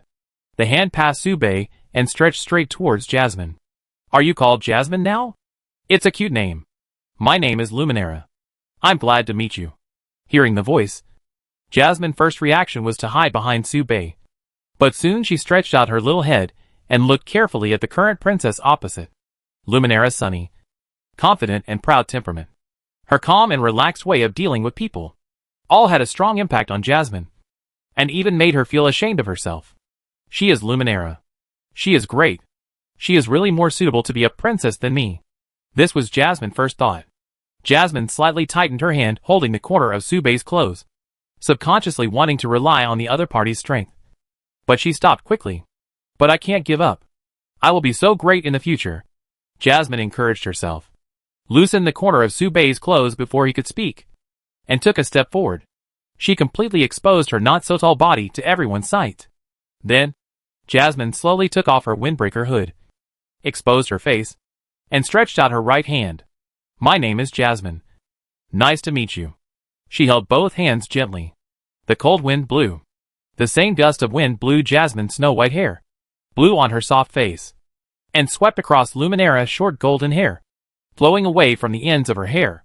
The last princess of Farron and the first princess of Duz met officially for the first time, and their eyes met. Luminera's eyes widened slightly, as if she had discovered something. Her heart was in turmoil, but her expression became softer. White Dragon Mountains. The entrance to the forked path. The demonic tide had not ended, but the adventurers all wanted to retreat. They all said goodbye to Su Bei and advised him to be careful, as the road ahead would be more dangerous. Miss Jasmine, can you really give us the body of the two-headed Snow Wolf King for free? You know, the strength of this Wolf King reached the 4th level when he was alive, which is completely incomparable to the price of the 3rd level. If it is auctioned in the market, it may be sold at a sky-high price of 50 gold coins. The Wolf King Decal led the adventure group and was planning to raise money or mortgage equipment to exchange the body of the two-headed Snow Wolf King with Su Bei. After hearing Jasmine's free gift, he hurriedly explained to Jasmine how precious the body of the two-headed Snow Wolf King was. That's what happened just now. Jasmine was stunned and blinked. No. I didn't know it was so valuable. I only acted like this because Mr. Subei gave me full authority to deal with it. Mr. Subei is really too much. Why is he using these 3 sentences to evade himself? Socialization is a compulsory course for growing up. Dealing with other adventure groups will make Jasmine grow up faster. You don't want to be looked down upon by Luminera? Obviously. If it is said like this, Mr. Subei is also a child who will not grow up. And his social skills are really a mess. However, Jasmine is still a little discouraged, because she was easily provoked by Subei's provocation, and was also unsuccessfully trapped by Mr. Subei's 3 sentences. Damn it. I can't beat Mr. Subei at all. He always treats me like a child and bullies me. When will Jasmine be able to say no to Mr. Subei like an adult? Mr. Subei. Jasmine puffed up her lips, and looked at Subei, who was cooking porridge with millet porridge. She happened to meet his eyes, so she pretended to show a fierce expression. After seeing him raise his thumb expressionlessly, she became even angrier. Stupid. Shameless. After thinking for a while, Jasmine added another sentence. Pervert. He also added a new label to Subei, who was already stupid and shameless. Hearing this, Dika blushed. I'm very sorry. I didn't mean to fool you with 50 gold coins. But we can only take out treasures worth 50 gold coins, which has nothing to do with perverts. Right? How about I mortgage my weapons to you? Molly turned around immediately, waving her hands in panic, and then smiled and responded in a very embarrassed tone. No. No. No. No. Just give me whatever you like. You can take the corpse. You're welcome. Okay. Okay. I appreciate Miss Jasmine's sentiment. Thank you, Iris. This treasure that can enhance magic affinity is given to you. Although it is a fine treasure, it is very practical. We will leave first. Bye. Bye. After Jasmine and the Wolf King Adventure Group waved goodbye, the Night Adventure Group also came to say goodbye.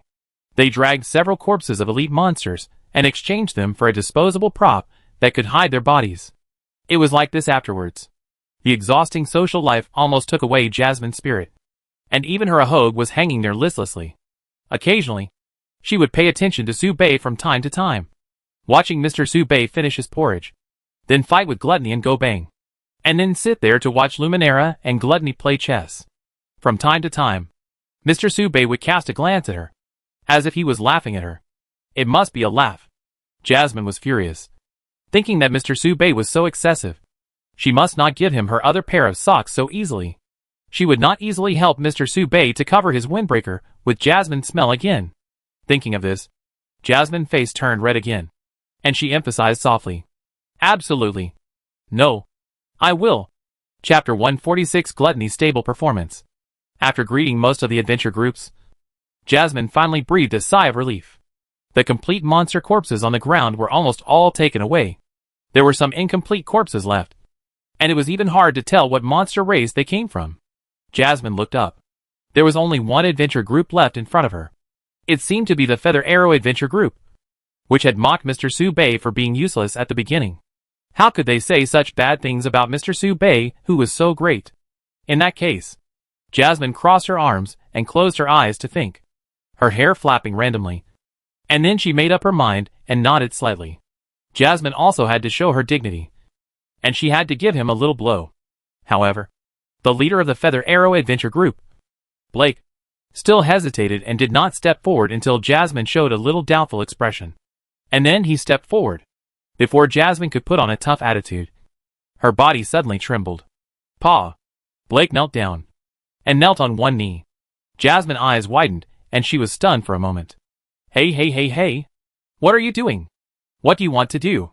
Jasmine's hair was trembling, and she waved her hands and explained in a panic. Although Jasmine has thought about giving you a little power, Jasmine doesn't want to do it to this extent. Get up quickly. Jasmine was in a panic for a while, and could only look at Subei tremblingly and pray for some help. But when she looked up, she suddenly found that Subei was standing beside her. Then Subei took a step forward and lifted up Blake. No. This is a necessary apology. This is Blake's compensation for the rudeness of the Iris Adventure Group. Before Blake finished speaking, his body suddenly flew into the air and was lifted up. He raised his head and met Subei's eyes in front of him. and suddenly felt embarrassed. Silence. A shout broke the silence. Sue. Mr. Sue Bay. Blake stuttered and suddenly shouted at Sue Bay. The sudden roar startled both Sue Bay and Jasmine. Sue Bay looked at Blake in confusion, not knowing what he was up to. Blake closed his eyes, took a deep breath, and shouted to Sue Bay as if he was determined to join the national team. I want to join your adventure group. I want to be a direct branch of the Iris Adventure Group. I want to become stronger. I want to participate in more exciting adventures. I want to. Boom. Blake was thrown out by Sue Bay. Sue Bay subconsciously rubbed the frightened Jasmine and responded calmly. Courage is commendable. Then try to challenge me first. Once you have earned my respect, I will agree to your request. You will only have one chance. Sue Bay has no time to play house with Blake, even though he looks to be in his 20s and still has a lot of room for improvement. Even though he is equipped with gorgeous and expensive equipment and has a good family background and status. But these are nothing to Sue Bay. He looked at Blake's restless hands with a firm and fierce gaze, without any defense. Instead, he led Jasmine back, leaving only Blake's back. Blake clenched the silver sword at his waist, but was unable to draw it. He looked at Sue Bay's defenseless back and gritted his teeth. He only had one chance, and the gap left deliberately in front of him was obviously the best chance. But he still didn't draw his sword in the end, but lowered his head and turned around. He walked down the mountain with his companions. There are not so many young people full of vigor and vitality. There are too many ordinary people in this world who are content with the status quo. Ahead, Sue Bay and Jasmine walked side by side. Jasmine suddenly poked Sue Bay's waist and smiled. Very cool. Mr. Sue Bay. You should speak up bravely next time. Sue Bay's eyes froze, and he remained silent. He swallowed his saliva, suppressed the goosebumps on the back of his neck, and then responded lightly. I listened to you. In this way, there was only one team left to go up the mountain. Sue Bay looked around. In addition to himself, there were Jasmine, Xiaomi Zhou, Elena, Gluttony, Luminera, Gray Snake, Greenskin Watson and Jonah. Sue Bay still remembered Gray Snake's commission to find his mother's trace. But the outer demon tide was so dangerous, and going deeper was obviously not a realm that a third-level person could set foot in. The demon tide had not stopped, and going deeper would only be more dangerous. Sue Bay stepped forward and happened to see Jonah leading Greenskin Watson to say goodbye to Gray Snake. I think this team doesn't need us anymore. You can deduct half of the commission money as appropriate. I plan to take other commissions with Jonah. Greenskin Watson. I will remember your kindness. The commission reward is deposited in the Adventurers Association. You can go and claim it. Gray Snake, don't need this little money. Even if this was all Gray Snake's savings, he would not be stingy, because this was the money that should be spent. Gray Snake said goodbye to Greenskin Watson and turned his eyes to Sue Bay. He paused and said hesitantly, Brother Sue Bay, due to the magic tide, the difficulty of this commission is obviously far beyond the sea level, and even more difficult than the B-level commission. Gray Snake hesitated, and his next words were more sincere. But I really don't want to give up this opportunity. Without your help, I'm afraid I will never be able to go deep into the White Dragon Mountains to find my mother's trace in my life. Will you help me? I'm willing to pay any price. Sue Bay had his own considerations. If it was him before, he would have turned back now. The way up the mountain is very dangerous, and there is a sleeping blue dragon at the top, which is an opponent they cannot defeat at present. But he needs to kill enough legendary creatures, which inevitably requires him to explore the dangers in depth. Danger always coexists with opportunity. Not to mention that this is the time of the magic tide, and the probability of legendary creatures appearing is higher. In this case, the team still needs to continue. But he can't just take care of himself. Sue Bay turned back and looked at Jasmine expectant eyes, and was stunned. He looked at Gluttony and Elena again, and looked at their eager eyes, and suddenly realized something. Everyone wants to take risks, and everyone wants to go deeper. Sure enough, adventure is the gene engraved in human bones. Immediately, Sue Bay looked at Luminera again. Luminera smiled and spread her hands, saying goodbye. Your adventure group's affairs have nothing to do with me. This is your journey, so I say goodbye first. I came here with a mission. Elena was stunned, turned her head and asked, Are you leaving? I'm the outsider. Right. Of course. If you are willing to go with me, I can stay. You are joking, Princess. As she said that, Luminara looked at Jasmine again. Ms. Jasmine, I look forward to meeting you in the Imperial capital. Then we can discuss the specific agreement in detail. Jasmine nodded and said firmly, I will. Porridge. No more porridge. Xiaomi Zhou poured out the empty thermos cup, and his eyes dimmed a little. At this time, Gluttony came over with a small gadget in his hand. Su Bei was stunned and subconsciously released the identification skill. A very ordinary treasure. The specific function is to take pictures. What is Gluttony going to do? Su Bei felt a little uneasy. But Su Bei didn't have time to stop it. Gluttony's action was too sudden. The scene that happened next is enough to be recorded in the history of the Iris Adventure Group. He walked with a step that did not recognize his relatives. Gluttony stood in front of everyone, facing Luminara. Princess, why don't you follow us for a while and act as a thug? Luminara was stunned, showing an interested and kind smile, and raised her eyebrows and said, Oh? What's the reason? As he said that, Gluttony activated the treasure that kept the picture, and then everyone's picture flashed. Princess, you don't want more people to know about your picture in the holy light, right? Chapter 147 Little Gray Snake Looking for Mom. Bang! It was not Luminara who attacked, but Su Bei. When Gluttony opened his mouth, Su Bei was already standing behind him. At the moment Gluttony opened his mouth, Su Bei's fist blasted out. Gluttony's body flew backwards. His skeleton almost collapsed, and his cerebellum was atrophied by the punch. Su Bei replaced Gluttony's original position and caught the photo treasure that fell from the sky. Then he raised his hand and threw the photo treasure towards Luminara. It was too dangerous. Gluttony is actually threatening Luminara. It really should soak in a volcano for 500 years to sober up. Su Bei looked up and noticed the faint murderous intent hidden under Luminara's smiling face, and explained calmly, Sorry. Misunderstanding. Luminara swung the holy sword. One sword. The image treasure was split into two in the air and lost its function. She still smiled, and her smile became more gentle and warm. Her fingers gently wiped the blade of the holy sword, and asked as if she didn't care. What holy light? What picture? It's really worrying. By the way, does anyone know what the picture in that treasure is? Su Bei shook his head and denied it. I don't know. He didn't take Luminara's nonchalant tone seriously at all. He watched Luminara polishing the sword. Jasmine, who didn't know the situation, quickly stood in front of the two of them and tried to smooth things over. Why are you quarreling suddenly? Everyone is so harmonious. Why don't you quarrel? Mr. Su Bei, explain what happened. Jasmine pulled Su Bei's sleeve, revealing a worried look. I can't explain it. It will be very troublesome to explain it.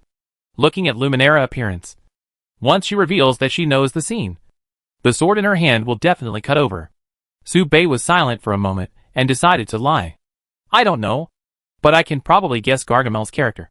So that thing is not a good thing for you. He has such a bad character. I taught him a lesson for you. Luminara walked in front of Su Bei, and the distance between the two was getting closer and closer. Her aura was getting stronger and stronger. If it was a person with a weak will, I'm afraid he would kneel on the ground and spit out his unbearable past in the next moment. Under such pressure, it is difficult for ordinary people to conceal, let alone lie. She looked into Su Bei's eyes, her star-like eyes flickering. She seemed to have caught a flaw in Su Bei's words. It was not until there was only an arm's length between the two that Luminara restrained her smile and said seriously, Not enough. I am Princess Duze, representing Duze's face, and Duze cannot be provoked. Su Bei nodded. I will discipline him well. Then, Su Bei confessed. I really don't know what it is. So why does it involve face? Su Bei threw the question back. Luminara obviously wouldn't explain why. What's the difference between this and self-destruction? Silence. The silent atmosphere made Elena and Gray Snake, who were fighting and go in the distance, a little absent-minded. Gray Snake swallowed his saliva and dared not speak, while Elena kept pinching the holy light and was always 100% alert. Xiaomi Zhou cooked the porridge faster, looking at Su Bei from time to time, staring at Luminara back coldly. Eat and drink enough. Xiaomi Zhou will beat someone up later. This matter was indeed Gluttony's fault, so Su Bei's words were a little weaker. However, Luminara suddenly smiled, and did not force her, but her expression relaxed, and she glanced at Su Bei with interest. Gargamel's threat certainly involves my face. After all, I am the Princess of Duze. As she said this, Luminara showed her ulterior motive, and put forward her long-planned request.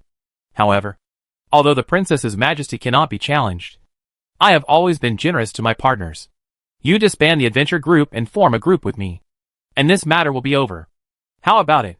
Su Bei refused without hesitation. No. Change someone else. Luminara raised her eyes, and pointed at Elena. I like Elena. I want to take her away from you.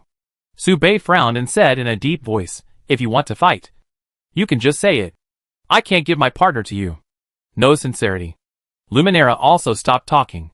At this time, Su Bei proposed the measures he had thought of long ago, and said lightly, I will not be willing to hand over my teammates to you. So I have a request. Oh! Tell me about it. 10 years later, if you beat me, I will disband the adventure group.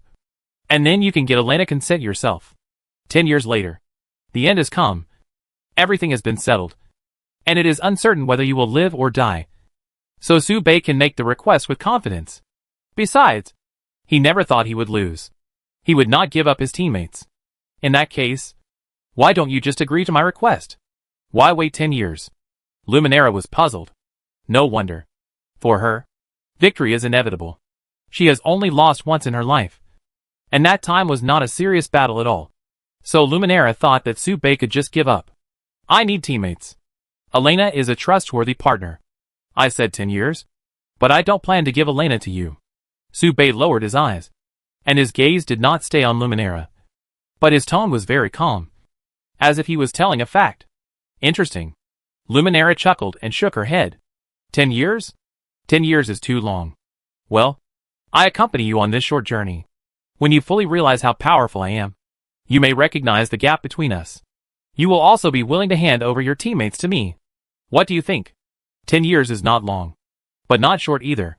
By that time, she may have already entered the realm of demigods, and the need for teammates is no longer so obvious. But at this moment, Luminara really wants to win Elena. Luminara considered two purposes for going with Su Bei and his group for the time being. If Su Bei could realize the gap and choose to withdraw voluntarily, it would be the best. If not, it could also ease the relationship between the two and lay the groundwork for borrowing Elena in the future. She must be able to use Elena. This was Luminara's subconscious thought. Su Bei didn't say anything more, but nodded. After all, he was already sweating profusely after talking so much. Luminara Company had both advantages and disadvantages for him. But overall the advantages outweighed the disadvantages. No matter how dangerous Luminara was, he never doubted Luminara's strength. The exploration of the White Dragon Mountains this time was not easy. If the two Sons of Luck acted together, perhaps the benefits of the trip could be greatly increased. Thus, because of the gray snake looking for Mother incident, a temporary adventure group was formed. They started their adventure in the White Dragon Mountains. They never thought that this adventure would last so long that Su Bei began to doubt whether Gray Snake had a mother. Chapter 148 Adventure. Adventure is made up of small things, which are combined into a magnificent beauty. Time flies, and the momentum of the demon tide has weakened compared to before. August 15th. The moon is very round, illuminating the night sky that does not belong to it.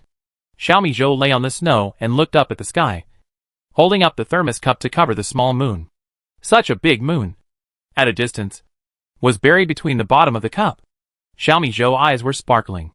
Where she looked, a towering figure walked on the mountain. That was a 5th-level Lord Monster, the Frost Giant. There were 2 people on its tall body. Jasmine sat on the shoulder of the Lord Monster, the Frost Giant, looking up at the moon, holding her chin with both hands and swinging her feet, with curved eyebrows, under the shoulder where he sat. The 8-meter-tall giant was so scared that his legs trembled. But the Frost Giant's body remained straight, only because the thin figure above his head inserted a stack of cards into his brain. Mei said it was acting as a steering wheel, letting it follow the direction of the card movement. The Frost Giant cannot speak, but it is not incapable of thinking. With its low IQ, it has to learn to act according to instructions, and can only endure humiliation. It is afraid that if it makes a mistake, the living father above it will lose his hand holding the card. It is Su Bei standing on its head. The brief encounter between the Frost Giant and Su-bei may take a lifetime to heal. Su-bei did not look at the moon, but was thinking about something. Legendary creatures are indeed rare species. After searching for several days, I just got a little clue and found the trace of the snow girl. Unexpectedly, the other party turned around and ran away without even fighting. Su-bei sighed and looked down. There, Luminera took off her armor and sat with Elena by the pool, which was bubbling with hot steam. 2 pairs of shoes were neatly placed by the pool. 1 pair of ordinary white canvas shoes and 1 pair of gorgeous iron boots. The 2 were talking and laughing while soaking their feet. They didn't talk about adventure trivia or national affairs. How could these things make them laugh so happily? Could it be some gossip or girls' private affairs? Outrageous. This scene would be reasonable if it happened to any 2 girls. But would it be the same for those 2 people? That was Luminera and Elena. However, what Luminera and Elena talked about was not what Su-bei thought. Princess, do you know what Gargamel is doing recently? Elena suddenly took the initiative to bring up the topic. Luminera turned her face slightly. What is it? Gargamel is teaching the gray snake how to use the holy light. It really should go to the Holy Light Church to be a bishop. Elena felt that it was out of line. No clergyman would ever promote his faith in this way. Speaking of holy light, Luminera couldn't help but think of something. Speaking of which, Gargamel has been avoiding me recently. Is he worried about something? Elena was stunned. Didn't he do something bad? By the way, what exactly is the picture in holy light? Elena was curious and asked. I'm curious too. Luminera denied knowing the fact. Your Highness, can you be shy? It's rare. Elena smiled softly. Luminera was so angry that she raised her foot and splashed the water in the pool at Elena, filling her mouth. Elena couldn't hold it anymore. Humanity suddenly took over her emotions, and she kicked. She started a water battle with Luminera. You should know that holy light will never retreat. Elena was once a strong person with a twisted personality. At the same time, in the bushes behind the pool, Gluttony was shaking his head while playing chess with Gray Snake, and suddenly sneered. Look at this 3-3. Does it look like the cross of judgment for you? Immerse yourself in the fantasy of holy light. Hee, little snake. Your chess skills are terrible. Too terrible. Stinky. Stinky. Stinky. 3 alive. 4-3. Gray Snake dropped a piece, then stretched out his hand, gestured at the chessboard, and said sarcastically, Look at this 4-3. Does it look like a dragon raising its head? I.e. your cross alive. The chess piece in Gluttony's hand fell on the chessboard, making a clang sound. 2 shouts. Impossible. This is absolutely impossible. I will never lose. Heaven and earth are united. Gluttony roared. Uh-huh. Don't talk about heaven and earth being united. Even if you become the emperor of heaven, it's useless. 4-3 is unsolvable, unless you play 3 pieces at a time. As he said that, the gray snake suddenly trembled and his eyes turned white. Gluttony controlled the gray snake with holy light, waiting for the gray snake to recover. The 4-3 on the chess piece has been blocked, but the number of chess pieces is just right. But there are too many chess pieces, and it is hard to see where the problem is. I cried my heart out. It turns out that heaven and earth unity is a magic card, not a chess move. Gray Snake looked up and looked at Gluttony, who was blowing the whistle, and was speechless for a long time. Play? Why don't you play? Don't you know how to play? If you are not good at it, practice more. If you can't play, don't play. Just now was just now, and now is now. You use just now as an example to talk about the present. Why don't you go back 10 years ago to revive your mother? August 20th. The weather is fine. Suitable for horse racing. Why do you say that? Because Su-bei and his group found a horse nest while looking for Gray Snake's mother. And it was a unicorn ice crystal horse. This is a monster with a trace of sub-dragon blood. And it is a very easy to tame lord-level monster. The unicorn ice crystal horse is extremely fast and has a good riding feel. In duels, you can often see nobles taming horses and riding them majestically on the streets. By the way, Luminera once kept a litter at home. There are exactly 7 horses in the litter in front of us, and each person should ride one. But one of the unicorn ice crystal horses is too young and can't run fast, so it is not suitable for riding. So it was not allowed to participate in the competition. So, Gluttony served as the referee, marked out the venue and competition rules, mobilized, and organized the game. A world-class horse racing competition began, and Gluttony shouted the opening declaration. Youth should be used to burn. Chapter 149, The First Horse Racing Competition. Gluttony spent 10 minutes making a strategy. Specifically 9 minutes recalling the stupid things the Demon King had done before. And then 1 minute writing them down. The specific rules are as follows. First, you can attack other players and mounts during the competition. But only with this. Gluttony raised the water gun in his hand and demonstrated to everyone. Any water gun toy will do. Hee. Shoot your opponent and let you be crowned king. As he spoke, Gluttony raised his second finger. Second, there are 2 ways to eliminate the opponent in the competition. The first is to shoot the opponent until he is soaked. And the second is for the opponent to surrender. Hee. That is to say, both conspiracy and conspiracy are acceptable. Then, Gluttony held up 3 fingers. Third, there are also 2 conditions for winning the competition. Go around this area in a full circle, a total of 400 meters, or eliminate all other players. Fourth, the reward for victory. The first place can unconditionally ask the others to agree to a small request of their own. Of course, it must be agreed by the other party. Are you looking forward to it? Now, you have 1 hour to prepare. Please hurry up and tame your own unicorn ice crystal horse. Think of a strategy. And start your own glory. Hee. The first horse racing girl. The horse racing competition officially begins. No adventurer can resist the romance of riding a horse. So who is the real king? When mobilizing, the holy light on Gluttony flickered. The mobilization tone was enthusiastic, and the movements were exaggerated. This made Su-Bei suspect that Gluttony must have a side job. After finishing the story, Gluttony turned his back. He sighed. Hey, brother. I'm trying my best to pull it out. I leave Luminera to create a game environment with such a large operating space for you. You're almost 19 years old. You have to take down one of the obedient Demon King, the proud princess, the silly roe deer of holy light, and the black cat girl with no appetite. Right? This family will fall apart sooner or later without me. Gluttony shook his head and hung at 10 gold coins per handle on the water gun. Sales card. It still knows how to do business. I can only say that Gluttony is still performing steadily. Preparation stage. Su-Bei looked around and sighed. Are these guys really just a bunch of kids? Gray Snake was the most enthusiastic. He smiled arrogantly and kicked off the whole game with an arrogant tone. As a veteran adventurer, I, Gray Snake, have to admit a fact. Compared with equestrianism, even demigods are not my opponents. You win if you can get my flattery in this game. The others didn't take Gray Snake's arrogance seriously, but the few who were more serious had obviously locked onto the other party, and regarded Gray Snake's provocation as a battle horn. As a princess, Luminera received the best education in every field. Whether it was horsemanship or archery, she was the strongest. Luminera was not afraid of any challenge. She was a perfect hexagonal warrior. You are the challenger. Try to catch up with me with your eyes. That will win my respect. The only time you can stand shoulder to shoulder with me is probably when you start the race. As expected of Luminera, she was usually gentle and polite. But when she was fighting, she switched to a proud attitude without any disobedience. No one thought she was joking, including Su-Bei. Elena smiled faintly and just said lightly, Holy light. Never retreat.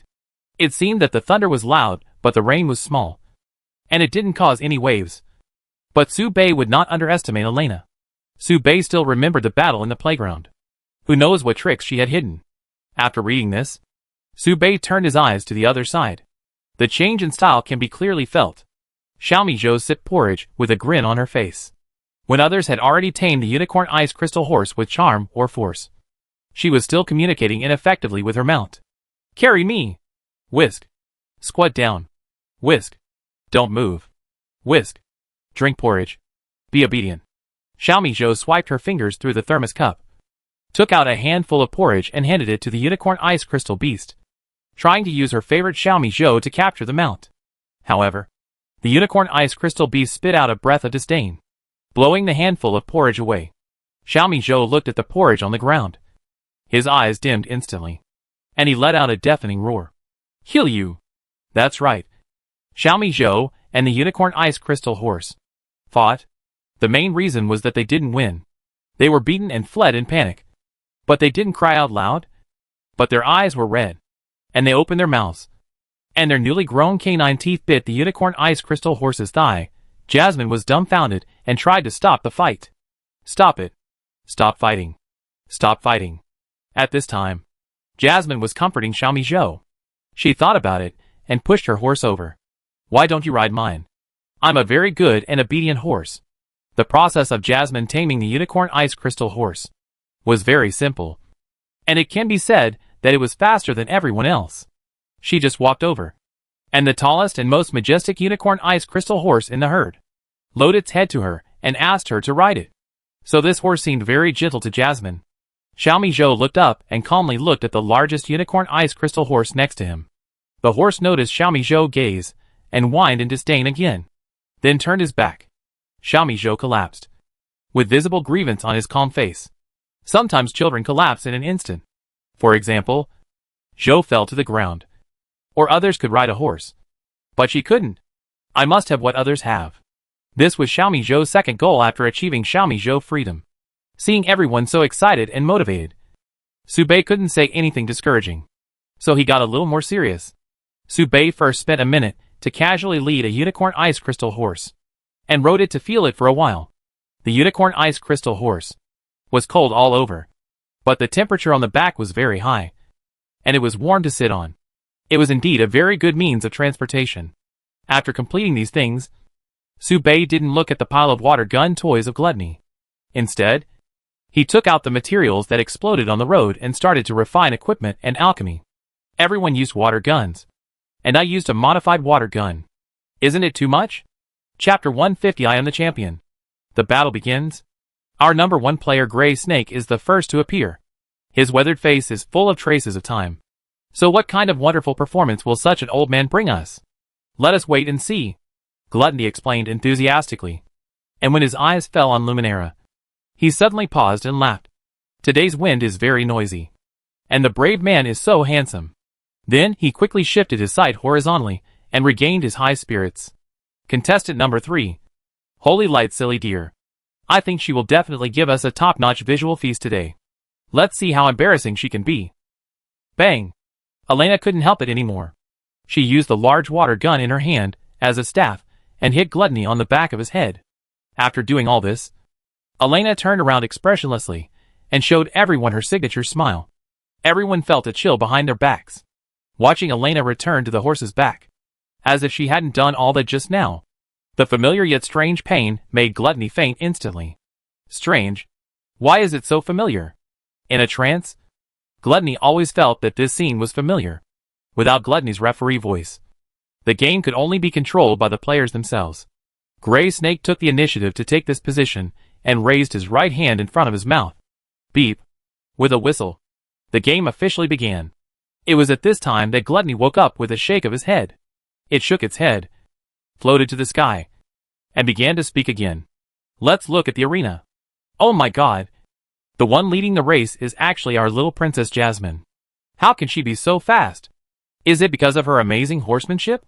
Her amazing riding skills completely conquered the horse she rode. What? Jasmine blushed when she was told that. She just patted Xiaobai lightly, and Xiaobai flew out like a gust of wind. By the way, Xiaobai is the name she gave to her mount. She is still so good at naming. But soon, she felt something was wrong. Fast. Too fast. Jasmine can't stand it. Dizzy. Don't rush. Dizzy. So dizzy. Slow down. Jasmine's eyes turned mosquito quills, and her hair turned back and forth and lost her direction. Jasmine's speed slowed down. Is there a reason? Oh my god. It turns out that our Miss Jasmine is dizzy. She started too fast, causing her hair to lose the ability to distinguish, and Jasmine gradually fell behind. Let's continue to focus on the battlefield. The second player is the brave man at the moment. The brave man is almost walking side by side with contestant Miss Jasmine, and is about to surpass her. Her skills are amazing. Her thighs are like a powerful weapon, firmly locking her body and not being affected by the bumps caused by riding a horse. Wait a minute. What's that? Hee. A big battle broke out. Gray Snake took the lead in attacking. He always maintained good physical strength and stayed steadily at the end of the first line team. This has two advantages. One is to avoid falling behind the team, and save physical strength for overtaking. The other is to occupy an excellent attacking position. Gray Snake has launched an attack. As expected of an adventurer who has experienced many battles, he hit Luminera in the front with one move. Is he going to challenge our hero? Wait. My God. What did I see? Back to the battlefield. When Gray Snake fired the first bullet, Luminera turned around in an instant. Luminera was always alert to her surroundings. She never forgot that there are two ways to win. She led the race with her back to the finish line, holding a gun in both hands, and launched a counterattack against Gray Snake. That's right. She bought two guns. That is to say, even without using her hands, Luminera was able to hold her position. It can only be said that Luminera is worthy of being a hexagonal warrior. Except for the first shot from Gray Snake, the rest of the attacks failed to hit her. Although Luminera was riding a white horse, her movements were still as agile as a rabbit, evading the shots again and again, constantly flipping up and down on the horse's back to adjust the direction of travel. Instead, Gray Snake was easily shot by her, and his clothes were almost soaked. Impossible. I am the adventurer who has experienced many battles. Gray Snake was furious. Miserably eliminated. At this moment, Gluttony's inappropriate voice made a comment at the right time. You are a worthless person. You are the most ruthless before the game. You will be cannon fodder when you go on the court. If you are not good at it, you should practice more. If you can't afford it, don't play. Gray Snake passed. Luminera pulled out the gun with her index finger and flicked it beautifully. Come on. Try to challenge me. Or do you not even have the courage to challenge me? At this time, the situation on the battlefield changed again. Wait a minute. There is a new change on the field. Who is challenging? Oh my God. It's you. You. What the hell are you doing? The commentator paused. Obviously, he didn't expect that the second person to explode was Elena. Elena had prepared dozens of water balloons early, acting as mines, and started an indiscriminate attack. She was actually prepared in advance, and threw all the water balloons out in the blink of an eye, intending to catch them all in one fell swoop. Oh my God! She is still so accurate. Bang! Bang! Bang! All the mines were thrown in vain, all hitting Gluttony's face, even if Gluttony tried his best to dodge. Bang! As the last mine was thrown, Gluttony was successfully shot in the head by Elena, fell from the air, and fell into the ground. Boom! Gluttony passed. Elena seemed a little unbelievable, and took out dozens of water balls. Since the accuracy is not good, you can always create a chance by relying on quantity. Right? As she said that, she was about to launch another attack. But Luminera had already reacted in advance and raised her water gun. I can only say that Elena's level of playing shooting games is simply a world apart from Luminera. It's like a lowly fighting Godzilla. The difference in combat power is huge. Soon Elena was also soaked. Her whole body was wet, and her loose white priest clothes were soaked by water, showing a slightly sexy figure. Elena sighed decadently. So shooting games are the most annoying. Elena passed. But Elena's role was significant, because she eliminated the referee. It was only the first round, and 3 people had already been eliminated. It was at this time that Luminera finally set his sights on Subei, who was secretly developing. You are the assassin of the thief path. Right? Let me see how strong you are. Subei's eyes were calm and his tone was indifferent. Are you sure you want to attack me? Luminera thought Subei was afraid of fighting, and smiled. You won't be afraid of fighting in the field you are best at. Right? It's just a game. Nothing. Subei didn't say anything, but took out his equipment from behind and repeated. Are you sure you want to attack me? Lumina opened her mouth. This is an exaggerated water gun. Its tail is closed and equipped with a percussion cap, and the barrels arranged evenly along the circumference are driven by shaking the crank. Its characteristics are fast firing rate, great power, and it can fire thousands of bullets in 1 minute. In Subei's mind, this gun is called Gaia machine gun. That is, Gatling. Wait, is this allowed to compete? It's a water gun. Subei emphasized calmly. Luminera gritted her teeth, raised the water gun, and concentrated her mind. I won't lose. Never. Obviously, the appearance of this gun shocked Luminera a little, but she would never back down. Luminera took the lead in launching an offensive. Facing such a behemoth, defense would only lead to slow death. However, compared with the water shot by Su Bei. The water she shot out was like a tadpole entering a vast ocean, being completely buried and swallowed. The barrel rotated. Da-da-da-da. Luminara movements were extremely graceful, constantly switching positions on horseback and on foot, and even able to fight back. But Su Bei's firepower suppression was too fierce, and Luminara was beaten back step by step. Soon her whole body was wet, and her tight tights outlined a beautiful curve on her body. Even her face was stimulated by the intense battle and turned red, and she breathed rapidly. On the other hand, Su Bei still looked calm and composed, with not many water stains on his body. He could be described as extremely elegant. I admit that you are good at using rules, but in the face of absolute strength, all conspiracies and tricks are useless. In that case, don't blame me. Luminara was shot and lost her mind. She gritted her teeth and approached, turned over and jumped on her horse. She planned to ride on Su Bei's horse and fight a life-and-death battle with the opponent. Su Bei subconsciously dodged, and the unicorn ice crystal horse turned sideways and fell to the ground in an instant. Bang! The two fell to the ground one after the other. She was eliminated. Luminara passed. Su Bei passed. I landed last, so I won. Hearing this, Su Bei pointed to the right, looking in the direction of Su Bei's finger. Luminara showed a bad look.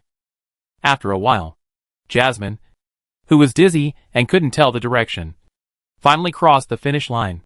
Her eyes were still full of mosquito coils, and even the water gun was lost due to the bumpy journey. She didn't know where it fell. She got off the horse tremblingly, and was led forward by Daimao all the way, and it was difficult to figure out the direction. Looking at the messy battlefield, Jasmine shouted in confusion. Hey, hey. I am the champion? In the cave, Xiaomi Zhou rode on the young unicorn ice crystal horse that did not participate in the competition and ran around the cave in a happy mood. I like it. I am happy. Happy. Xiaomi Zhou. Happy. Chapter 151 From First Meeting to Parting. August 20th. The sound of dripping rain broke through the clouds and mist, ushering in the first ray of sunshine. It is not suitable to go out, but it is suitable to leave. In the early morning, Su Bei woke up with a shout. Mr. Su Bei, the princess is gone. Su Bei opened his eyes, looked at the panicked Jasmine, and sat up. Hearing this, Jasmine was stunned, and suddenly realized that Mr. Su Bei was talking about her. First, her face turned red, and then she puffed up her lips and stretched out her index finger with some shame and anger. A poke. With her fingertips poking Su Bei's head, she repeated word by word. Brave man. Sister Luminara. Mr. Su Bei, you are really sleepy and stupid. Su Bei knew that Jasmine was talking about Luminara, but Jasmine is also a princess. Su Bei nodded, looked at the rain hitting the ground outside the cave, and said, I know. Let time go back 5 hours ago. It was late at night. Everything was silent, and the wind outside the cave was rustling against the oak. Su Bei had a light sleep, and the small mechanism set at the entrance of the cave was triggered. So he opened his eyes and looked over. Standing at the door was Luminara. Su Bei showed some doubt. You're not going to sleep. Luminara turned back, her eyes calm. The cold moonlight was like a veil draped over her face, adding a bit of gloom. Her eyes slightly condensed, and she looked away. Let's go! According to the agreement, she must arrive at the 3rd gold mine area in September and sign a treaty with the Baiyan Empire there. The time is almost up. She wanted to leave without saying goodbye, but she didn't expect Su Bei to be so sensitive. Hearing this, Su Bei nodded. Luminara didn't say why they were leaving, and Su Bei didn't ask. Their relationship wasn't very good, but it was just right here. It was just enough for Su Bei to say goodbye. Be careful on the road, and have a safe trip. These words sounded a bit awkward coming out of Su Bei's mouth, but Luminara thought Su Bei should have tried his best. He did have some social phobia, wouldn't take the initiative to find topics, and had never thought of chatting with her. But it was much better than what Gluttony described. Was Gluttony lying? Or was Su Bei changing? Luminara didn't know either, and it didn't matter. Luminara turned her back and smiled softly. Of course. Then she paused and said another sentence. Be careful of the gray snake. Also, take good care of Jasmine. Luminara left some meaningless words and waved goodbye without any regrets. She left freely and without any burden. She only left Su Bei with a back view. This is the hero. Except for being a little arrogant. His personality is impeccable, and he can talk to anyone. According to Su Bei, Luminara is like a central air conditioner, blowing warm air all the time. She will lend a helping hand to everyone. Which means she is the same to everyone. Jasmine seems to be the same in this regard. The first meeting between the hero and the Demon King was so ordinary. Just like the first meeting of most people. Without leaving any traces. Su Bei did not watch Luminara leave, but went straight back to the cave. I only slept for 2 hours. And I am still a little sleepy. As for the 2 sentences left by Luminara at the end, they are actually a bit redundant. Now let's go back in time. Listening to Jasmine's confusion, Su Bei gave a simple explanation. How brief was the explanation? Su Bei only replied with 3 words. She's gone. Huh? Jasmine was very surprised, her hair trembling, and she poked Su Bei's face with her finger. How can you leave without saying goodbye? We should have seen you off properly. And it's very dangerous to go down the mountain alone. Mr. Su Bei also knows how many monsters we encountered along the way. Mr. Su Bei, aren't you worried? Molly's fingertips easily sank into Su Bei's cheeks, and she could even feel the sharp cheekbones through the skin. Moving around dishonestly, Su Bei paused, pinched Molly's fingers with one hand, and asked back without looking away. What are you worried about? Are you worried about the monsters that encounter her?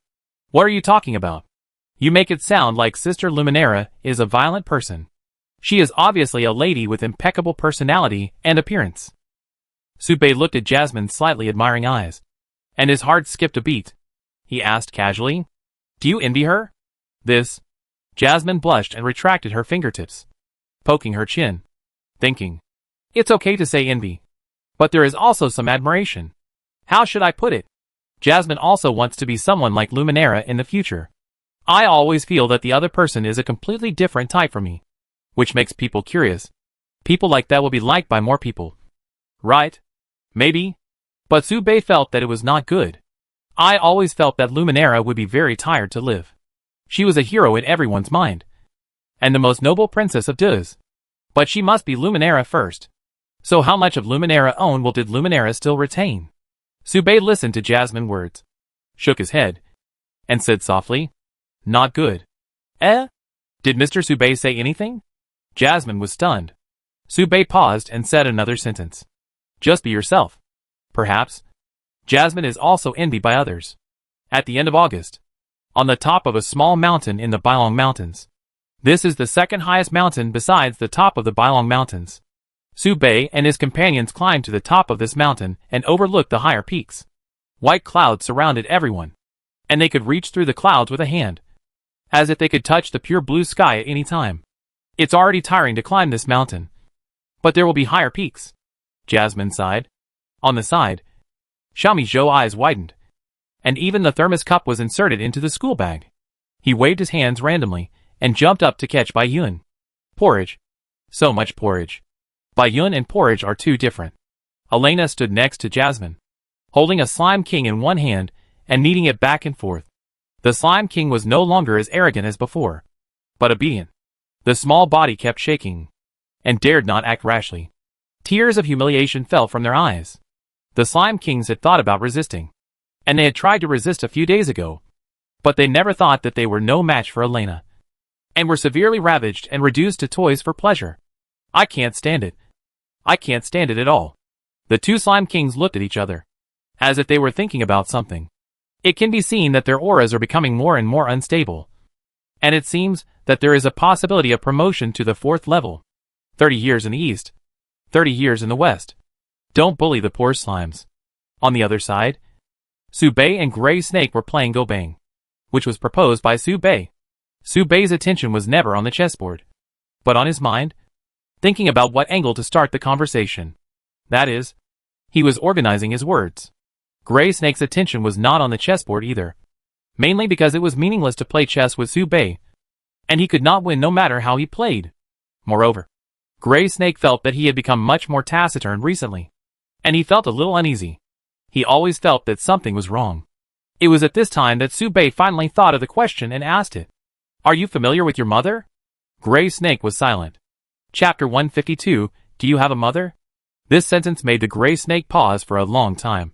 He looked at Subei several times, opening and closing his mouth, wanting to say something but stopping. Then he uttered a few words with difficulty. You should be familiar with her, right? Then he asked again. You are not scolding me, are you? Subei shook his head, and after a moment, he said, Introduce your mother. The gray snake was silent, frowning tightly, as if he had thought of some possibility. He opened his mouth in disbelief and glanced at Subei's family members around him. What do you want to do? I asked you what you want to do? Gray Snake was a little bit upset, but he was still not sure. He could clearly feel that his eyes were red. Subei frowned, raised his eyes in silence, and said calmly, You worry too much. I just have some guesses. Please calm down. You'd better. Gray Snake responded in a muffled voice, obviously not taking Subei's words seriously. After all, the opponent's team has almost all kinds of girls, and there is even a possibility that they will target the hero. Except for the mature type. This is not something a normal person can do. After thinking for a while, Gray Snake carefully considered his words and really began to introduce his mother. She is a very good mother, gentle and kind to me. She often tells me stories and teaches me the principles of life. She is very patient, strong and gentle. What about her appearance? Subei interrupted. She is my mother, Gray Snake said faintly, with a little more vigilance in his eyes. You can't describe her appearance, right? Subei asked again. Gray Snake couldn't hold it anymore, and roared with red eyes and gnashing teeth. She is my mother. Gray Snake was a little too excited, and he shouldn't have thought about maternal love. Subei thought so in his heart, and asked again, Have you ever thought about why you, an adventurer who is about to awaken, would snatch the cakes of 3 children? Gray Snake's eyes burst into a gray light, and he could only see a white in a trance, as if he was reminiscing. But it was a little strange. You must be hungry, right? A hungry person can do anything, so it's not too much to grab a piece of bread, right? Subei shook his head.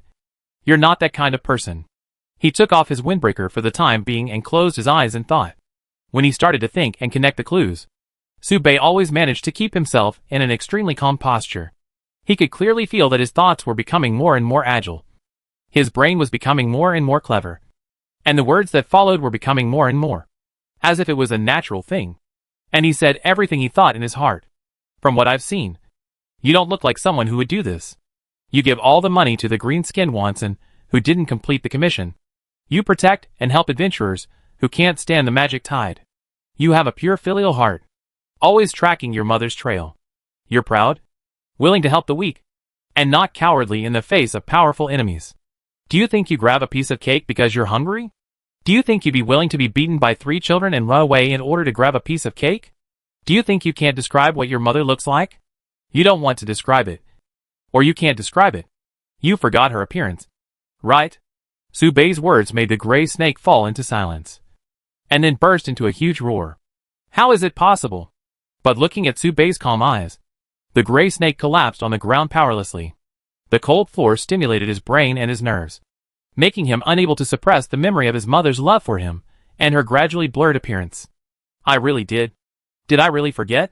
Gray Snake's eyes were filled with tears, and he felt an indescribable sense of disharmony. These were behaviors that did not fit his personality.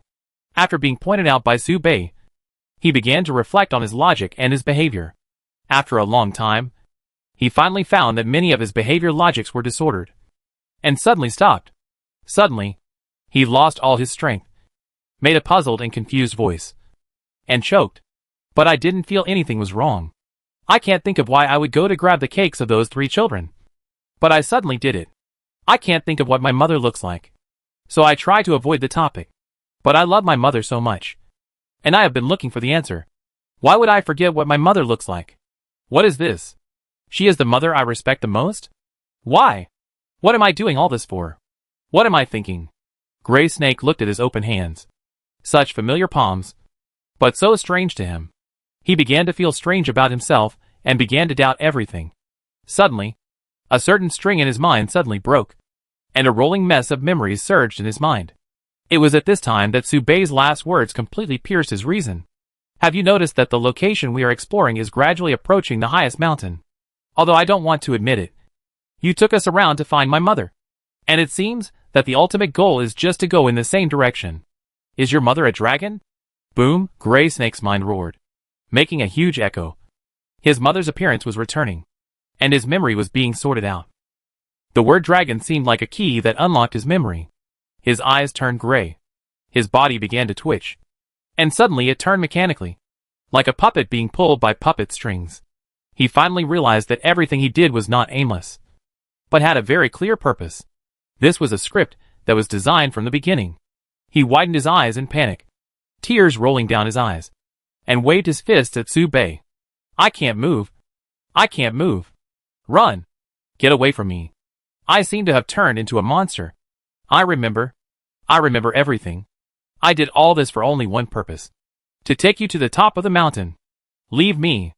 On the other side, Molly had heard the huge noise coming from that side a long time ago, and couldn't help but run over there, and met Elena and Xiaomi Zhou, who also came. However, Gluttony had already blocked the way. Sister, where are you going? Let's have an exciting go game. Why are you so nervous? Haha. Do you want to play with bones? Gluttony sat at the entrance with a chessboard in front of him, inviting everyone to sit down. Mr. Sube, Mr. Gargamel, Mr. Sube. Uncle Gray Snake is yelling. What happened over there? Molly was incoherent and rushed in a panic. Gluttony looked up, and a holy light blocked the way between them. Sister, this road is blocked for the time being.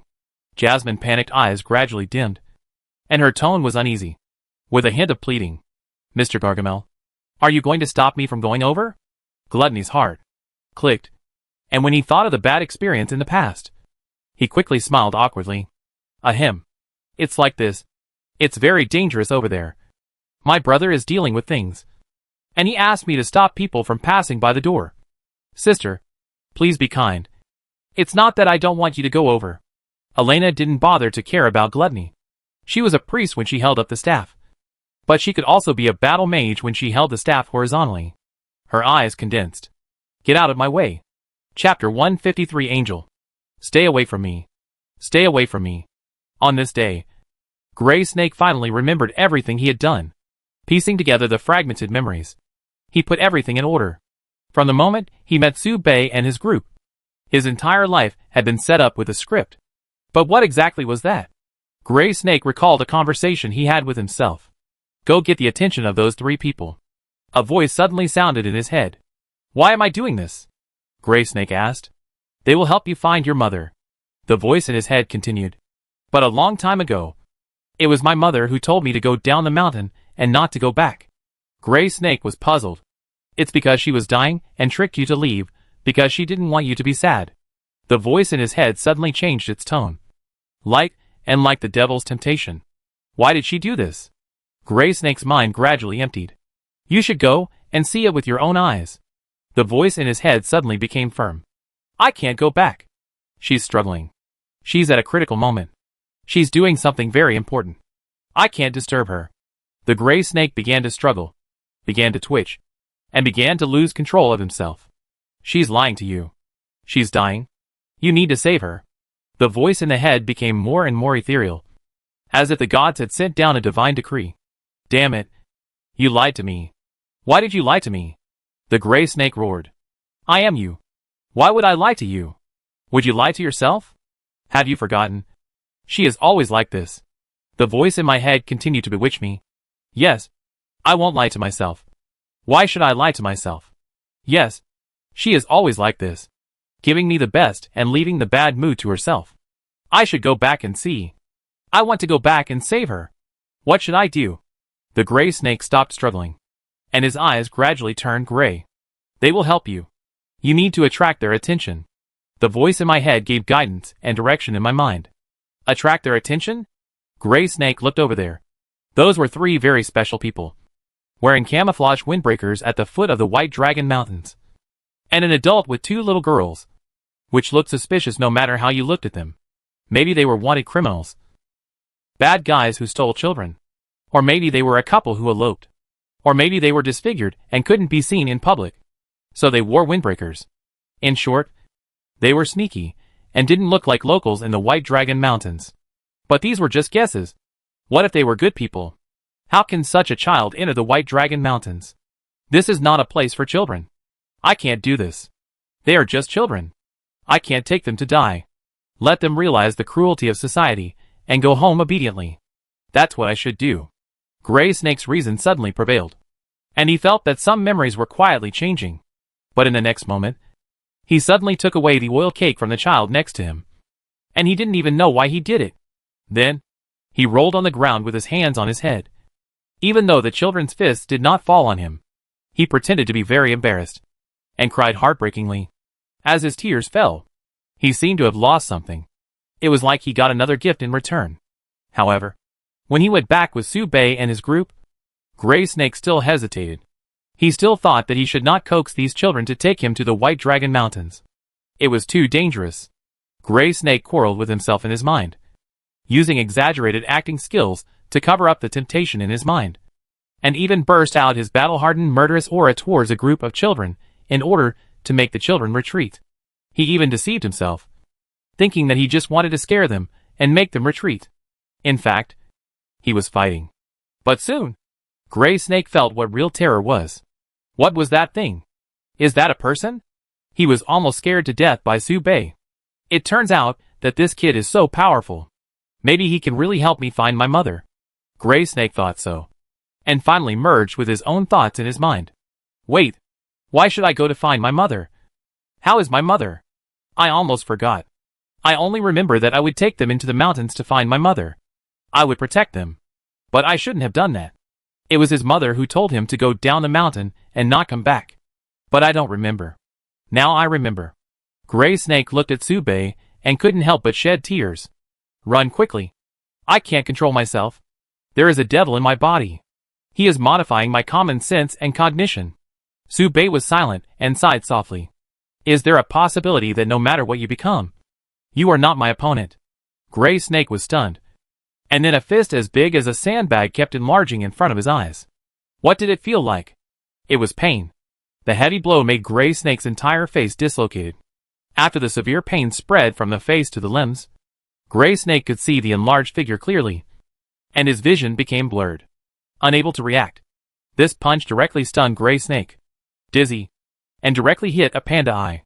Su-Bei thought about it. He punched again and again. He punched the left and right eyes of the Gray Snake symmetrically, looking at the two red, swollen and dark blue eyes of the Gray Snake. Su-Bei realized something. The Gray Snake is still the Gray Snake. Always so weak. So why is he schizophrenic? Yes, the symptoms of the Gray Snake are schizophrenic in Su-Bei's opinion, accompanied by depression, bipolar disorder and other unknown symptoms. Crying and making a fuss. It seems that he has been ill for some time. And the Gray Snake, with stars in his eyes, suddenly realized something. It seems that he will never be able to awaken in this life. The fighting power of the two is so different. Both are at the third level and are about to awaken. Su-Bei's fight with Gray Snake can only be described as an adult beating a baby. And it is still an unborn baby. In other words, Su-Bei can beat it if he wants to. And he doesn't even need to take medicine. This is a one-sided beating. The main reason is that Su-Bei doesn't know what happened to Gray Snake. So he beats it first. But he didn't beat it to death. At first, Su-Bei thought that Gray Snake was just premeditated and wanted to see what tricks the other party had hidden. But the current situation is obviously not like this. He is also a victim. Then who is the perpetrator? In an instant, something happened that Su-Bei could not have expected. From the chest of the Gray Snake, a pair of arms blasted out from an incredible angle and hit Su-Bei with a very tricky force.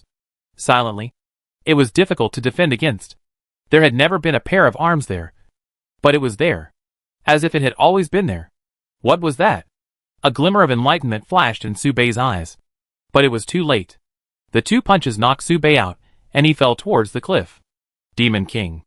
The darkness flashed for only a moment, before it filled the valley. And then it turned into extreme brightness. Embrace of holy light. Su-Bei paused, stopped the unfinished words, and stopped falling. In an instant, a pair of wings grew out from behind Su-Bei. Elena came, raised her hand, and dropped the holy light, shining it toward Su-Bei, who fell off the cliff. Su-Bei was stunned, and with the help of his wings, he flew up the cliff, flew over the top of the mountain, and flew high, looking at the gray snake thoughtfully. So that's it. It's not a devil. It's an angel. Iron Mine Area 1. The blue hair fluttered in the wind. And Lilizi stood on the unfinished teleportation array and continued to pay attention to the battlefield in Subei through the goddess's tears. It was not until she saw the hands appear that Lilizi's eyes fluctuated slightly. It is it. Chapter 154 Angel of Knowledge. It was him. No wonder. This trick is not like what other sisters would use. Angel Sequence 10. Common Sense. Angel of Knowledge. What is that? The man who was drawing the teleportation array paused, raised his decadent face, and the deep dark circles under his eyes showed that he was suffering from inhuman oppression. Yes, he had been drawing the teleportation array for a week without sleep, and teleported Lilizi from Lion City in the southeast corner of Du's imperial capital to Baiyan Empire. And he is still drawing now. Don't ask about things that have nothing to do with you. Delta. Just draw the teleportation array. Lilizi blinked and smiled. Delta roared dejectedly. I was a corporate slave before I came here. And I am still a corporate slave after I came here.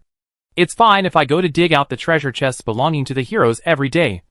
But when there is something wrong, I am always called to take over. Are Lon and Brownie dead? There are 3 of them alive. Why are you squeezing me? Oh my. Delta is angry. Don't be angry. Don't be angry. I will reward you with a lollipop. Am I a 3-year-old child? Can I be coaxed by a lollipop? Then you don't want it? Lilizi took out a lollipop and handed it over. Delta took it and held it in her mouth angrily. I still want it. It's a waste. You also know that Lon and Brownie have other tasks to do. So you can put your work aside for a while. And those who are capable should do more work. Don't be angry. Life has to go on. How about giving you half a day off? This time the teleportation array is drawn, and you are allowed to rest for half a day. Luminara happens to be in the White Rock Empire. You can pry all the treasure chests she encounters along the way. Lilizi smiled and stretched out her hand to open the notebook. Hurry up. I can't hold on any longer. Once the other sisters find out, neither you nor I can escape. Obviously. This is not Lilizi, but the limited edition wisdom. Angel Sequence 10. Angel of Knowledge. Subei called out the name lightly. The gray snake paused. Do you know me? In modern history, contemporary history, there has never been any trace of me. I was born in the recent ancient times, fell in the War of Gods, and hid in the lost ancient country. How can you recognize me? The gray snake was startled.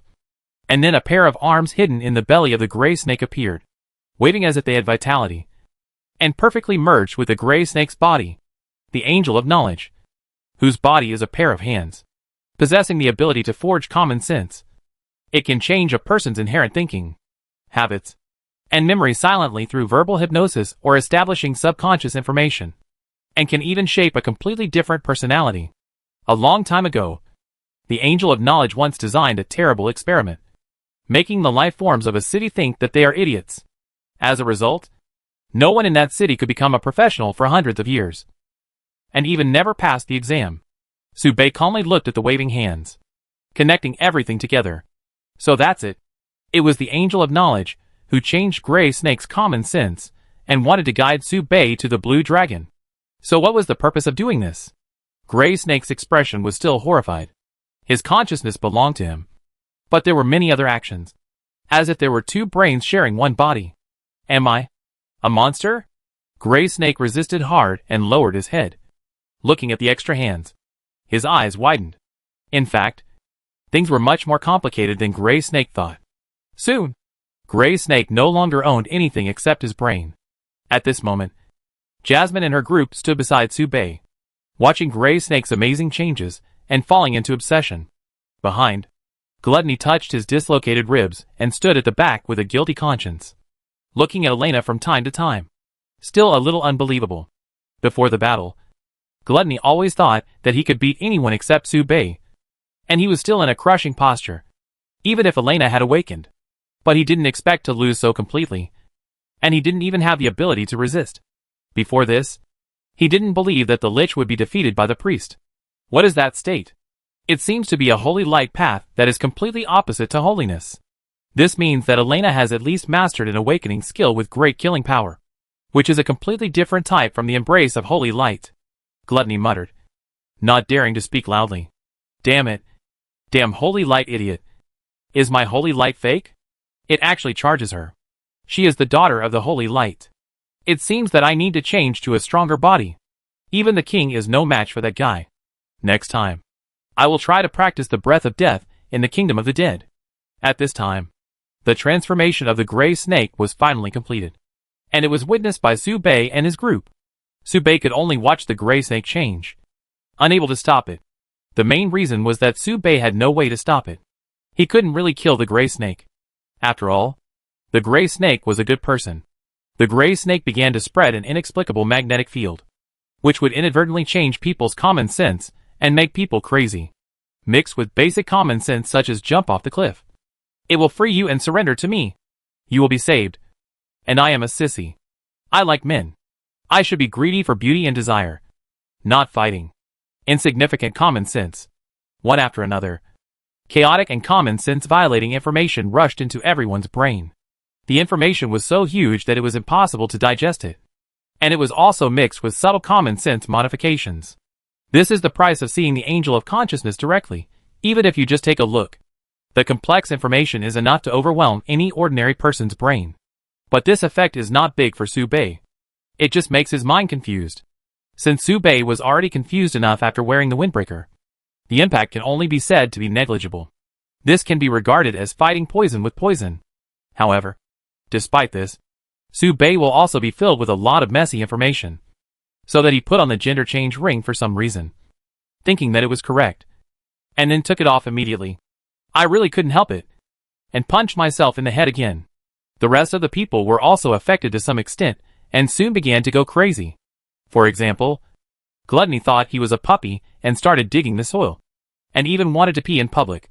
Fortunately, he had no organs. Xiaomi Zhou and Jasmine were dancing cha-cha. Xiaomi Zhou didn't even drink the porridge, but poured it on the ground to water the soil, saying that it was to wish the porridge to bloom. Elena suddenly blushed and bit her fingers, her eyes wandering, and she didn't know what she was thinking, and suddenly shouted, "Dad? Mom?" The contrast was huge. And this is just the unconscious magnetic field of the angel of consciousness. Don't look at him. Stay calm. Su Bei shook his head to get rid of the messy emotions, closed his eyes, and drew the magic sword from the playing cards. As expected of me, I was not affected at all. Su Bei took a step forward, her long hair fluttering, and the girl was full of vigor. Chapter 155 Blue Dragon Awakens. The Angel of Knowledge modifies common sense in a rough way. But in fact, as long as the victim calms down or gets out of this state, he can quickly return to normal. However, at this moment, Su Bei was facing the gray snake, and there was too much information to process. So he couldn't stay awake at all. Before he finished processing one, another emerged in his mind. Su Bei's sword speed slowed down a lot. He swung the sword and stopped at the tip of the gray snake's nose.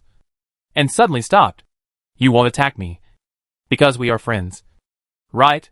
Gray Snake spread his hands. "And I can't die now. I have to wait a little longer." Su Bei paused with his sword. He realized that this was the right thing to do. So his hand stopped. The action and consciousness were completely synchronized. The scabbard stayed on the head of Gray Snake all the time, never falling. Gray Snake looked Su Bei up and down, revealing some doubts. "Why do you know my existence and call my name to make me appear?" Su Bei saw that he couldn't put down his sword, so he didn't force himself. He put away his sword and stood in front of the Gray Snake with a calm expression. He didn't have much worry in his heart. Although the Sequence Angel has terrible abilities, it is just icing on the cake. But the Gray Snake's body strength is too low, so it is not dangerous. This is the same as the magic weapon. Su Bei holding the magic weapon is completely different from the neighbor's chicken holding the magic weapon. But it is indeed very troublesome to deal with, mainly because the ability is very buggy. Su Bei gradually corrected his common sense in his mind, and said a few perfunctory words. "I've heard of it." Gray Snake frowned, obviously not very happy with this answer. But he didn't care about the answer to this matter, but expressed a new confusion. "Your team is very strange. The woman who left before is not bound by my rules. And the common sense change ability is not very effective on you. She is a hero. Then what are you? I'm a little curious about you." Su Bei raised his eyebrows. Since the Angel of Knowledge didn't know who he was, why did he attack him? He didn't answer the Angel of Knowledge's question. but asked a question in return. Su Bei nodded and responded calmly. Since you don't know me, why do you want to plot against me? There are many people who want to plot against you. What is there about you that is worth being plotted against? Who are the people who plotted against me? The two of them were like old friends talking to each other. But no one answered the other's question, but instead raised questions one after another. Gray Snake's face was also calm. And he was calm and unhurried. And he returned the question. You haven't answered my question yet. Obviously. Asking like this has no effect. Your ability is quite useful. Su Bei praised. His mind was very confused. But he was not stupid. So he would not reveal his identity. Gray Snake frowned and sighed. I have become weaker. Unless I change your common sense subtly, the effect will not be obvious. You don't have to pry my words. I won't say anything. But I do need to kill you. Su Bei paused and asked again. You have many ways to kill me. You can use the nobles of the White Rock Empire to strangle me. Why do you want to use the Gray Snake to lure out the Blue Dragon? This is a thankless task for you. This is also a question. And Su Bei still has a lot of confusion. The Angel of Knowledge sneered. Let's end this boring question and answer session. The Angel of Knowledge did not intend to answer these questions. Perhaps the answers to these questions involve a core. Don't be so smart. You've always been on guard against me. That's why I couldn't get close to your body. And I couldn't make more corrections subtly. But you were still careless.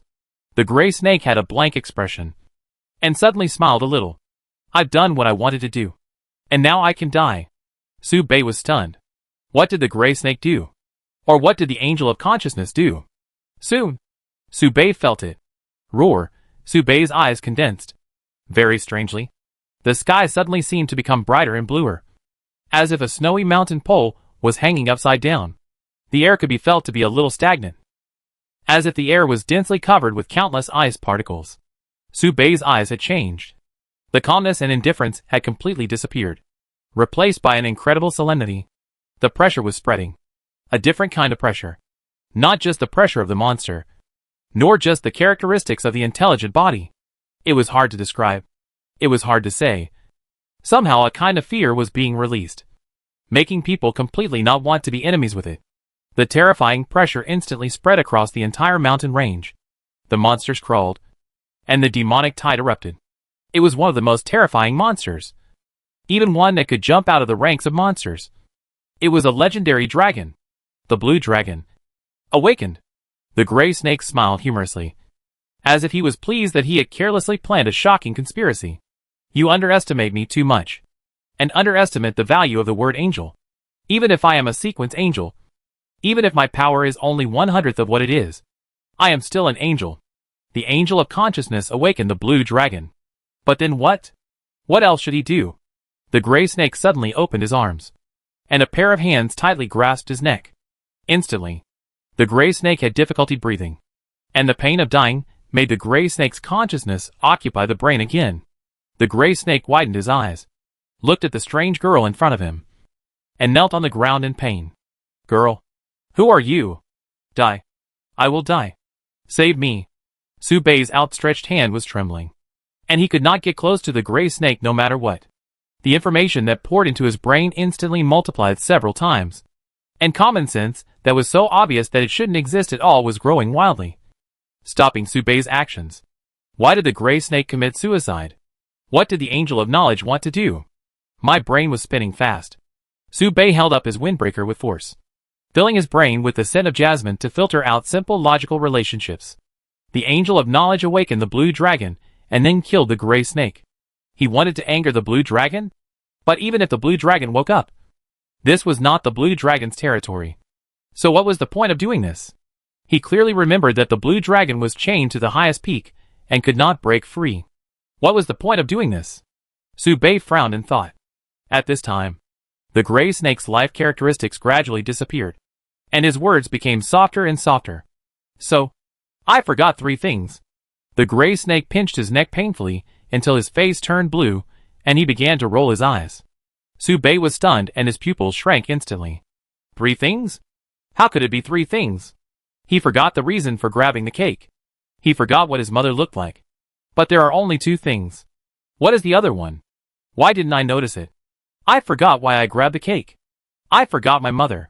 Soon, Su Bei confirmed the answer from Gray Snake. So much so that he instantly held the sword with both hands, pointed the sword at the air, and made a fighting posture. And forgot that we were here.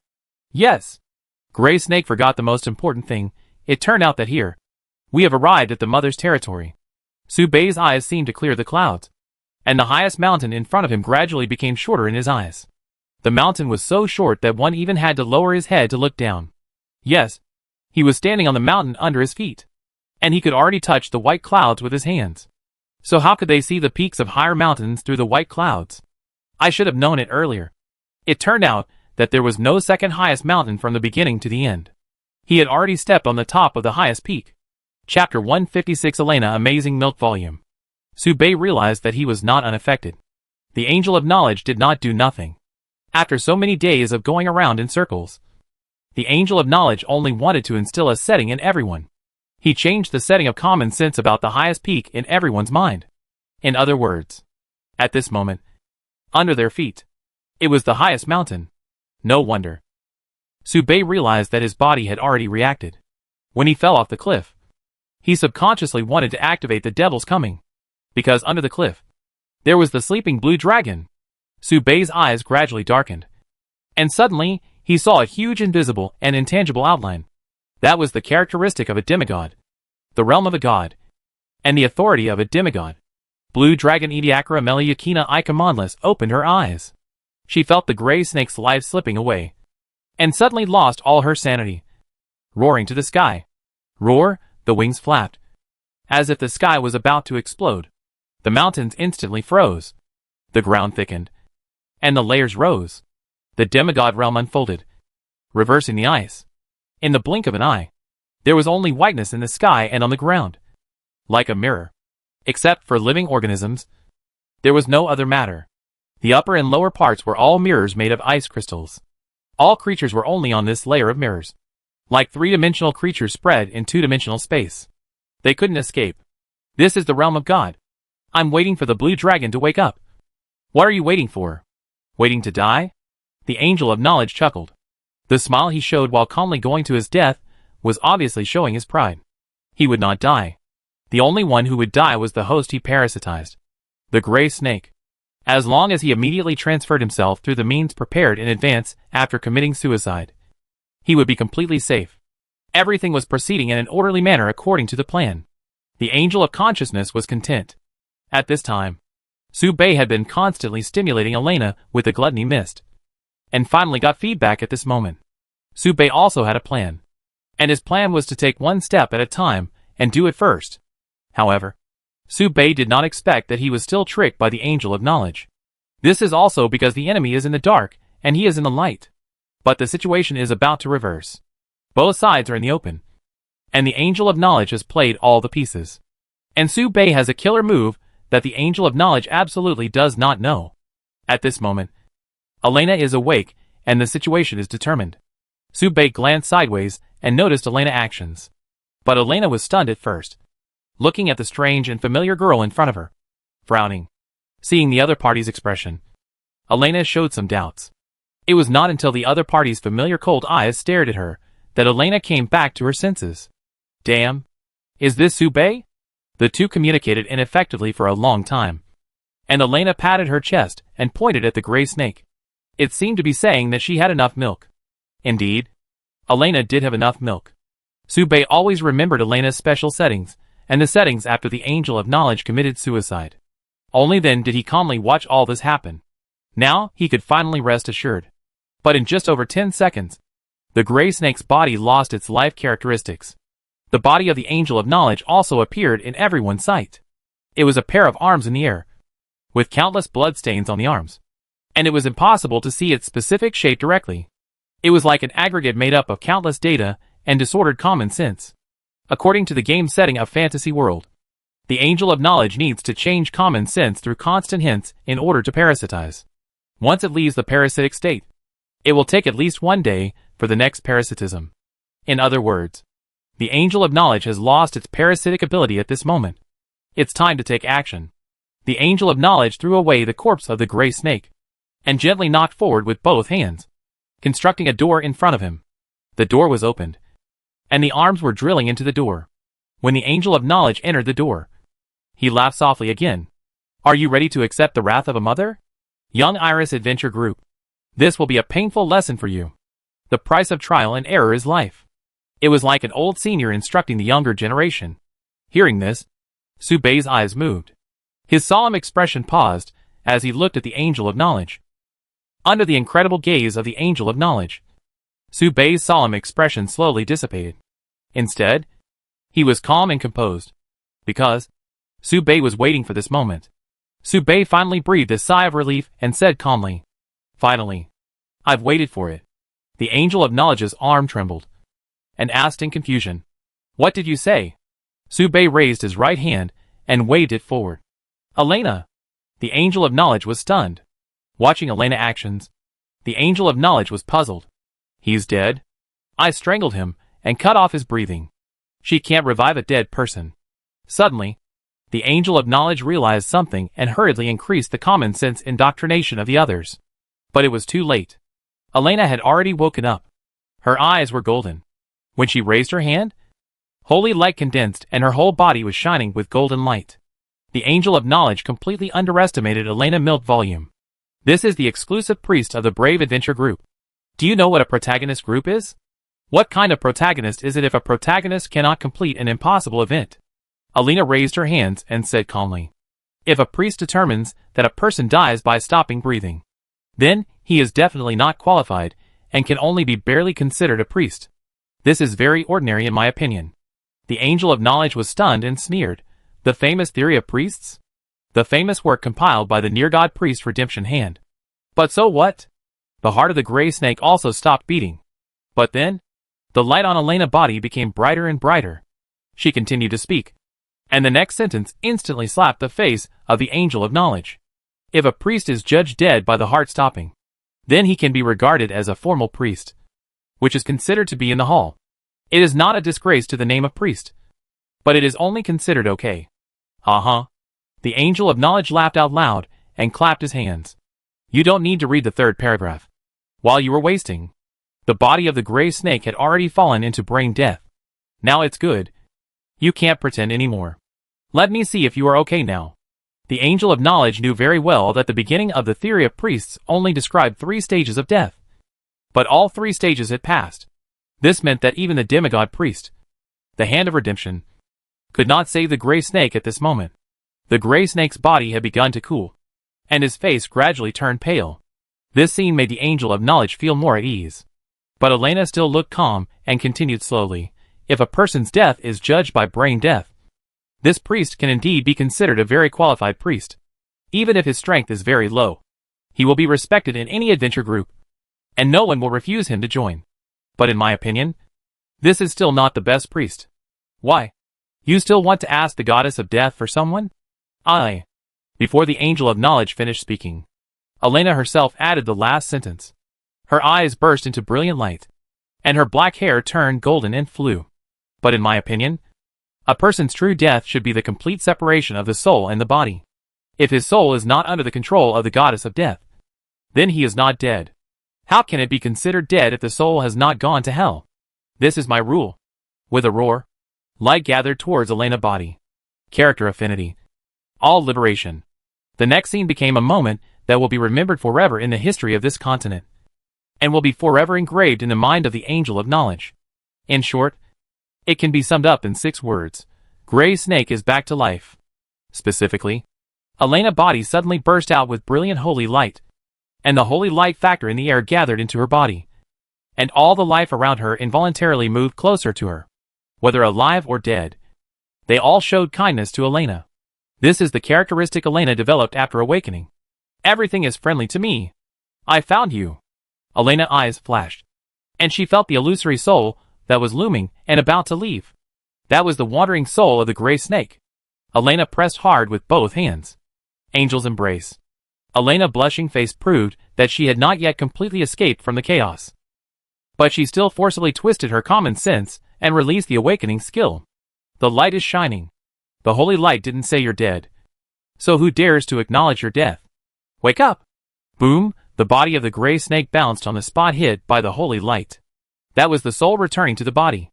until the soul and body of the gray snake completely overlapped. Elena's face turned pale. She staggered and knelt on the ground. She breathed heavily. This is a miracle. Chapter 157 Angel of Knowledge Winshiosi. At this moment, the Angel of Knowledge appeared in front of him, a scene that he had never seen in thousands of years. Perhaps from now on, he will remember this painful lesson and will never forget it. The gray snake's body began to recover temperature. The gray snake's fingers moved. The gray snake opened his eyes. The Angel of Knowledge paused. If he had eyes, his expression at this moment would be stunned. This is not the power that humans should have. That girl can't even be considered the daughter of the Holy Light Goddess. She can be considered the mother of the Holy Light Goddess. Only the Holy Light can achieve this. Interesting. Who are you? I'm beginning to be curious about your team. How could a human being achieve this? The Angel of Knowledge was puzzled for a moment, and then relieved. He paused for a moment, and gave up the idea of what to do next. In his life, he has only lost once, and has always been on the road to winning. This is the first time he lost due to information gap. He likes this feeling of twists and turns, which makes him feel that he is still alive, and arouses his desire to win. At this moment, the Angel of Knowledge knew that even if he wanted to do something, it was too late. The dragon arrived. But overall, the Angel of Knowledge thought he still won. The Angel of Knowledge remembered the appearance of Su Bei and his group deeply, and pushed open the portal. I have a feeling that we will meet again. The ability to resurrect is interesting. You are also interesting. You actually have some tricks hidden. Right? Your combat power should be top-notch. You still have secrets. Haha. I finally know why you need me to kill you. You are worth the calculation. But I will still win. Because killing the gray snake is just the icing on the cake. Soon, you will know why. The Angel of Knowledge stepped into the door. But then, Gluttony shouted again. Woof! Gluttony is indeed a loyal dog. Even if he really became a dog, he still did not forget to assist, and send down the holy light to the Angel of Knowledge.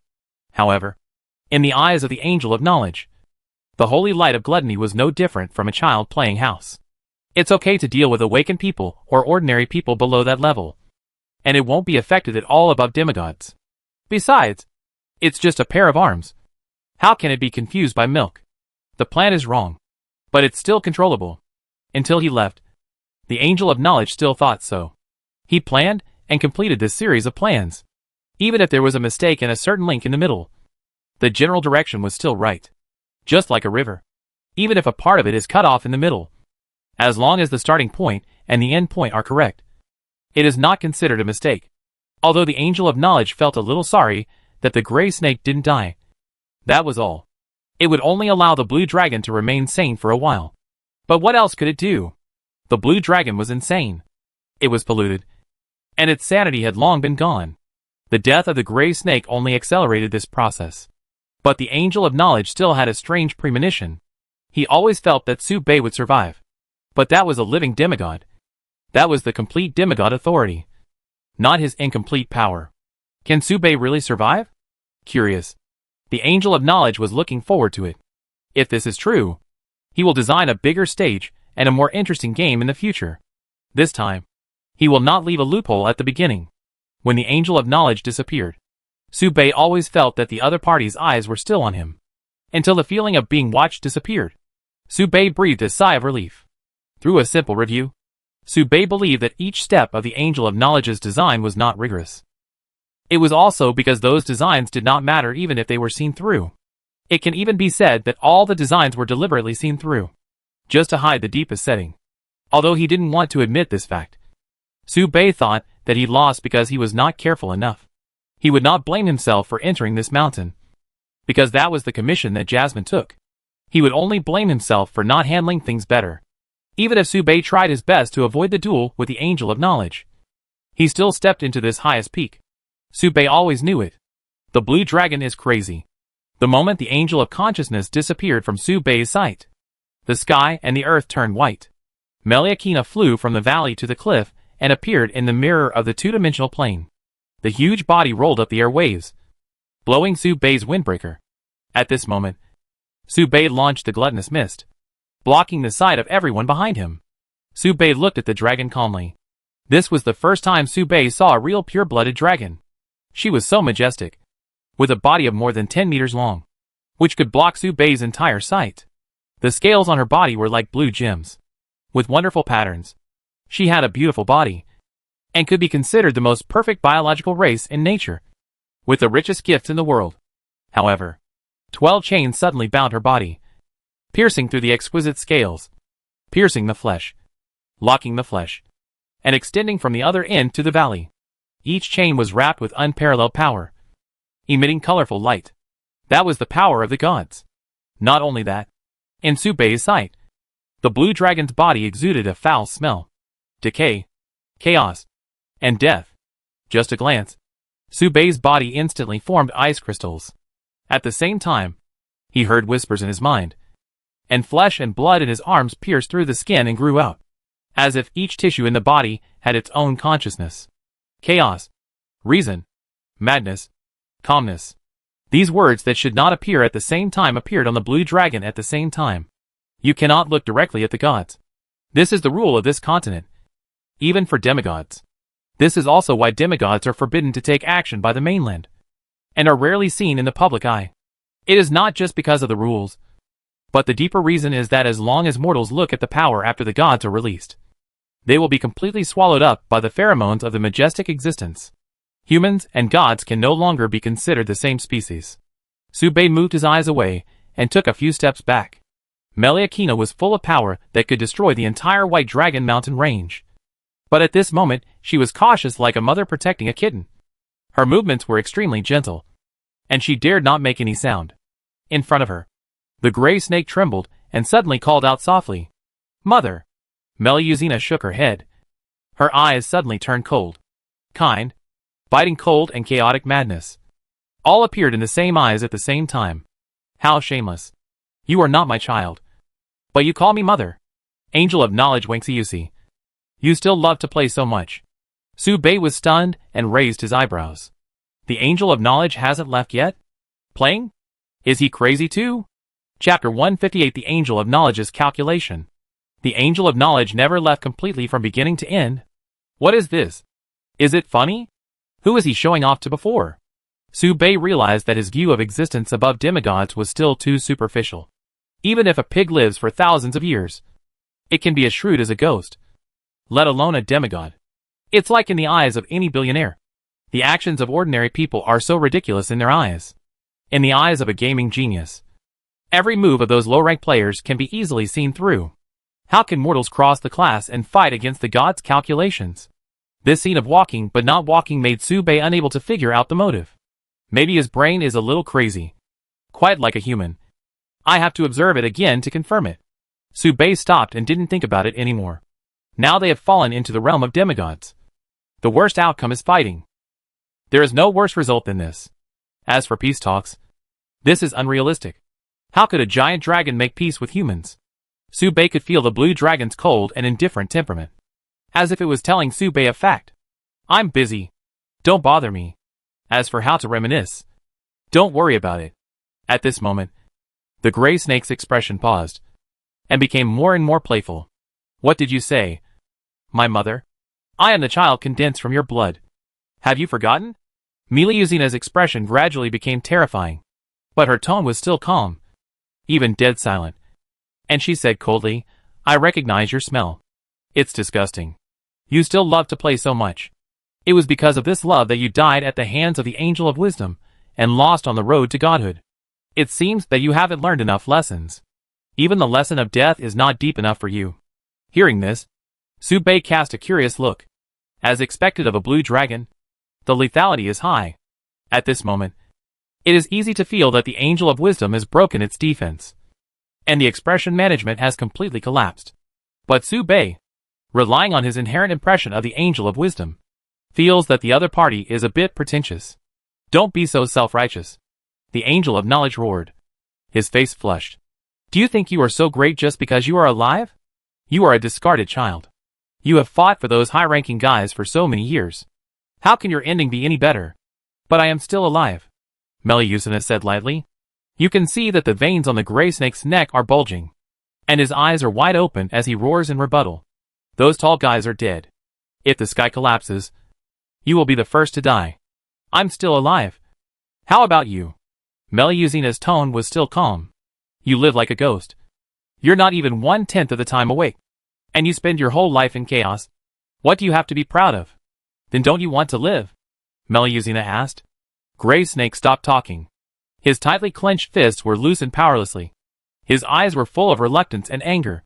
After a moment, Gray Snake roared with red eyes. Shut up. Shut up. You don't understand. What do you know? You don't know anything. You stupid fool. You can only say these 2 sentences over and over again. How good do you think you can be? You arrogant and pathetic reptile. Melusina stopped talking and showed a pitiful look. The emotion revealed by the huge dragon eyes seemed to completely break the defense of the Angel of Knowledge. You still love to perform so much. Have you had enough? First you tried to provoke me by committing suicide, but failed. And then you tried to provoke me with words. I know exactly what you want to do. Hearing this, Sube paused. Since Blue Dragon knew that Gray Snake wanted to provoke him to carry out his plan, would he not be fooled? He turned his attention to it. Gray Snake paused and raised his eyebrows. So what if you know clearly?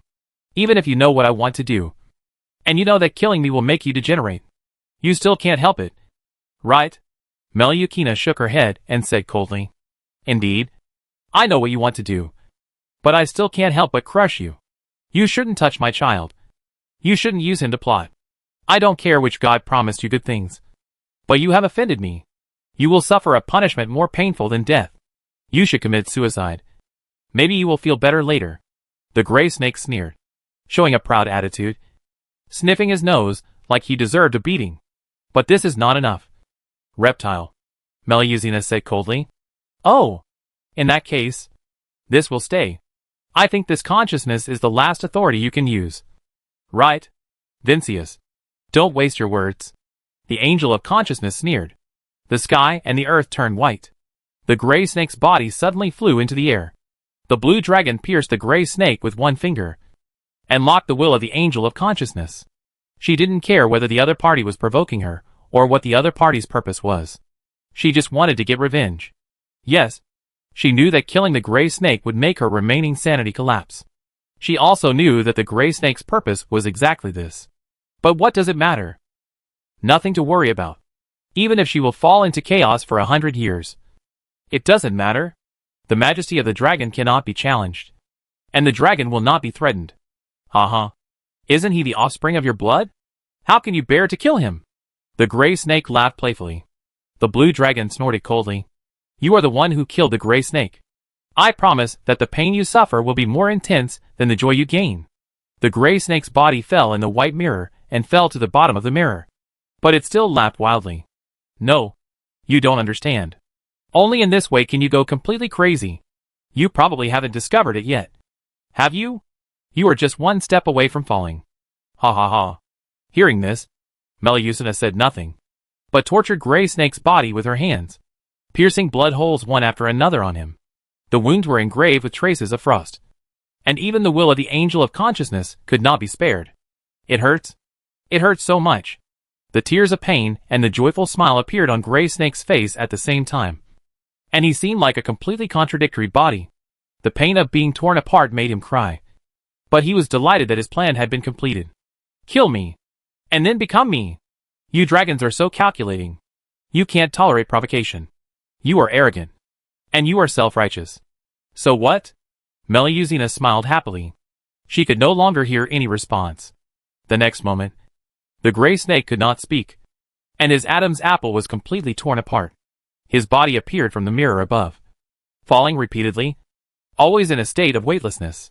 The thick ice froze the Gray Snake's consciousness. Even the Angel of Consciousness. The Gray Snake used up the last of its strength and forced a smile. It pointed its index finger at Sube. It seemed to mean, it's your turn next. This was a one-sided beating. At the same time, the Blue Dragon paused, and the polluted aura began to spread. Its eyes opened and gradually turned darker, until no light could be seen anymore. The raging aura was spreading, but there was no Gray Snake in front of her. The dragon eyes raised and looked at Sube. A resounding dragon roar was emitted. Roar. Chapter 159. Sister Sube. You smell so good. White Dragon Mountain Range. Top of the mountain. When the Blue Dragon was ravaging the will of the Angel of Consciousness, Su Bei had already retreated to the back. She came to Jasmine and enjoyed the little remaining peaceful atmosphere. Since the appearance of the blue dragon, all the developments since then have been unexpected turns for Su Bei. The main reason is that the two guys are not in their right minds. The Angel of Consciousness is like this. The blue dragon is also like this. It is much crazier than the setting in the game fantasy world. Su Bei was completely confused about the plot development.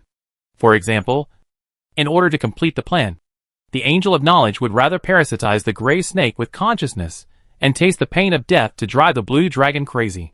Therefore, the Angel of Knowledge was beaten violently, and even his will was pulled out by the blue dragon and rolled into a ball, hitting it back and forth like a basketball. And the blue dragon was even crazier.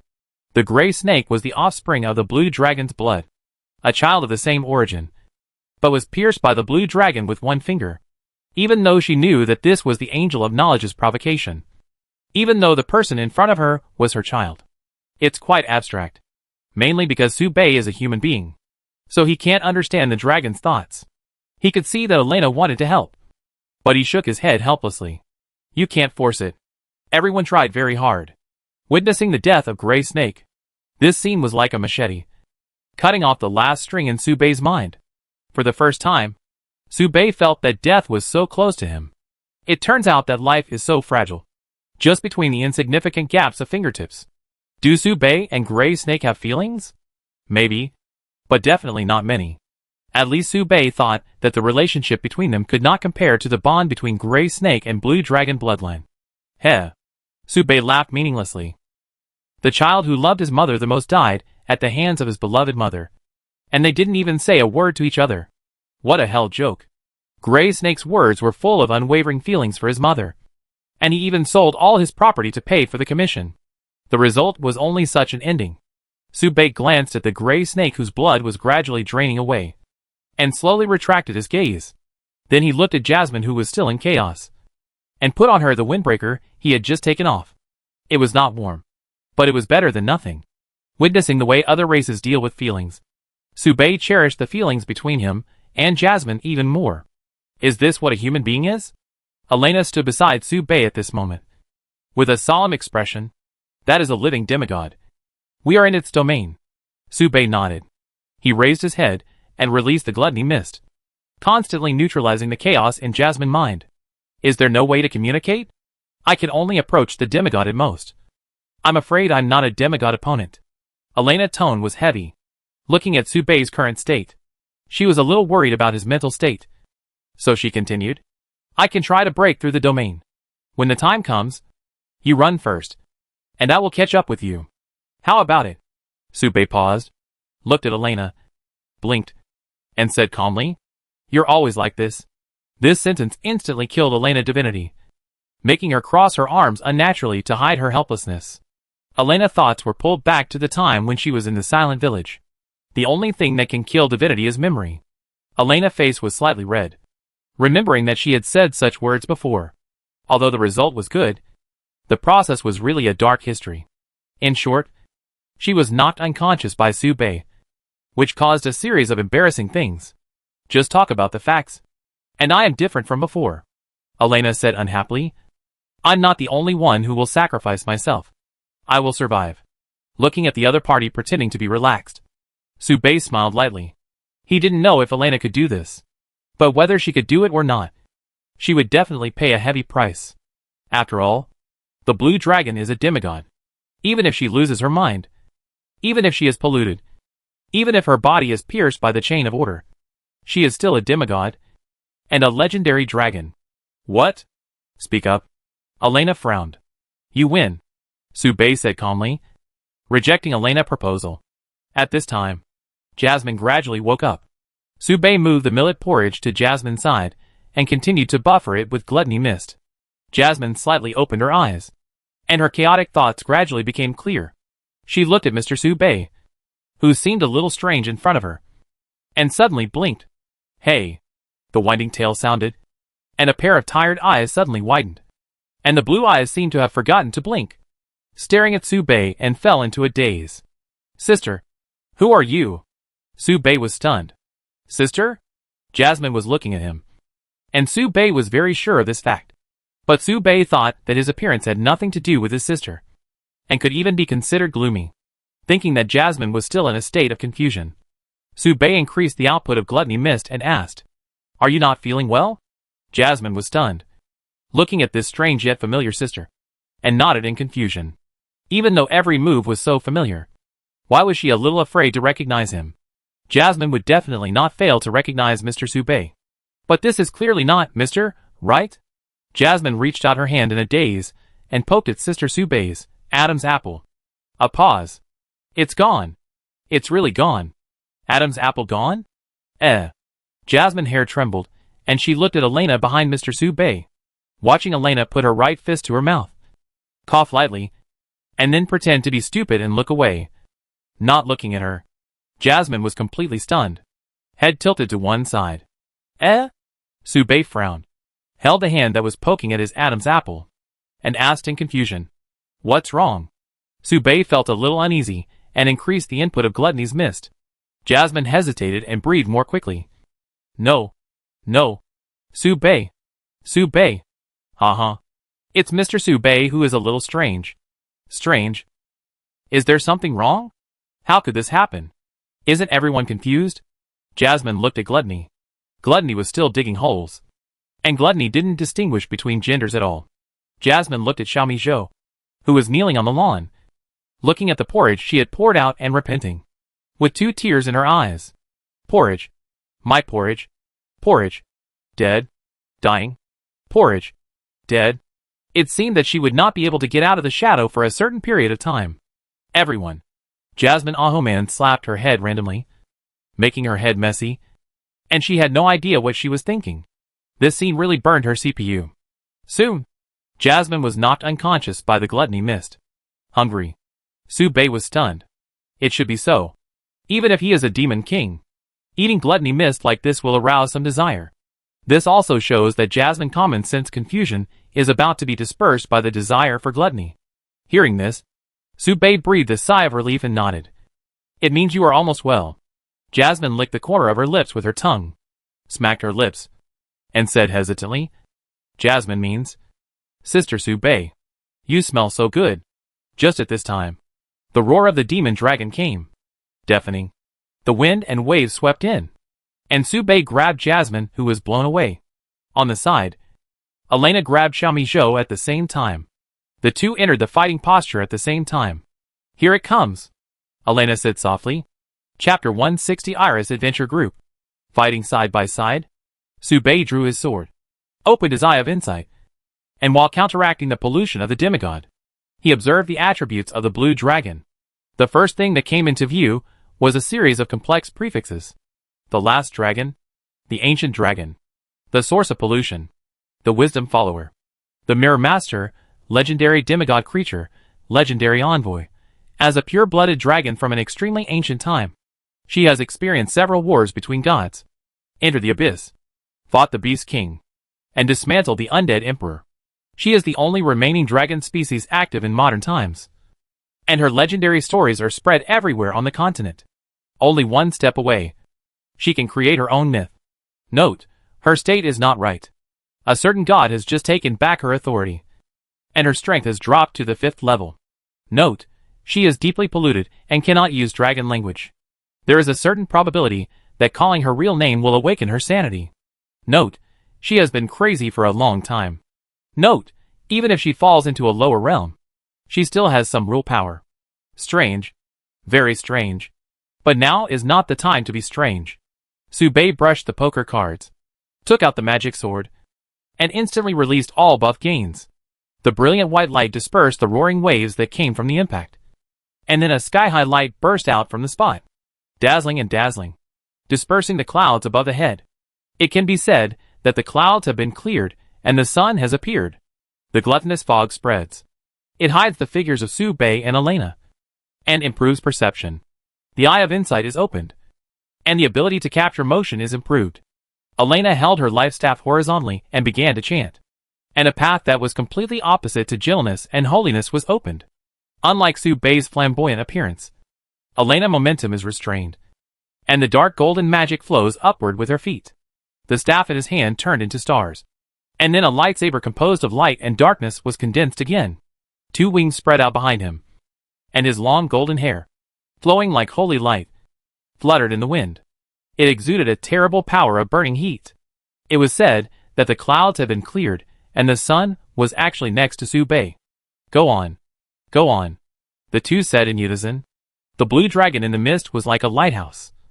And the scarlet eyes could not even be covered by the mist. Hey. Hey.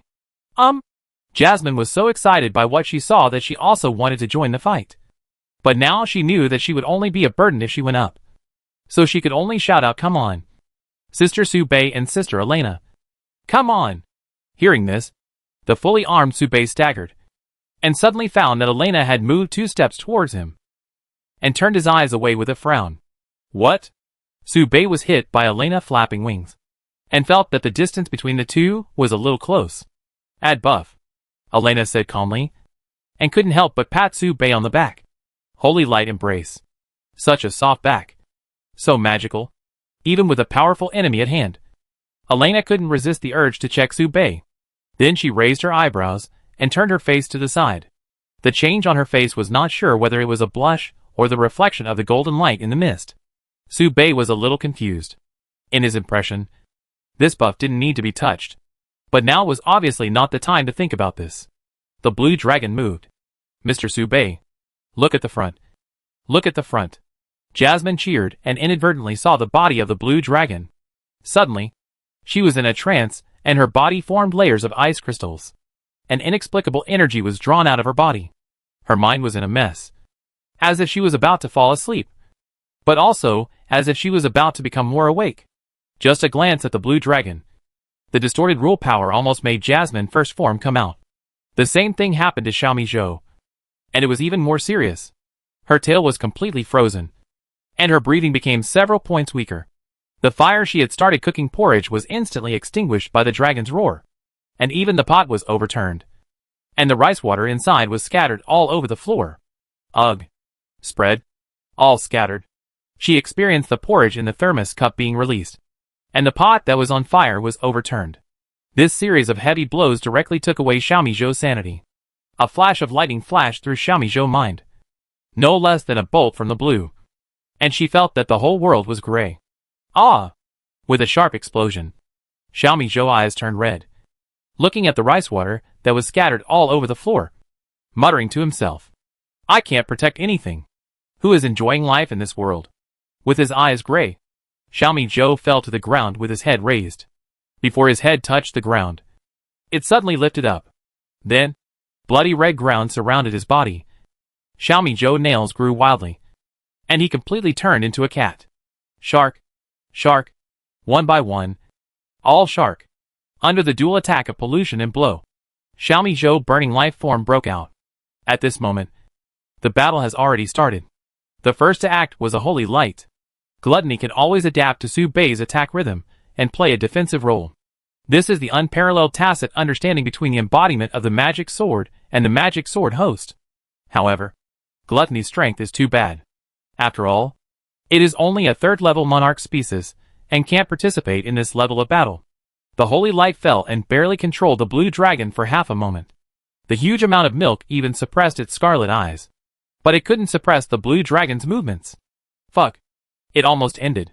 It was indeed almost. If Gluttony was a demigod, he might be able to purify the blue dragon directly. And it would have ended directly. Hearing this familiar sentence, Elena's body froze. And she failed to seize this moment of opportunity to cooperate perfectly with Su Bei. Elena clearly remembered that she had said this to Gluttony, which inevitably made her a little embarrassed. Su Bei was the first to contact the blue dragon. The magic sword was swung by Su Bei. The delicate fighting style is a unique feature of Su Bei. The same frequency characteristic makes Su Bei never passive.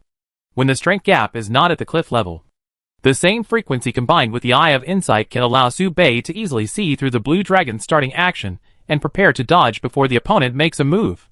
He might be more suitable for the Eye of Insight than Jasmine, which would allow Su Bei to fight in a bolder way.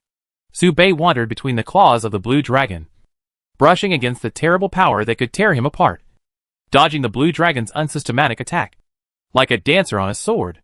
Boom! The blue dragon's violent power was stirring and venting. falling into the air.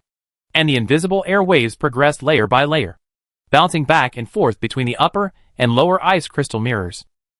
This was the use of the domain, a realm that Su-Bei had never touched before. Clang!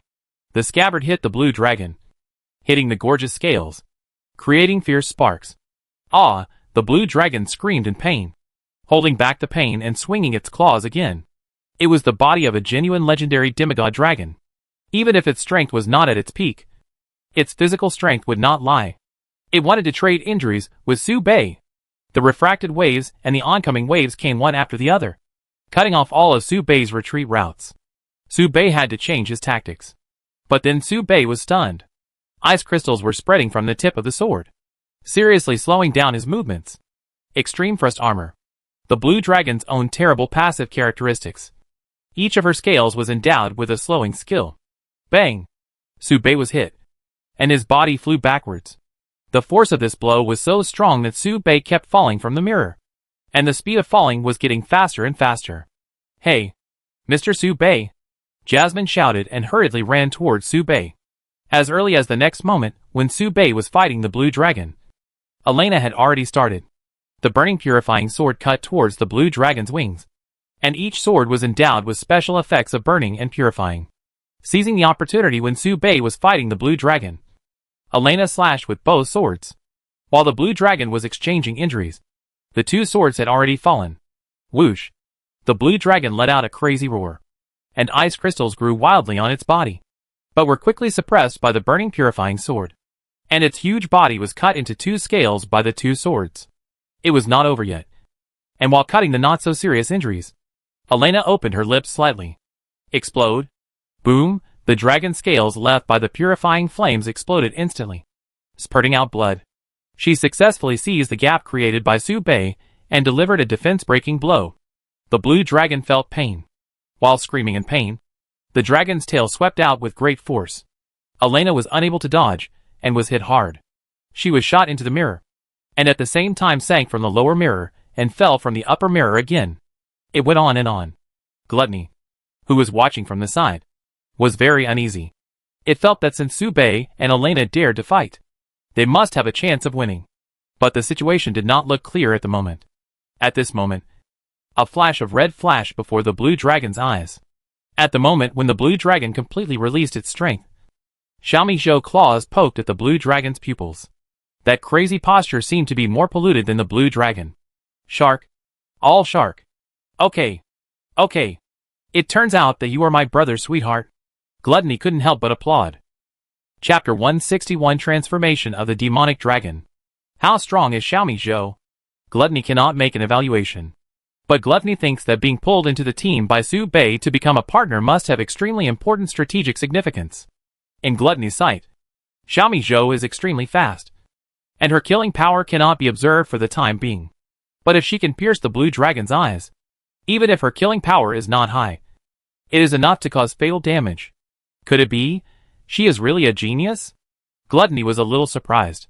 He looked at Xiaomi Zhou's crazy posture and found it difficult to associate her with the usual Xiaomi Zhou. So he cheered. Shark. Shark. I will cook porridge for you every day. Before he finished speaking, the blue dragon's huge eyes closed, and it clamped Xiaomi Zhou's nails tightly with its eyes. And then it exhaled a breath, and the dragon roared with ice, spraying Xiaomi to a very far distance. And the red light on its body was extinguished by the ice crystals, and dimmed a little. Fuck. It was killed in 1 second. Gluttony screamed in fear. Then, something more dangerous than Xiaomi Zhou being killed in 1 second happened. At this moment, it was the only one standing steadily on the field. Gluttony turned around and shouted, You don't really think I'm a soft persimmon, do you? Who do you think you are facing? The army of the undead. Fight for me, Gluttony roared. But before he could make a move, a black light fell in front of him and hit the blue dragon. It was Su-Bei. So Gluttony hurriedly changed the topic. Everyone, beat the drums to cheer for my brother. In an instant, countless skeletons separated and formed bone-shaped drums. Gluttony took off his hard ribs as a baton and directed the skeletons to play the music. Hee. Don't underestimate me. I became a lich. I was a bard before, and I know how to boost morale. On the mirror, the blue dragon was like a god on earth. Even a genius, who had awakened the most advanced abilities in its field, would not be its opponent. The two fought fiercely, and the blue dragon's body was gushing with extreme cold, creating a continuous delay. Its dragon claws waved, showing a terrifying speed that was very inconsistent with its huge body, tearing through waves of shocking air waves, trying to use air waves to disrupt Su Bei's rhythm again. Su Bei had been hit once before. If it weren't for the continuous recovery ability of the Holy Light Embrace, his chest would have been completely shattered. No mortal could take a claw from a legendary dragon and still stand and leave. Even Su Bei, who was full of buffs. But the appearance of the Holy Light Embrace made this possible, giving Su Bei a huge margin of error. He would not be hit by the same move for the second time. Su Bei's eyes condensed, and he dodged and parried the air wave in advance, and got closer to the blue dragon's body so that the two could fight closely. No matter how flexible the blue dragon's body is, its huge size means that it has more blind spots. Su Bei constantly moves around the blue dragon's blind spots to launch attacks, tearing its dragon scales piece by piece. Su Bei knows how to kill the boss too well. With his high reaction and high recovery, he completed a set of blood exchange without injury. This is commonly known as grinding blood in the game. This is a long battle, but the blue dragon is obviously not the boss in the game. It will not be beaten to the killing line before exploding. After realizing Su Bei's smooth attack mode like a loach, the blue dragon went completely crazy, and the huge dragon body burst out with terrifying momentum. The dragon's body vibrated, and the extreme cold spread and froze layer by layer, instantly locking Su Bei's movements and freezing him. Then the dragon's tail swept out, like hitting a bowling ball, hitting Su Bei's body and shooting straight into the mirror. The mirror did not move, locking his position. The blue dragon's bloody eyes slightly opened, and it opened its bloody mouth towards Su Bei, who stopped suddenly, and sprayed the polluted and turbid murderous intent with the surging ice, completely locking his position. "Mr. Su Bei," Jasmine shouted anxiously, almost losing her mind. But Elena's skills were faster than Jasmine, and a set of healing skills were thrown at the opponent, melting the ice crystals on his body. "I help defend." After hearing this, Su Bei ignored the attack of the blue dragon. The many buffs surrounding him gave him a boost in combat power. The embrace of holy light gave him an almost immortal recovery ability. The gluttony mist allowed him to open his spell radar, which was already maxed out at this moment. Su Bei raised his sword and rushed towards the blue dragon. At this moment, a holy light came from behind Su Bei. That was the ultimate awakening skill of Elena on another awakening path. The discipline judgment, the unit selected by the awakening skill, whether it was a living being or an energy body, would enter, being judged, state, stuck in a freeze frame until the judgment results. This is an extremely powerful control skill that can provide 3 seconds of control without distinction, at the cost of an equivalent 3-second casting backswing. Guilty body, be judged by me. The discipline judgment locked onto the blue dragon, and Gluttony exclaimed in admiration. The sound of gongs and drums became louder, and he raised his head and roared, "Keep playing music for me. Keep dancing. Oh my god. Gluttony is worthy of it." The atmosphere group is even more exciting than the battle scene in northern Jiangsu. What everyone didn't expect was that Elena's move had an unexpected change. The target of her discipline judgment was not the blue dragon. Elena's extremely high combat IQ chose the blue dragon's breath, and both the judgment and the blue dragon's breath entered the freeze frame. The blue dragon's scarlet eyes condensed, and it was obvious that it had not expected this situation. The energy wave it ejected entered the freeze frame and stopped right in front of Su Bei, building an ice bridge for him. Su Bei stepped on the ice breath and soared up, drew his sword upward, and struck the blue dragon's head with a fierce blow. Bang! Su Bei's figure danced with the magic sword, smashing the blue dragon's head hard, shaking its body, and shattering some of the muscle tissue in its skull through its dragon scales. The blue dragon's head was torn and bleeding, and its body was shaking and wailing, with blood gushing out.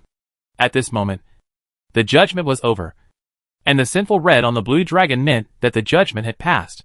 "I will judge you on behalf of the holy light," Elena shouted softly, and the holy light on her body gathered around the blue dragon, and the soft fluctuations suddenly became violent. The sins of his body turned into an equal force of judgment, and chopped down the blue dragon at the same time as Su Bei's heavy blow. Bang! The blue dragon raised its head and wailed, and the severe pain made the pollution on its body more rampant until it completely occupied the blue dragon's body. The blue dragon turned black, and the polluted aura spread. The deprived demigod authority returned in a polluted form. It completely turned into a demon dragon. Chapter 162 Demon King Awakens. What is the difference between an incomplete demigod and a complete demigod? Everyone can clearly feel the difference at this moment. The incomplete demigod blue dragon is crazy, flamboyant, and unabashed. And the complete demigod demon dragon is peaceful, chaotic, and indescribable. The moment the blue dragon transforms into a demon dragon, countless smelly flesh and blood on its body burst and explode, turning into filthy suns burning, and like water formed by fire pouring and flowing. The upper and lower mirrors shattered instantly, revealing the outline of the white dragon mountains, which was shrouded in extreme light, as if covered with a veil. The scorching sun, which was so strong that it was sickening, became pollution when it was extremely bright. With just one glance, Su Bei could feel the extreme heat, which was completely different from the burning heat of the holy light. This was a force that was completely opposite to the extreme cold, and more domineering. Su Bei's body was burning. The air was burning. The embrace of the holy light was burning. And even the buffs of all professions were burning. Everything is burning. There seems to be a sound coming from the dragon, complicated and difficult to understand. Su Bei's breathing suddenly became rapid. Su Bei raised his hand, and the hand that blocked the light was burning without wind. He finally knew who the source of the pollution on the blue dragon came from, and finally knew why many gods wanted to imprison it. This is a special plot that has never been explained in the game, and it is also a hidden Easter egg that countless players talk about with relish. Extraterritorial gods. The source of pollution on the blue dragon came from an extraterritorial god, and Su Bei and Elena Crusade completely destroyed the blue dragon's self-awareness, turning it into a puppet of the god. Is that the one? Elena exclaimed, and a huge fear vaguely emerged in her heart. She could not call out his name no matter what, but she could see the embodiment of his power. Indistinctly, the outline of the dragon's body could be seen as a huge sun. He is an outer god with the same attributes as the goddess of holy light. It is rumored that he is the most blazing sun in the sky. He once fought with the goddess of holy light for power in the ancient war of gods, polluted a group of believers in the Church of Holy Light, and founded the Church of Flame. Its ability is the scorching heat that burns everything. Its lethality is more fierce than the sun and more domineering than the holy light. Now, in the atheistic period when the Holy Light Church thrived, why is there still a trace of this god? Elena didn't dare to think about the logic behind it. The game of gods was not something that an ordinary person like her could think about. At this moment, staying alive had become Elena's biggest luxury. The dragon flapped its wings slightly, and pointed a finger at Elena's forehead. The extremely bright light drowned the holy light, and Elena's body was burned by the light. Her body was constantly damaged and repaired in the cycle of annihilation and repair, over and over again. This is the light that can consume light and extinguish the burning of fire. Before Elena fell into a coma, the last thing she could do was to give Su Bei the last embrace of holy light. She placed her hopes on Su Bei. The dragon moved again and poked his finger at Gluttony. The atmosphere group formed by Gluttony was instantly shattered. Countless skeletons turned into powder, and even the hidden life box was blasted by a finger. Gluttony's consciousness returned to the magic sword, causing Su Bei's hand holding the magic sword to burn. Brother, we fight side by side again. This time the opponent is very tricky. Can we do it? Su Bei's eyes were already on fire, and he opened his mouth. Even his throat was burning, and he poured the magic sword into his body with great difficulty. The devil is coming. The dragon moved again, and poked his finger at Xiaomi Zhou. Xiaomi Zhou's life was instantly evaporated, and then the next life was burning. At this time, Su Bei moved. The dragon stopped in front of Jasmine, looked at her hesitant eyes, and pointed his finger again. But this finger failed to point out, and suddenly a black twist appeared behind him, hitting his back very quickly, and instantly knocked his dragon body 100 meters away. Countless lines, like black snakes, flowed on Su Bei's body. The Demon King descended, and was liberated by Su Bei. The air was shaking at this moment. Bang! The extreme dark slash was on the extreme light, but the demon dragon did not move. Su Bei's body exploded, shattered, and reorganized on the spot. Even the power of the Demon King Advent was not enough for Su Bei to compete with a complete demigod. This is the power of a demigod.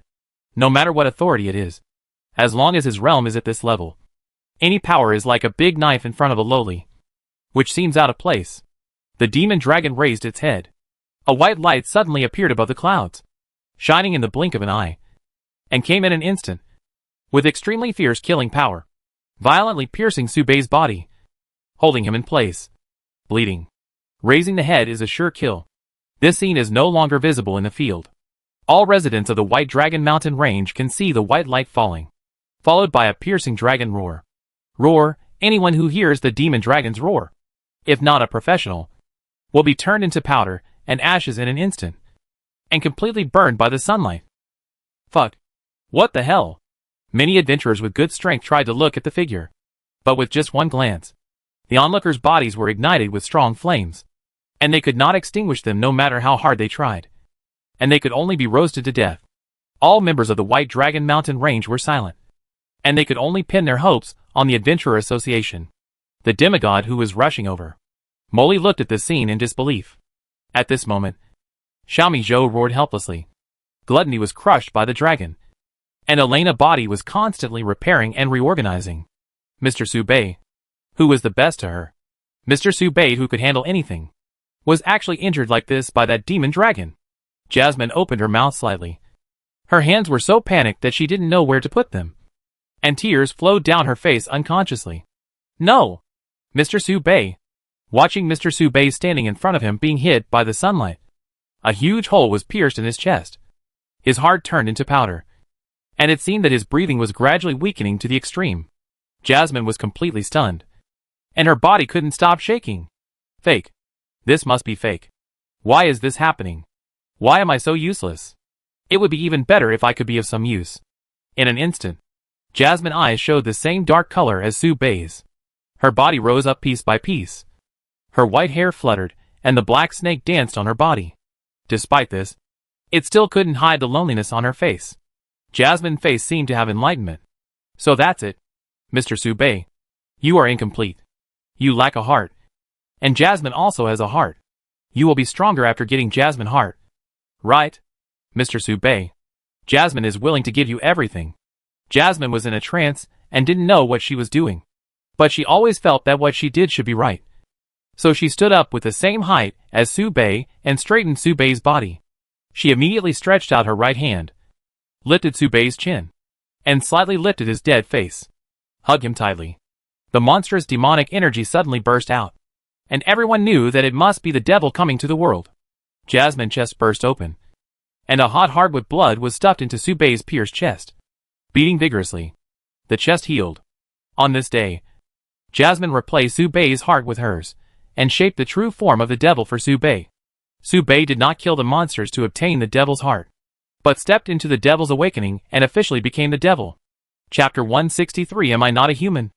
Mr. Subei, Mr. Subei.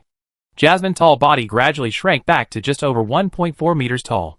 Her blue eyes were filled with tears, and she hung on Subei like a koala. I can't bear it. I can't bear to leave Mr. Subei. And I can't bear to be separated from everyone. I still want to take risks with Mr. Subei. I still want to help Sister Elena rescue her sister. I can't rest assured about Jojo and Mr. Gargamel. Really? I'm so unwilling. Molly is very greedy. There are still many things to do. I just saw the highest mountains. I haven't drunk malt liquor yet. I haven't ridden a Tibetan antelope yet. I haven't been to the sword forging competition yet. I haven't. Molly blinked hard and shook her head slightly, tears falling down her cheeks like a string of pearl necklaces. She hugged Subei's hands even harder, wishing she could rub her whole body into his body to feel the feeling of being alive. The little face lifted up and gently rubbed Subei's face. Jasmine is about to die.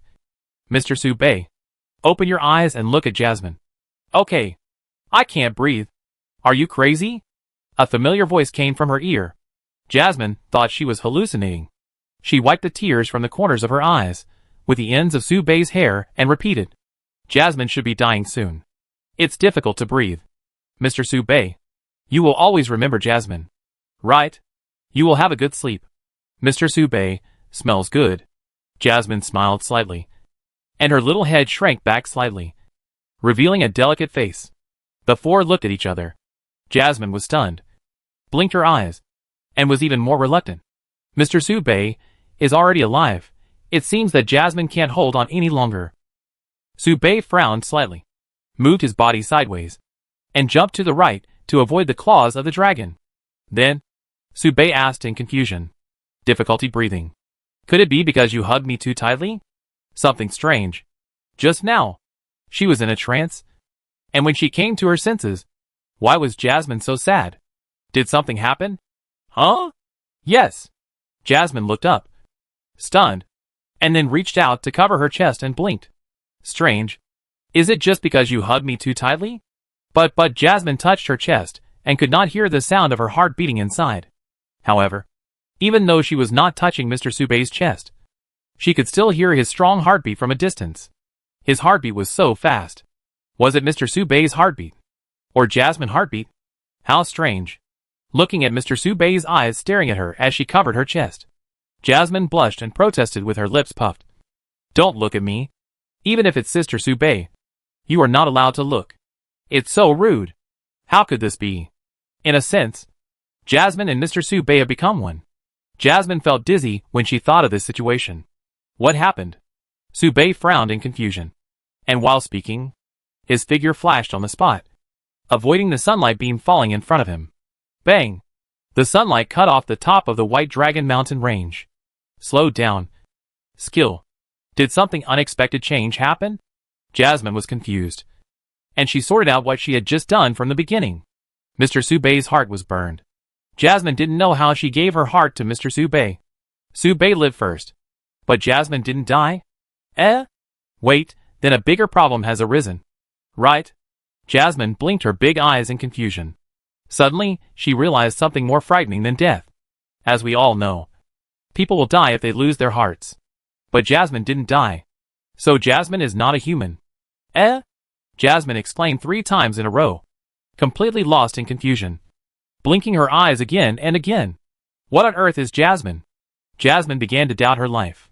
Then, she held her face, not daring to think about what she had just done, buried her head in Subei's arms, bit her lower lip tightly, and said something very softly with a slightly crying voice. So embarrassing. At this time, Subei was also a little strange. What's going on? The heart beat so fast, as if it was about to jump out of the throat. Dong dong. Subei's eyes suddenly shrank, and he stretched out one hand. The magic sword flew over like an arm, and was held in Subei's hand. Dong dong. Dong dong. The heart beat violently, as if the box was opened, and some extremely terrifying power was released. The magic sword was trembling, reviving, and unsheathed. The magic sword was completely unsheathed. Subei was stunned. Obtain the origin of the Demon King. Permanently obtain the Demon King skills. The Demon King descends. Permanently obtain the Demon King skills. The Demon King eyes. Permanently obtain the Demon King skills. The Immortal Demon Body. Permanently obtain the Demon King skills. The Demon King transformation. Permanently obtain the Demon King awakening skills. The same return. Permanently obtain the Demon King awakening skills. The magic weapon is released. At this time, you are the Demon King. The next path. Deepen the awakening. Explore and dig out the secrets of the Demon King. Develop characteristics. And enter the 5th level. The next moment, the magic sword collided with the dragon claw. Bang! Subei was knocked out while holding Jasmine, with great momentum. But Subei knew that he was not hurt. In midair, Subei raised his hand and looked at the sword in his hand. Strange. Very strange. What happened? At first Subei thought that the magic dragon had become weaker. But when the magic sword was unsheathed, he realized that he had become stronger. But why did it become like this? Did Jasmine do something? White Dragon Mountains. I don't want to draw so many teleportation arrays in my life. Please spare me. Delta lay exhausted on the ground, finally sending Lilizi to the destination. As he spoke, he raised his head and looked at the scene on the top of the White Dragon Mountain range, wondering, will it really be okay if I lose a heart? Unexpected development. Lilizi did not respond and opened the notebook. It said 50. Is it a 50-50 probability? Not enough. Fortunately, it was not too late, so the probability could be increased. Lilizi breathed a sigh of relief, feeling a little relieved. Of course, the girl's physical condition is very special. She can survive no matter what she loses. Unless the hero holds the holy sword, she can be completely killed. Of course, Ruriko didn't say the latter sentence. That's because there's no need to say it. Afterwards, Ruriko sighed and smiled. It's over now. To prevent that guy from beating us up afterwards, I also need to apologize. Wait a minute. Delta drooped one eye. Angrily dissatisfied. Why am I still being beaten for this? I'm just a ruthless part-time job machine. I'm going to run away. Delta really ran away. And Ruriko didn't stop him. It's enough to send Delta here. What happens next is not something that ordinary people can participate in. And he can't help much. Right? Angel of Knowledge Winxius. Chapter 164 The Arrival of Lilizi. At the same time, White Dragon Mountains. The other side of the portal. Unfortunately, if that holy light priest will not be resurrected, there is no need to waste my will. The Angel of Knowledge Winxius's arms floated in the air, and the power of rules on his body dimmed by almost half. That will is like a second life. A special skill that only demigods have. And once consumed, it cannot be replenished. This means that he has lost a very powerful means of saving his life. At this moment, the Angel of Knowledge looked at the top of the White Dragon Mountain range with a surprised expression. No wonder you need me to help. Is that the demon king of this term? Then who is the girl next to her? Is that girl a demon? She can lose her heart without being affected. She seems to be a royal family. A fallen angel? Or a demon? Etc. Is she also a demon king? That doesn't make sense. Could they be each other's significant other? Yes. If that wasn't the case, they wouldn't have asked me to help. It must be because of this. It doesn't make sense if it's just the demon king. According to his fate, he should have been hostile to other intelligent species long ago. The Angel of Knowledge seemed to have discovered a very terrible secret. And his breathing suddenly became a little faster. I see. I see. No wonder it's like that. It's worth losing my will. Fortunately, the harvest is rich. Complete the commission. Evil the blue dragon. And kill the target. Kill 3 birds with 1 stone. But why are these big guys so concerned about the demon king and the hero? These guys who keep appearing in history should never threaten their status. The Angel of Knowledge Winxius shook his head in confusion. And then nodded contentedly without thinking about it. He was very satisfied with the gains of this operation. And there was no need to think about more secrets. What are the 3 specific gains? One is naturally completing the commission. At least I got a favor. That great being will not let me down. The second is the evil blue dragon. Every time she falls into chaos, she will be more polluted until she becomes a puppet of that person. This being is always like this. Using the supreme sunlight to transform into the ultimate filth. Transforming the extreme cold dragon into the great sun dragon. What's the difference between this and forcing a good woman into prostitution? The third thing is... Who is talking? The Angel of Consciousness was stunned. His arms floating up and down. And he didn't notice that there was a very small Loli standing under him. The Loli's blue hair fluttered in the wind.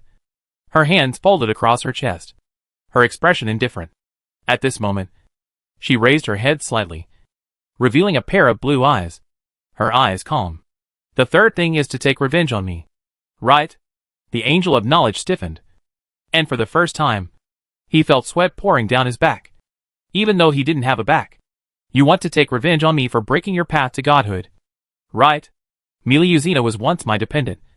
And Subei is the person I brought here now. You must be very proud of letting my former dependent kill the current dependent? You have lived for thousands of years. And you feel very accomplished when you plot against an 18-year-old child? Next. How about I bully you? Lilizi was not in a hurry. And did not even look up at the Angel of Knowledge. Ha! Ha! The Angel of Knowledge panted. And his arms flew higher and higher. Spinning around. It seemed that he did not find the source of the sound at all. And raised his hands pretentiously. Strange. Who is talking? It must be because he is too tired recently. It seems that I need to rest for a while. And I will sleep for another 300 years. The Angel of Knowledge stretched out his hand pretentiously and stretched. The extremely petite blue Loli tilted her head and spoke. Are you going to knock on the portal? Go ahead. Just try and see if you can get away. Hearing this, the Angel of Knowledge paused and opened his mouth. Are you going to shout out the true name of the so-called Supreme Being to attract her attention? Or are you going to call for help from the one who polluted Meliakina? Hearing this, the Angel of Knowledge was stunned again, realizing that the surrounding environment was strange and weird. And he couldn't even convey the slightest information. cutting off the possibility of him conveying information. In an instant, the Angel of Knowledge's arm suddenly swelled, expanding 3 times, and at the same time, the power of rules on his body suddenly surged. You who have obtained my insignificant authority. Are you going to use my authority to attack me? The Angel of Knowledge finally lowered his arms.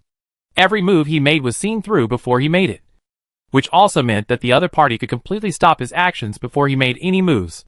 They were not creatures of the same level.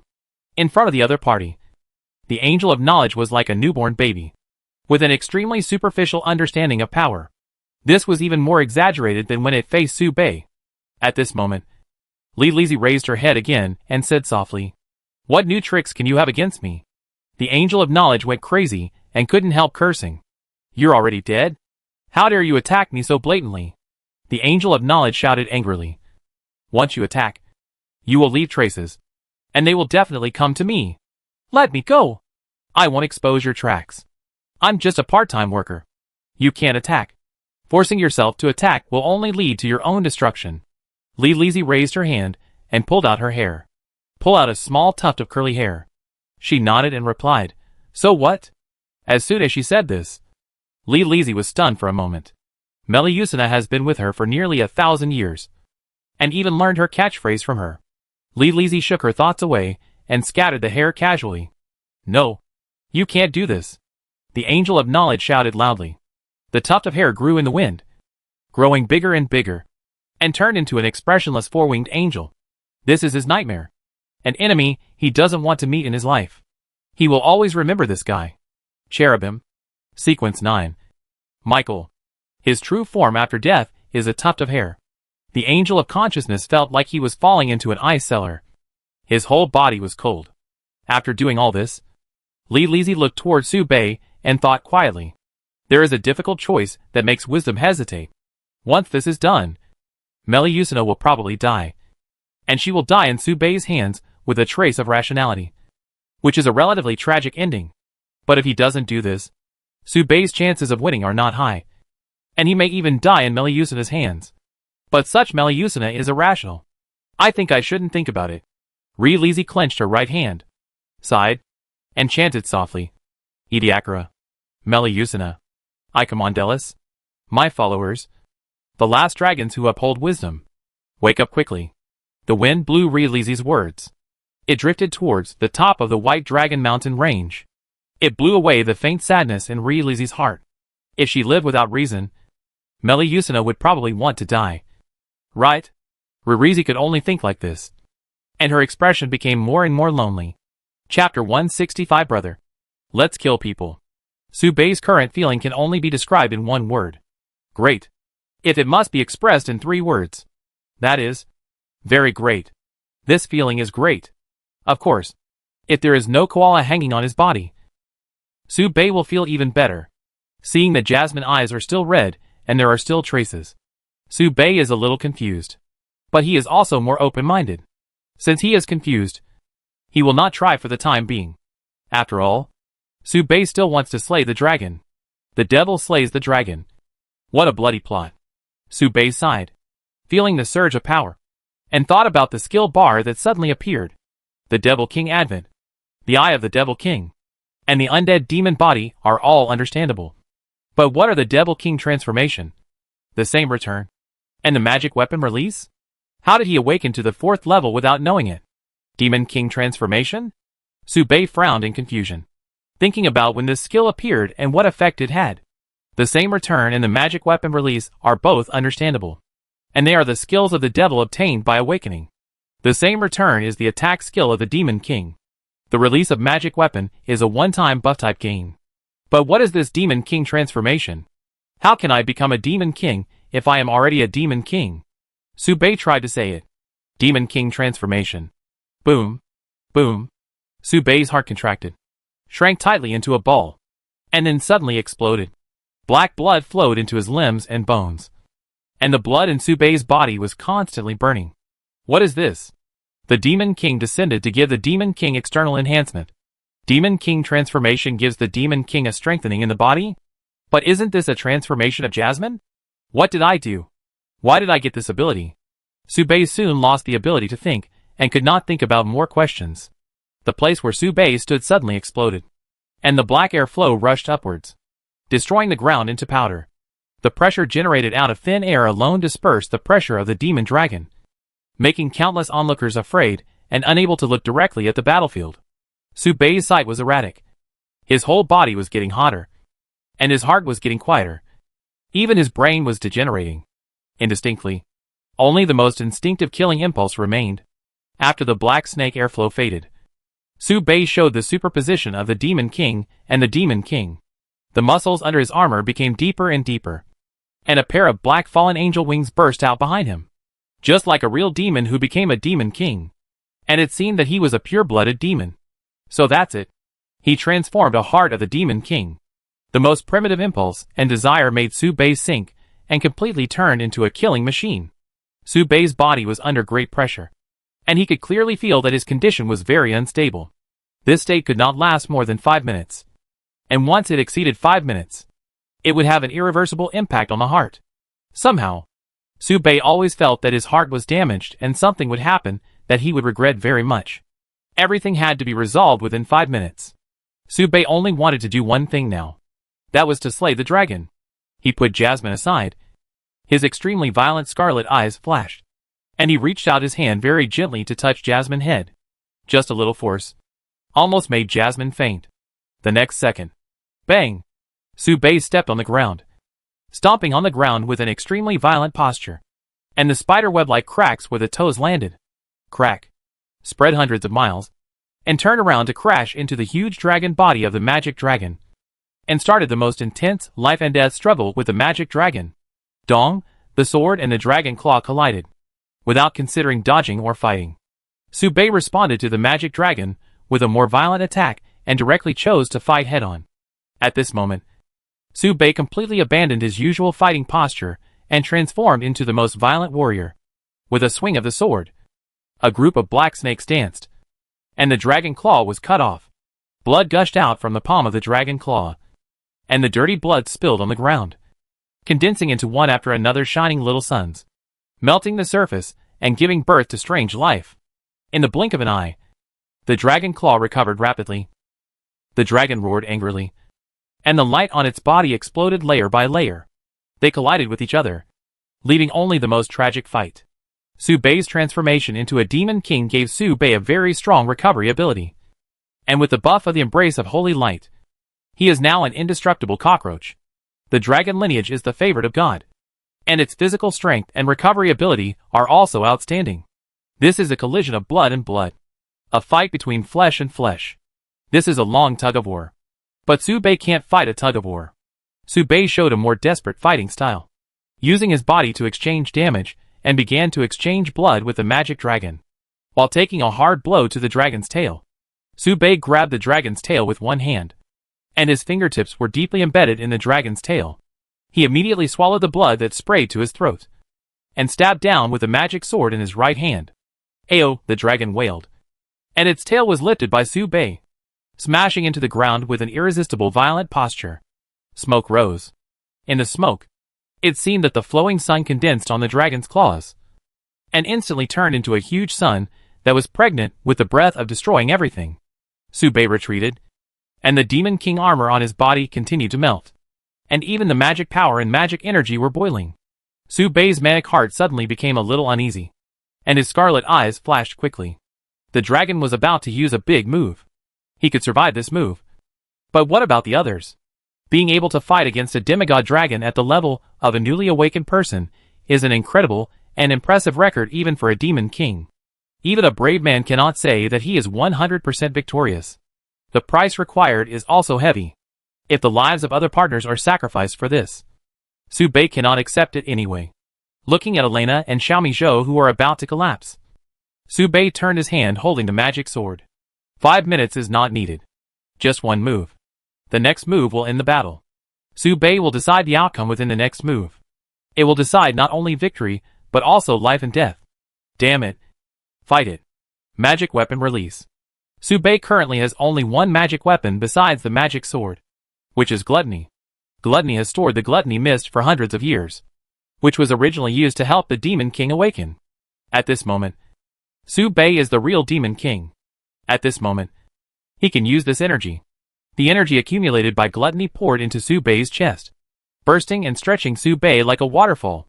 The onlookers who came to watch were just burned by the scorching sun, and then fell into a state of gluttony, and their eyes were dizzy with hunger. As a magic weapon of the same sequence as the angel. How could it be such a simple weapon? Every magic weapon can be regarded as the hidden energy behind the devil. Boom, a shadow spread out from behind Su Bei, and it looked like a strange three-headed hellhound. This was the appearance of gluttony before it was refined into a magic weapon. It was also the undead emperor, who was only one step away from becoming a god, and could be called a legendary existence, revered by thousands of monsters. The original power stored by gluttony is a one-time item. The accumulated power of each magic weapon fused by the magic sword can be released once. This also means that gluttony will lose the ability to materialize. Brother, this is the last time we fight side by side. A faint voice sounded in Su Bei's mind. Faintly, Su Bei seemed to be able to hear gluttony shouting in its ear. Brother, we fight side by side. Kill gods and demons. Kill demons. Kill them all. Yes, we must kill them all. Su Bei gritted his teeth and roared. We will die together. At the same time, in the distance, a soft voice floated.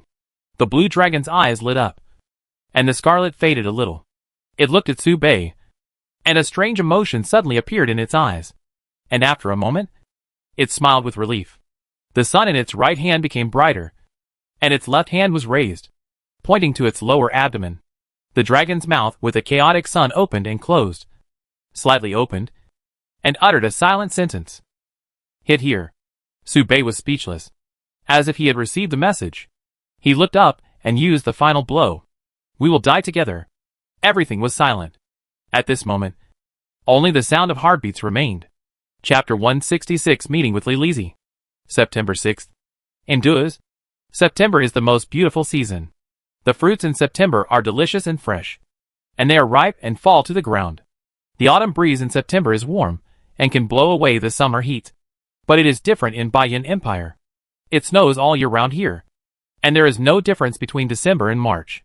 But September is also the most celebrated festival in Baiyan Empire, because the sword forging competition is about to begin. It is said that there will be a food festival before that. The word food festival in Baiyan Empire made Su Bei curious about its specific content. You know, Fantasy World can be regarded as a food desert, even though Du's Empire is known as the country with the most food on the continent. Su Bei has never eaten anything delicious, and Baiyan Empire is called a food hell by other countries, which is not much better than the bones of the kingdom of the dead. This made Su Bei more curious about the so-called food festival in Baiyan Empire. At the foot of Bailong Mountain Range, a villa. At the stone table, Su Bei, Jasmine, Elena, and Xiaomi Zhou were playing flying chess. Flying chess was a game Su Bei developed using the template from his hometown. It was simple and did not require any skills, and mainly depended on luck. Of course, it was said that there were 4 people playing, but in fact there were 5, because gluttony was tied to Xiaomi Zhou's waist, saying that he was going to guide Xiaomi Zhou to kill everyone. Xiaomi Zhou didn't understand much either. She only knew that she would have porridge to drink whether she won or not. And she didn't care whether the flying chess could kill everyone. She was only responsible for the operation. Don't drink. Stupid cat. Roll the dice. Roll. Roll. Roll. Are you a pig? Roll 3 times in a row. Are you going to revive Gargamel in Q1? Meow. Xiaomi Zhou roared in dissatisfaction. Don't be upset. Don't be upset. I teach you how to cook corn porridge later. My thousands of years of research is not to be underestimated. Hearing this, Xiaomi Zhou, compromised twice, narrowed his eyes, and the crescent moon was curved. As for why gluttony was hanging on Xiaomi Zhou, according to gluttony himself, it was because Xiaomi Zhou was more greedy, so that he could replenish gluttony's energy faster and strive to materialize the whole corpse again as soon as possible. But Su Bei always felt that gluttony just thought that Xiaomi Zhou was easier to communicate with. After all, there was not much distance between them, and gluttony's energy could be absorbed by anyone. But Su Bei was also happy to be free. Gluttony and Xiaomi Zhou formed a new combination, so they would not bother him. According to gluttony, it was Xiaomi Zhou's external brain. As for why it was not a combination with Elena, gluttony did not mention it at all. and hesitantly seemed to be in fear. I don't know why. Maybe he was worried. On Xiaomi Zhou left. Elena looked listless. She yawned while playing chess and felt a little sleepy. It was normal to be listless. Her injuries were quite tragic. She still had a plaster cast on her head. She was confused and her memory was very fuzzy. Did I get hit on the head? Is my memory confused? Why can I always hear the beautiful demon king killing the dragon and saving us these days? Elena frowned and talked to herself. Even though she had received countless confirmations from Su Bei, she still found it hard to believe. That doesn't make sense. She is the demon king. And I am a believer in holy light. At this moment, as expected, no one responded to Elena. Because that was the truth. Su Bei had said it too many times. And similar messages were circulating outside. Sitting on Elena left was Jasmine. Although Jasmine was playing flying chess, she would always reach out and poke Su Bei from time to time. And her face would turn red as she poked. It's really interesting. Poking Mr. Su Bei's arm. I can feel my heart beating faster in Su Bei's chest. I can totally feel Mr. Su Bei's nervousness. Jasmine lowered her head. A faint blush appeared on her face. And looked up at Su Bei again. It's very troublesome. Now, Mr. Su Bei can't be separated from Jasmine no matter what. After all, Jasmine's heart is with Su Bei. Jasmine touched her chest. It's empty. It's very distressing. Isn't it strange that Jasmine can still live without a heart? Su Bei's mind was not on the chessboard. Or even on this place and now. These days, Su Bei kept thinking about the conversation he had with Li Lizi when they passed by each other. Time went back to a week ago. On the top of the White Dragon Mountains, Su Bei carried Jasmine, who was exhausted and fell asleep, and used the magic sword as a shoulder pole to carry the seriously injured Elena and Xiaomi Zhou down the mountain. Jasmine had transformed once because of her emotional outburst. Or maybe she was too sad. Or maybe because she lost her heart and had a certain impact. She temporarily exhausted her physical strength and fell asleep. Xiaomi Zhou lost his strength and fell into a coma due to the sequelae of the explosion. The two above are in the mental trauma group. And the other two are in the physical injury group. Elena's mental trauma is not serious. But her body was constantly worn away by the dragon. Until the end, the injuries in her body could not be completely repaired. And she fainted from the pain. Until now, the power of the holy light is still repairing the damaged tissue in her body. Not to mention gluttony. The life box was blown up. And the power was fully released by Su Bei. Not to mention that she can't materialize for the time being. Even her consciousness has fallen into a coma. And she can't speak for the time being. Su Bei was also very tired. Only slightly better than the others. The Demon King transformation and the Demon King arrival put a heavy burden on Su Bei's body. After 3 minutes of bursting, Su Bei could clearly feel that the Demon King transformation was cancelled. At this moment, his body was still in a state of congestion. His blood vessels were violently stretched by blood, and his steps were weak. Walking on the road, Su Bei couldn't even feel the weight of his body. His brain was empty, and he could only rely on one breath to go down the mountain. And it seemed that he could fall asleep at any time. A group of 4 people were disabled, and some were seriously injured, and they couldn't make up a complete person. Su Bei walked down the mountain very slowly, his footsteps making a tap-tap sound on the White Dragon Mountain range. However, no monsters appeared, and even if there were monsters that saw Su Bei from a distance, they would turn around and run away. From time to time, the snow girl would look over here, wanting to say something but not approaching, as if she had some concerns. Just walking like this. At the corner of the mountain, Su Bei happened to run into Li Lizi. It can't be said to be a coincidence. Probably Li Lizi had been waiting there for a long time. Tiantianshan. Huh? So you are a transvestite? I just knew that you actually have a hobby of wearing women's clothes. Chapter 167 The Last Sword. You are a bit perverted, aren't you? Such explosive news right at the beginning forced Su Bei's unconscious brain to work hard and turned a circle with difficulty. So, Su Bei paused, looked at himself, spread his hands and looked at his slender palms, and scratched them. No wonder. The touch of holding the magic sword is different. To be honest, these hands are pretty good-looking. What a good-looking ghost. Su Bei's pupils opened hard. His head was numb, and he subconsciously wanted to kill and silence the witness. No one can remember this. No one. Su Beiji took off the gender change ring very quickly. In short, it was very fast. Then he looked at Li Lizzie expressionlessly, narrowed his eyes, and said seriously, "Forget it." At this time, Jasmine suddenly muttered, "Mr. Subei, Jasmine gave you everything. I don't know what happened in the dream. Maybe it was about the heart?" Subei was not sure. In short, Jasmine pulled the corner of Subei's clothes and fell into silence again. Hearing the voice, Subei's mouth twitched slightly and repeated, "Please forget it." Very polite. Molly tugged at him like a sleepwalker. And Subei subconsciously made a polite change. Li Lizzie smiled and narrowed her eyes. And meaningfully smacked her lips and sighed a little. "I won't tell anyone. But I have to say that you are too suitable for women's clothing. You may be able to make a lot of money to supplement your family income in the future with this. Don't raise the knife." Li Lizzie was furious, seeing Subei's resentful actions. She quickly waved her hand and coughed guiltily. "Okay. I know you are very resentful. The great goddess of wisdom has seen it all. I will apologize. So please be more tolerant of the goddess." Li Lizzie knelt on the book, bowed formally, and then took out a glove. With just one glance, Subei could feel that the disordered common sense setting above seemed to contain an incredible and terrifying power. Subei raised his eyebrows in confusion. "This is Winxiosi's body, which I refined into a treasure. It has a trace of my body's authority, and it can be regarded as a very useful little toy.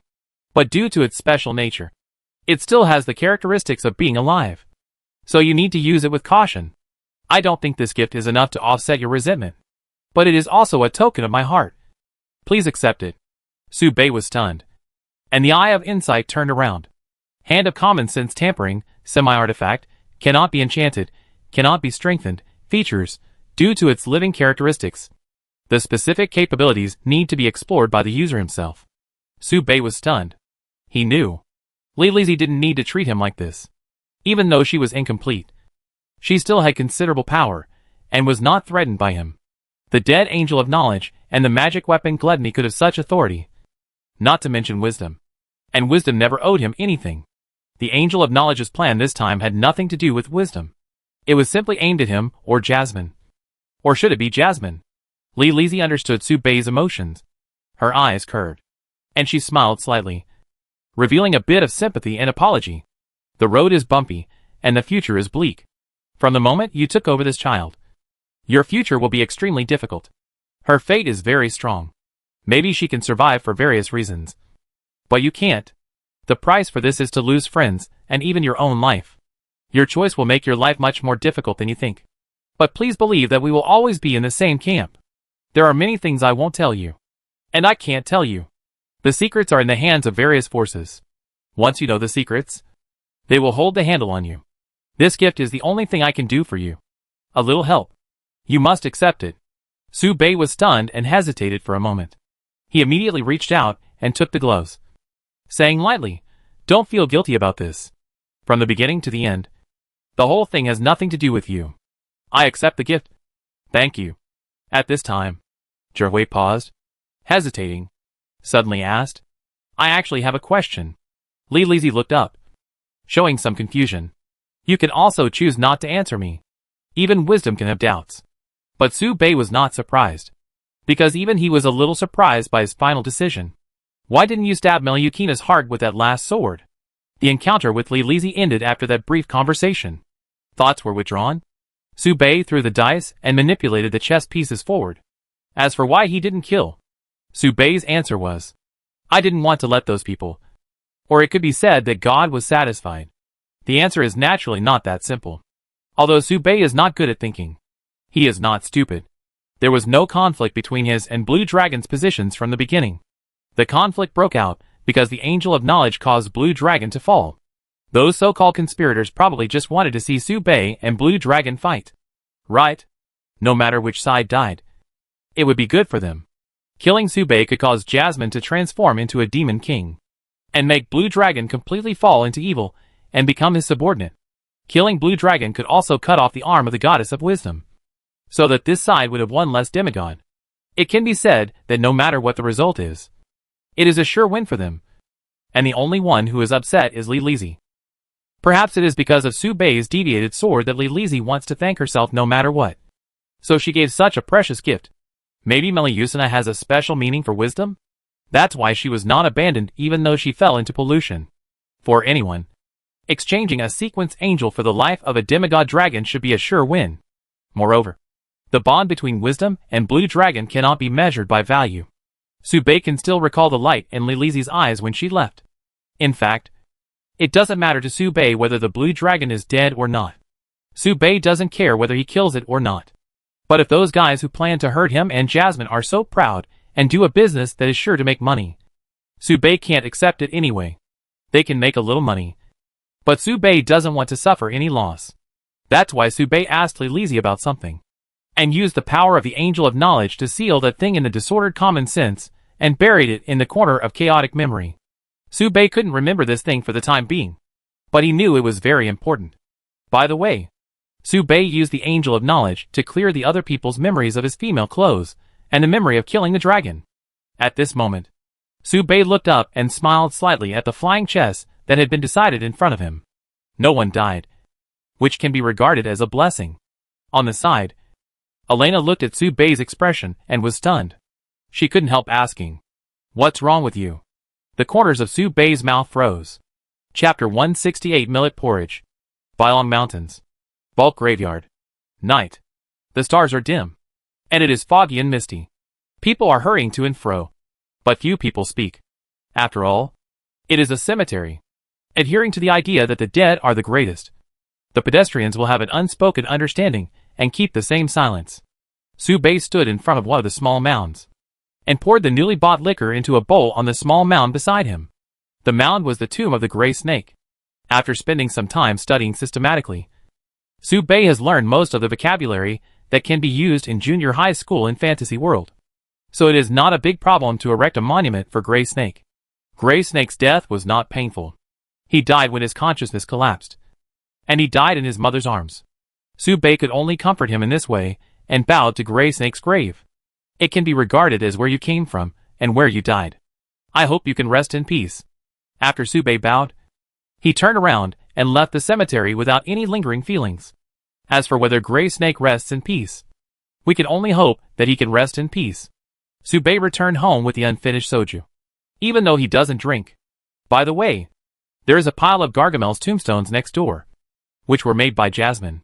She and Elena also sent Gargamel off in front of Gluttony, and said a lot of sad farewell quotes, saying things like, "Bon voyage, Gargamel. We will always remember you." No wonder.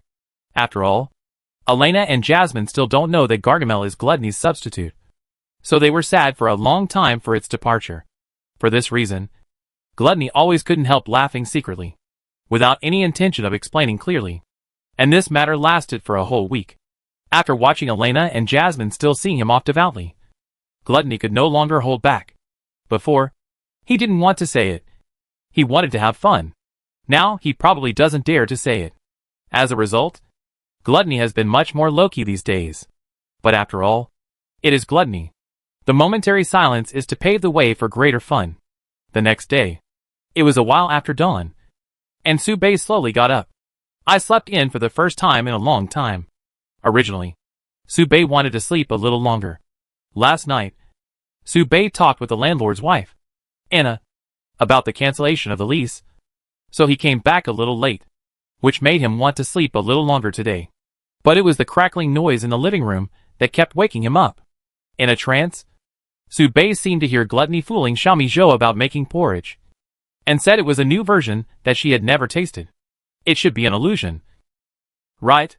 How could Xiaomi Zhou get up so early? Subei walked out of the room and was stunned. Destroying the house?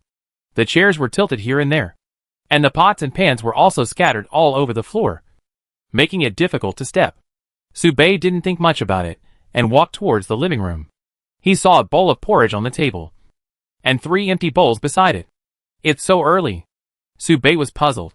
Subei has always been very impressed with the cooking skills of millet porridge.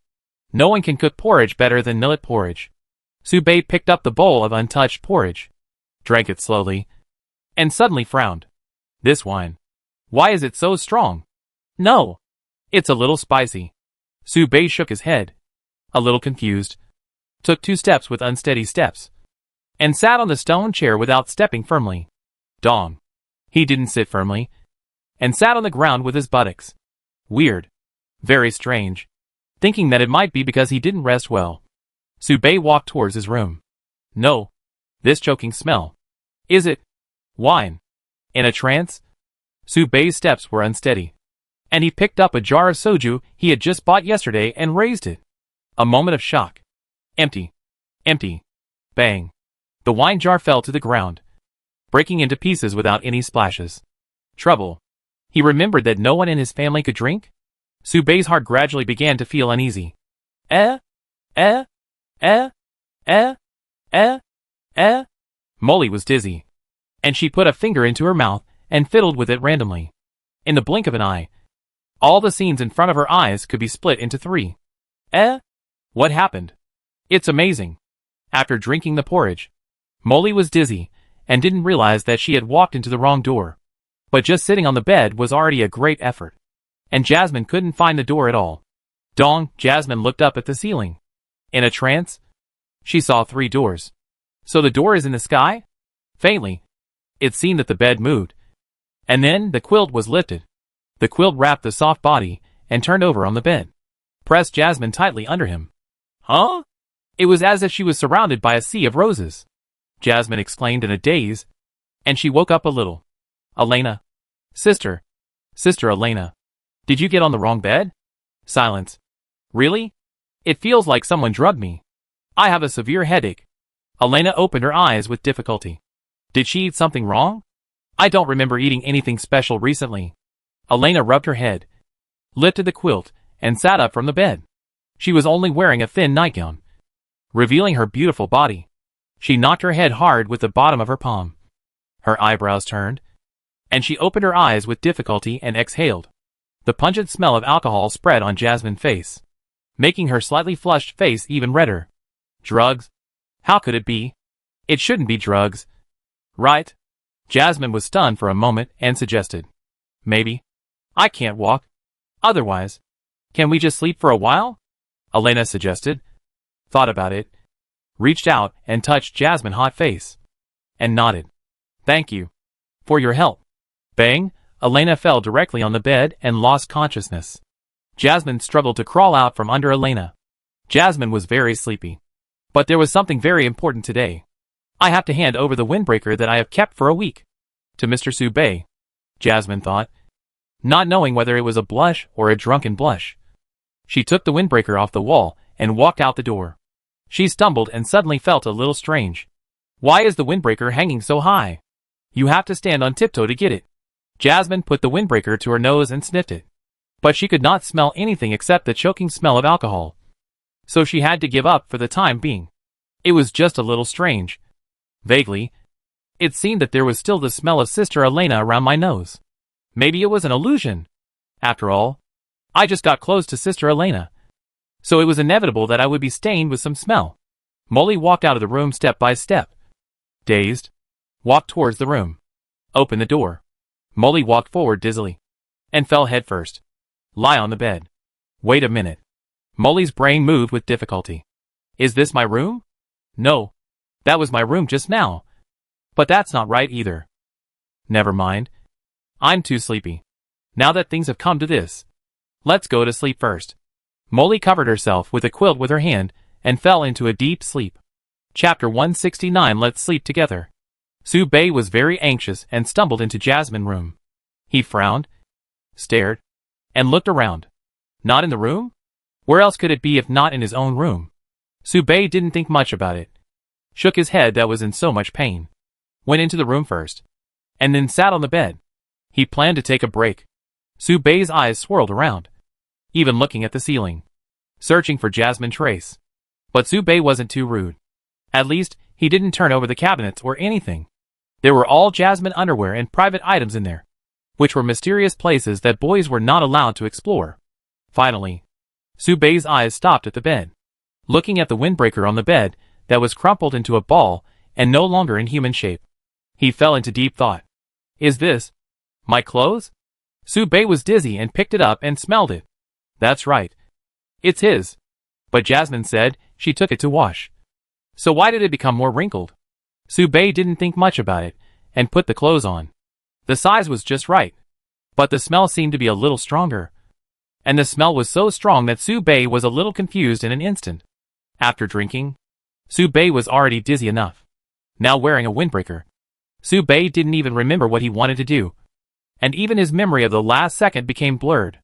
Oh! Yes. Find everyone and confirm their safety.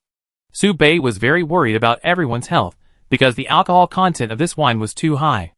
Thinking of this, Su Bei took a breath and walked out of the room with all his strength. Since there was no one in Jasmine's room, let's check Elena's room.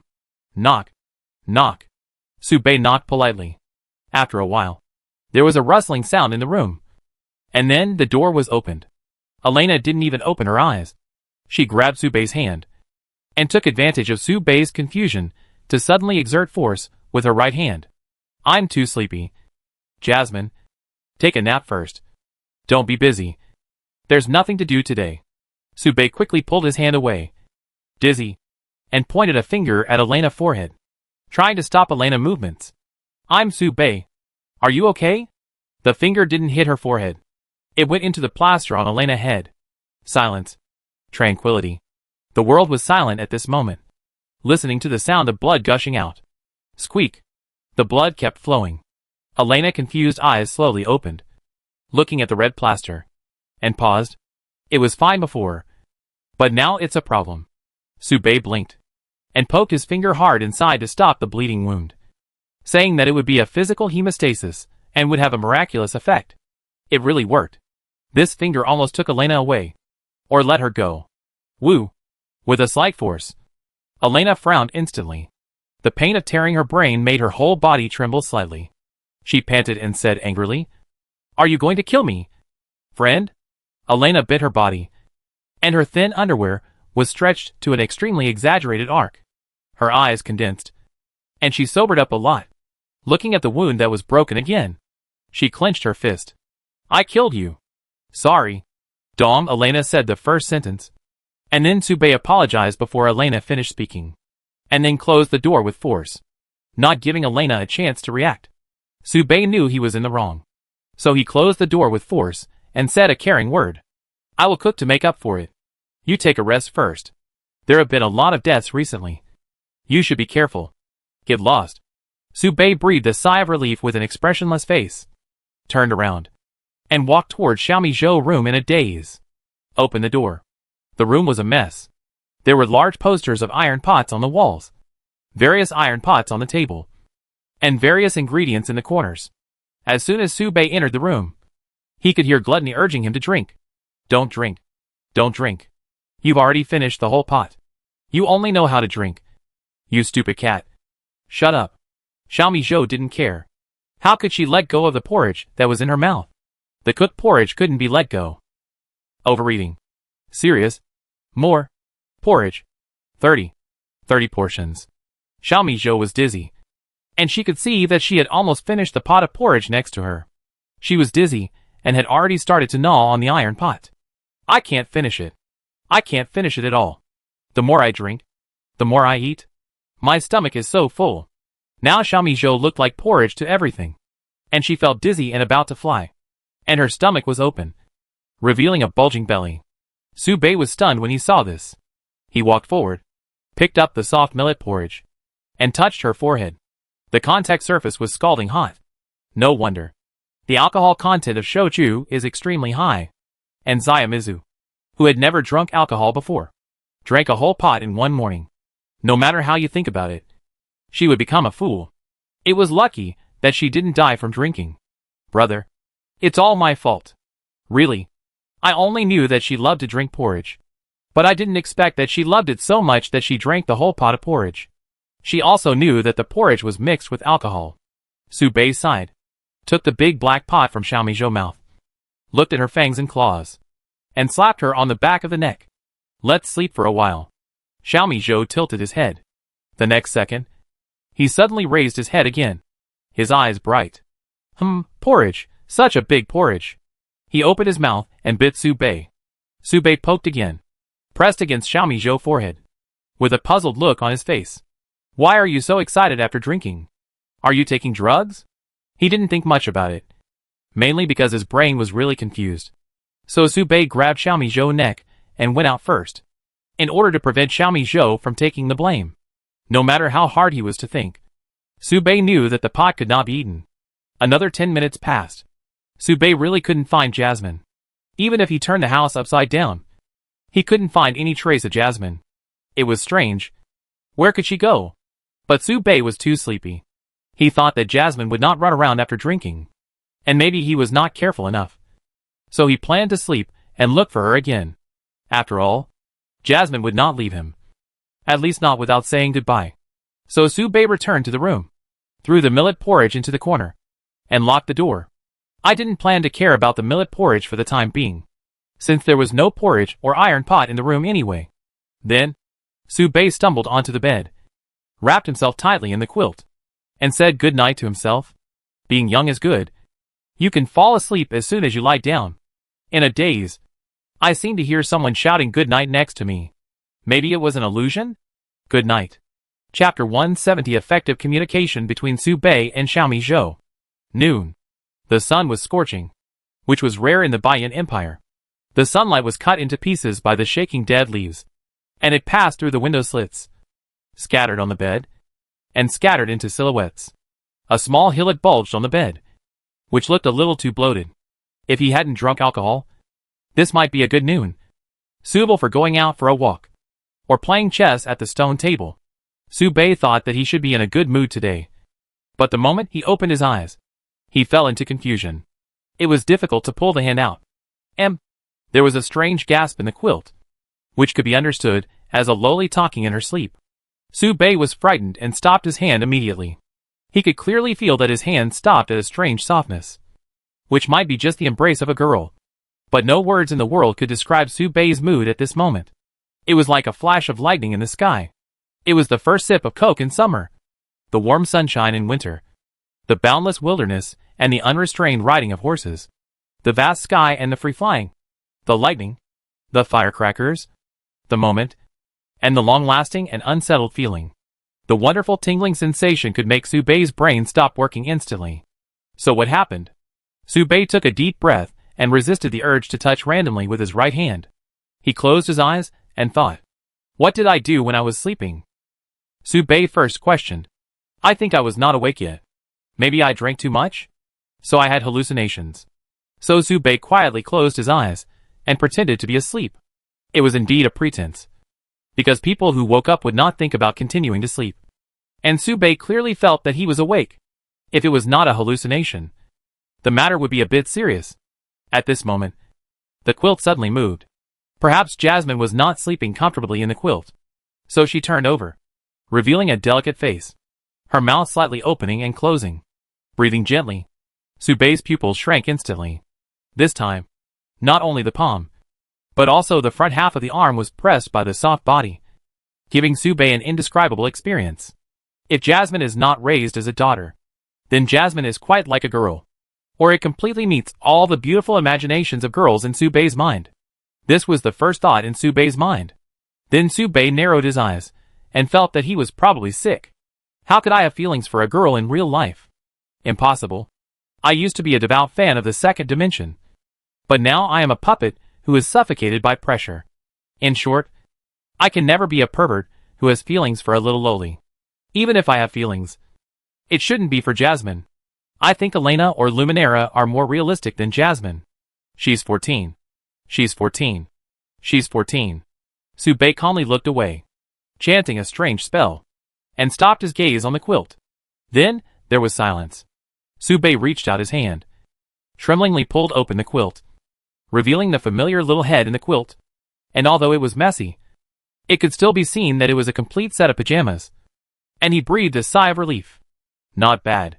From the looks of it, it should be that they just happened to drink a little together, then lay on the same bed, and took a nap together.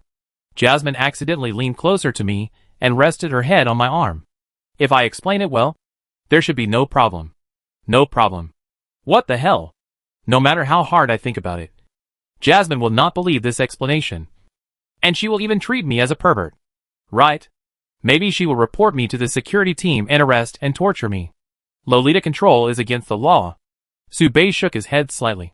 Watching Jasmine faint and cute breathing sound, blowing out wisps of sweet breath, and raised his right hand. Swish, the quilt was closed. Subei's heart was beating. This was a bit strange. Jasmine is 14 years old. Jasmine is 14 years old. Jasmine is 14 years old. Subei looked away expressionlessly. His drunken brain was completely sober at this moment, and he was thinking with his eyes hanging. Then came the questioning. Subei's head turned desperately, and he uttered an unbelievable question. It's impossible. I grabbed millet porridge. How could it be Jasmine? What about the millet porridge? Subei was stunned, looking at the illogical bloated quilt opposite him, and a worse guess emerged in his mind. So what happened? No. Subei put his empty right hand at the end of the bed, gently lifted the quilt, and pulled it up carefully. Those eyes slowly opened with great expectation, and kept repeating in his heart, no prize, no prize, no prize. The quilt was pulled open a corner, and only a white foot like ice cream could be seen. It was Jasmine. Fortunately, I didn't see the millet porridge.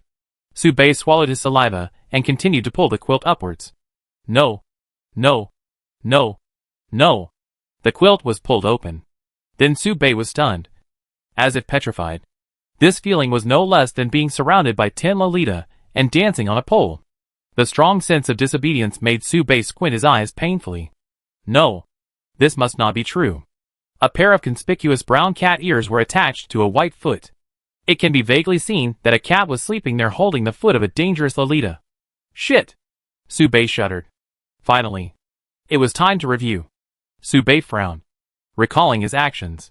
He first punctured Elena's plaster, then caught Xiaomi Zhou, who was blamed. And then, he couldn't find Jasmine. So where did Jasmine come from? Wait, this is my bed. Which means I am actually innocent. And let's take a step back. That is to say, is there a possibility? Maybe only 1 in 10,000. But it is also possible. In other words, I actually never appeared in the room? Subei swallowed his saliva and carefully pulled his arm out. Pull, Molly grabbed it hard in a daze and muttered. Continue to pull it out. Molly grabbed it with both hands and hugged it tighter, and her arms were about to sink into Molly's soft belly. Subei was stunned. After thinking about it, he stretched out his hand and pinched Molly's nose. It is said that this will make people subconsciously open their arms. So Subei moved his right hand up and pinched it. Jasmine was breathing heavily like a drowning fish, and her hands and feet moved unnaturally. Subei stood up and slowly left the edge of the bed, then released his right hand. In a trance, Jasmine kicked Xiaomi Zhou in the face and kicked Xiaomi Zhou out. Subei was stunned, watching Xiaomi Zhou open his eyes in confusion. Subei raised his right index finger and put it to his mouth. Hush. Then he pointed at Jasmine. Xiaomi Zhou nodded as if he understood. Subei's footsteps became lighter, and he breathed a sigh of relief as he watched Jasmine breathing gradually stabilize. So he walked out the door. Pa. Xiaomi Zhou pushed Jasmine. Under Jasmine's confused gaze, he smiled slightly and pointed at Subei. Subei. Let me give you a bit. Jasmine tilted her head in confusion, looked around in a daze, looked at the unfamiliar room layout, and then stared at herself and Xiaomi Zhou on the bed with slightly messy clothes, and finally stopped her sight on Subei, and her breathing suddenly stopped, listening to the heart in Subei's chest. Boom boom. With a throbbing heartbeat, she looked at Mr. Subei's expressionless retreat, raised her hand tremblingly, pointed at Subei, and couldn't stop her angry eyes from oozing tears. Immediately, Jasmine opened her mouth wide, narrowed her eyes, and clenched her fists, as if she was going to use all her strength. Subei was nervous and hurriedly said in a deep voice, "Don't shout." It was too late. Mr. Subei. A sharp scream shattered the window glass of the neighbor's house. Next door. The landlord Inna suddenly looked up, heard the sharp roar from next door, and silently dialed a number. Hello? Is this the security team? I suspect a case of Lolita molestation has occurred here. Specifically, the girl's scream of shame and anger shattered the glass of my house. Yes, it is true. Please hurry up. I am afraid that if you come too late, you will only see a pile of puffs. The situation is very urgent. It is suspected to be a group sex. You know, there is usually more than one Lolita in the home of a Lolita control person. Chapter 171. I like Mr. Subei the most. It's you. It's you again. Last time, Caitlin from the Adventurers Association asked me to arrest you. I didn't expect it to be you again this time. What else do you have to say? The security captain's arrogant face showed a fierce light, and his flesh trembled. He glared at Su Bei, who was locked up in the villa by Jasmine. Next to the security captain, Jasmine tightly grabbed Ina's clothes and explained in a gentle voice. No, Mrs. Ina. Mr. Su Bei is my brother. We were just joking just now. Nothing happened at all. You have to explain it to the security uncle. Ina first stopped the security captain from trying, then frowned in confusion and asked Jasmine, "Are you guys joking when you made such a piercing scream in the house? Why did you make such a big fuss? Wasn't it really because of some particularly strong stimulation that caused such a scream?" Moreover, Ina looked at the eyes of the priest in the opposite team, who was dressed as a black-haired nun, and looked at the others. It was obvious that in that look, the other party had a terrible expression of 3 parts shock, 3 parts confusion, 3 parts numbness, and 1 part disappointment. Obviously, something unbelievable happened to the other party. This was indeed the case. Elena could not imagine how she could describe her feelings when she left the house immediately after hearing Jasmine scream. It could be said that this scene was equivalent to seeing the leader of the Holy Light Church go to the red light district to spend money. It was simply out of the ordinary. It was hard for Elena to accept. She saw Su Bei hurriedly run out of the house. His movements were a little panic, and a pillow flew out from behind him and hit him directly on the head. This is very different from the Su Bei and Elena impression. It was not until Elena took 2 steps forward and looked at the situation in Su Bei's room that she realized what caused this scene. In that room, Jasmine's face was flushed as if water could drip out. Her hands grabbed the quilt to cover her small body. Her breathing was heavy, and her pupils were still wide open, as if she had encountered something unforgettable. Next to her, Xiaomi Zhou seemed to be broken. No one knew what happened. Not only did her movements float in the air, but her eyes were still wandering, and from time to time she was accompanied by a weird smile. Baji, drooling. It looks like he's been played with. Elena looked at Su Bei with a cold look in her eyes, as if she was looking at a stink bug. I thought it was pure love, Lolita, but it turned out to be just Lolita. Elena could already imagine the bloody plot of Su Bei's wife being caught and being ruthlessly kicked out of the house for wanting to open a silver pajama. At this time, Ina explained to the security captain that they would postpone it for 10 minutes to understand the situation. Then Ina crossed her arms, walked to Jasmine, and said to Jasmine and her group, "Although you are my tenants, as a landlord, I should help you, but I will not accept some things that are not allowed. I hope you understand." The security captain continued, "Now I want to ask this gentleman to argue well. I will arrange a prison sentence of more than 3 years, but less than 10 years based on the confession." He planned to handcuff Su Bei in the villa first, and then arrest him. Hearing this, Elena looked at Su Bei with a trace of pity. So he has been sentenced to 3 years? Obviously, if we communicate well, we can completely exempt this punishment. After all, it is not impossible to do it at the same time. But why are we in such a hurry? Forcing it will not bring good results. Elena coughed and frowned and asked the security, "Is there any room for maneuver in this law? I mean, if you and I are willing, is it possible to reduce it to 1 year?" The security captain frowned and said nonchalantly, "If you can accept your future children being raped by Huang Mao at this age, I will report your proposal to the security team." Elena was about to bite her teeth just thinking about it, so she clenched her fists and bowed, saying, "Please punish him with the death penalty." "No, life imprisonment is fine. This kind of abnormal love aesthetic should be punished by death." The security captain asked again, "So do you have some evidence in your daily life to prove that the other person is a Lolita control? I will give a certain reward based on the clues." Elena looked at Su Bei, hesitated for a moment, and recalled the miserable state of Jasmine and Xiaomi Zhou at that time. She clenched her teeth and discussed the specific details with the security captain. "This is not a question of reward or not. The main thing is that Lolita control is heresy." Aside, Jasmine twitched her lips. Her hair trembled, and she rubbed her head embarrassedly. "I'm sorry, Sister Ina. It's really a misunderstanding. Nothing happened." Jasmine pulled Ina's arm and explained seriously.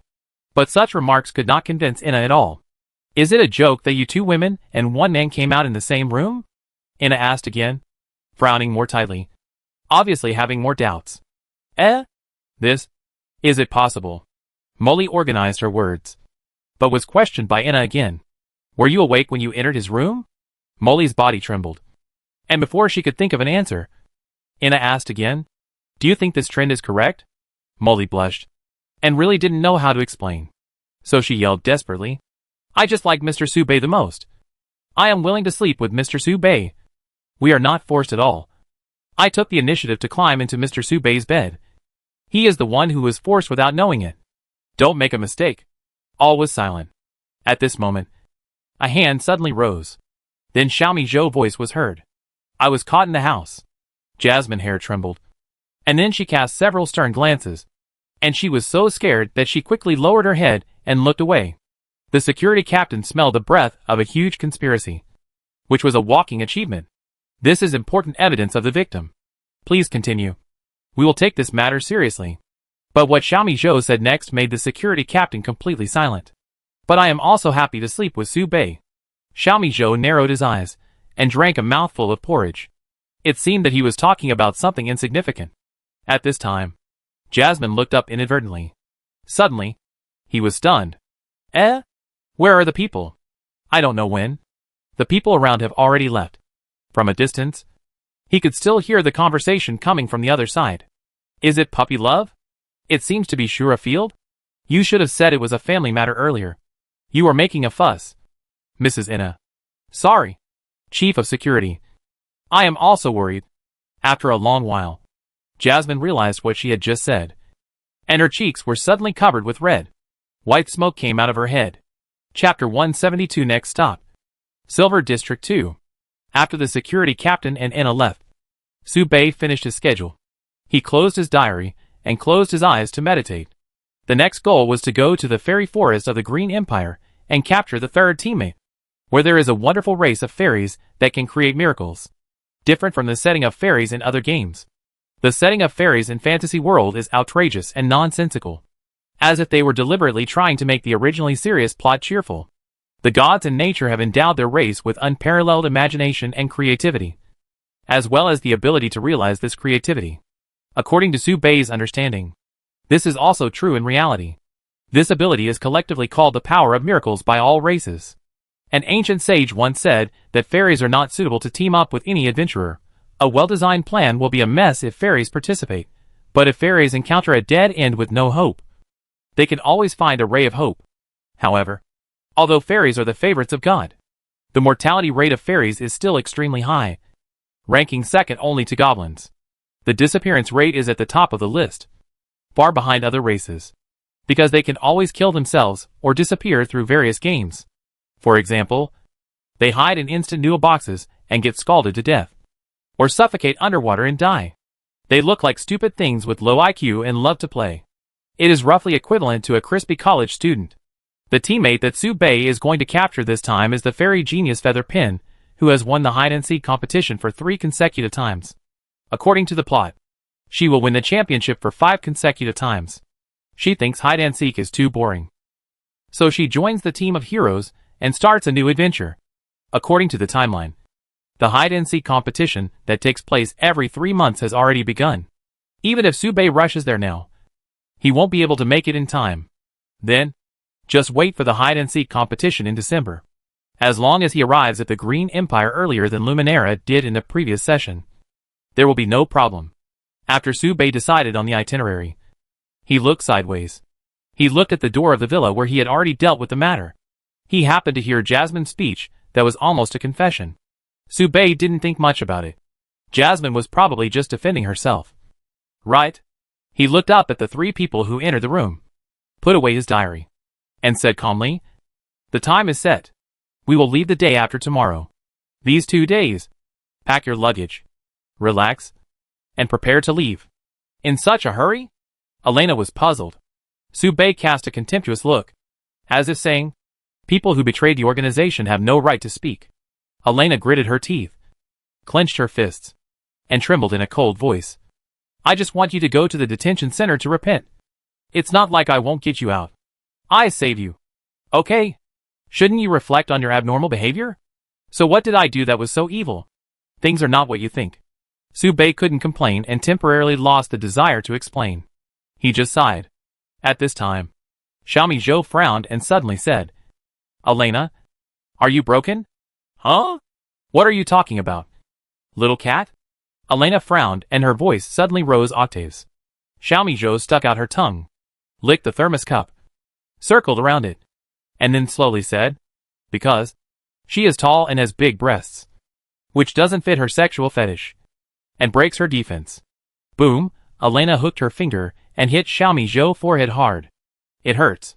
Xiaomi Zhou held her head with both hands, covering the place where she was hit, and looked at Jasmine with tears in her eyes. Although Xiaomi Zhou was in so much pain, she still bit the thermos cup in her mouth. Jasmine was still immersed in the loud declaration that was almost a confession. Oh no! I said so many weird things. I'm not going to be regarded as a girl who doesn't have modesty. Right? I'm just speaking for Mr. Subei. It shouldn't be a big deal. Jasmine. Hearing this, Jasmine was stunned. Looked up at Xiaomi Zhou and Elena, her hair trembling. Hey. So she hurried forward to persuade them to stop fighting. Rubbed Xiaomi Zhou's head, puffed up her mouth and said dissatisfiedly, Ah, Sister Elena, what did you do? No matter what Jojo said, you can't react so strongly. Jojo didn't mean it. You're right. Xiaomi Zhou held Jasmine's hand tightly around her, as if to say, stop me, and then bared his teeth and roared at Elena. Whoever is right. I'd be angry too. Elena clenched her fists. Subei sighed, ignored the mess in the house, and walked out of the courtyard. Except for the White Dragon Mountains. The other areas of the White Rock Empire are still looking for them. And the difficulty of the search commission for Xiaomi Zhou in the Adventurer Association has been increased to B-level. Which means that this commission has appeared in the sight of the Gold level adventure group. And even the Platinum level can see it. That level of adventure group is the limit of what ordinary adventurers can reach. In each team, there are adventurers who have reached the pinnacle of the awakening path. They only need to develop their own path and create a unique field to be promoted to demigod. Therefore, if you can avoid conflicts with them, don't conflict with them. Getting into trouble is a small matter. If you expose your identity and attract the demigod attention, things will be tricky. Facing the demigod. Although Subei is not as powerless as when he faced the blue dragon at the beginning, he also knows that his chances of winning are not much. After all, the energy accumulated by gluttony was completely consumed and could not be used again, and the time limit of his fully liberated Demon King state could not exceed 3 minutes. And this heart can't be put under too much load. Subei touched the heart on his chest and was speechless for a long time. Then he looked up and looked to the east. According to the plan, starting from the White Dragon Mountains, passing through the Silver Second District, crossing the far north, and crossing the Glacial Canyon, you can reach the Green Empire. With that, Subei left the house, strolled around, and bought some daily necessities and some other small things. He spent dozens of gold coins. Chapter 173 Happy Birthday. Life is about taking a break from the busy schedule. On September 9th, snow fell again in the Bailong Mountains. In the yard, Subei got up very early and worked hard for about 2 hours until the sky was slightly bright. So, Subei suddenly had an idea and gathered Xiaomi Zhou and Jasmine to give them a private lesson to train their fighting skills. He also planned to give them a little more strength to stimulate their innate talents. At this time, Subei was training Xiaomi Zhou. Xiaomi Zhou is carrying gluttony on her back, teaching her how to use weapons and systematically learning the skills of the assassin profession. The assassin skills can be summed up in one word: fast. If I have to describe it in one sentence, it would be very fast. So fast that the enemy can see blood splattering in the blink of an eye. Let's not talk about whether it's accurate or ruthless. Just being fast is enough. Even if it's not accurate or ruthless, the enemy can't deal with you. Do you understand? Kitty? Wait a minute. Is there any porridge? No. Xiaomi Zhou asked a soul-searching question. Gluttony spoke nonsense without thinking. If you are faster than my brother, don't even mention drinking new porridge. Even if you dig out my ashes and mix them into porridge, I can help you. How can it taste good? Xiaomi Zhou frowned and thought about it seriously, as if thinking about the feasibility of this method. Gluttony was stunned. For a moment, he didn't know what to say. He paused and squeezed out a word with difficulty. Probably. Gluttony's statement may not be correct, but Subei will not refute it. He has lived a long life and seen a lot. Gluttony is obviously more suitable to be a teacher than him. At least Subei thinks he is not suitable to be a teacher. Hearing this, Xiaomi Zhou nodded as if he understood. Since Xiaomi Zhou systematically learned the basic knowledge, she is no longer illiterate. At least there is no problem in language comprehension. Come on when you are ready. Try to treat him as an opponent and defeat him. Gluttony encouraged. For the future, Xiaomi Zhou held the practice dagger in his hand in reverse. His expression was condensed, and he stepped on the ground, echoing, "For the porridge!" Kicked and shot on the spot and bounced. Bang! Subei's head hit the path that Xiaomi Zhou had to take, knocking Xiaomi Zhou to the ground. For freedom. Feed the porridge. Get up and rush again. Bang! Subei's head hit Xiaomi Zhou footing, not light or heavy, and hit Xiaomi Zhou forehead. Xiaomi Zhou fell asleep and didn't want to leave the ground at all. He suggested, "I'm so tired. I can't win. Now that things have come to this, let's drink porridge first. Try hard. I cooked porridge for you today," Subei said calmly. Hearing this, Xiaomi Zhou jumped up and attacked again. For the porridge. In fact, Xiaomi Zhou really had no strength left. But the main reason was that the porridge made by Subei tasted very different. As if he added some wonderful seasonings. But he didn't tell her the recipe, which made Xiaomi Zhou very greedy for the porridge made by Subei. In fact, the level of porridge made by the two was about the same. And Xiaomi Zhou was even better. This was indeed the case. Subei did secretly add some salt-like seasonings. And he also hid the recipe. He wanted to motivate Xiaomi Zhou by using this.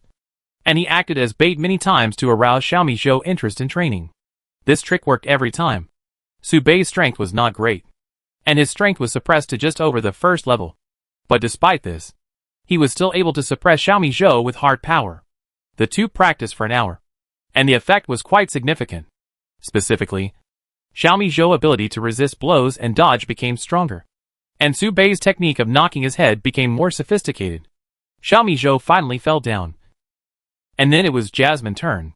Jasmine had been absent-minded, perhaps because she had something on her mind. But Subei rarely noticed and said lightly, "Jasmine, come on." Jasmine didn't need Subei's stimulation. She was always serious when Subei wanted her to be serious. She was very well behaved and sensible. Jasmine raised her staff with a serious expression and threw it away with a swish. She stepped back with a fighting posture. "Mr. Subei, I'm coming. Just come on." Subei hooked his finger and said calmly, "Come on." Subei still maintained the strength of the first level, mainly because the first level was enough. Even if Jasmine was the second level, the difference between the first level and the second level is just like a lowly fighting a girl. The difference is not that big. It mainly depends on the use of skills and strength. From these two aspects, Jasmine is obviously the lowly. Jasmine took a deep breath and whispered, "Exploding fireball. Isn't this a skill of a third-level mage?" There was a surprise, but it was okay.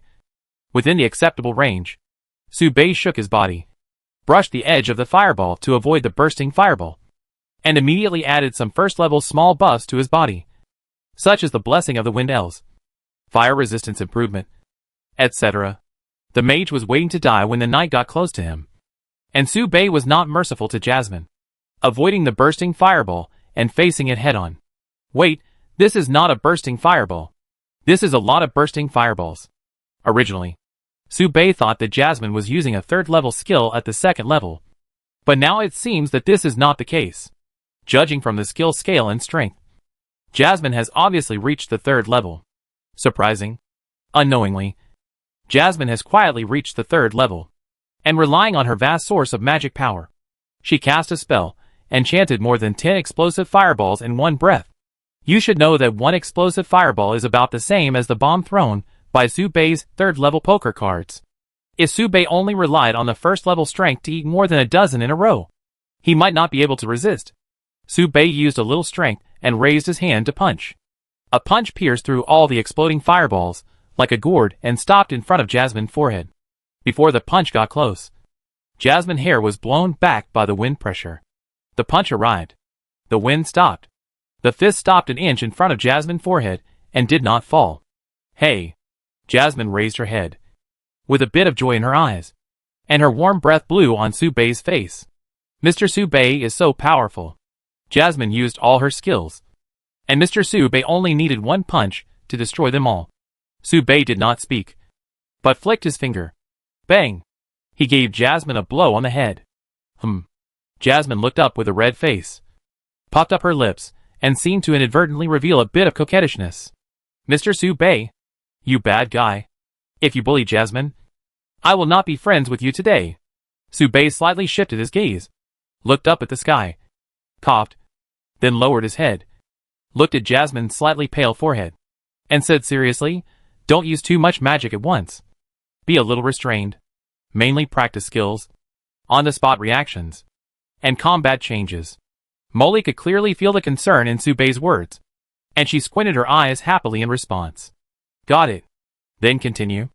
Okay. The group exercise lasted for about 2 hours, until Molly and Xiaomi Zhou began to sweat. Su-bei called a halt to the practice. It was not easy to sweat in such a cold environment in the Baiyan Empire. Su-bei looked up, looked at the sky, and said something. Follow me. Su-bei said as he walked in front. He led Jasmine and Xiaomi Zhou into the house. The house was colorful, with festive and cute patterns everywhere. On the table was a simple home-cooked meal, which was specially made by Su-bei according to the cooking methods in his hometown, including twice-cooked pork, mapo tofu, scrambled eggs with green peppers, preserved egg and lean meat porridge, etc. Su-bei's cooking skills can only be regarded as average. But this kind of food that does not exist in another world still brings a great shock to Jasmine. The table was neatly laid out with plates, and a large cake with 15 candles on it. On the side, 2 slimes were wearing birthday hats with a string of words written on them. Happy 15th birthday to you. Jasmine's eyes curved up unconsciously, and she covered her mouth with both hands. The happiness was suppressed from her mouth, but it unconsciously flowed from her eyes. Crystal clear. Chapter 174 Jasmine First Birthday. Life always returns to the ordinary. There are no particularly romantic surprises, no coincidences, and no plot designs that first praise and then suppress. Su-bei immediately put this matter in his mind, prepared the food, and discussed with Elena about decorating the room. As the Princess of Fran, Jasmine has probably seen all kinds of big scenes. So, Su-bei tried some new tricks. According to Su-bei's memory, the food in fantasy world has little taste, very few seasonings, and the taste is weird, and even spicy and salty can't be mixed into a finished product. If I have to say, it's probably just sour and sweet. Spicy, salty, bitter and other seasonings are not very obvious. And these 2 flavors are seasonings extracted from fruits. Sour and sweet can't be said to be bad, but only sour and sweet is too monotonous. But this is almost common sense in the eyes of most people. Today, Su-bei made a dish of Sichuan cuisine with strong ingredients. Boiled fish. The seasoning added is the devil vine transmitted from the distant wild continent. Devil's vine is a very rare food in the local area. Only starving beast men will eat this food to fill their stomachs. Specifically, it is slightly stronger than devil pepper. This spiciness is of course unbearable if eaten directly. Even beast men will eat it until their mouths burst open and fire spurts out. However, Su-bei thinks it is just right to use it as a condiment. At this moment, everyone is tasting the other dishes, but they are not moving for the boiled fish in the middle. Hey, Mr. Su-bei made this tofu. It's super delicious. Everyone, come and try it. Jasmine took a piece of mapo tofu and immediately held her face, as if she was savoring the indescribable taste. Hearing this, Elena took a bite and suddenly raised her eyebrows. She chewed very quickly, but then frowned again and said, "It's just SOSO." After a while, Elena took another bite with her chopsticks and shook her head and said lightly, "It feels worse than this plate of meat. It can only be considered barely okay." Then she took another bite. On the side, Xiaomi Zhou took a piece of tofu with a spoon, mixed it with the porridge in the bowl in front of him and swallowed it in one gulp. Her eyes narrowed instantly, and her tail was wagging. Tofu porridge. Delicious. Super delicious. Super good. A few words have already drained her brain after months of hard study. Seeing this, Su-bei pointed at the boiled fish with chopsticks and said calmly, "Try this." As he said, Su-bei took the lead in picking up the chopsticks and took a bite, chewing it. It's quite spicy, but it's okay. Su-bei's face was expressionless, and he nodded calmly to Jasmine and the other 2. Elena paused silently for a moment, and Jasmine raised her chopsticks without any doubt. But the first thing she picked up was the millet porridge. Although Xiaomi Zhou only likes to drink millet porridge, he is willing to eat a little bit of almost anything. With a spoon filled with fish slices and millet porridge, he opened his mouth and swallowed it down with a big mouthful of wow. In the blink of an eye, Xiaomi Zhou's eyes widened instantly. His forehead began to heat up. His tail slapped the seat under him up and down, making a paw-paw-paw sound, and his body was stretched straight like a string. The next second, Xiaomi Zhou immediately raised his hand and covered the corner of his mouth tightly to prevent himself from spraying. Wasting boiled fish is a small matter, but wasting porridge is unforgivable. Tears welled up in Xiaomi Zhou's eyes.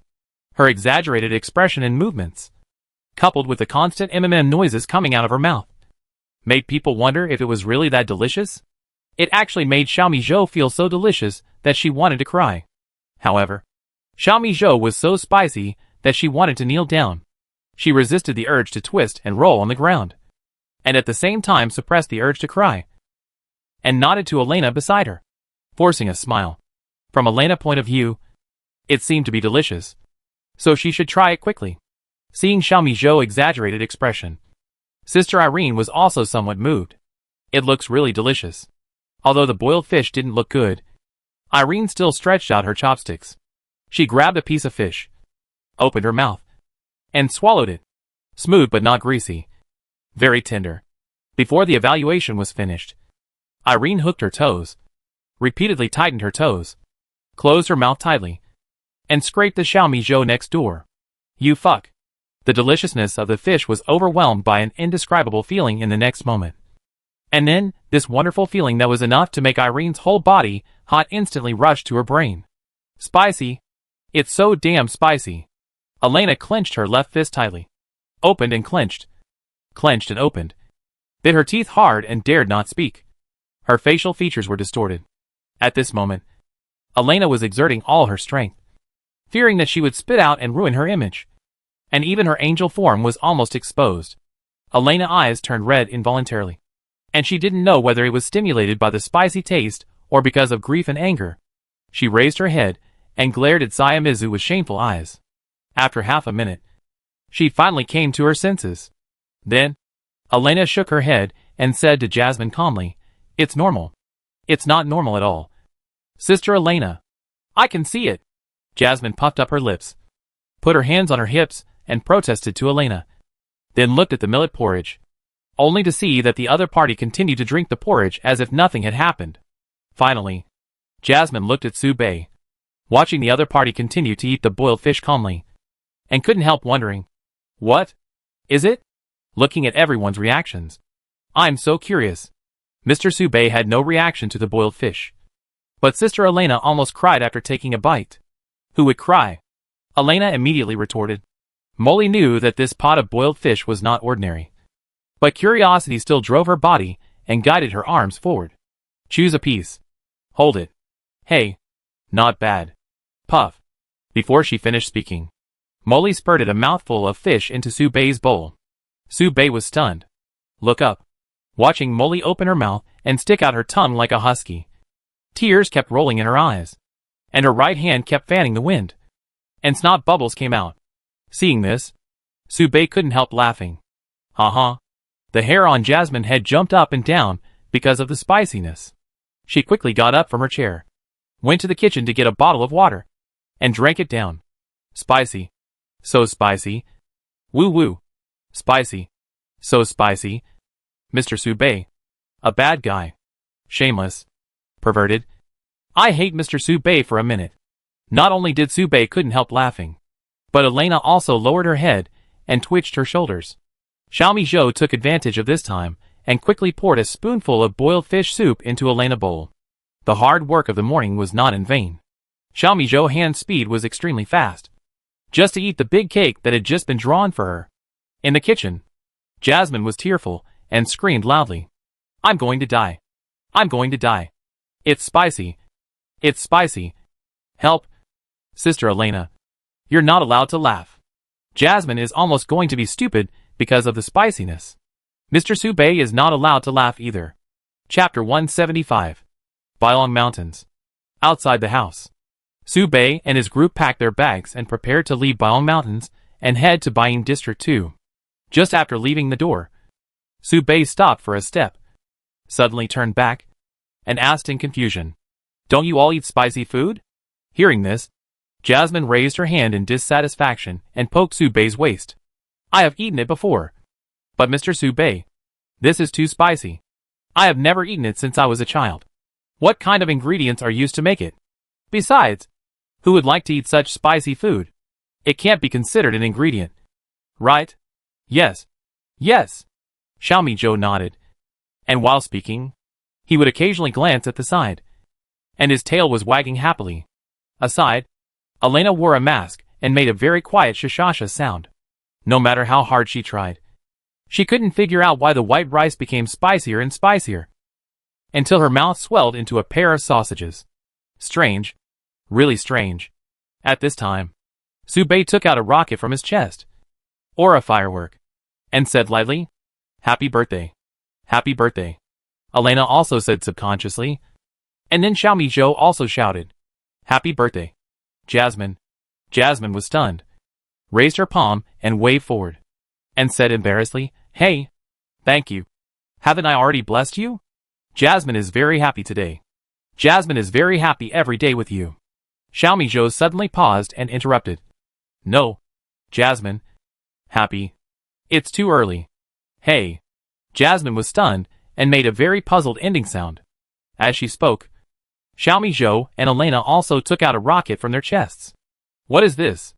Hey, don't I have it? By the way, isn't it illegal to set off fireworks in the Baiyang Empire?"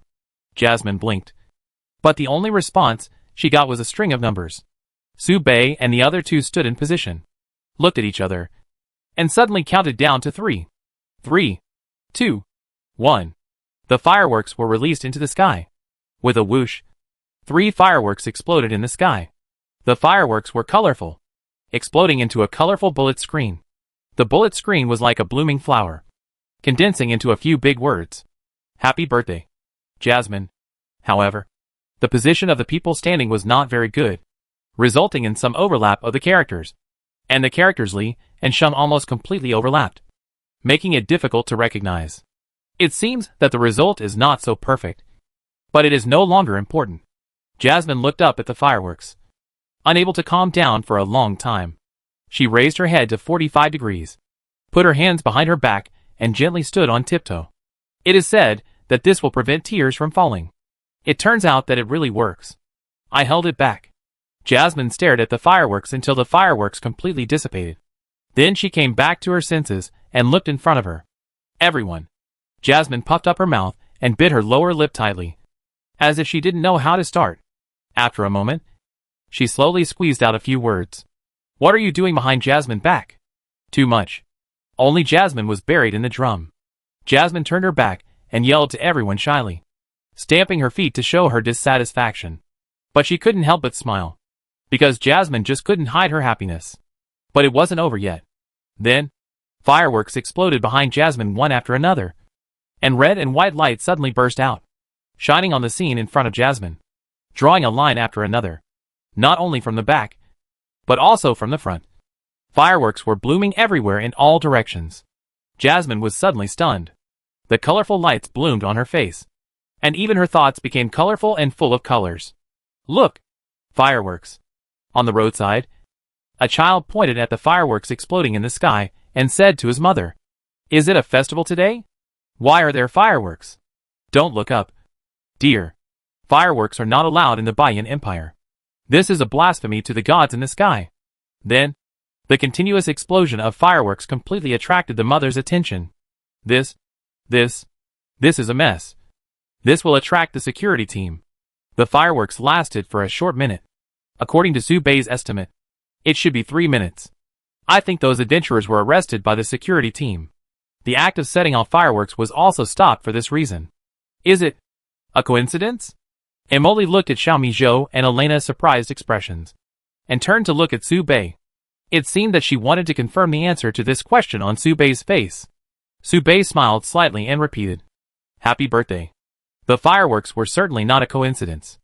This was a surprise that Sube created by spending more than 10 gold coins. Contacting Greenskin Watson and other adventurers he had met before, and offering a high bounty. For Greenskin Watson, there was nothing more satisfying than setting off fireworks and getting paid. As for whether the security team would take care of it, it was just a matter of his business. If he didn't agree, he would just do it. And Sube also gave him a better reward, so he couldn't refuse it anyway. For Sube, there was nothing to say. It's a birthday, so it's only right to be festive. Money can't buy Jasmine happiness. Sube smiled gently and waved to everyone. Let's go! Oh. Jasmine followed in a daze. It seemed that she hadn't yet immersed herself in this birthday celebration that belonged to her. The birthday suddenly ended. Mr. Sube. Jasmine sighed. What? Sube was puzzled. Jasmine poked Sube's back hard and complained. I'm still touched. Mr. Sube. Really? Is the blessing only a short minute? Sube replied. Not long enough? It was supposed to be 3 minutes. Is it supposed to be 3 minutes? Not really. Molly paused, smiled sweetly, narrowed her eyes, and said softly, Molly likes it very much. What? Sube looked sideways. Molly likes it very much. Mr. Sube. Molly responded loudly. Okay. Sube nodded. I didn't hear the very soft whisper from Molly afterwards. The fireworks are also. Mr. Sube is also. I like them the most. In this way, Jasmine's birthday was over. On the side, Elena sighed, shook her head, and looked at Xiaomi Zhou, and both shrugged helplessly. The group went out, walked to the next door, and knocked on the door of the landlord's wife in his house. After a while, the door was opened, and I looked out through the door. Anna asked calmly, What's wrong? Lolita controls Sube pervert. Are you going to ask for some sheeptail medicine to stop your desire? Who would want this? Sube responded calmly. Farewell. Quit the lease. Chapter 176 Licking Dog Max. Life is a journey that can be taken at any time. 1 second, you are celebrating your birthday. And the next second, Sube and his group are carrying their bags. Inside the door, Anna exhaled, waved and said goodbye calmly. Goodbye. Sube and his group turned and left. At this time, a light and emotional comment was heard in Anna's room. Is he the tenant next door to you? Not very polite. Yes. The only way these civilians can contact you is through debt relations. The voice was not light, extremely arrogant, and the words revealed a superior attitude.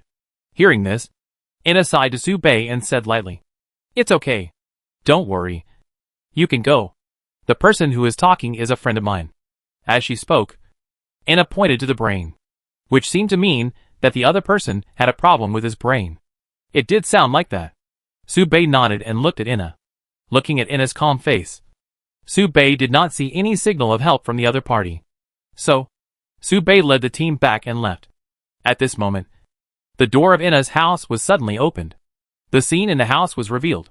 2 men and 1 woman. One of the men sat on a chair in the middle of the courtyard. One hand kept raising his hand. The other hand was holding a very small wine glass, drinking blood-red liquid, with a huge parasol behind him. He opened the door. No need to hide. There is nothing shameful. Your friend is qualified to see me. Except for the one who was speaking. The other man and woman were obviously together. And Sube also happened to know them. It was just that one of them had changed a lot, making it difficult to recognize. He could only vaguely confirm his identity through the succubus beside him. The two were Greenskin Watson and Jonah. Among them, Greenskin Watson was no longer as short and ugly as before, but was slightly taller, with a more natural figure and delicate appearance. It didn't look like a goblin, but more like a half-blood elf with activated elf blood. This is the reward that Sube gave to Greenskin Watson. He asked the pharmacist Jonah, who was a half-orc and half-elf, to help Greenskin Watson, who was a half-goblin and half-elf, to activate the elven blood in his body. It can also be regarded as a big change, and the price Sube paid was just a favor. In this way, the favor of Inna eating at Sube's house before was repaid. But the elven blood activated by Greenskin Watson was extremely limited, so he did not become very handsome. It can only be said that his appearance became a little more ordinary, at least not as short and ugly as the purebred goblin. Seeing this, Greenskin Watson greeted Sube and his group. then turned around and approached Xiao Na. Xiao Na, we can get a full 30 gold coins by completing this commission. And then we can buy you a set of the most basic awakening materials. Xiao Na still had that faint and distant tone. You should buy it for me. But I won't be grateful to you. You should know that my acceptance does not mean that I agree. And I don't want the most basic awakening materials. I want the succubus heart. Okay. Just accept it. I will be relieved if you accept it. If you have any ideas, just mention it. Whether it is 50 gold coins or 100 gold coins. I will make money. Greenskin Watson clenched his fists and tried to hold Xiao Na's hand with his right hand. But he was afraid that his abruptness would alert the goddess. Xiao Na seemed to withdraw her hand unintentionally and said lightly, the heart I like is from a 5th level pure-blooded succubus. Worth 300 gold coins. Okay. Okay. I will try my best. Hearing this, Su Bei almost couldn't hold it. I thought that activating the elf bloodline would improve Greenskin Watson's character. But it turned out that he was still a dog after activating the elf bloodline. Even Elena's eyes widened and she stopped walking. This was really a new version that she had never seen before. When Elena was the saint of the Holy Light Church, she was often approached by noble heirs or so-called genius adventurers. But Elena had never seen this kind of dog liquor. This level of dog liquor can't even be called a dog liquor. It should be called a wolf warrior. Even if you have a heart of stone, you should fall after being licked by such a person for 10 or 20 years. Right? Only deep affection should not be let down. Elena thought so, crossed her arms, and could not help but turn around and shouted at the succubus with a frown. Hey, if you don't like you should refuse properly. What's the point of hanging someone? Elena's high-pitched voice scared Jasmine and others. And even Su Bei's hand was a beat slower to stop him. Su Bei showed sympathy. If nothing unexpected happens, Elena will hear the Greenskin Watson's dog-licking golden words. Kiana has not responded yet. And the Greenskin Watson stood up first, showing a pair of fierce eyes, and roared at Elena. Don't worry about it. Chiana has her own deep meaning for doing this. She is just testing me. Love that cannot withstand the test will not go far.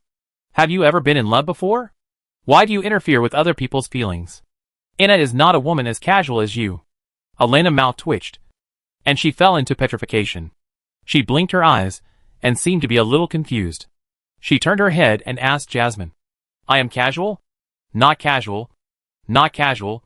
When I first met Sister Elena, those who approached Sister Elena in the name of believing in the holy light would be ruthlessly driven away. Elena didn't wait for Jasmine to finish, and turned to ask Xiaomi Zhou. I don't care. Xiaomi Zhou shook his tail, licked the corner of his mouth and said, Old saint. Not casual. Xiaomi Zhou is worthy of learning knowledge, and he can use the skills of word formation reasonably. I haven't even held the hand of the opposite sex. And he actually said I'm casual? Wait. Damn kitten. What are you talking about? Elena clenched her fists, resisting the urge to go forward and punch the Greenskin Watson. Frowning, hesitant to speak. Forget it. Scolding a licker is the same as not being able to wake up a person who is pretending to sleep. Elena took 2 deep breaths and said calmly, Let's go. I'm just meddling in other people's business. Hearing this, the Greenskin Watson didn't forget to make up for it, and laughed at him with disdain. So you're an older leftover woman? Do you know what love feels like?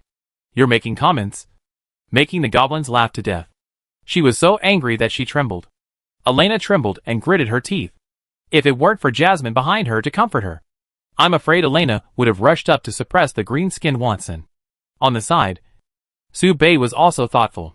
Recently, Elena's mental state seems to have gradually stabilized, which reflects a certain characteristic of Elena. When she is completely healthy, divinity and humanity will form a balance. And once hurt, divinity will be greatly suppressed. For example, when she just came back from the White Dragon Mountains, the seriously injured Elena's personality tended to be when they first met. Now that her injuries have been repaired by more than half, Elena's personality has begun to shift towards Elena after awakening. Does this mean that physical perfection is a special condition? Su Bei remembered this.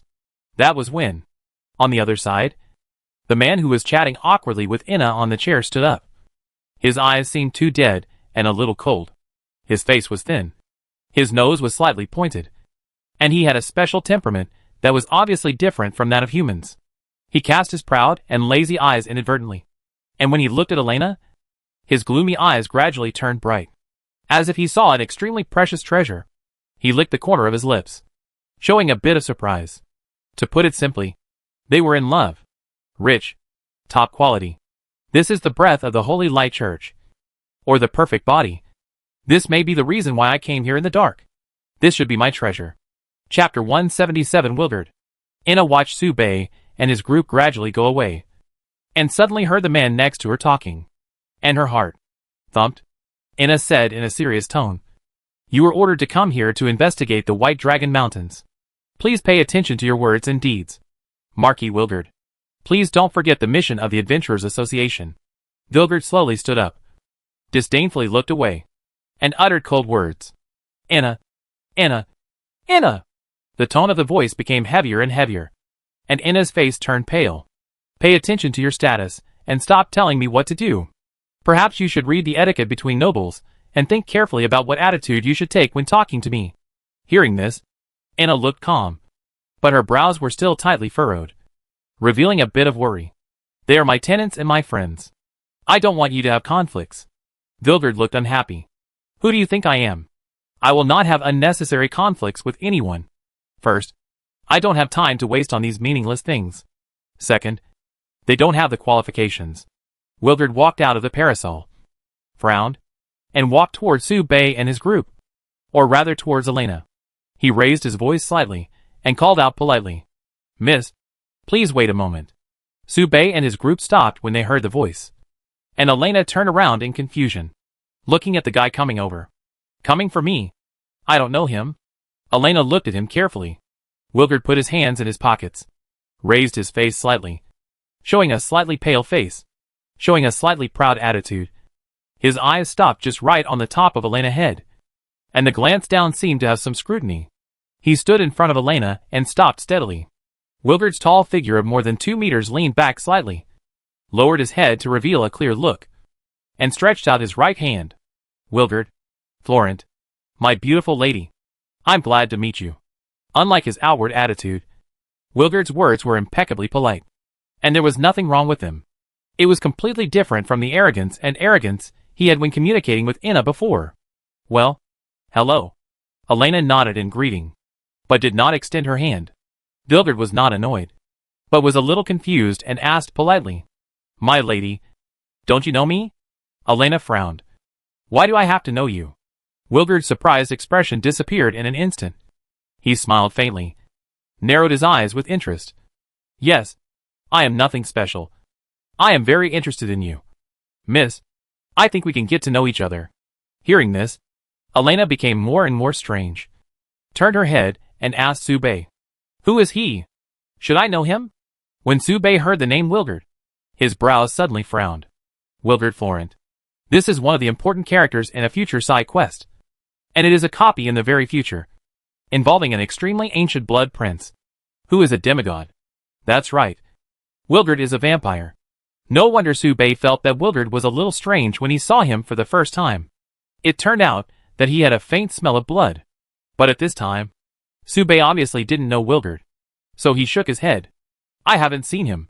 Hearing this, Wilgard laughed. "What's the point of listening to me say it myself? Ina, how about you introduce me to everyone?" Ina, who caught up with him, heard this and didn't hesitate too much. She said lightly, "Wilgard, the lifetime Earl recognized by the Bayan Empire, the leader of the A-level adventure group certified by the Adventurer Association, the son of the Blood Church, the seed of the demigod clan, the strongest awakener who won the White Dragon Mountain Adventurer competition for 3 consecutive times, on the list of Bayan Empire's geniuses, ranked 9th. Anything else to add?" Ina asked calmly. "That's enough. There's no need to say the last one. It makes me look cheap." Wilgard's tone was very calm, but his brows were slightly frowned. "That list is not valuable. And you forgot the most important point," Wilgard added. "I am about to create my own legend and transform into a legendary life." Hearing this, Xiaomi Zhou interrupted. "I am working on it. If you don't do it, even if you draw a pie, the cat won't eat it." Wilgard froze when he heard this, showing some dissatisfaction. Lies don't hurt people. The truth is the sharpest knife. Xiaomi Zhou's words obviously made Wilgard feel embarrassed. But the strangeness on Wilgard's face was quickly suppressed. And then he looked at Elena, smiled at the corner of his mouth, and said proudly, "How is it? Can we get to know each other now?" Elena's eyes showed some doubts, and she asked again, "I'm not interested in getting to know you. Just tell me what you want to do. I like to play straight balls." Elena is such a person, straightforward, and does everything as soon as she thinks of it. If she were in a fairy tale novel, she might be a knight who takes pleasure in revenge. And if she were in an urban novel, she would also become a hat sister who punishes evil and promotes good. Wilgard showed some disappointment and explained at length, "You shouldn't be like this. You should understand etiquette. You should learn the superb conversation skills between nobles. You should learn to negotiate and communicate. Nobles never speak directly. That's too undignified. We need decency. But I'm willing to teach you all these. But you need to learn from me for a while." Elena understood now, but not completely. "Oh, you want to poach me? Want to team up with me?" Elena turned her head and confirmed with Su-Bei thoughtfully. Su-Bei touched his chin and guessed. Maybe he wants to eat holy light bibimbap. Not at all. Jasmine opened her mouth and sighed. This is obviously trying to pick up Sister Elena. You two stupid adults. Jasmine inserted herself between the two of them and refused righteously. We are an adventure team. Please don't continue this impolite behavior. Sir, it's not decent to prize someone else's teammates. Isn't it? Whose child is this? Ignored. Jasmine gradually popped up her mouth. Her hair stood up high, and Su-Bei comforted her by stroking her head. Wilgard looked at Jasmine for a moment, lacking interest, and stopped his gaze on Elena again, asking, "Just ask. Where are you going?" "It has nothing to do with you," Elena said lightly. No. It will be related." Wilgard smiled slightly, pointed to a treasure on his ear, and said lightly, "My waiters just told me something. You and your companions are still wanted by the White Rock Empire. That is to say, if you leave the White Dragon Mountains, you will be hunted endlessly." Hearing this, Elena was stunned and her eyes froze. Su-Bei held the poker cards in his pocket and protected Jasmine behind him. Xiaomi Zhou was still drinking porridge, not realizing that the suddenly solidified atmosphere was caused by her. After a moment, she tilted her head. Meow. Chapter 178 for Freedom. Please don't misunderstand. I don't intend to threaten you with this. Wilgard smiled, raised his hands elegantly to show his friendliness, and said lightly, I don't intend to ask for your favor. I just want to know where you are going. Su-Bei replied calmly. Silver District 2. Silver District 2, also known as Silver Mine District 2, covers the silver mine and the surrounding commercial district. It is one of the core areas where some nobles of the Baiyan Empire gather. Hearing this, Anna was stunned, and Wilgard also smiled. You can't get through it with your current status. Wilgard calmly stated this fact.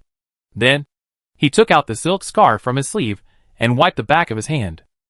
Because of the sun, the back of his hand was sweating a lot. I help you. We go together.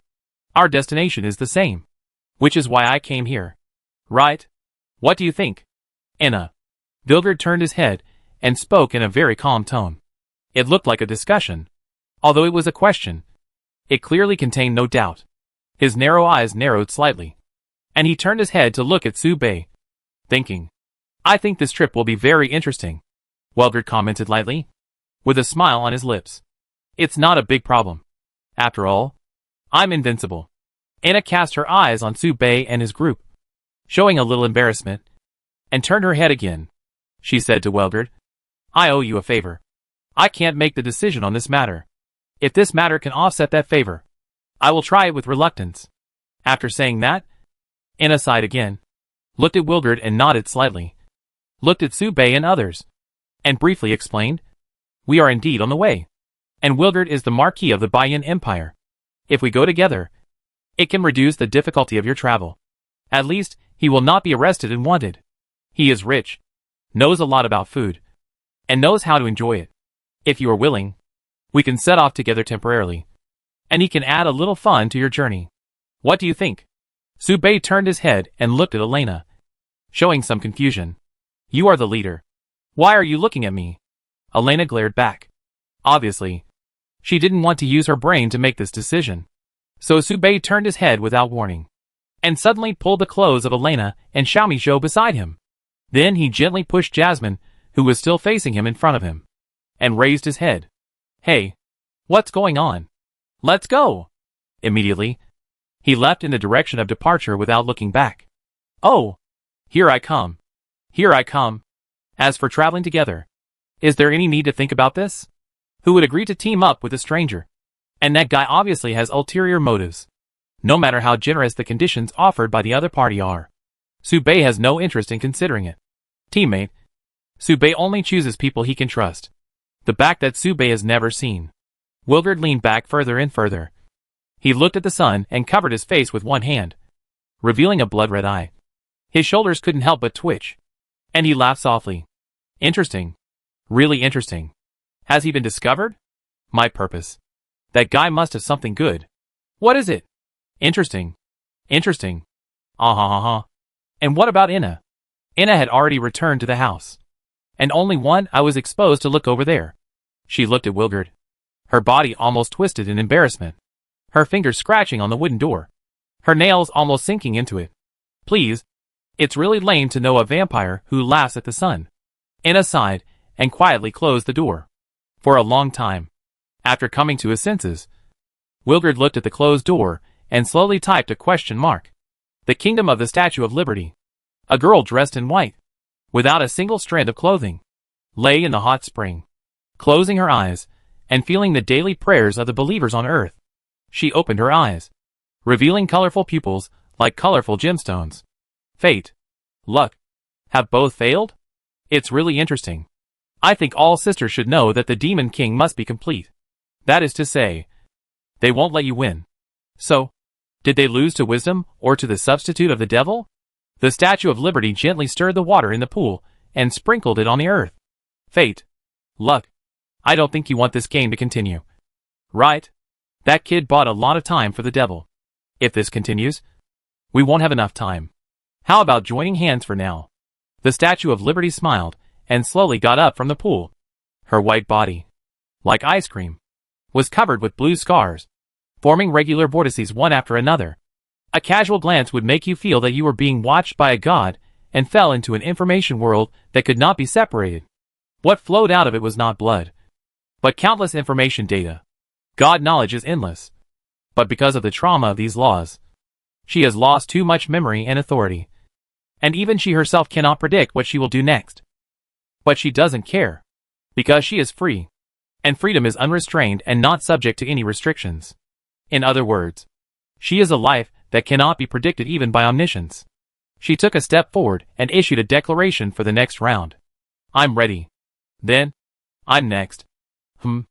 I'm really looking forward to it. How will I solve the problem? I'm not like those two guys. One is barely alive, and the other has disappeared and dares not see anyone. I am freedom. At the same time, at the junction of the demon realm and the wild continent, next to the statue of the Free Church, a runaway demon girl defected here, tore off the golden eye mask covering her eyes, and exhaled heavily. According to the guidance of the Lord of the Red Flame, the 3752nd Hall Master of the Hall of Heroes, Thulian, has successfully escaped the fateful dispute and is about to embark on her own adventure to become the Supreme Lord. Cheers to a better future. As she spoke, Thulian picked up the cup at her waist and raised it to the sky, and suddenly froze. It was only because at this time, two naked minotaurs passed by. Hey, have you heard? The princess of the fallen demon tribe seems to have escaped from her marriage, and it is said that she ran towards us. So what? Is her meat delicious? It should be delicious. But it is said that she has a brain problem. Eating her will probably turn you into an idiot. It has nothing to do with me. I just want to mate freely and grow strong. Flynn exhaled slowly and nodded vigorously. For freedom. At this time, the bath water dropped by the Statue of Liberty was poured into the cup. It was swallowed by it. This is the choice of fate. Luck and freedom. Chapter 179 Travel and Escape. On the road of escape, you never know which will come first. Tomorrow or an accident. Of course, it refers to the accident of the enemy. Subei held Gluttony in his right hand and shuttled through the snow, while Xiaomi Zhou sat on Gluttony and drank porridge. Beside him, Jasmine and Elena followed Subei closely. Elena complained while running. Why do I have to suffer like this? Didn't you investigate the market before coming to buy in Empire? As she said that, Elena backhanded a holy light and fell, replenishing the physical strength of the three teammates. Although she was on the run, Jasmine still had a happy expression. She felt that everything during the trip was fresh and exciting. This was much more interesting than when she was on the run alone. It turned out that escaping could be so interesting. There is no way, Sister Elena. As long as we rescue Jojo, we will trigger such a danger. Behind everyone, a dark outline gradually emerged. It was a cavalry of nearly 100 people. From Jasmine's angle, she could see that the soldiers were sitting on the horse's back, not even as high as the horse's head. This is also the characteristic of this team.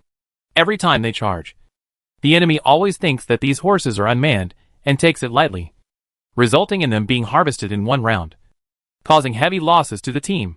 This is a powerful army composed of professionals.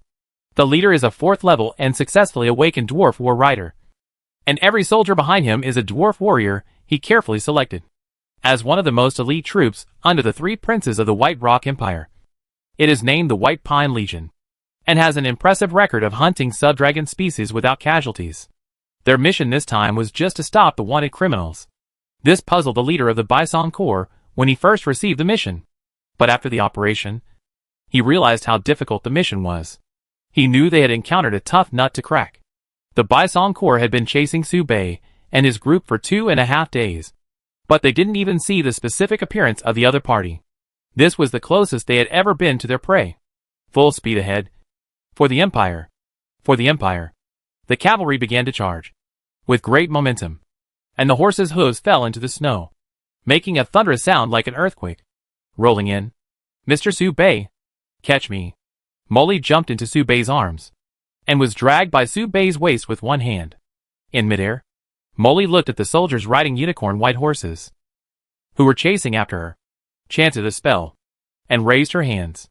Continuous, super large, exploding fireballs.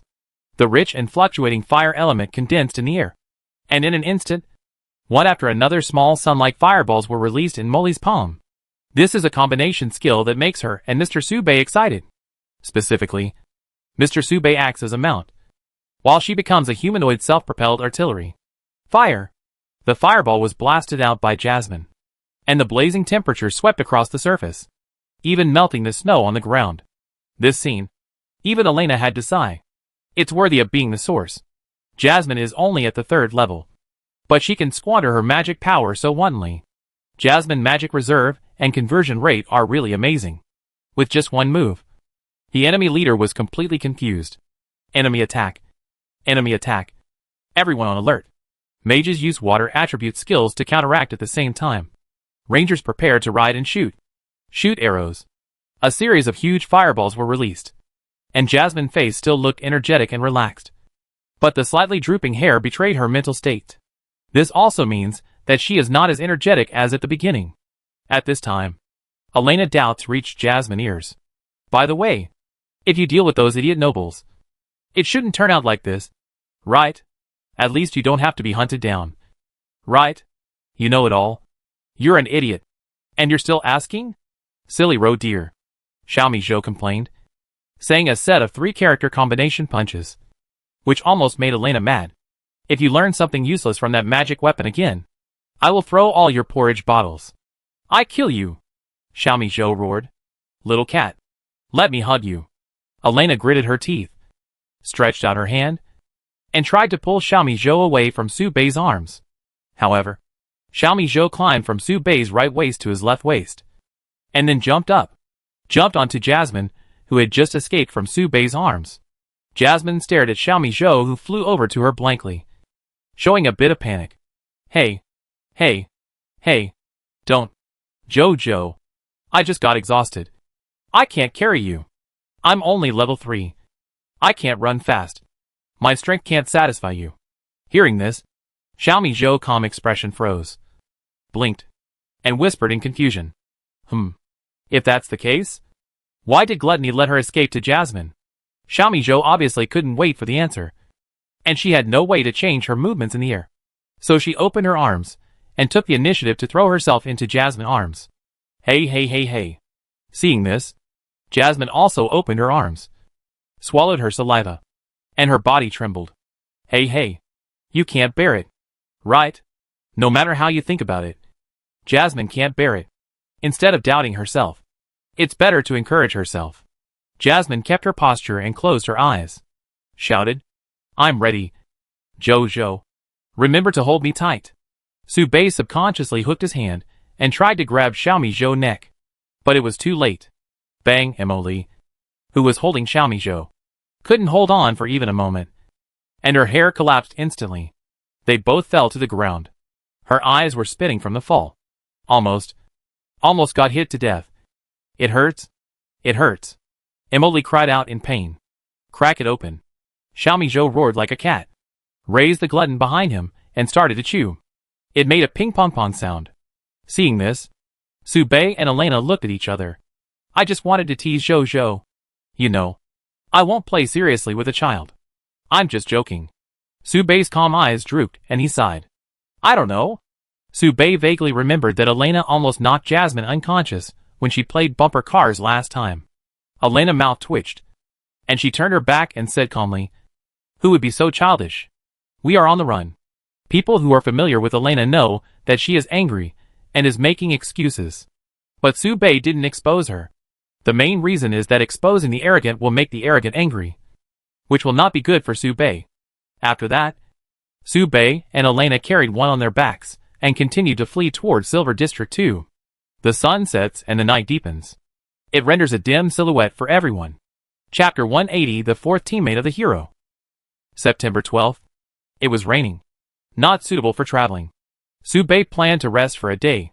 However, the possibility of being arrested by the Baiyan Empire soldiers could not be ruled out. So Su Bei turned on the gluttonous fog, confusing the vision within the range, and could also sense the activity trajectory of the life forms in the fog. It was equivalent to turning on a magic radar. In a cave, Su Bei threw the last snow goblin corpse out of the cave, and finally cast his eyes on the white-backed troll lord in front of him. Don't kill me. You can do whatever you want. I will agree. I am a good troll. Really? Please, don't kill me. Su Bei's playing card shot out, cutting the vocal cords of the white-backed troll lord. Cleanly and neatly. The white-backed troll lord, a third-level lord-level monster, has a natural suppression power over goblins, and is good at learning languages. He is one of the few monsters that can learn languages at the lord level. You should know that many monsters can only speak at the king level, and goblins and trolls are obviously an exception among them. Some of them are gifted and can even learn languages at the elite level. This is why goblins have been repeatedly studied by many scholars. Some scholars even classify goblins as intelligent species. Some scholars even published a famous book. Mating and reproducing with goblins may be the answer to the final choice of species evolution, which triggered a series of attempts by some groups that flatter foreigners. Facts have proved that mating with goblins can only produce goblins, even for orcs and elves with strong genes. Su Bei slowly raised his head and watched Jasmine look at the white-backed troll lord with interest, pointing at various parts of its body and asking Elena some knowledge about monsters. This is one of the meanings of travel. See different scenery and get to know all kinds of new things. Sister Elena, why is its back white? It is convenient for camouflaging itself to hunt for food. You can see that the goblins of the White Rock Empire are almost all developing in the direction of white, which is similar to the principle of the green-skinned goblins in Duz and the Green Empire. The wild continent will tend to be yellow. In addition, the orthodox bloodline of goblins should be green, and the rest are due to natural selection, which is the result of genetic selection on the evolutionary path. While Jasmine and Elena were chatting there, Xiaomi Zhou went deep into the right side of the cave, looking for the treasures collected by the white-backed troll lord, to see if there is any seasoning that can be added to the porridge. Can this be added to the porridge? Xiaomi Zhou shook his head and asked. He. It will give you diarrhea if you eat it, and it should not taste good. I have never heard of anyone adding this. What about this? Xiaomi Zhou asked again. This will make you horny if you eat it. No. This will give you energy to make more porridge. I suggest you put it in your waste bag. Xiaomi Zhou looked at him like he was mentally retarded and threw the herbs in his hand. What are you throwing? This is delicious. Gluttony was anxious. It will make you horny. Xiaomi Zhou refused. After such a long time together, she is no longer the Xiaomi Zhou she was at the beginning. She has learned to distinguish right from wrong and no longer believes in gluttony unconditionally. It can be said that she has grown up, which is gratifying. I can teach you to make a bowl of porridge you've never had before. It's a brand new version. I guarantee you want to drink it again after you've had it. The taste. TSK. I'm not saying. Listen to me. Take that medicinal ingredient. Really? I guarantee it. When have you ever lied to me about making porridge? As he listened, Xiaomi Zhou breathing suddenly became rapid. He looked around carefully and secretly put the medicinal ingredient into his pocket. As for the left side, Su Bei didn't let them enter, and repeatedly emphasized that no one was allowed to enter. Su Bei planned to go in and deal with it by himself, because there was a smell of eroticism and decadence inside, filled with excrement and sweat. Various unpleasant smells mixed together, making people feel a little uncomfortable when they get close to their noses. Without thinking, Su Bei knew what was inside. He didn't want the rest of the people, or Jasmine, to see this tragic scene, which would probably leave Jasmine with an incurable mental impact. It was very narrow at first, but it was only passable for people. After walking a few dozen steps, it suddenly became clear. Su Bei continued to go deeper into the cave, and the narrow entrance suddenly opened up, revealing a basement that looked like hell on earth. Those girls, women, and even the little girls who were under a certain age were imprisoned in the dungeon with iron chains, revealing all kinds of miserable appearances. Su Bei did not look at the scene, but chose to look away and raised his hand. Countless playing cards flew out, cutting all the chains. Then, Su Bei turned his back and said calmly, "Run. You are free."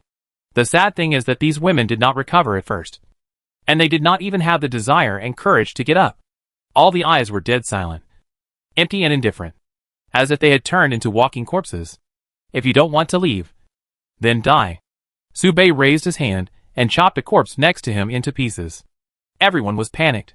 In fact, they didn't know whether Su Bei killed a person or not, nor did they know whether the person was alive or dead. But they discovered one fact. The other party really kills people. Sometimes, death is always more real than hope. Duh. With a crisp sound, a girl stood up carefully and touched the iron chain, making a crisp sound.